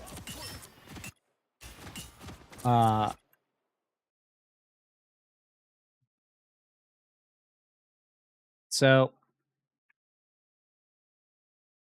same thing here. All of you are shooting from this angle, right? So now when you shoot at everybody, they're all taking damage from the same position, right? If you were going to play like near your team, I kind of want to see you play other angles where as you have, you know, like Luna and Star-Lord looking this way, I kind of want to see you maybe on this side applying pressure from here. And then if it gets dicey, you can kind of go out a bit the long way. Like you can start to rotate a bit sooner if it gets too dicey too fast. Or I want to see you play up top here where you can be up here with Psylocke. Because like, look at the angle you can get up here as well, right? Because if I look forward, let's say that Jeff wants to apply heals, but he also wants to apply damage. If he just shoots straight head, he's hitting everybody, right? Whereas like if you're up here, you could be applying heals and damage to Psylocke, as well as following up on like who she's attacking. Because if you guys are in comms together, you want to follow up on stuff at the same time. So one of the things that I personally like to do is I like to send like I like to split people up where I'm going to let my tanks like tank. I'm going to let my one support kind of like heal and back up my tanks, right? And then what I'm going to do is I'm going to follow, like if I'm another support, I'm going to follow the other DPS and I'm going to go with them. And we're going to take a separate route and contest that instead. So that way we get a better angle to get more effective damage off. And that way I can back her up. Because the biggest problem a lot of times like DPS have is that they can't stay in the same spot for too long because they'll get pushed out. But if you're up here with them, they can stay in this spot a lot longer and apply a lot more damage, a lot more effectively, especially if you're constantly giving them the damage boost over and over again. So that way, like you're never letting them like walk forward. As long as you are up like in these areas and you have people applying pressure here and people applying pressure here, it's much more difficult to like walk forward. You'll do a past experience with dive and being isolated. Yeah. I mean, that's the thing too, is just like recognizing like, you know, who can get you, right? You know, Moon Knight's not going to dive you. Punisher's going to hit you from far away. And to that, you just use proper cover. And Mr. Fantastic is not going to do anything, but like recognize the team comp that you're going up against and where you can off angle and where you can stand and where you can be. Because in these situations here, I really wish that you were up top with the Psylocke like you were at the start, applying that pressure. Because like right here, when we enter Rock'em Sock'em Robots territory.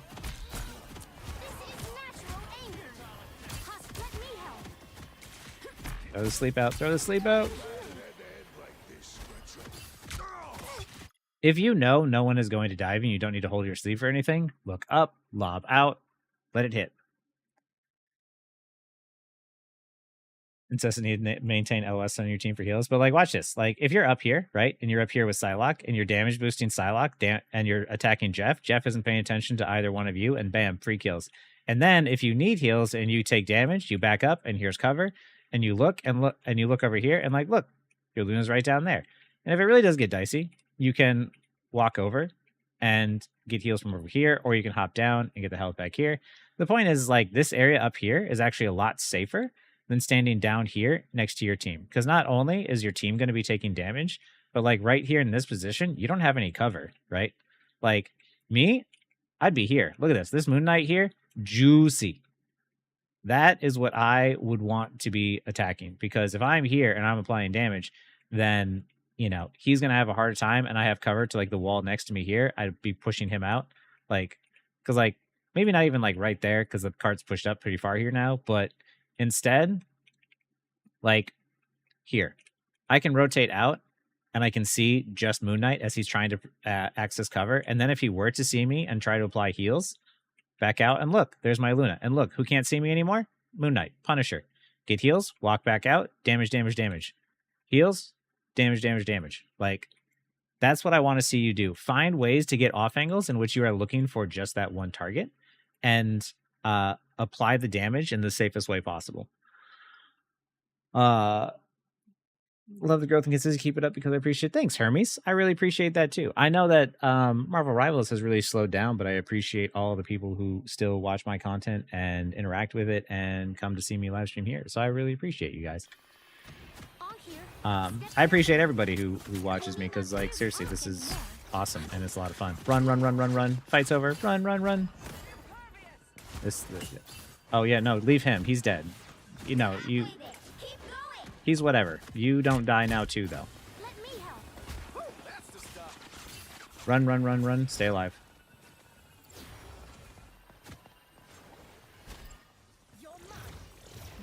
Hopefully you guys still play Marvel Rivals for a bit. It's Frontline Heroes, kind of bad Thor thing versus Punisher and MK, not a good thing. Tough time for healer. It is a tough time for a healer, especially when you're up against like a Luna and a Jeff, because they have more healing output than you do, which means that you need to be more effective about the damage that you output. You're not going to beat them in a Rock'em Sock'em Robots fight because of the fact that Luna or Mantis just doesn't output that much damage or that much healing.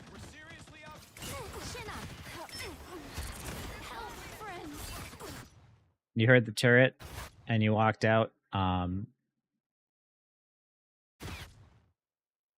This too far. Yeah, too much damage. Need to respect the turret a bit more, but also at the same time, people were dying.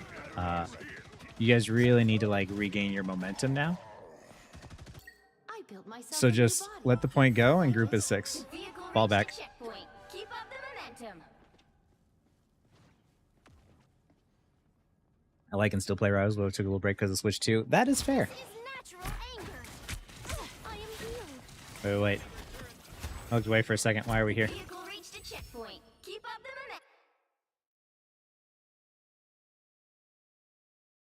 That's a problem. So after you after your team is respawning and you lose a point, you get close spawn and they have far spawn. So like right here, you got to be really careful because run. Back. Ult if you have to stay alive, but yeah. There you go. Every now and then, just give a little look-see and be like, okay, are my team here? Okay, they're here. I can go in. The moon haunts you. That was your opportunity to ult and keep people alive and speed them out of there. This is a huge stagger, and now your team needs to leave. Fight's over. Run away. Run away, team. Run away. Run away. Another big stagger. Run away. Even bigger stagger. This is how things snowball out of control. Which, like, it's fine.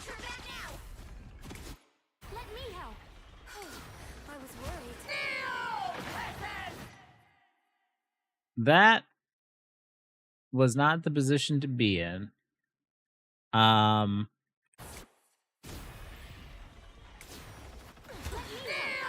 to hit a heal on her. It really wouldn't matter too much here. This is your friend. So, like, right here, this is a position where you need to be touching the point at the very last second. And to do that, you need to be hiding behind the cover. And, like, Mag is right there. One of you supports would need to ult. I would say Luna first because, honestly, like, hers is just better at stalling. So that was where she needed to stay behind this cover here and keep her alive. And, you know, she still has time, right? Like, the payload's not going to touch. So, like, right here, this was a really unfortunate death, and there's not really much you could have done here differently. You guys did get one. Maybe. No, it's not enough. You guys are taking too much damage too fast. Now you're just staggering super hard.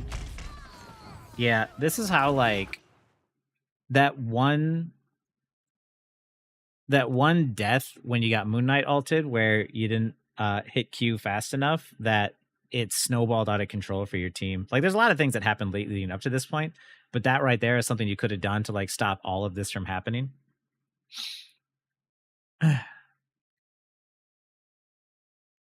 Guess the habit is that I stare at my teammates trying to heal them when my leaves are off cooldown for far too long in the heat of the battle. Yeah. So, like,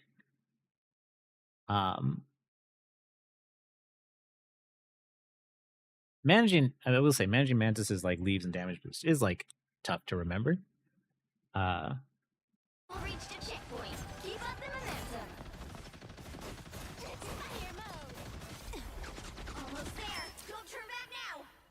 lot of, like, what happened, unfortunately.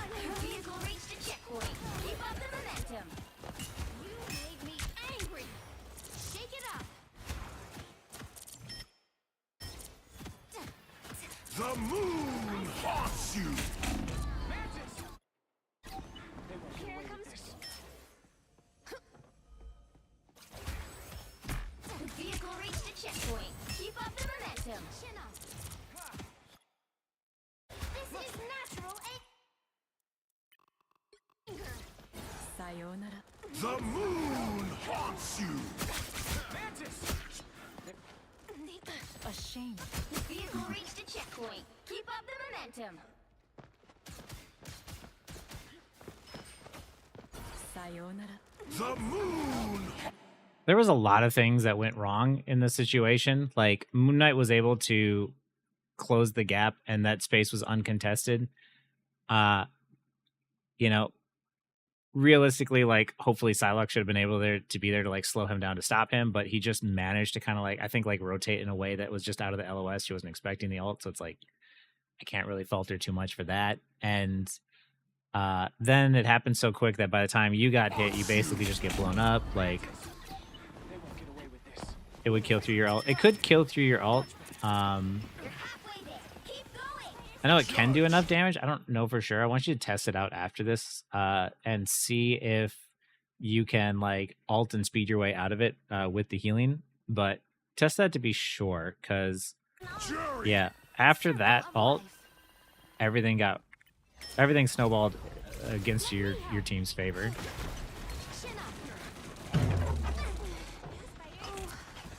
You're gonna die, just die. Yep. Okay, solid regroup, solid regroup. It's fine. Game's not over. I have some we are undefeatable. Yeah. Oh, that's not good.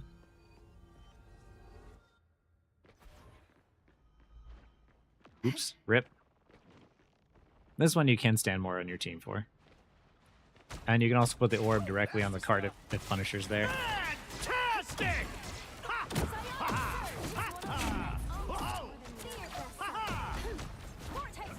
Your team is down by 2. You need to get out right now. I am ready to put on a show.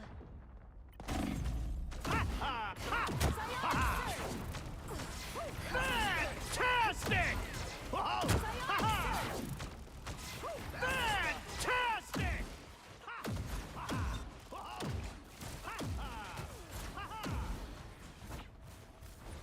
That was really awkward. In those moments when the enemy is ulting, it's time to like try and stay alive. I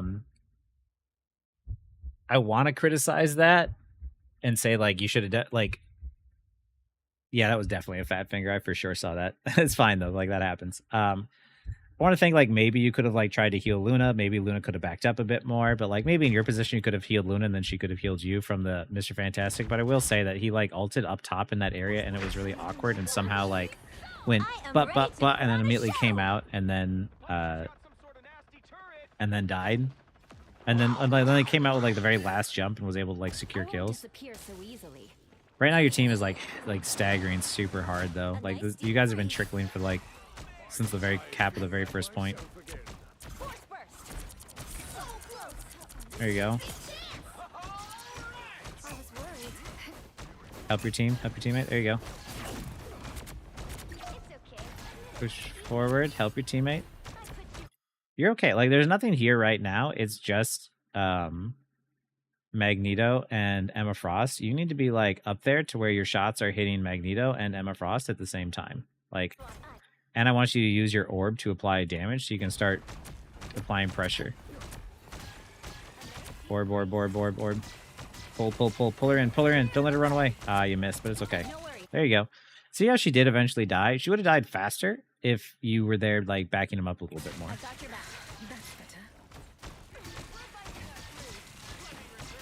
Nice. You guys have the advantage now. See how, like, Emma Frost is dead. Luna is dead. Mr. Fantastic is here. Mr. Fantastic is next. Good job. Push them away. Stay alive. Now you're trickling them. So now your team can push forward and take space and try and maybe get another pick. If he's flying in the air, just get a shield on him.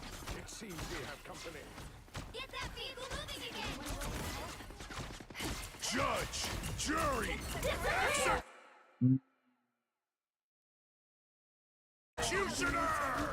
when you're in a group, What a difference. when you're in a group, have that coordination, especially to communicate with each other and be like, "Hey, I've got my ult. I'm gonna ult first." Judge, jury, executioner. Because all three of you used ults to counter one guy. So even though he's not going to kill anything, it doesn't matter. They're going to win through ult economy. That's unfortunate.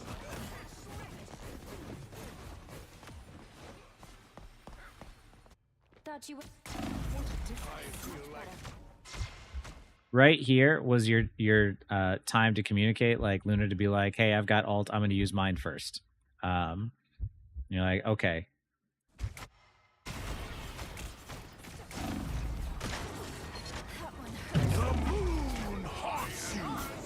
Because like Meg ult counters Punisher ult, your ult counters Punisher ult, and so does Luna's, and every one of you were like, "We got to stop the Punisher." I'm like, "Right, but then what about the Moon Knight and the Emma Frost?" Thought you wouldn't see me again.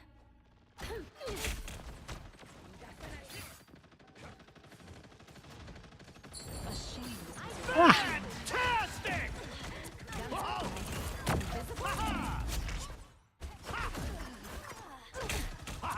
Drop the orb on him. If he wants to sit still in one single spot, like,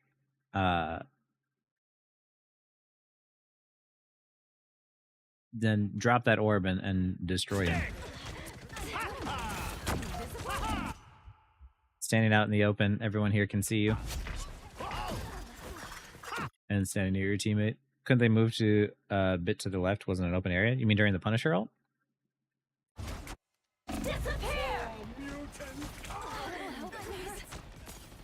Feeling fantastic. Ugh. Using one ult to counter it wasn't bad.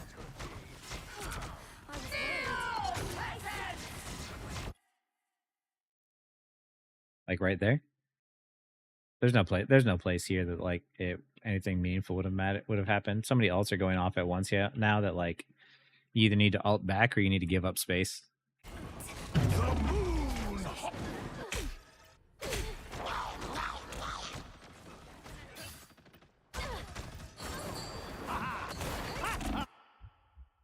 I want to take a look at Luna's perspective. Can see you. He's there.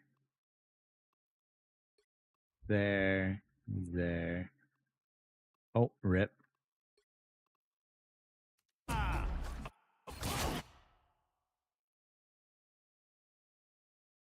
Wait, did you die already? Yeah. Needed that, thanks.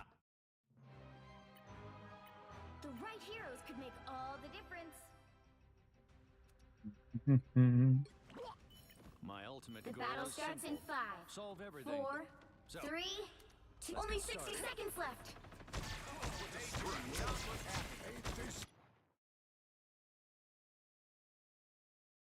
You got this dude up here who's ready to get like a flank onk off to contest space, get a cheeky first pick. You got this dude who's watching the high ground up here. You got a Jeff who's down here applying heals. The only thing I would have changed about this is I would have put like one of the supports like up here. For the enemy team, I mean. So like this right here is what I'm talking about in terms of like they're all contesting different angles of space and applying pressure in different ways. The only thing that the enemy team did wrong here is like putting both supports on the ground, but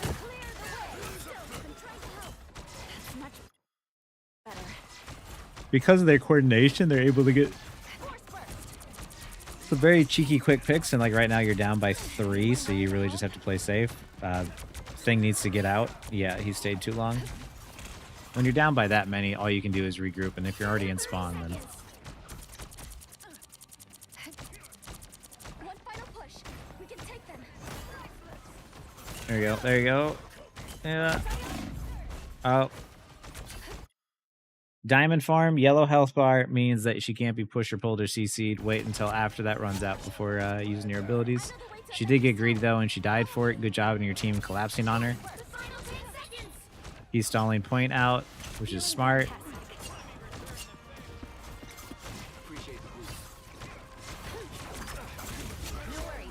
Good kill. Focusing on the guy on the payload first.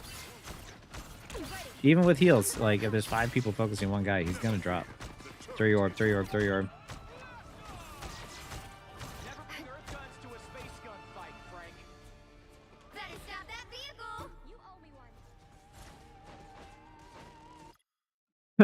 Do you have a cloak and dagger?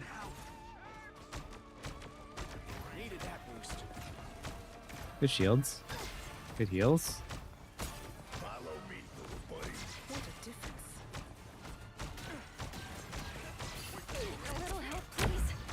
Judge, jury, execute. Learning. That was good. You were like, I'm gonna ult. And then Cloak and Dagger was like, I'm gonna ult. And you're like, whoa, whoa, whoa, whoa, whoa.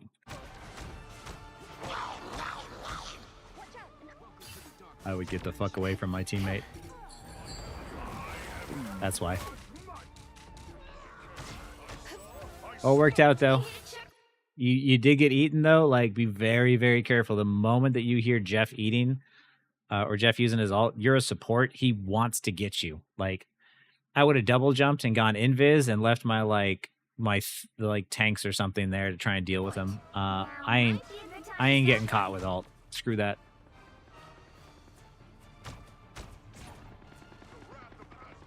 Get ready. Here come the bad guys.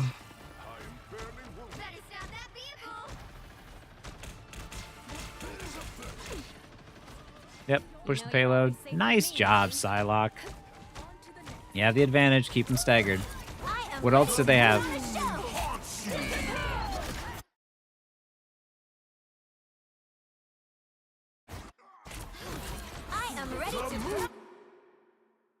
That's your cue. There's a slight hesitation, a slight delay, and that is what kept you from staying alive. Unless you were locked out of it from the... No.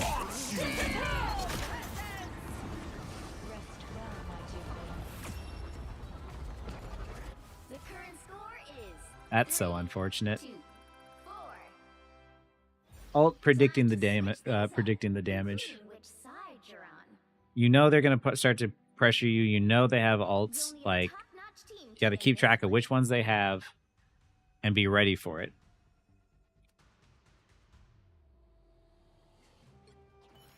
The battle starts in 5, 4, 3. You're mixing it up. 1. Hiya, Steph. How's it going? Thank you, algorithm. This is good. It's gonna work. Don't worry about doing damage from that far away. Just focus on keeping everyone alive. Farm your ult. Bounce the orbs. You still bounce the orbs off the ground, right, guys? That like gives you like double healing. Res station. Res station.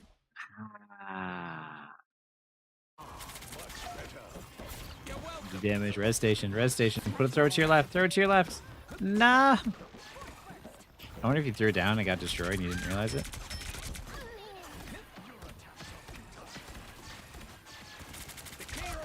Nope. Nope. Okay. Right. You already know that you're down in numbers, right? So, like, what you need to do is just get out. You need to leave. You need to get everyone out as fast as possible. Do not left click in this time. Just keep everyone alive. Just right click. Because the moment that you stop right clicking when you are down, your team falls apart. Doing damage is great when you see someone out of position and no one else can like jump on you. It's great when you're in a support ult and you know your teammates are going to be fine. It's great when you have a numbers advantage and you know that you're going to be okay. Not so great when you know you're at a disadvantage. Because like right now, your whole team is just staggering themselves super hard. Including you if you don't get out of here. Oh yeah, you do not play Rocket much, I can tell. Your Mantis was much cleaner. But you have your ult, which it can still be fine. You just group up for the second point. Things are gonna be different this time. And hold that. Don't die. Throw your res station. Throw your res station. Hey, that's awesome, Jet Monkey. I'm glad. Res station. Oh, man.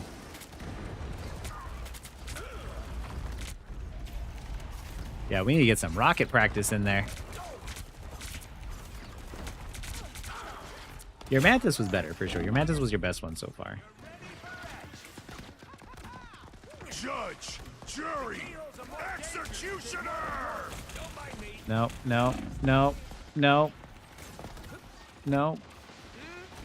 I want you to throw your ult.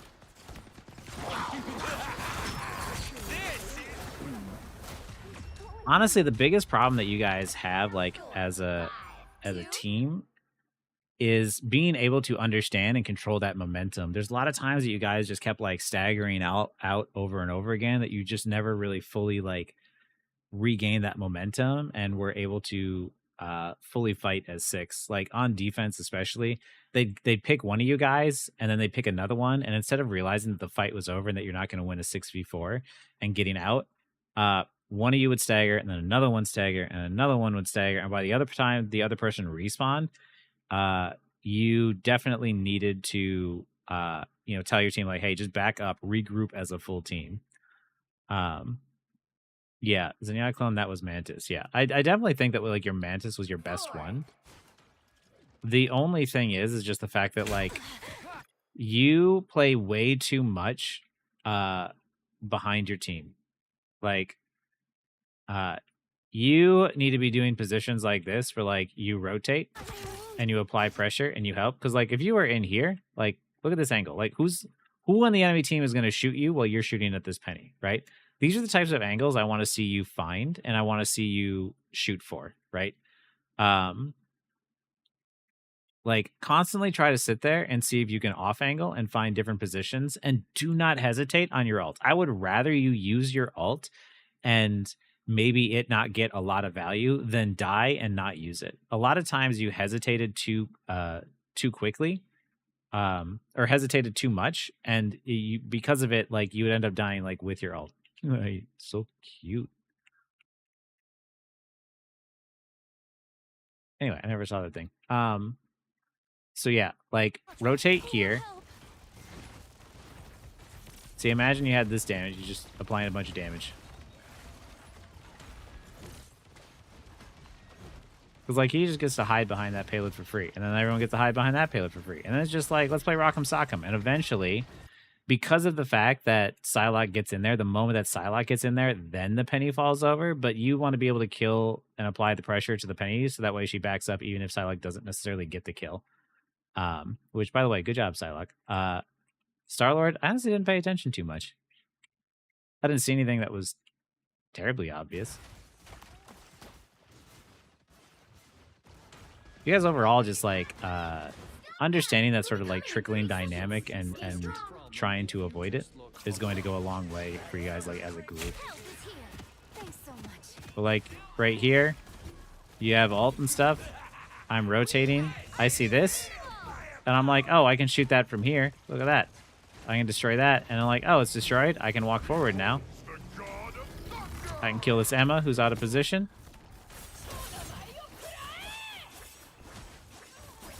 She's going to pop up right there. Or, you know.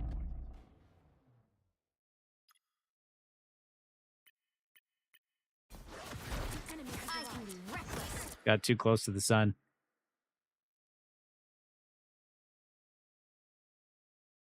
Less valuable, it's more of an applicable. Yeah, like all too often, there's so many fights that could have been turned when it's just using your ult a little bit more. And I know that Mantis is like, she's in an interesting spot. She's a little bit not quite the same as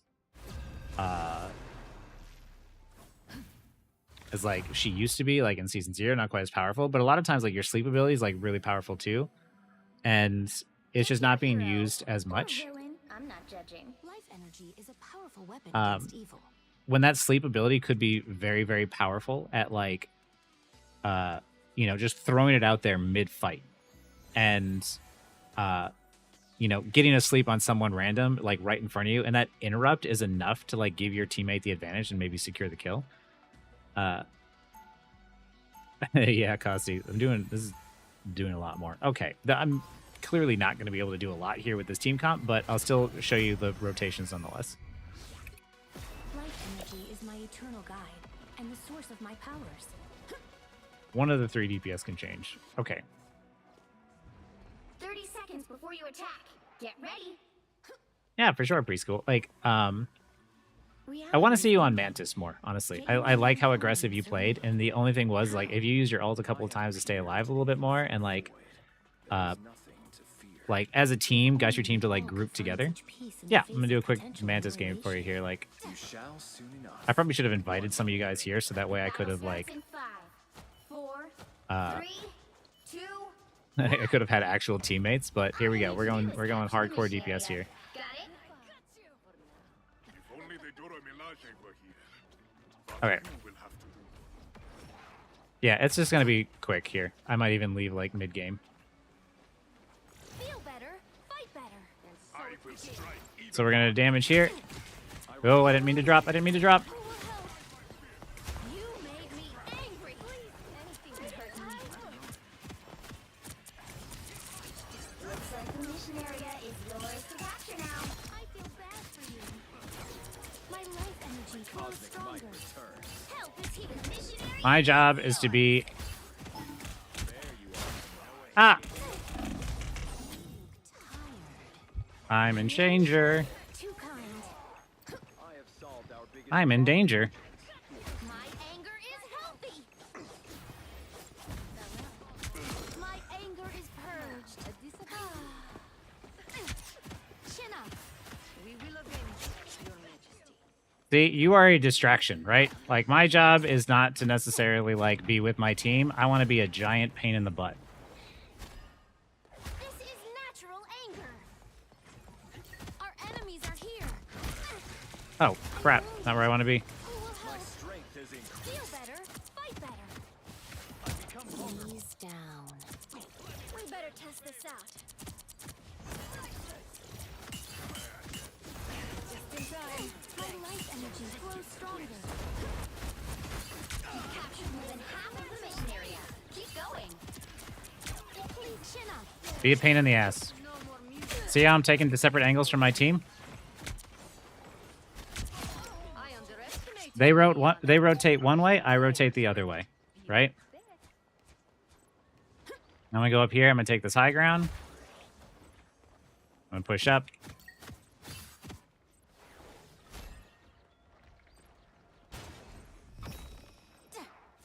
Something doesn't feel right here. All Tree is almost yours. I am healed. Hostiles coming in fast.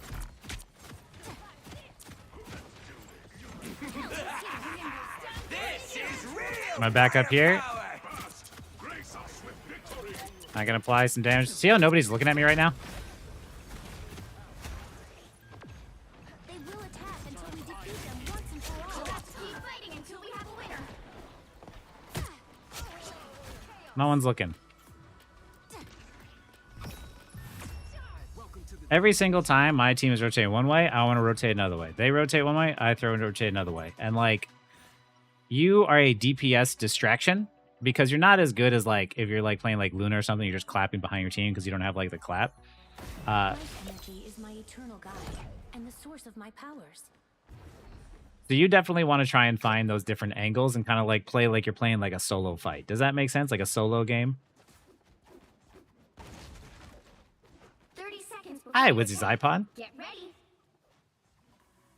Hey, I'm happy. I hope it's helpful. And if you're a new player as of this week, well then welcome. He'd be worse than Dracula. Blank Luna's meta now. I believe that. Yeah, like Luna does a crap ton of damage, man.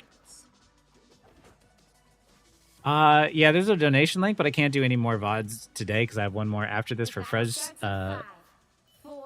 Frez? Do I just say Frez? 1.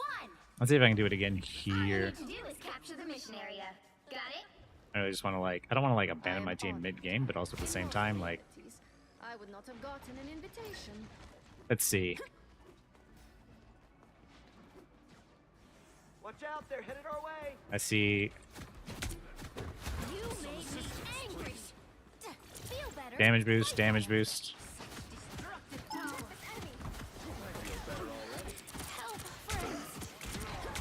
Looks like the mission area is yours to capture now.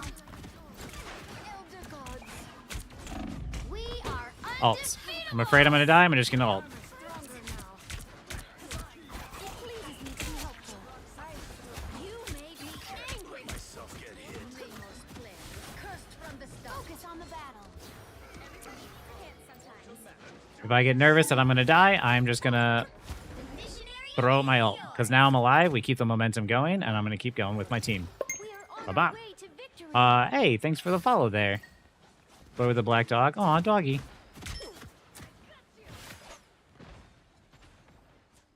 I missed. My anger is healthy. They will find my Let clothes me help. sharper. That's better. Team is down. I recognize that we're down. I'm gonna back up with my team. Some assist. We lose a player, we DC someone. She's about to engage. I give her the damage boost. You don't have to fight alone.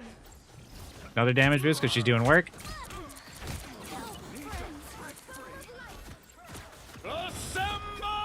He's gonna ult. I'm just gonna contest the point. I see magic is low. This is natural anger. Oh, Capture dang it. half of the mission area. Keep going. Hex. Control lost. Not gonna bother. Mantis has returned. Oh yeah, for sure. Get your placements done, play a few games, and see. Made me angry. Help is Once you start to get stuck, then come for a VOD review for hostile sure. ahead.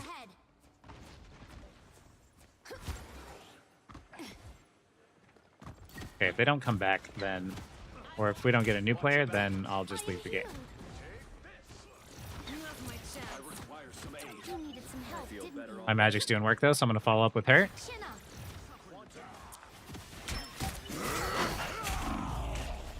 I need assistance. I am Off ready angle, to off put angle, on a off angle. show. You made me angry. They're ulting. Feeling stronger already. They're. Rainbow stands with you. I see the ult here. I'm gonna go on the point with my team. Past the halfway point. Control C. Shake it up. I like this magic. I'm just gonna follow up on what she's doing. Hand sometimes. There's a lot we could just Ultra aggressive. I can be reckless. Double KO. My anger is purged. Pincer, pincer, pincer. There's a lot we could focus on the battle. Damage just him. Where's my magic? It's almost yours. Doink. I have ult, so I'm gonna play super aggressive. Natural anger. I'm wounded. Who will help? A bow of light. I damage juice my Scarlet Witch because that'll stop the cap. I'm gonna look around. I'm gonna damage juice the magic because she's been doing work all game. More dangerous. And just like that. Off angle, off angle, off angle.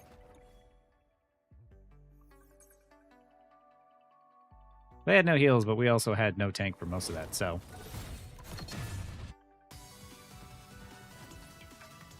Yeah, you're never going to be able to out-heal the enemy, so you need to be able to out-damage them, and off-angling as Mantis is the way to do that. And so for you, on what I saw, focus on that off-angling, and when you have your ult, play really aggressive with it, and don't be afraid to take that space. And when you think that you might die, just pop your ult. Just stay alive. If you have the advantage and you know you're not going to waste it, like don't pop your ult if it's like 1v6, of course. But if your team is still there and you're still alive, pop it to keep yourself alive, because then you can still follow up on that. And as a team collectively, follow up with it together. And the last thing is, like, as a team together in a 4-stack, just when 2 of you die and it's a 6v4, regroup quickly as a team and just either back out completely or die on point so you can regroup faster. Because a lot of it was just like struggling to sort of regain that momentum. But yeah, overall, I think that you played well. I don't I wouldn't recommend going Rocket again. You don't have as much experience on him, so I would avoid that. Your Invis Woman was kind of fine, but I honestly think that like I like to see your Mantis definitely get taken up a notch. Oh yeah, and like I said, launch that sleep out. Just like bam, bam. Use it to defend yourself. Hold on to it if you need to like stop a dive from happening. But if you're not getting dove, just like yeet that.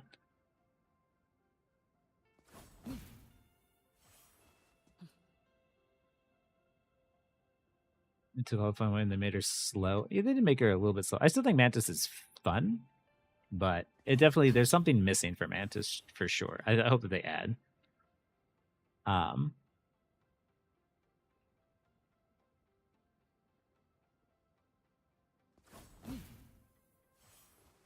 Unless you're playing against bots, dive is an interesting dive is an interesting mindset in general. Never let me cook with Rocket again. I mean, now that you saw like the VOD review for Rocket, like maybe it'd be different. But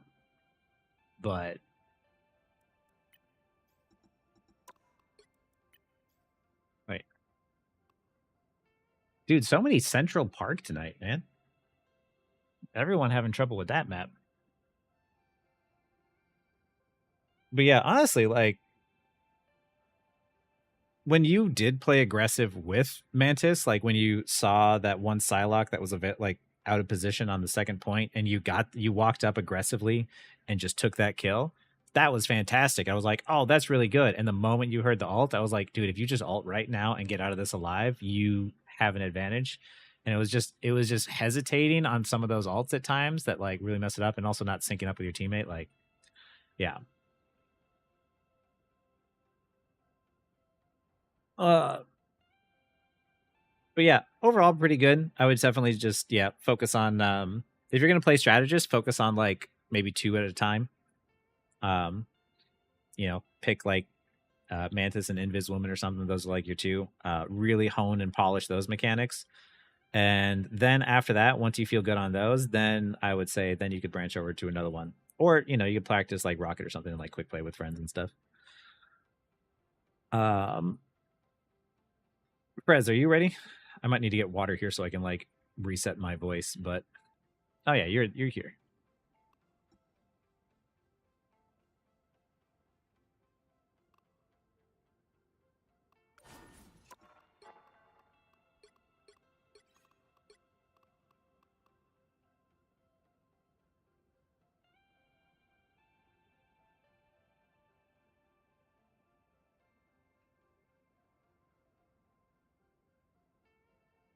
Okay, let me grab some water so that way like my throat after like talking all day has just like it's gone. 1 sec.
Okay, let's do this.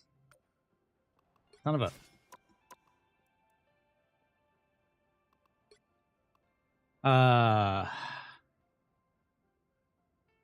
What rank are you again? Wait, you are plat...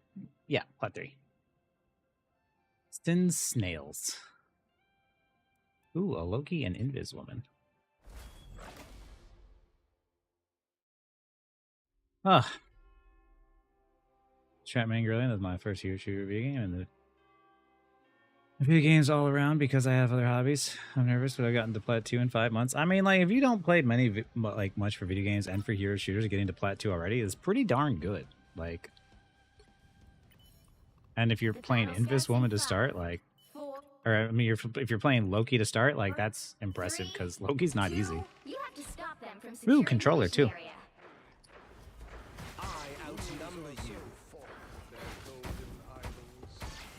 Someone's about to jump on your head. Nope.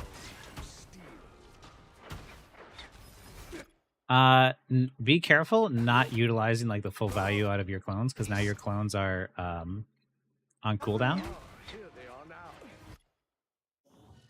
Think of your clones as like where you would position as well. So like I would think about like maybe putting one here as like my team starts to walk up, and I'd walk up here and I might place another one like over here, because you see how like now if you put them in these locations, anyone who walks into this area is in a lot of danger, but they're not going to be seen by the enemy team, and you can get a lot of heals off on your team.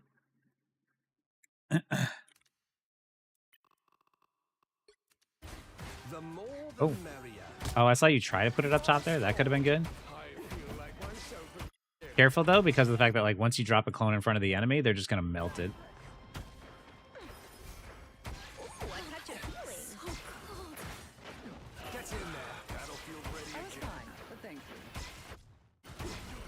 That was pretty good, keeping your team alive, but... Oh, careful losing your clones there. Yeah, they're down one, so I want you to play aggressive here. I want you to try and, like, do what you can to make a play, but by keeping your teammates alive. Try and position yourself in a place where you're a little bit farther away, so you don't have to play up too close to them.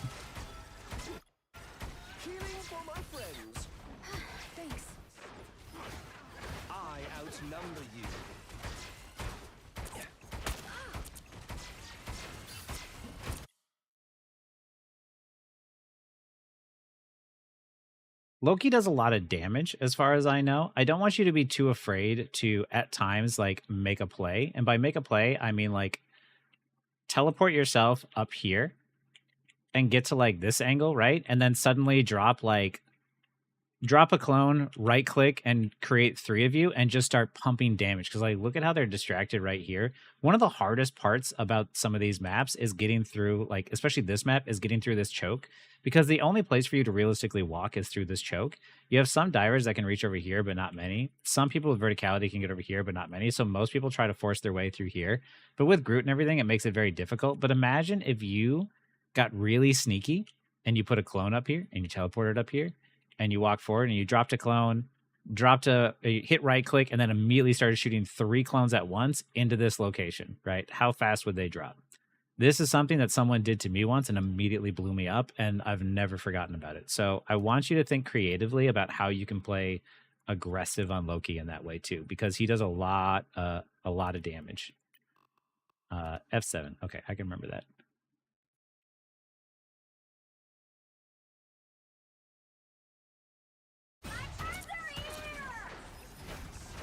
Sure, he could also like break the walls.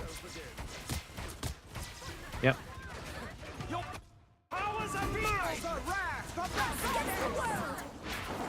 Good copy, good all.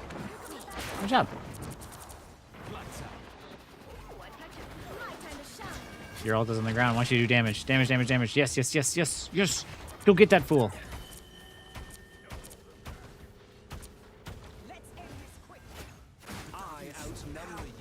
I mean, I don't know where he's going. Just too bright for you. I'll get you next time. You have my full support. Kind of jittery, or is it just me?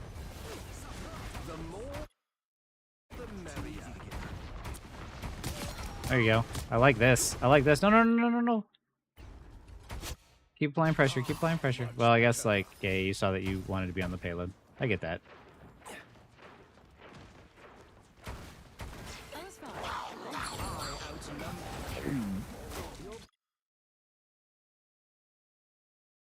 L1 is totems. R1 is clones.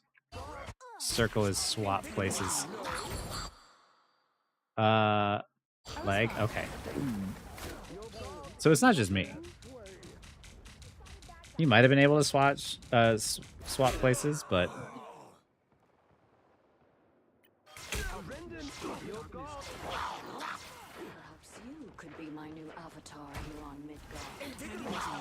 The moment you hear that, I would just immediately drop a clone and then like switch with him because you're about to get grabbed.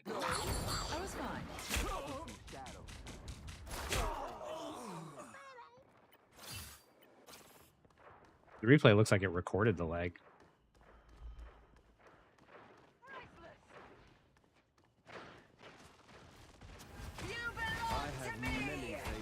Good job. Keep her up. She's ulting. Good kill. Follow up on your team's damage. This is good. Go. Play aggressive. Help kill more people. There you go. Keep going, keep going, keep going. No, don't back up. Don't back up. You already have 3 on payload. Keep moving, keep moving. Like when you start killing people and you keep killing people, follow up and like follow your team and help them contest this space, right? Like you don't, just because you're the support doesn't mean you have to be on the payload. You already have Squirrel Girl and Punisher and Magneto on the payload. Like if no one else is going to move up, you move up, right? Take the game into your own hands and start applying the pressure because 4 people on payload isn't needed. You only need 3. Look who's here.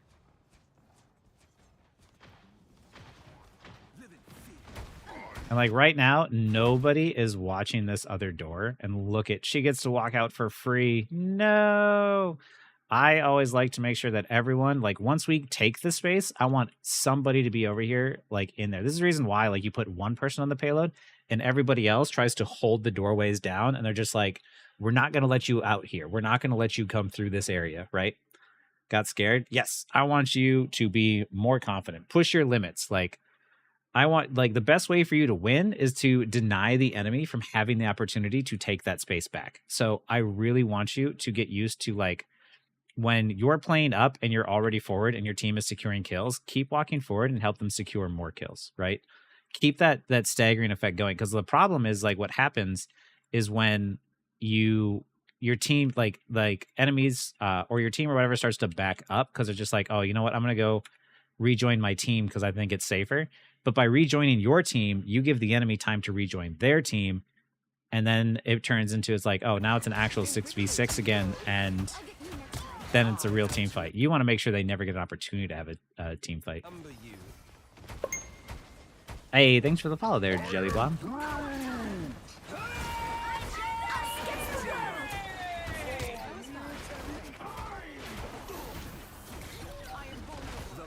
Good ult. Yep, kill the people on the point. Good job. I like the fact that you didn't lose sight of the objective, right? You're not chasing kills when you don't need to. It's focus the objective first. That was good. Kill the people on the objective so that way you can cap the points. That way you can continue on. Whatever Punisher's doing, let Punisher do his thing, whatever. I want to win the game. Tandy needs help.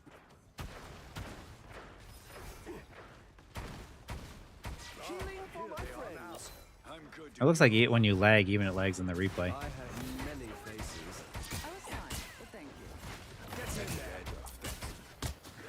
You're a pretty good totem. Yeah.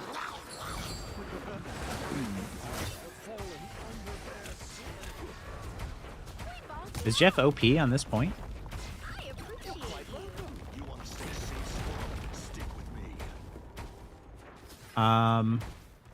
Who's contesting space? Do you guys have tanks right now? No.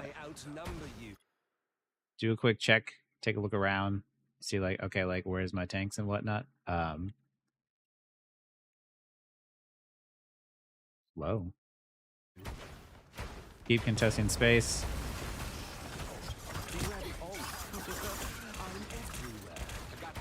Ooh, careful.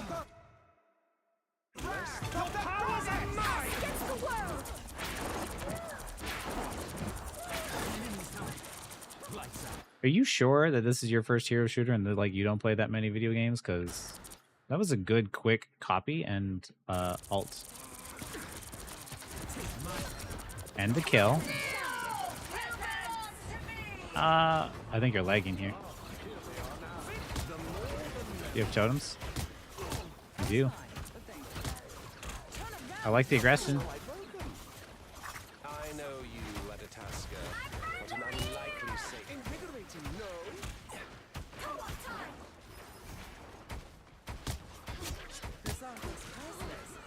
I can't do any more tonight, Dodip. I'm sorry. It is getting late. Us against the world. I felt like you lagged out a second there, Fresh. Is that like before that?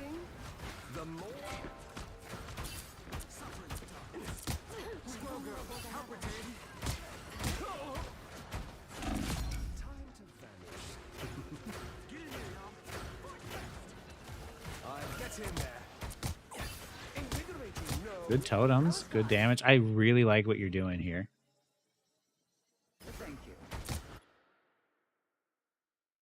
For sure, Dodip. I'll definitely do more of these again in the future. I'm sorry I can't fit in more for you guys. I'm just like... I have some stuff I need to do, and I'm freaking exhausted.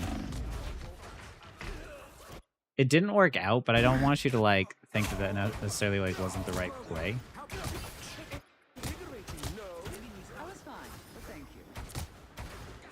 It looks like you might be lagging, because I wish you would have stayed on them a bit more and applied more pressure and focused on trying to, like, possibly take them out. And then when it got dicey, you, like, you know, possibly switch out with, like, a clone or something. But I do like this position that you were in and applying the pressure to their backline like that. But unfortunately, because of, like, I think maybe, like, the lag or something, you backed up. And then as your team was backing up, you couldn't place a clone close enough to, like, swap closer.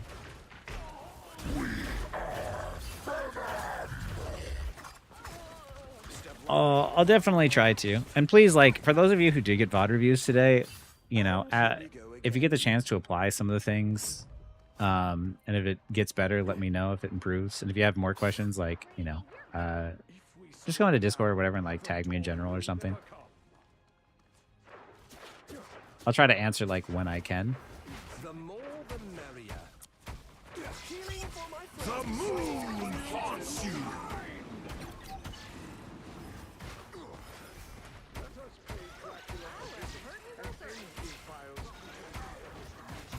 Good job standing still. Good totems. Your totems are really good.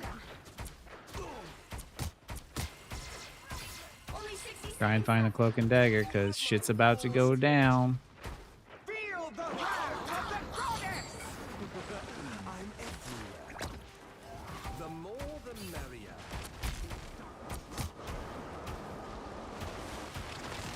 You stayed alive, which is good, but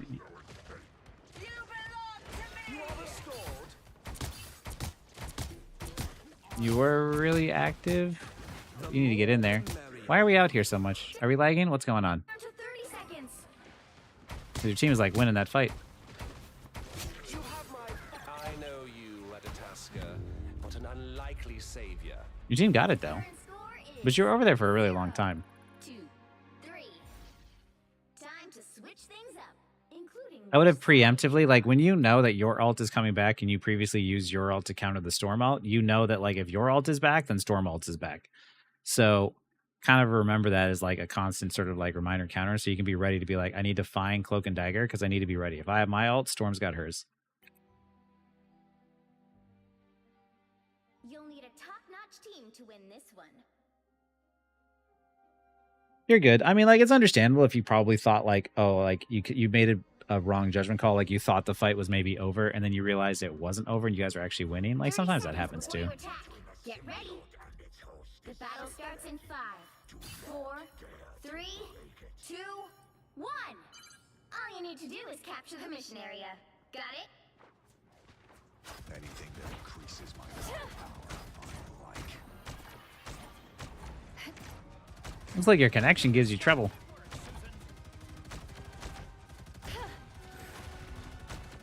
I'm so tempted to push them off of the edge. This is hanging up really close. I know this is like plats. This is like what people do, but this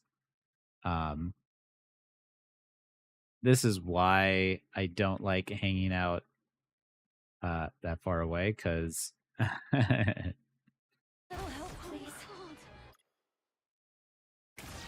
the boost. Battlefield ready again. Feeling fantastic. they get a free tick. Okay, on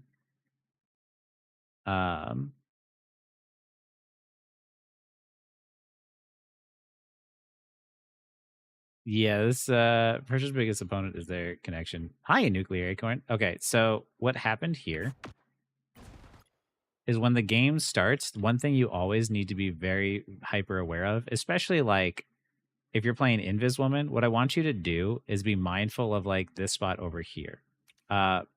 People like to flank from this spot, right? So I want you to imagine that you were hugging this corner here, right?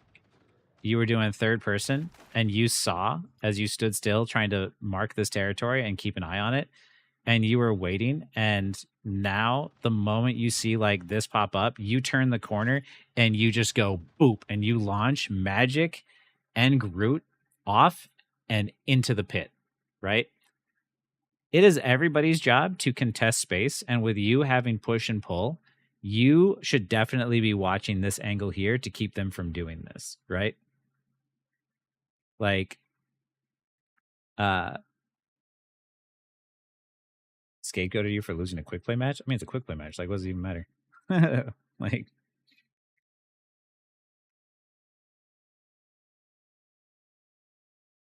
so yeah, this is like, this is what I want you to do, especially because like supports need to hang farther back. But like, what I really don't like is like when everybody pushes up like this far, because this is one of those situations where everyone just forgets about the objective, and they did not, and they just like walked forward and took advantage of it. But yeah, it would have been really cool to see you just boop them all off of the edge.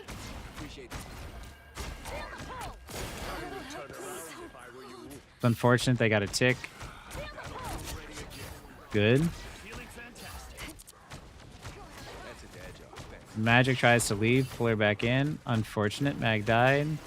Punisher needs help.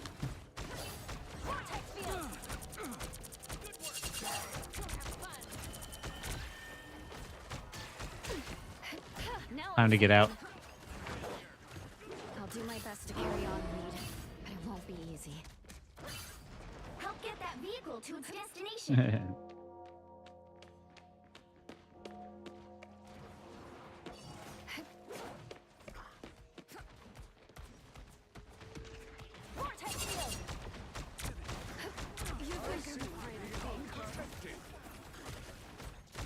That was just in time. Careful who's behind you. You're down 1 now, so play safe. Help your team. You're down 2. Time to leave.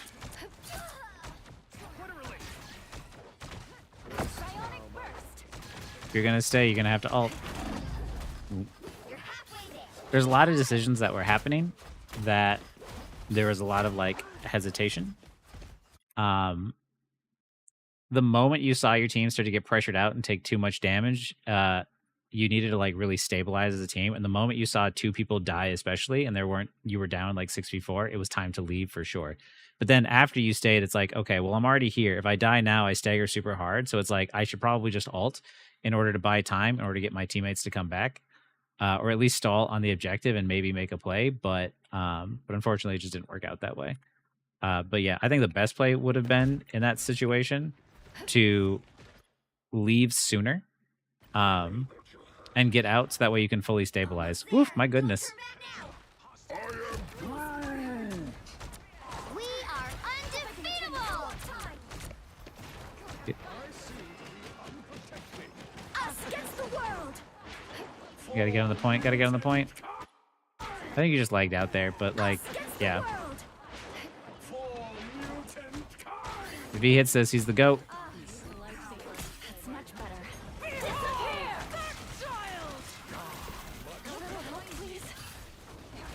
I suppose that helped.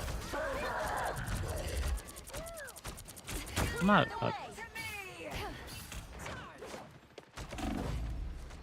Vehicle reached a checkpoint. Keep up the momentum. There wasn't as much of like an exit strategy here. This fall like dominoes, give the point for free. I mean, like, yeah, like there's sometimes like you want to play up as much as you can in order to try and like deny the convoy from like moving, but you got to do it as a team for sure. Right now, your team is losing a lot of momentum, and I feel bad for you because I can see the lag coming through like your game. You don't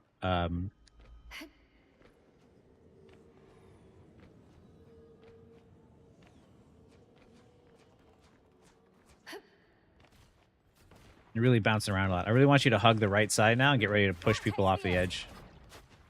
Launching out the orb, even though missed a little bit, is not bad. You're hugging the left side instead of the right. You have a push and a pull. I want you to get into a position where you could push people off of the edge.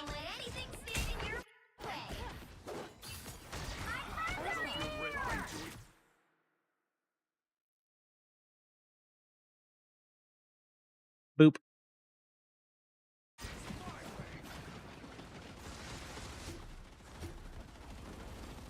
It's good we're holding the space, but this right here.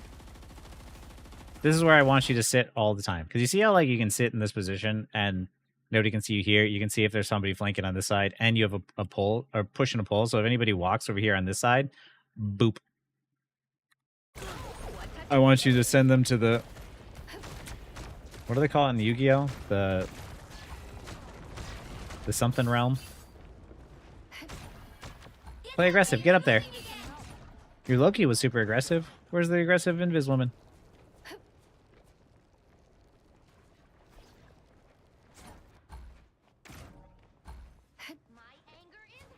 Ah, here they are now. Ah, much better. Nice. Yeah, do damage. There you go. That's what I want to see you do. Yeah, put the shield in front of Punisher. He died, but he got the support. Not the worst thing in the world. Get ready to push someone into the pit. Get away. Nice. You got one. Not the end of the world. Start to look and see what alts you have. Your alt is coming up close here. But no one did anything? Yeah. I mean, you did stuff. Look at that. She died. Kick. Us against the world. It's good. It's a good ult.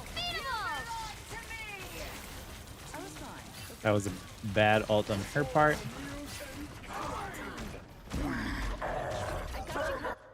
Like, you have your push and your pull, and you're forgetting about this giant pit here. Like, and you can be healing Punisher and having cover over here. Like, this area is much better if you're going to be playing Invis Woman, because, you know, you can apply the shield to him, you can pop heals through him and do damage.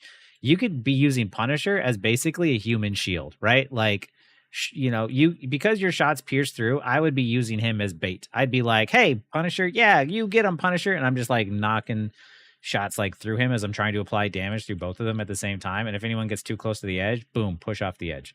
Over here is not the best place to be. There's a lot less area of cover, a lot less places you can be.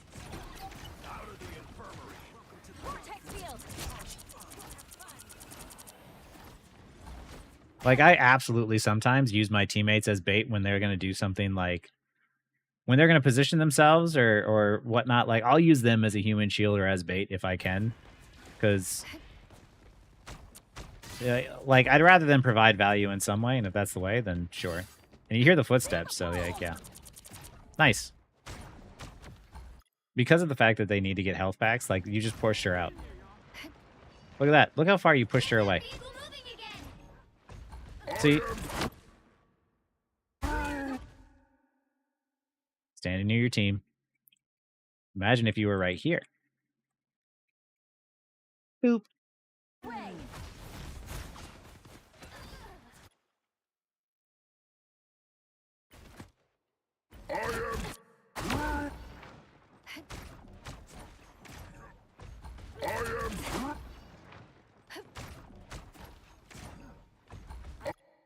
When you know there's a Groot, you definitely want to keep track of that ult of his, and you definitely want to keep your distance away from your teammates. You want to be near your team, not next to your team, right? I want to see... I personally... I would like to see Emma Frost, like, up here. Meg here. Squirrel Girl back here. You and Punisher right here. And... Who am I missing? 1, 2, 3, 4, 5. Cloak and Dagger. Cloak and Dagger can be like back here. Hi, Rizboy. This really helped me with Widow main. Did it for the DPS. Hey, that's awesome. Especially it's like as a Widow main, because those are uncommon. So taking those off angles, especially as Widow, and getting that sneaky pick, especially if you've got good aim, is fantastic. Which building inspector? Jeez. Somebody's getting fired. The mighty Magneto, savior of mutant kind, strikes again. It's clear I'm still You dead. needed here. You're overall doing really well, but like, off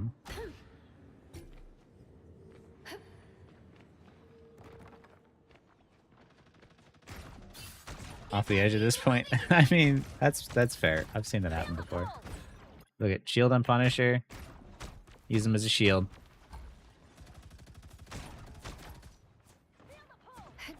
I was fine, but thank you. On the left.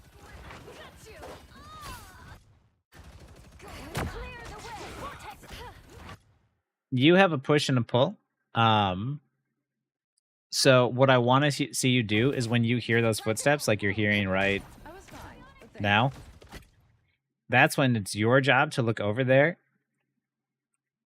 and see where they are and either hit the orb, or the moment that they try to engage, I want you to push them away, right? Your push, I want you to do, like in this position here, I either want you to push them off of the edge, or I want you to interrupt Magic's dive. If you interrupt her dive, she can't do anything. Because I'm pretty sure she hits the shot, hits, and gets another swipe afterwards. If you hit that push the moment that she tries to do that last swipe, then she doesn't get the kill.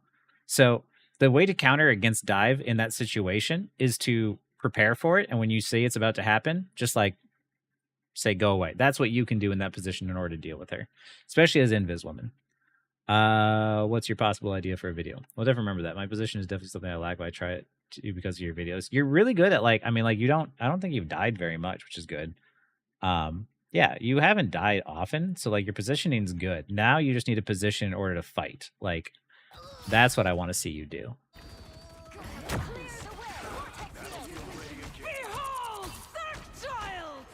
Oh yeah, that's a huge waste. Like, because you dropped that orb on top of her, like,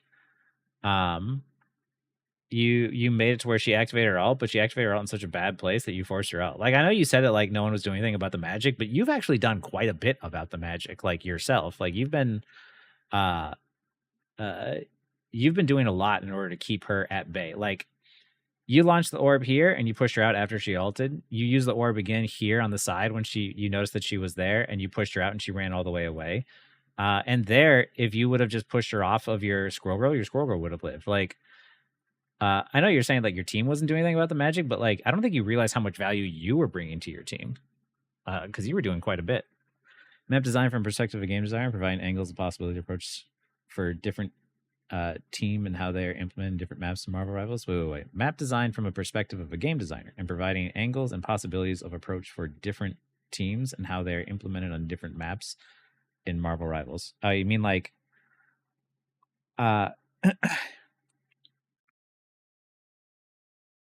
you mean like how maps in game design work and how teams can approach them that way? Because they work through choke points, right? So like, choke points is like right here where most of the action is going to happen. You're going to have a bunch of action here, and then you're going to have a bunch of action here. This is like a heat map where most of the deaths are going to happen in like this area, right? Whereas like this area is going to be cool, so there's not going to be as many areas. So like, what you want to do is definitely play around the areas that have, you know, the most contested space, and avoid the areas of like death and figure out why people are dying there. But yeah, something like that. Yeah, don't be harsh on yourself. You are Like, you were actually doing probably the most to keep the magic at bay.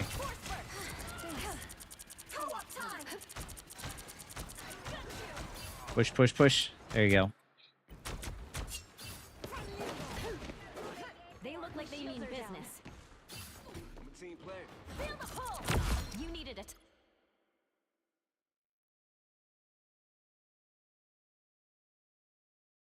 Look at the way you just diffed her. Do you want to sit there and tell me your team's not... Girl, I thought this magic was going to be dunking on you all game, and...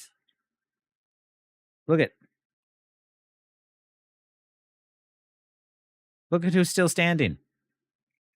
Time out.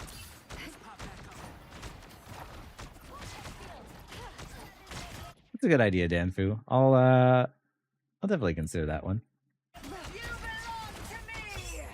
Talk about how level design works from a game design perspective. Get away, get away, get away. Nice.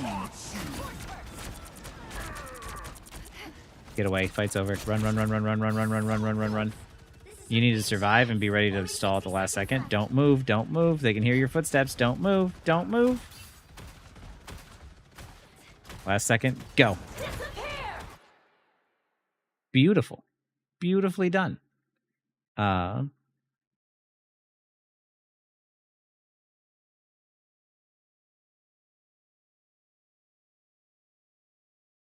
Sir, just the bye right before you die.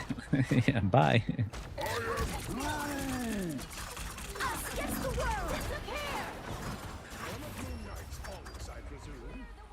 current score is 3-2-3.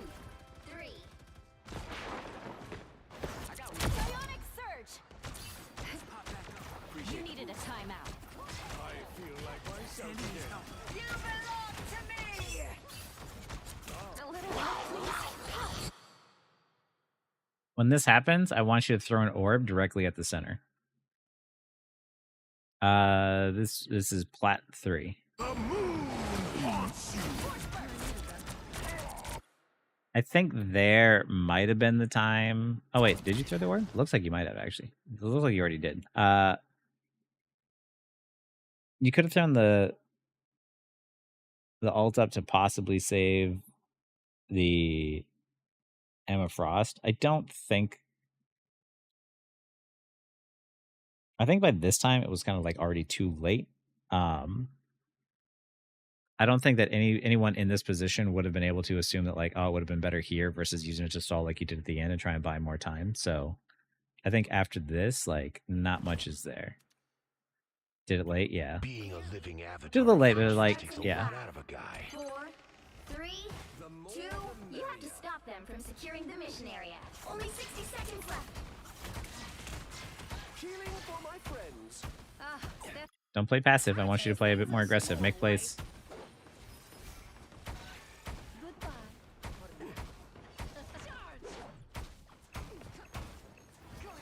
I outnumber you. Oh no, she was so low. What's going on? Time to vanish. There's a lot of wasted time. There's a lot of like wasted time here. I think that like maybe it's your internet connection because like your movements are very odd. I have many faces. Healing for my friends. Final 10 seconds. You need to walk over there. Aren't these things a symbol? Ooh, a touch of healing. You'll have to keep fighting until we have a winner. Move forward, move forward, move forward. Squirrel Girl's gonna need heals behind. Oh, never mind. Your team needs heals in front of you. Oh, you had totems. That's so unfortunate. You got blown up too quick before you could use them. I just would have popped them as soon as I had a clone on the point. Cause yeah, like them already being like that low, it just would have been better just to like pop it and have them walk into it. And then the magic wouldn't have been able to get you.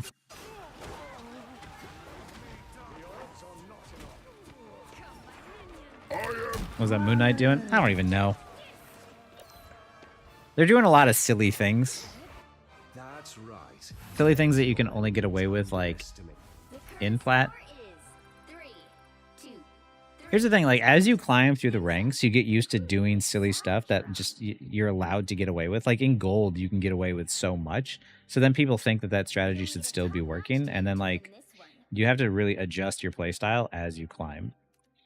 So I'm sure at some point he was farming a bunch of people who weren't predicting it. And like now 30 seconds before you attack. he's just getting farmed himself. But the best thing I ever Contest the space. I want you, if you're playing Invis Woman, I want you hugging this side here to where, like, if they walk up and they try that shit again, right? You're watching this side, and look, you see how, like, if they come from this angle, they can't see you if you're around this corner. Any flanker that's coming from this way, you can't see you. You can abuse the third-person camera by being out here like this, and the moment that they do, you can push them right off. So if you're playing Invis Woman, you're not up here. This is a Cloak and Dagger or Rocket spot. Invis Woman spot, I want you right here. built was Especially right as the game starts. The battle starts in 5. Put a clone up high and teleported there. That's a pretty good spot for it. 2, 1. Watch the left, watch the left, watch the left. Got it? Yeah. I hope this is important. Reed and I had a date night planned. hostiles up front.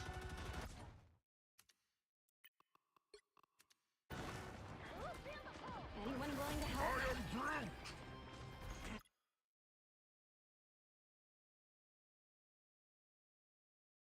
Yep. You don't need to be behind your team. Cloak and Dagger's behind your team. Imagine if you had them, if you were like, surprise! Ooh! Easy kills. This is why I always say, like, as a support, it's your job to also contest space. It's your job to watch angles and your job to communicate. Right now, your tanks are forward up here just doing, like, I don't know, tanky things. And they're not paying attention to what's going on around them. The DPS are also just equally spammy. And whoever, yeah, they're all just like, nobody's learned from the previous mistake. And now Groot, Magic, and Jeff are going to flank your entire team. And all of this would have been shut down if you would have been hugging that left wall waiting for them. Like, you don't always need to be doing something, right? Like, if you don't see the enemy, if you don't see the full enemy team, that doesn't mean that you need to, like, show yourself. It means that you could also take the time to find the enemy. Like, playing patiently, playing smart, and just, like, trying to predict what the enemy is going to do is going to be a lot more effective than constantly feeling like you need to be doing something. Like, you know, I know there's a lot of different people out, different play styles out there where they're just like, I got to do something, I got to do something, I got to do something, I got to do something. And for me, like, once I started to think about the game a little bit more and like what the enemy team was going to do, it started to play a lot slower, to the point that, like, I would sit there and wait for someone. Like, if I knew someone was going to flank my team, I wouldn't ignore them. I would literally just stop and wait. And I'm like, you have to show yourself at some point. And I would abuse that third person camera. And once they start to walk out, then I peek myself and I'm like, surprise, mother, like, do stuff like that.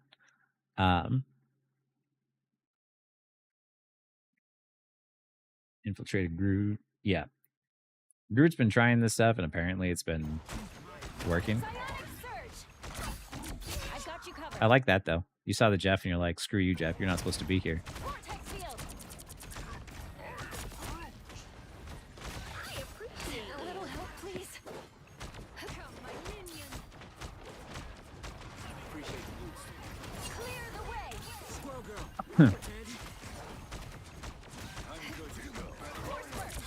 So the orb, this is good. Punisher low. I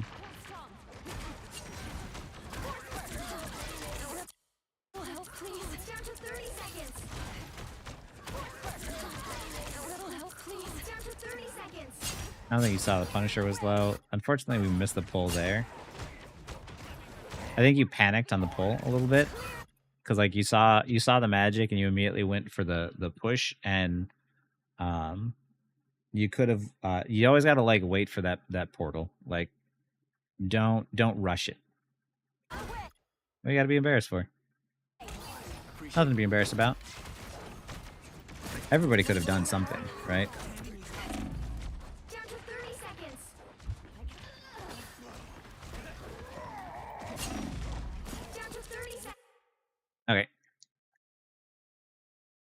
I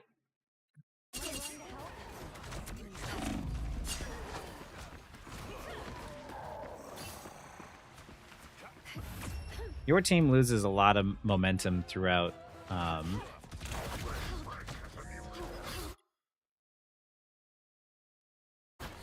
cold. I want you to always be thinking when you're playing Invis Woman about where you want to position with your push and pull in order to try and secure kills on environmental maps, because those are huge. That's free value for you. So like in this position here, the first thing that I would do is I would be playing back here and making sure I watch this flank route to make sure that no flankers are coming through here. This is what I do as support all the time whenever I'm playing this map, because I'm like, hey, I don't want you walking through here. I don't want you surprising my team, because what happens is they walk through, they surprise the team, and then they get the drop on us. And, we think that we're providing value, but we're not. They're just charging support ults and tanking, and they're not going to die. And then they do this cheesy stuff here. Like, I am always doing that thing where I am taking responsibility for everything that my team should be doing, right? Because you always hear those people be like, well, it's not my job to do this. It's not my job to do this. It's literally everybody's job. And I take it upon myself to be like, hey, I'm going to watch the angles that my team's not watching. So that way I can, cover their back and at least provide as much value as I can, at least slow down what they're trying to do. And also, like, same thing, like, when they get to like when they get to point 3 here, you spend a lot of time kind of like out in the open and hugging the left side when you should have been hugging the right side. And I know the magic you said was like really like farming your team, but I didn't really think she was actually doing that much. It's not to say that she wasn't like difficult or she wasn't doing good, but like you pushed her out more often than she was getting kills. And I think that you could take a little bit more confidence in trying to play a bit more aggressive back at her. Because of the fact that like you weren't losing to her, right? Like you were playing a bit too scared as a support when you were winning a lot of the fights that you took with her. I mean, we saw you standing over her corpse at one point. Like, even here, you did damage and look, now she's running away, right? Like, have a lot more confidence in your ability to take those fights, especially knowing that like your team is there and like shutting down the flank.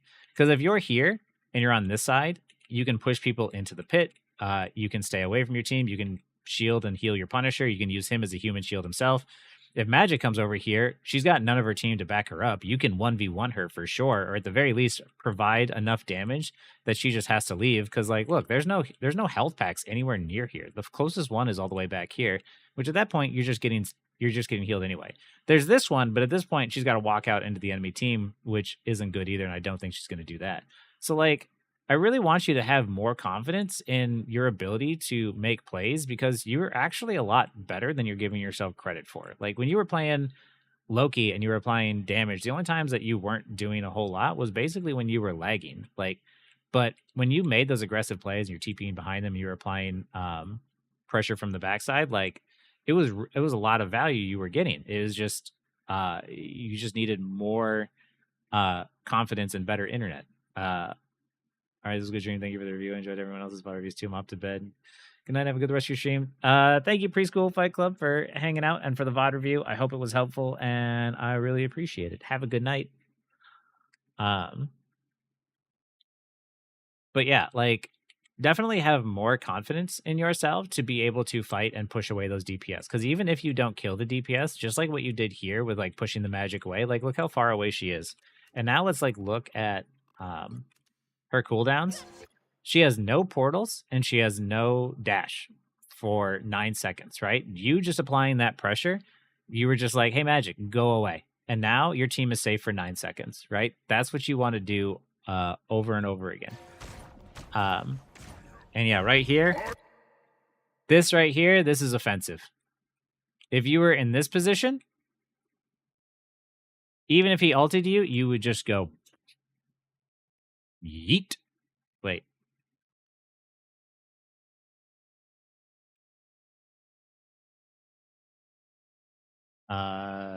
Families. I have an image for this.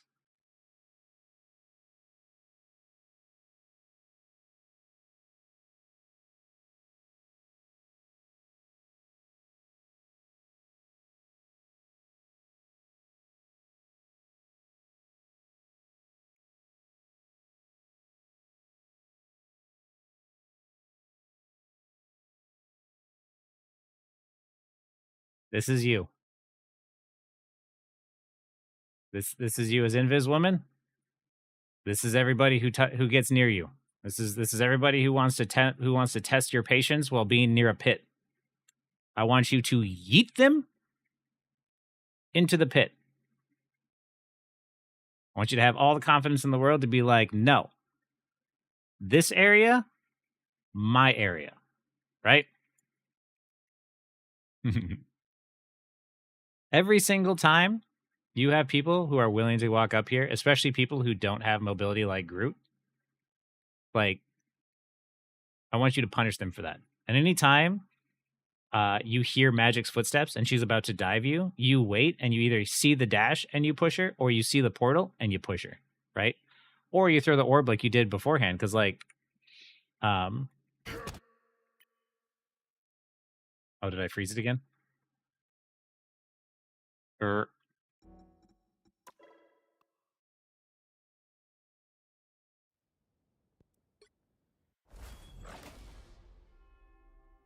Who has Bartholomew Kumapa and boot them off somewhere? Exactly. That's it! Don't let anything stand in your way. Some uninvited guests. Clearly, you need it. No worries. I've got your. Here, look. You didn't even see this person, right? You didn't even see this magic. You see a little brief glimpse there, and you're like, hey, look at this. You didn't even have to get near her, and you're like, no, this is my space, right? You denied this area, right? Like, that's all you had to do. And by the time that she leaves and uses all of her abilities, your orb will be back at the same time that her abilities will be back. But this puts you in a better position because you're on defense. You don't need to do anything. You just need to make sure that they don't push up. So, yeah, always position yourself in areas where you can utilize your boops a lot more. On second point, We'll reach the checkpoint. Keep up the momentum. Anyone willing to help?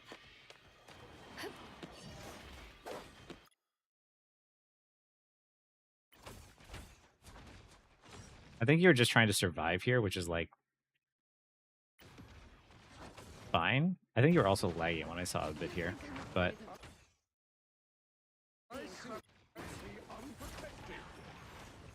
she gonna die.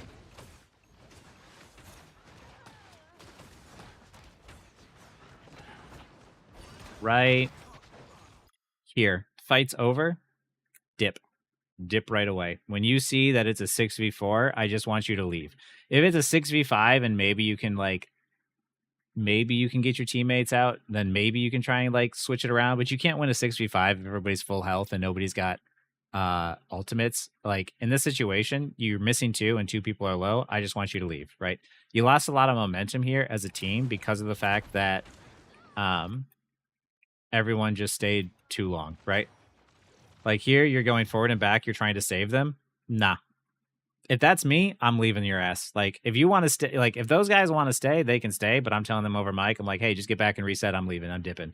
If you want to stay, you die. But I ain't going to die. It does follow the user controls, yeah. Yeah, so I can tell who's console, or at least who's using a controller. But yeah, second point, there wasn't much to say, because, like, you guys lost momentum, and you were never able to fully regain it back. And that's, like, what happens when, like, right here, you see how, like, Venom comes up here? And he starts trying to hold this doorway. And you see how everyone walks up to try and, like, start contest the doorway? And you see how Magic is over here? Look how Magic is going to watch this doorway, and everyone else is going to watch over here to this one, right? So now if there was anybody walking through this way, Magic is watching this doorway. And even if no one is coming through this doorway, she gets a great flank off on everybody. So that's why I say, like, when your team gets kills, play aggressive, you know, contest that space, help your team out. And if you're already walking forward, like, if the cart is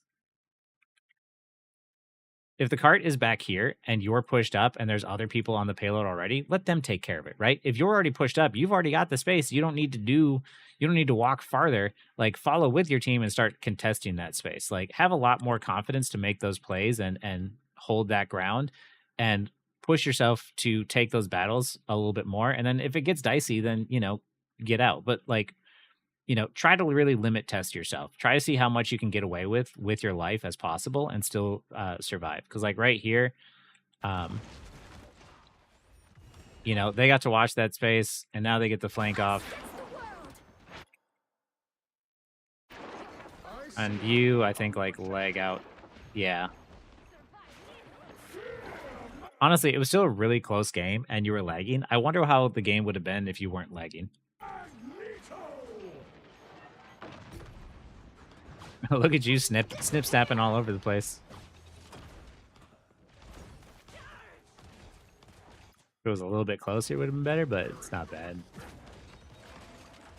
There are a lot of things happening here.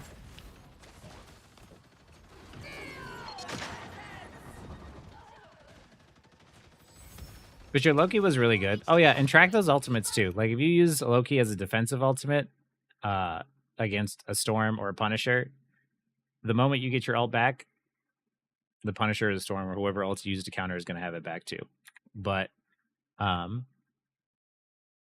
overall, you did really, really well. And like for someone who doesn't play video games or hero shooters, you did a lot better than I expected you would, especially with like how many times that you were saying that you're gonna have trouble. I thought you guys were gonna get steamrolled, but you didn't. Like that magic only got you like one time, and you pushed her away and you defended your space all the other times. So yeah, definitely sort of prepare for those engages a little bit more.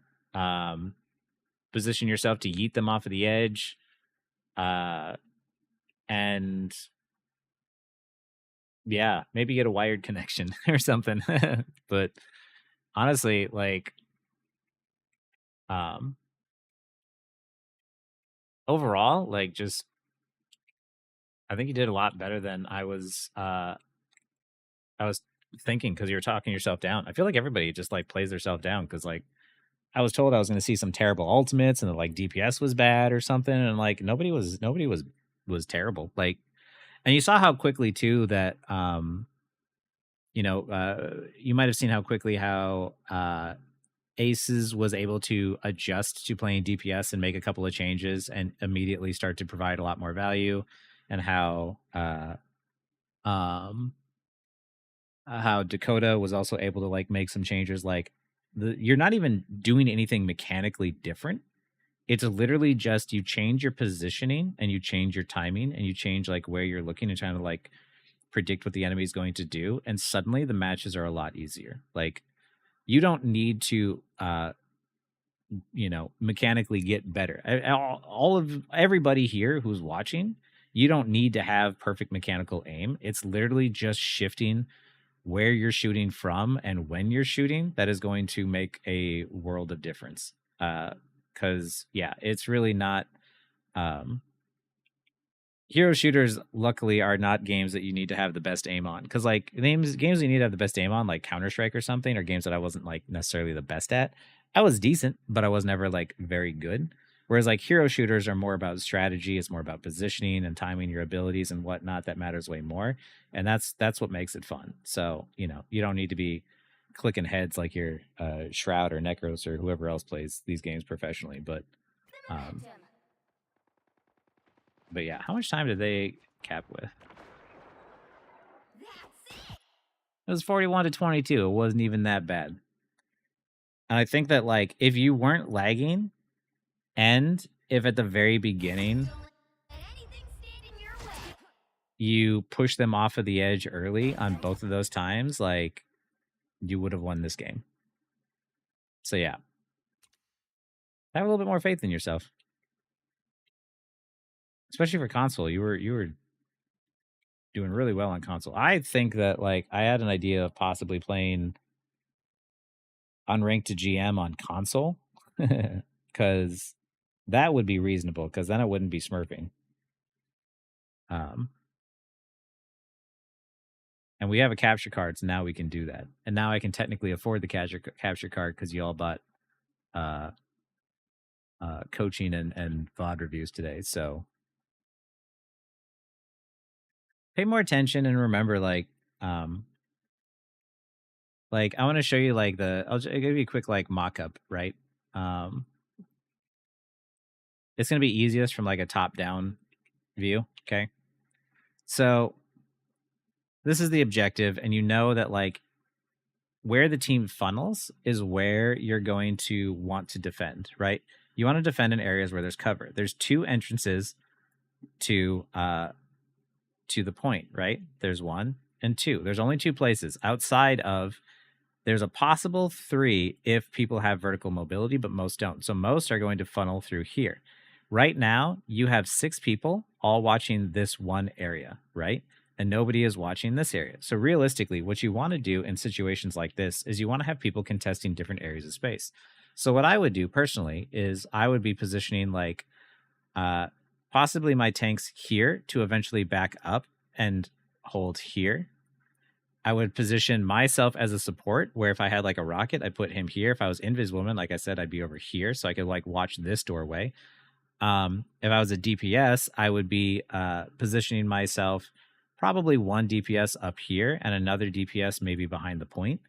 And what you really want to do is you want to make sure that everyone is within LOS of each other to where if I needed heals as Inviswoman, Rocket can see me. Rocket can also see my teammates in front, but he could also see my DPS over here. My tanks can hold this space. I can hold this space at the very least and push people off, or I can at least tell them what's going to come from this direction so I can inform my team of like, hey, there's people coming from this way, right? But at the same time, if you are this spread out as a team, the moment that like a Groot, like let's say a Groot is trying to walk forward and you've already you've spent the time denying this space, he's going to try and come from main. And when he tries to come from main and he's trying to get a Groot ult off, he can't reach you because you're back here. He can't, and he knows that nobody can come from this way. He can't reach Rocket because he's back here. This other DPS is up here. So he's going to just try and throw the ult here, but then you're going to be able to save your team from this position. You can use this pillar as cover. Rocket can heal from a distance. Like, you want to be near your team within LOS, working together as like a sort of cohesive mind of rotation. Because the moment that everybody sort of like clumps together, like here, now we're no longer like denying space or contesting space. We are just like, this is a chaotic mess. Yes, let's close behind your team. Like, you know, make sure you're aware of where everybody on the enemy team is, right? Because that was like really what messed your team up here. And also telling them in this position, like, hey, you guys need to back up because this is too far forward. Because you don't need to like, you need to heal when people start to take damage and start to take too much pressure. But like, look how everyone's full here. This was like your red flag, right? 15 seconds have gone by and you don't know where they are.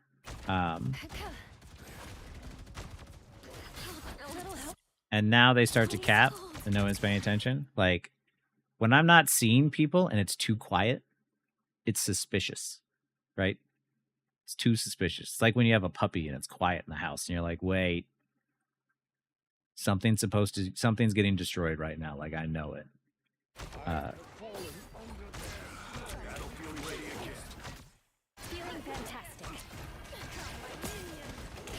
Because now they've already done the hard part, which is break through this choke here.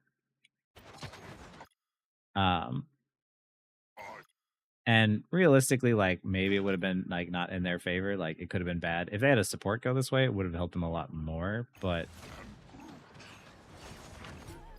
because she dies, that's where it gets really bad. Because now the fight's already taken to the point. But yeah. I understand what it's like with lag. Like, you know, I played with lag the other day too with like Reginald and stuff. So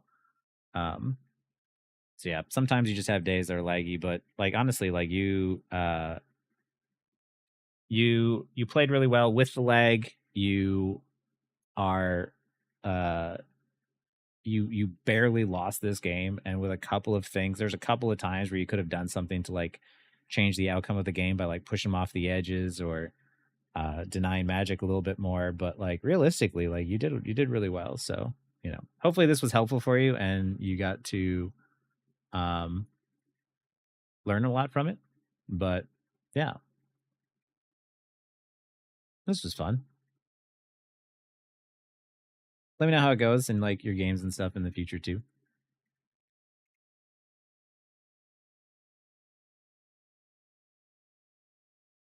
Oh man. But yeah, if you have any questions, let me know. Otherwise, I think that's everybody.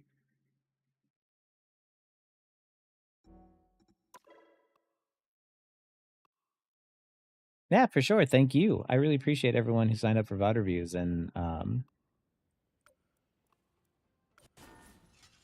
actually wanted me to help teach them like where to stand and what to do, because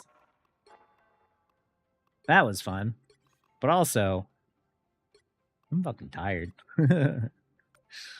Oh, and I told myself I was going to finish that thing before work tomorrow. How much time do I have? I have an hour and a half, maybe.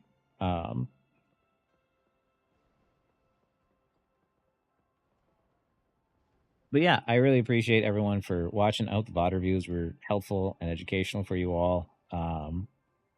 I will... Shaggy should be gone now. I think he's picking up his mom. Bedtime for you? Yeah. I really appreciate you staying up so late, by the way, too. I'm sorry it took so long. But I am glad that we were able to get to everybody who paid. So I appreciate you staying up for it. But yeah, Shaggy is... he should be gone picking up his mom from the airport for now. I'm going to download the stream and I will get him to edit them for me so I can upload them up to YouTube, hopefully. And, you know, put them up there so that way if you guys ever want to like go back to them, like you can.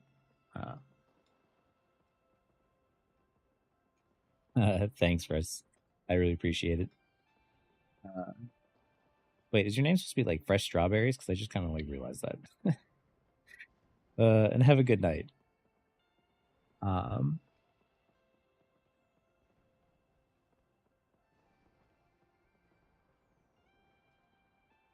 But yeah, I'll have him. Oh, sorry, Nuclear Acorn. Are you still here?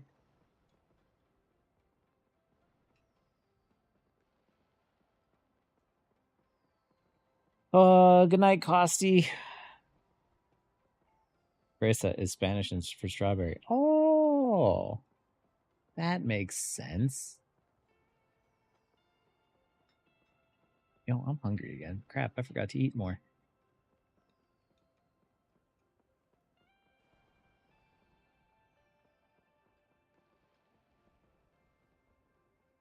Damn. Nuclear Acorn asked me a question earlier and I missed it. Rip. I'll try and remember that next time I stream. But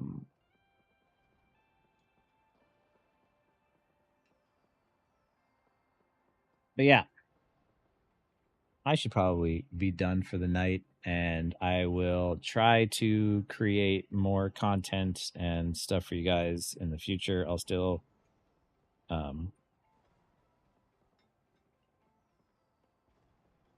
I'll be around in Discord. I'll pop my head in every now and then. But otherwise, yeah, thank you for watching. Thank you again for everybody who submitted for VOD reviews. Thank you for the lurkers. Thank you for the people in chat. Thank you to everybody, because yeah, like doing stuff like this is really helpful, because then it also means that like I can invest more into things like capture cards and GPUs to help me stream and do better. So and upgrade stuff, and I can give Shaggy some of the money too for food, because Shaggy's unemployed right now. So you know, whatever we made from the stream today, I'll give half of it over to Shaggy. Yeah, Hyson, there's a lot of VOD reviews today. We did 9 VOD reviews.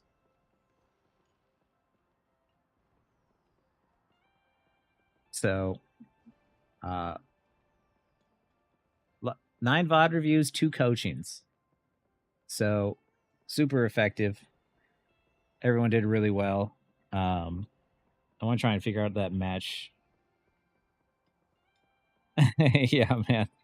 Normally, you know me. I normally go and like I start like 3 hours ago and then I stream until 5 a.m. But this time I was like, nah, I got the day off from work. I'm streaming all day. Do love watching stuff. Learn quite a bit of advanced things I wouldn't think about from them. Hey, that's awesome, Red Bull Wings. I'm glad. You know, I'm really happy I could help you guys out, because yeah, all this stuff is just stuff that, like, you know, luckily transferred over from Overwatch pretty well, and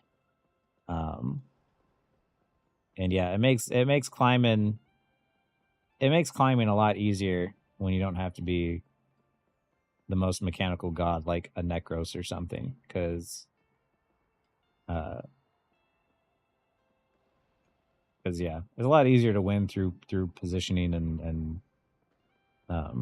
being cheeky. Like I was really proud of like Aces and Dakota for the fact that like I was coaching them and I was literally talking in their ear and they were making adjustments like on the fly, and you know, just absolutely stomping and doing well in their games. You know, immediately making those changes and winning them with ease, right? So yeah, like that to me is like the coolest thing, because then it's validation and it's proof that what I'm talking about is like it has not only merit, but it's also just so much easier for you guys to implement than just trying to get better at aiming, you know, because aiming's the hard part. And I'm old, man. Shaggy, how come you where's your mom? Did you forget about her? Is she not at the airport? I thought you should be gone. I can't go to bed.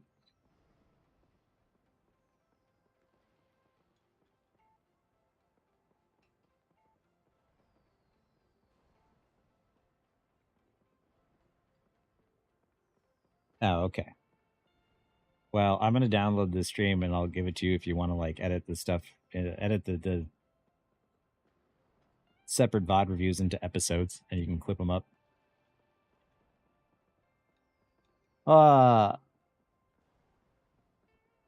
And I'll send you money.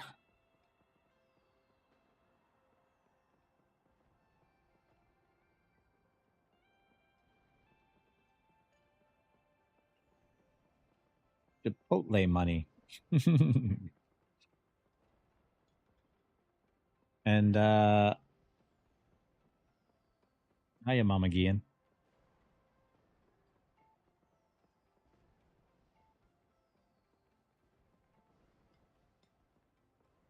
But yeah, everybody have a good night.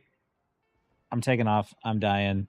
And I will see you all again soon.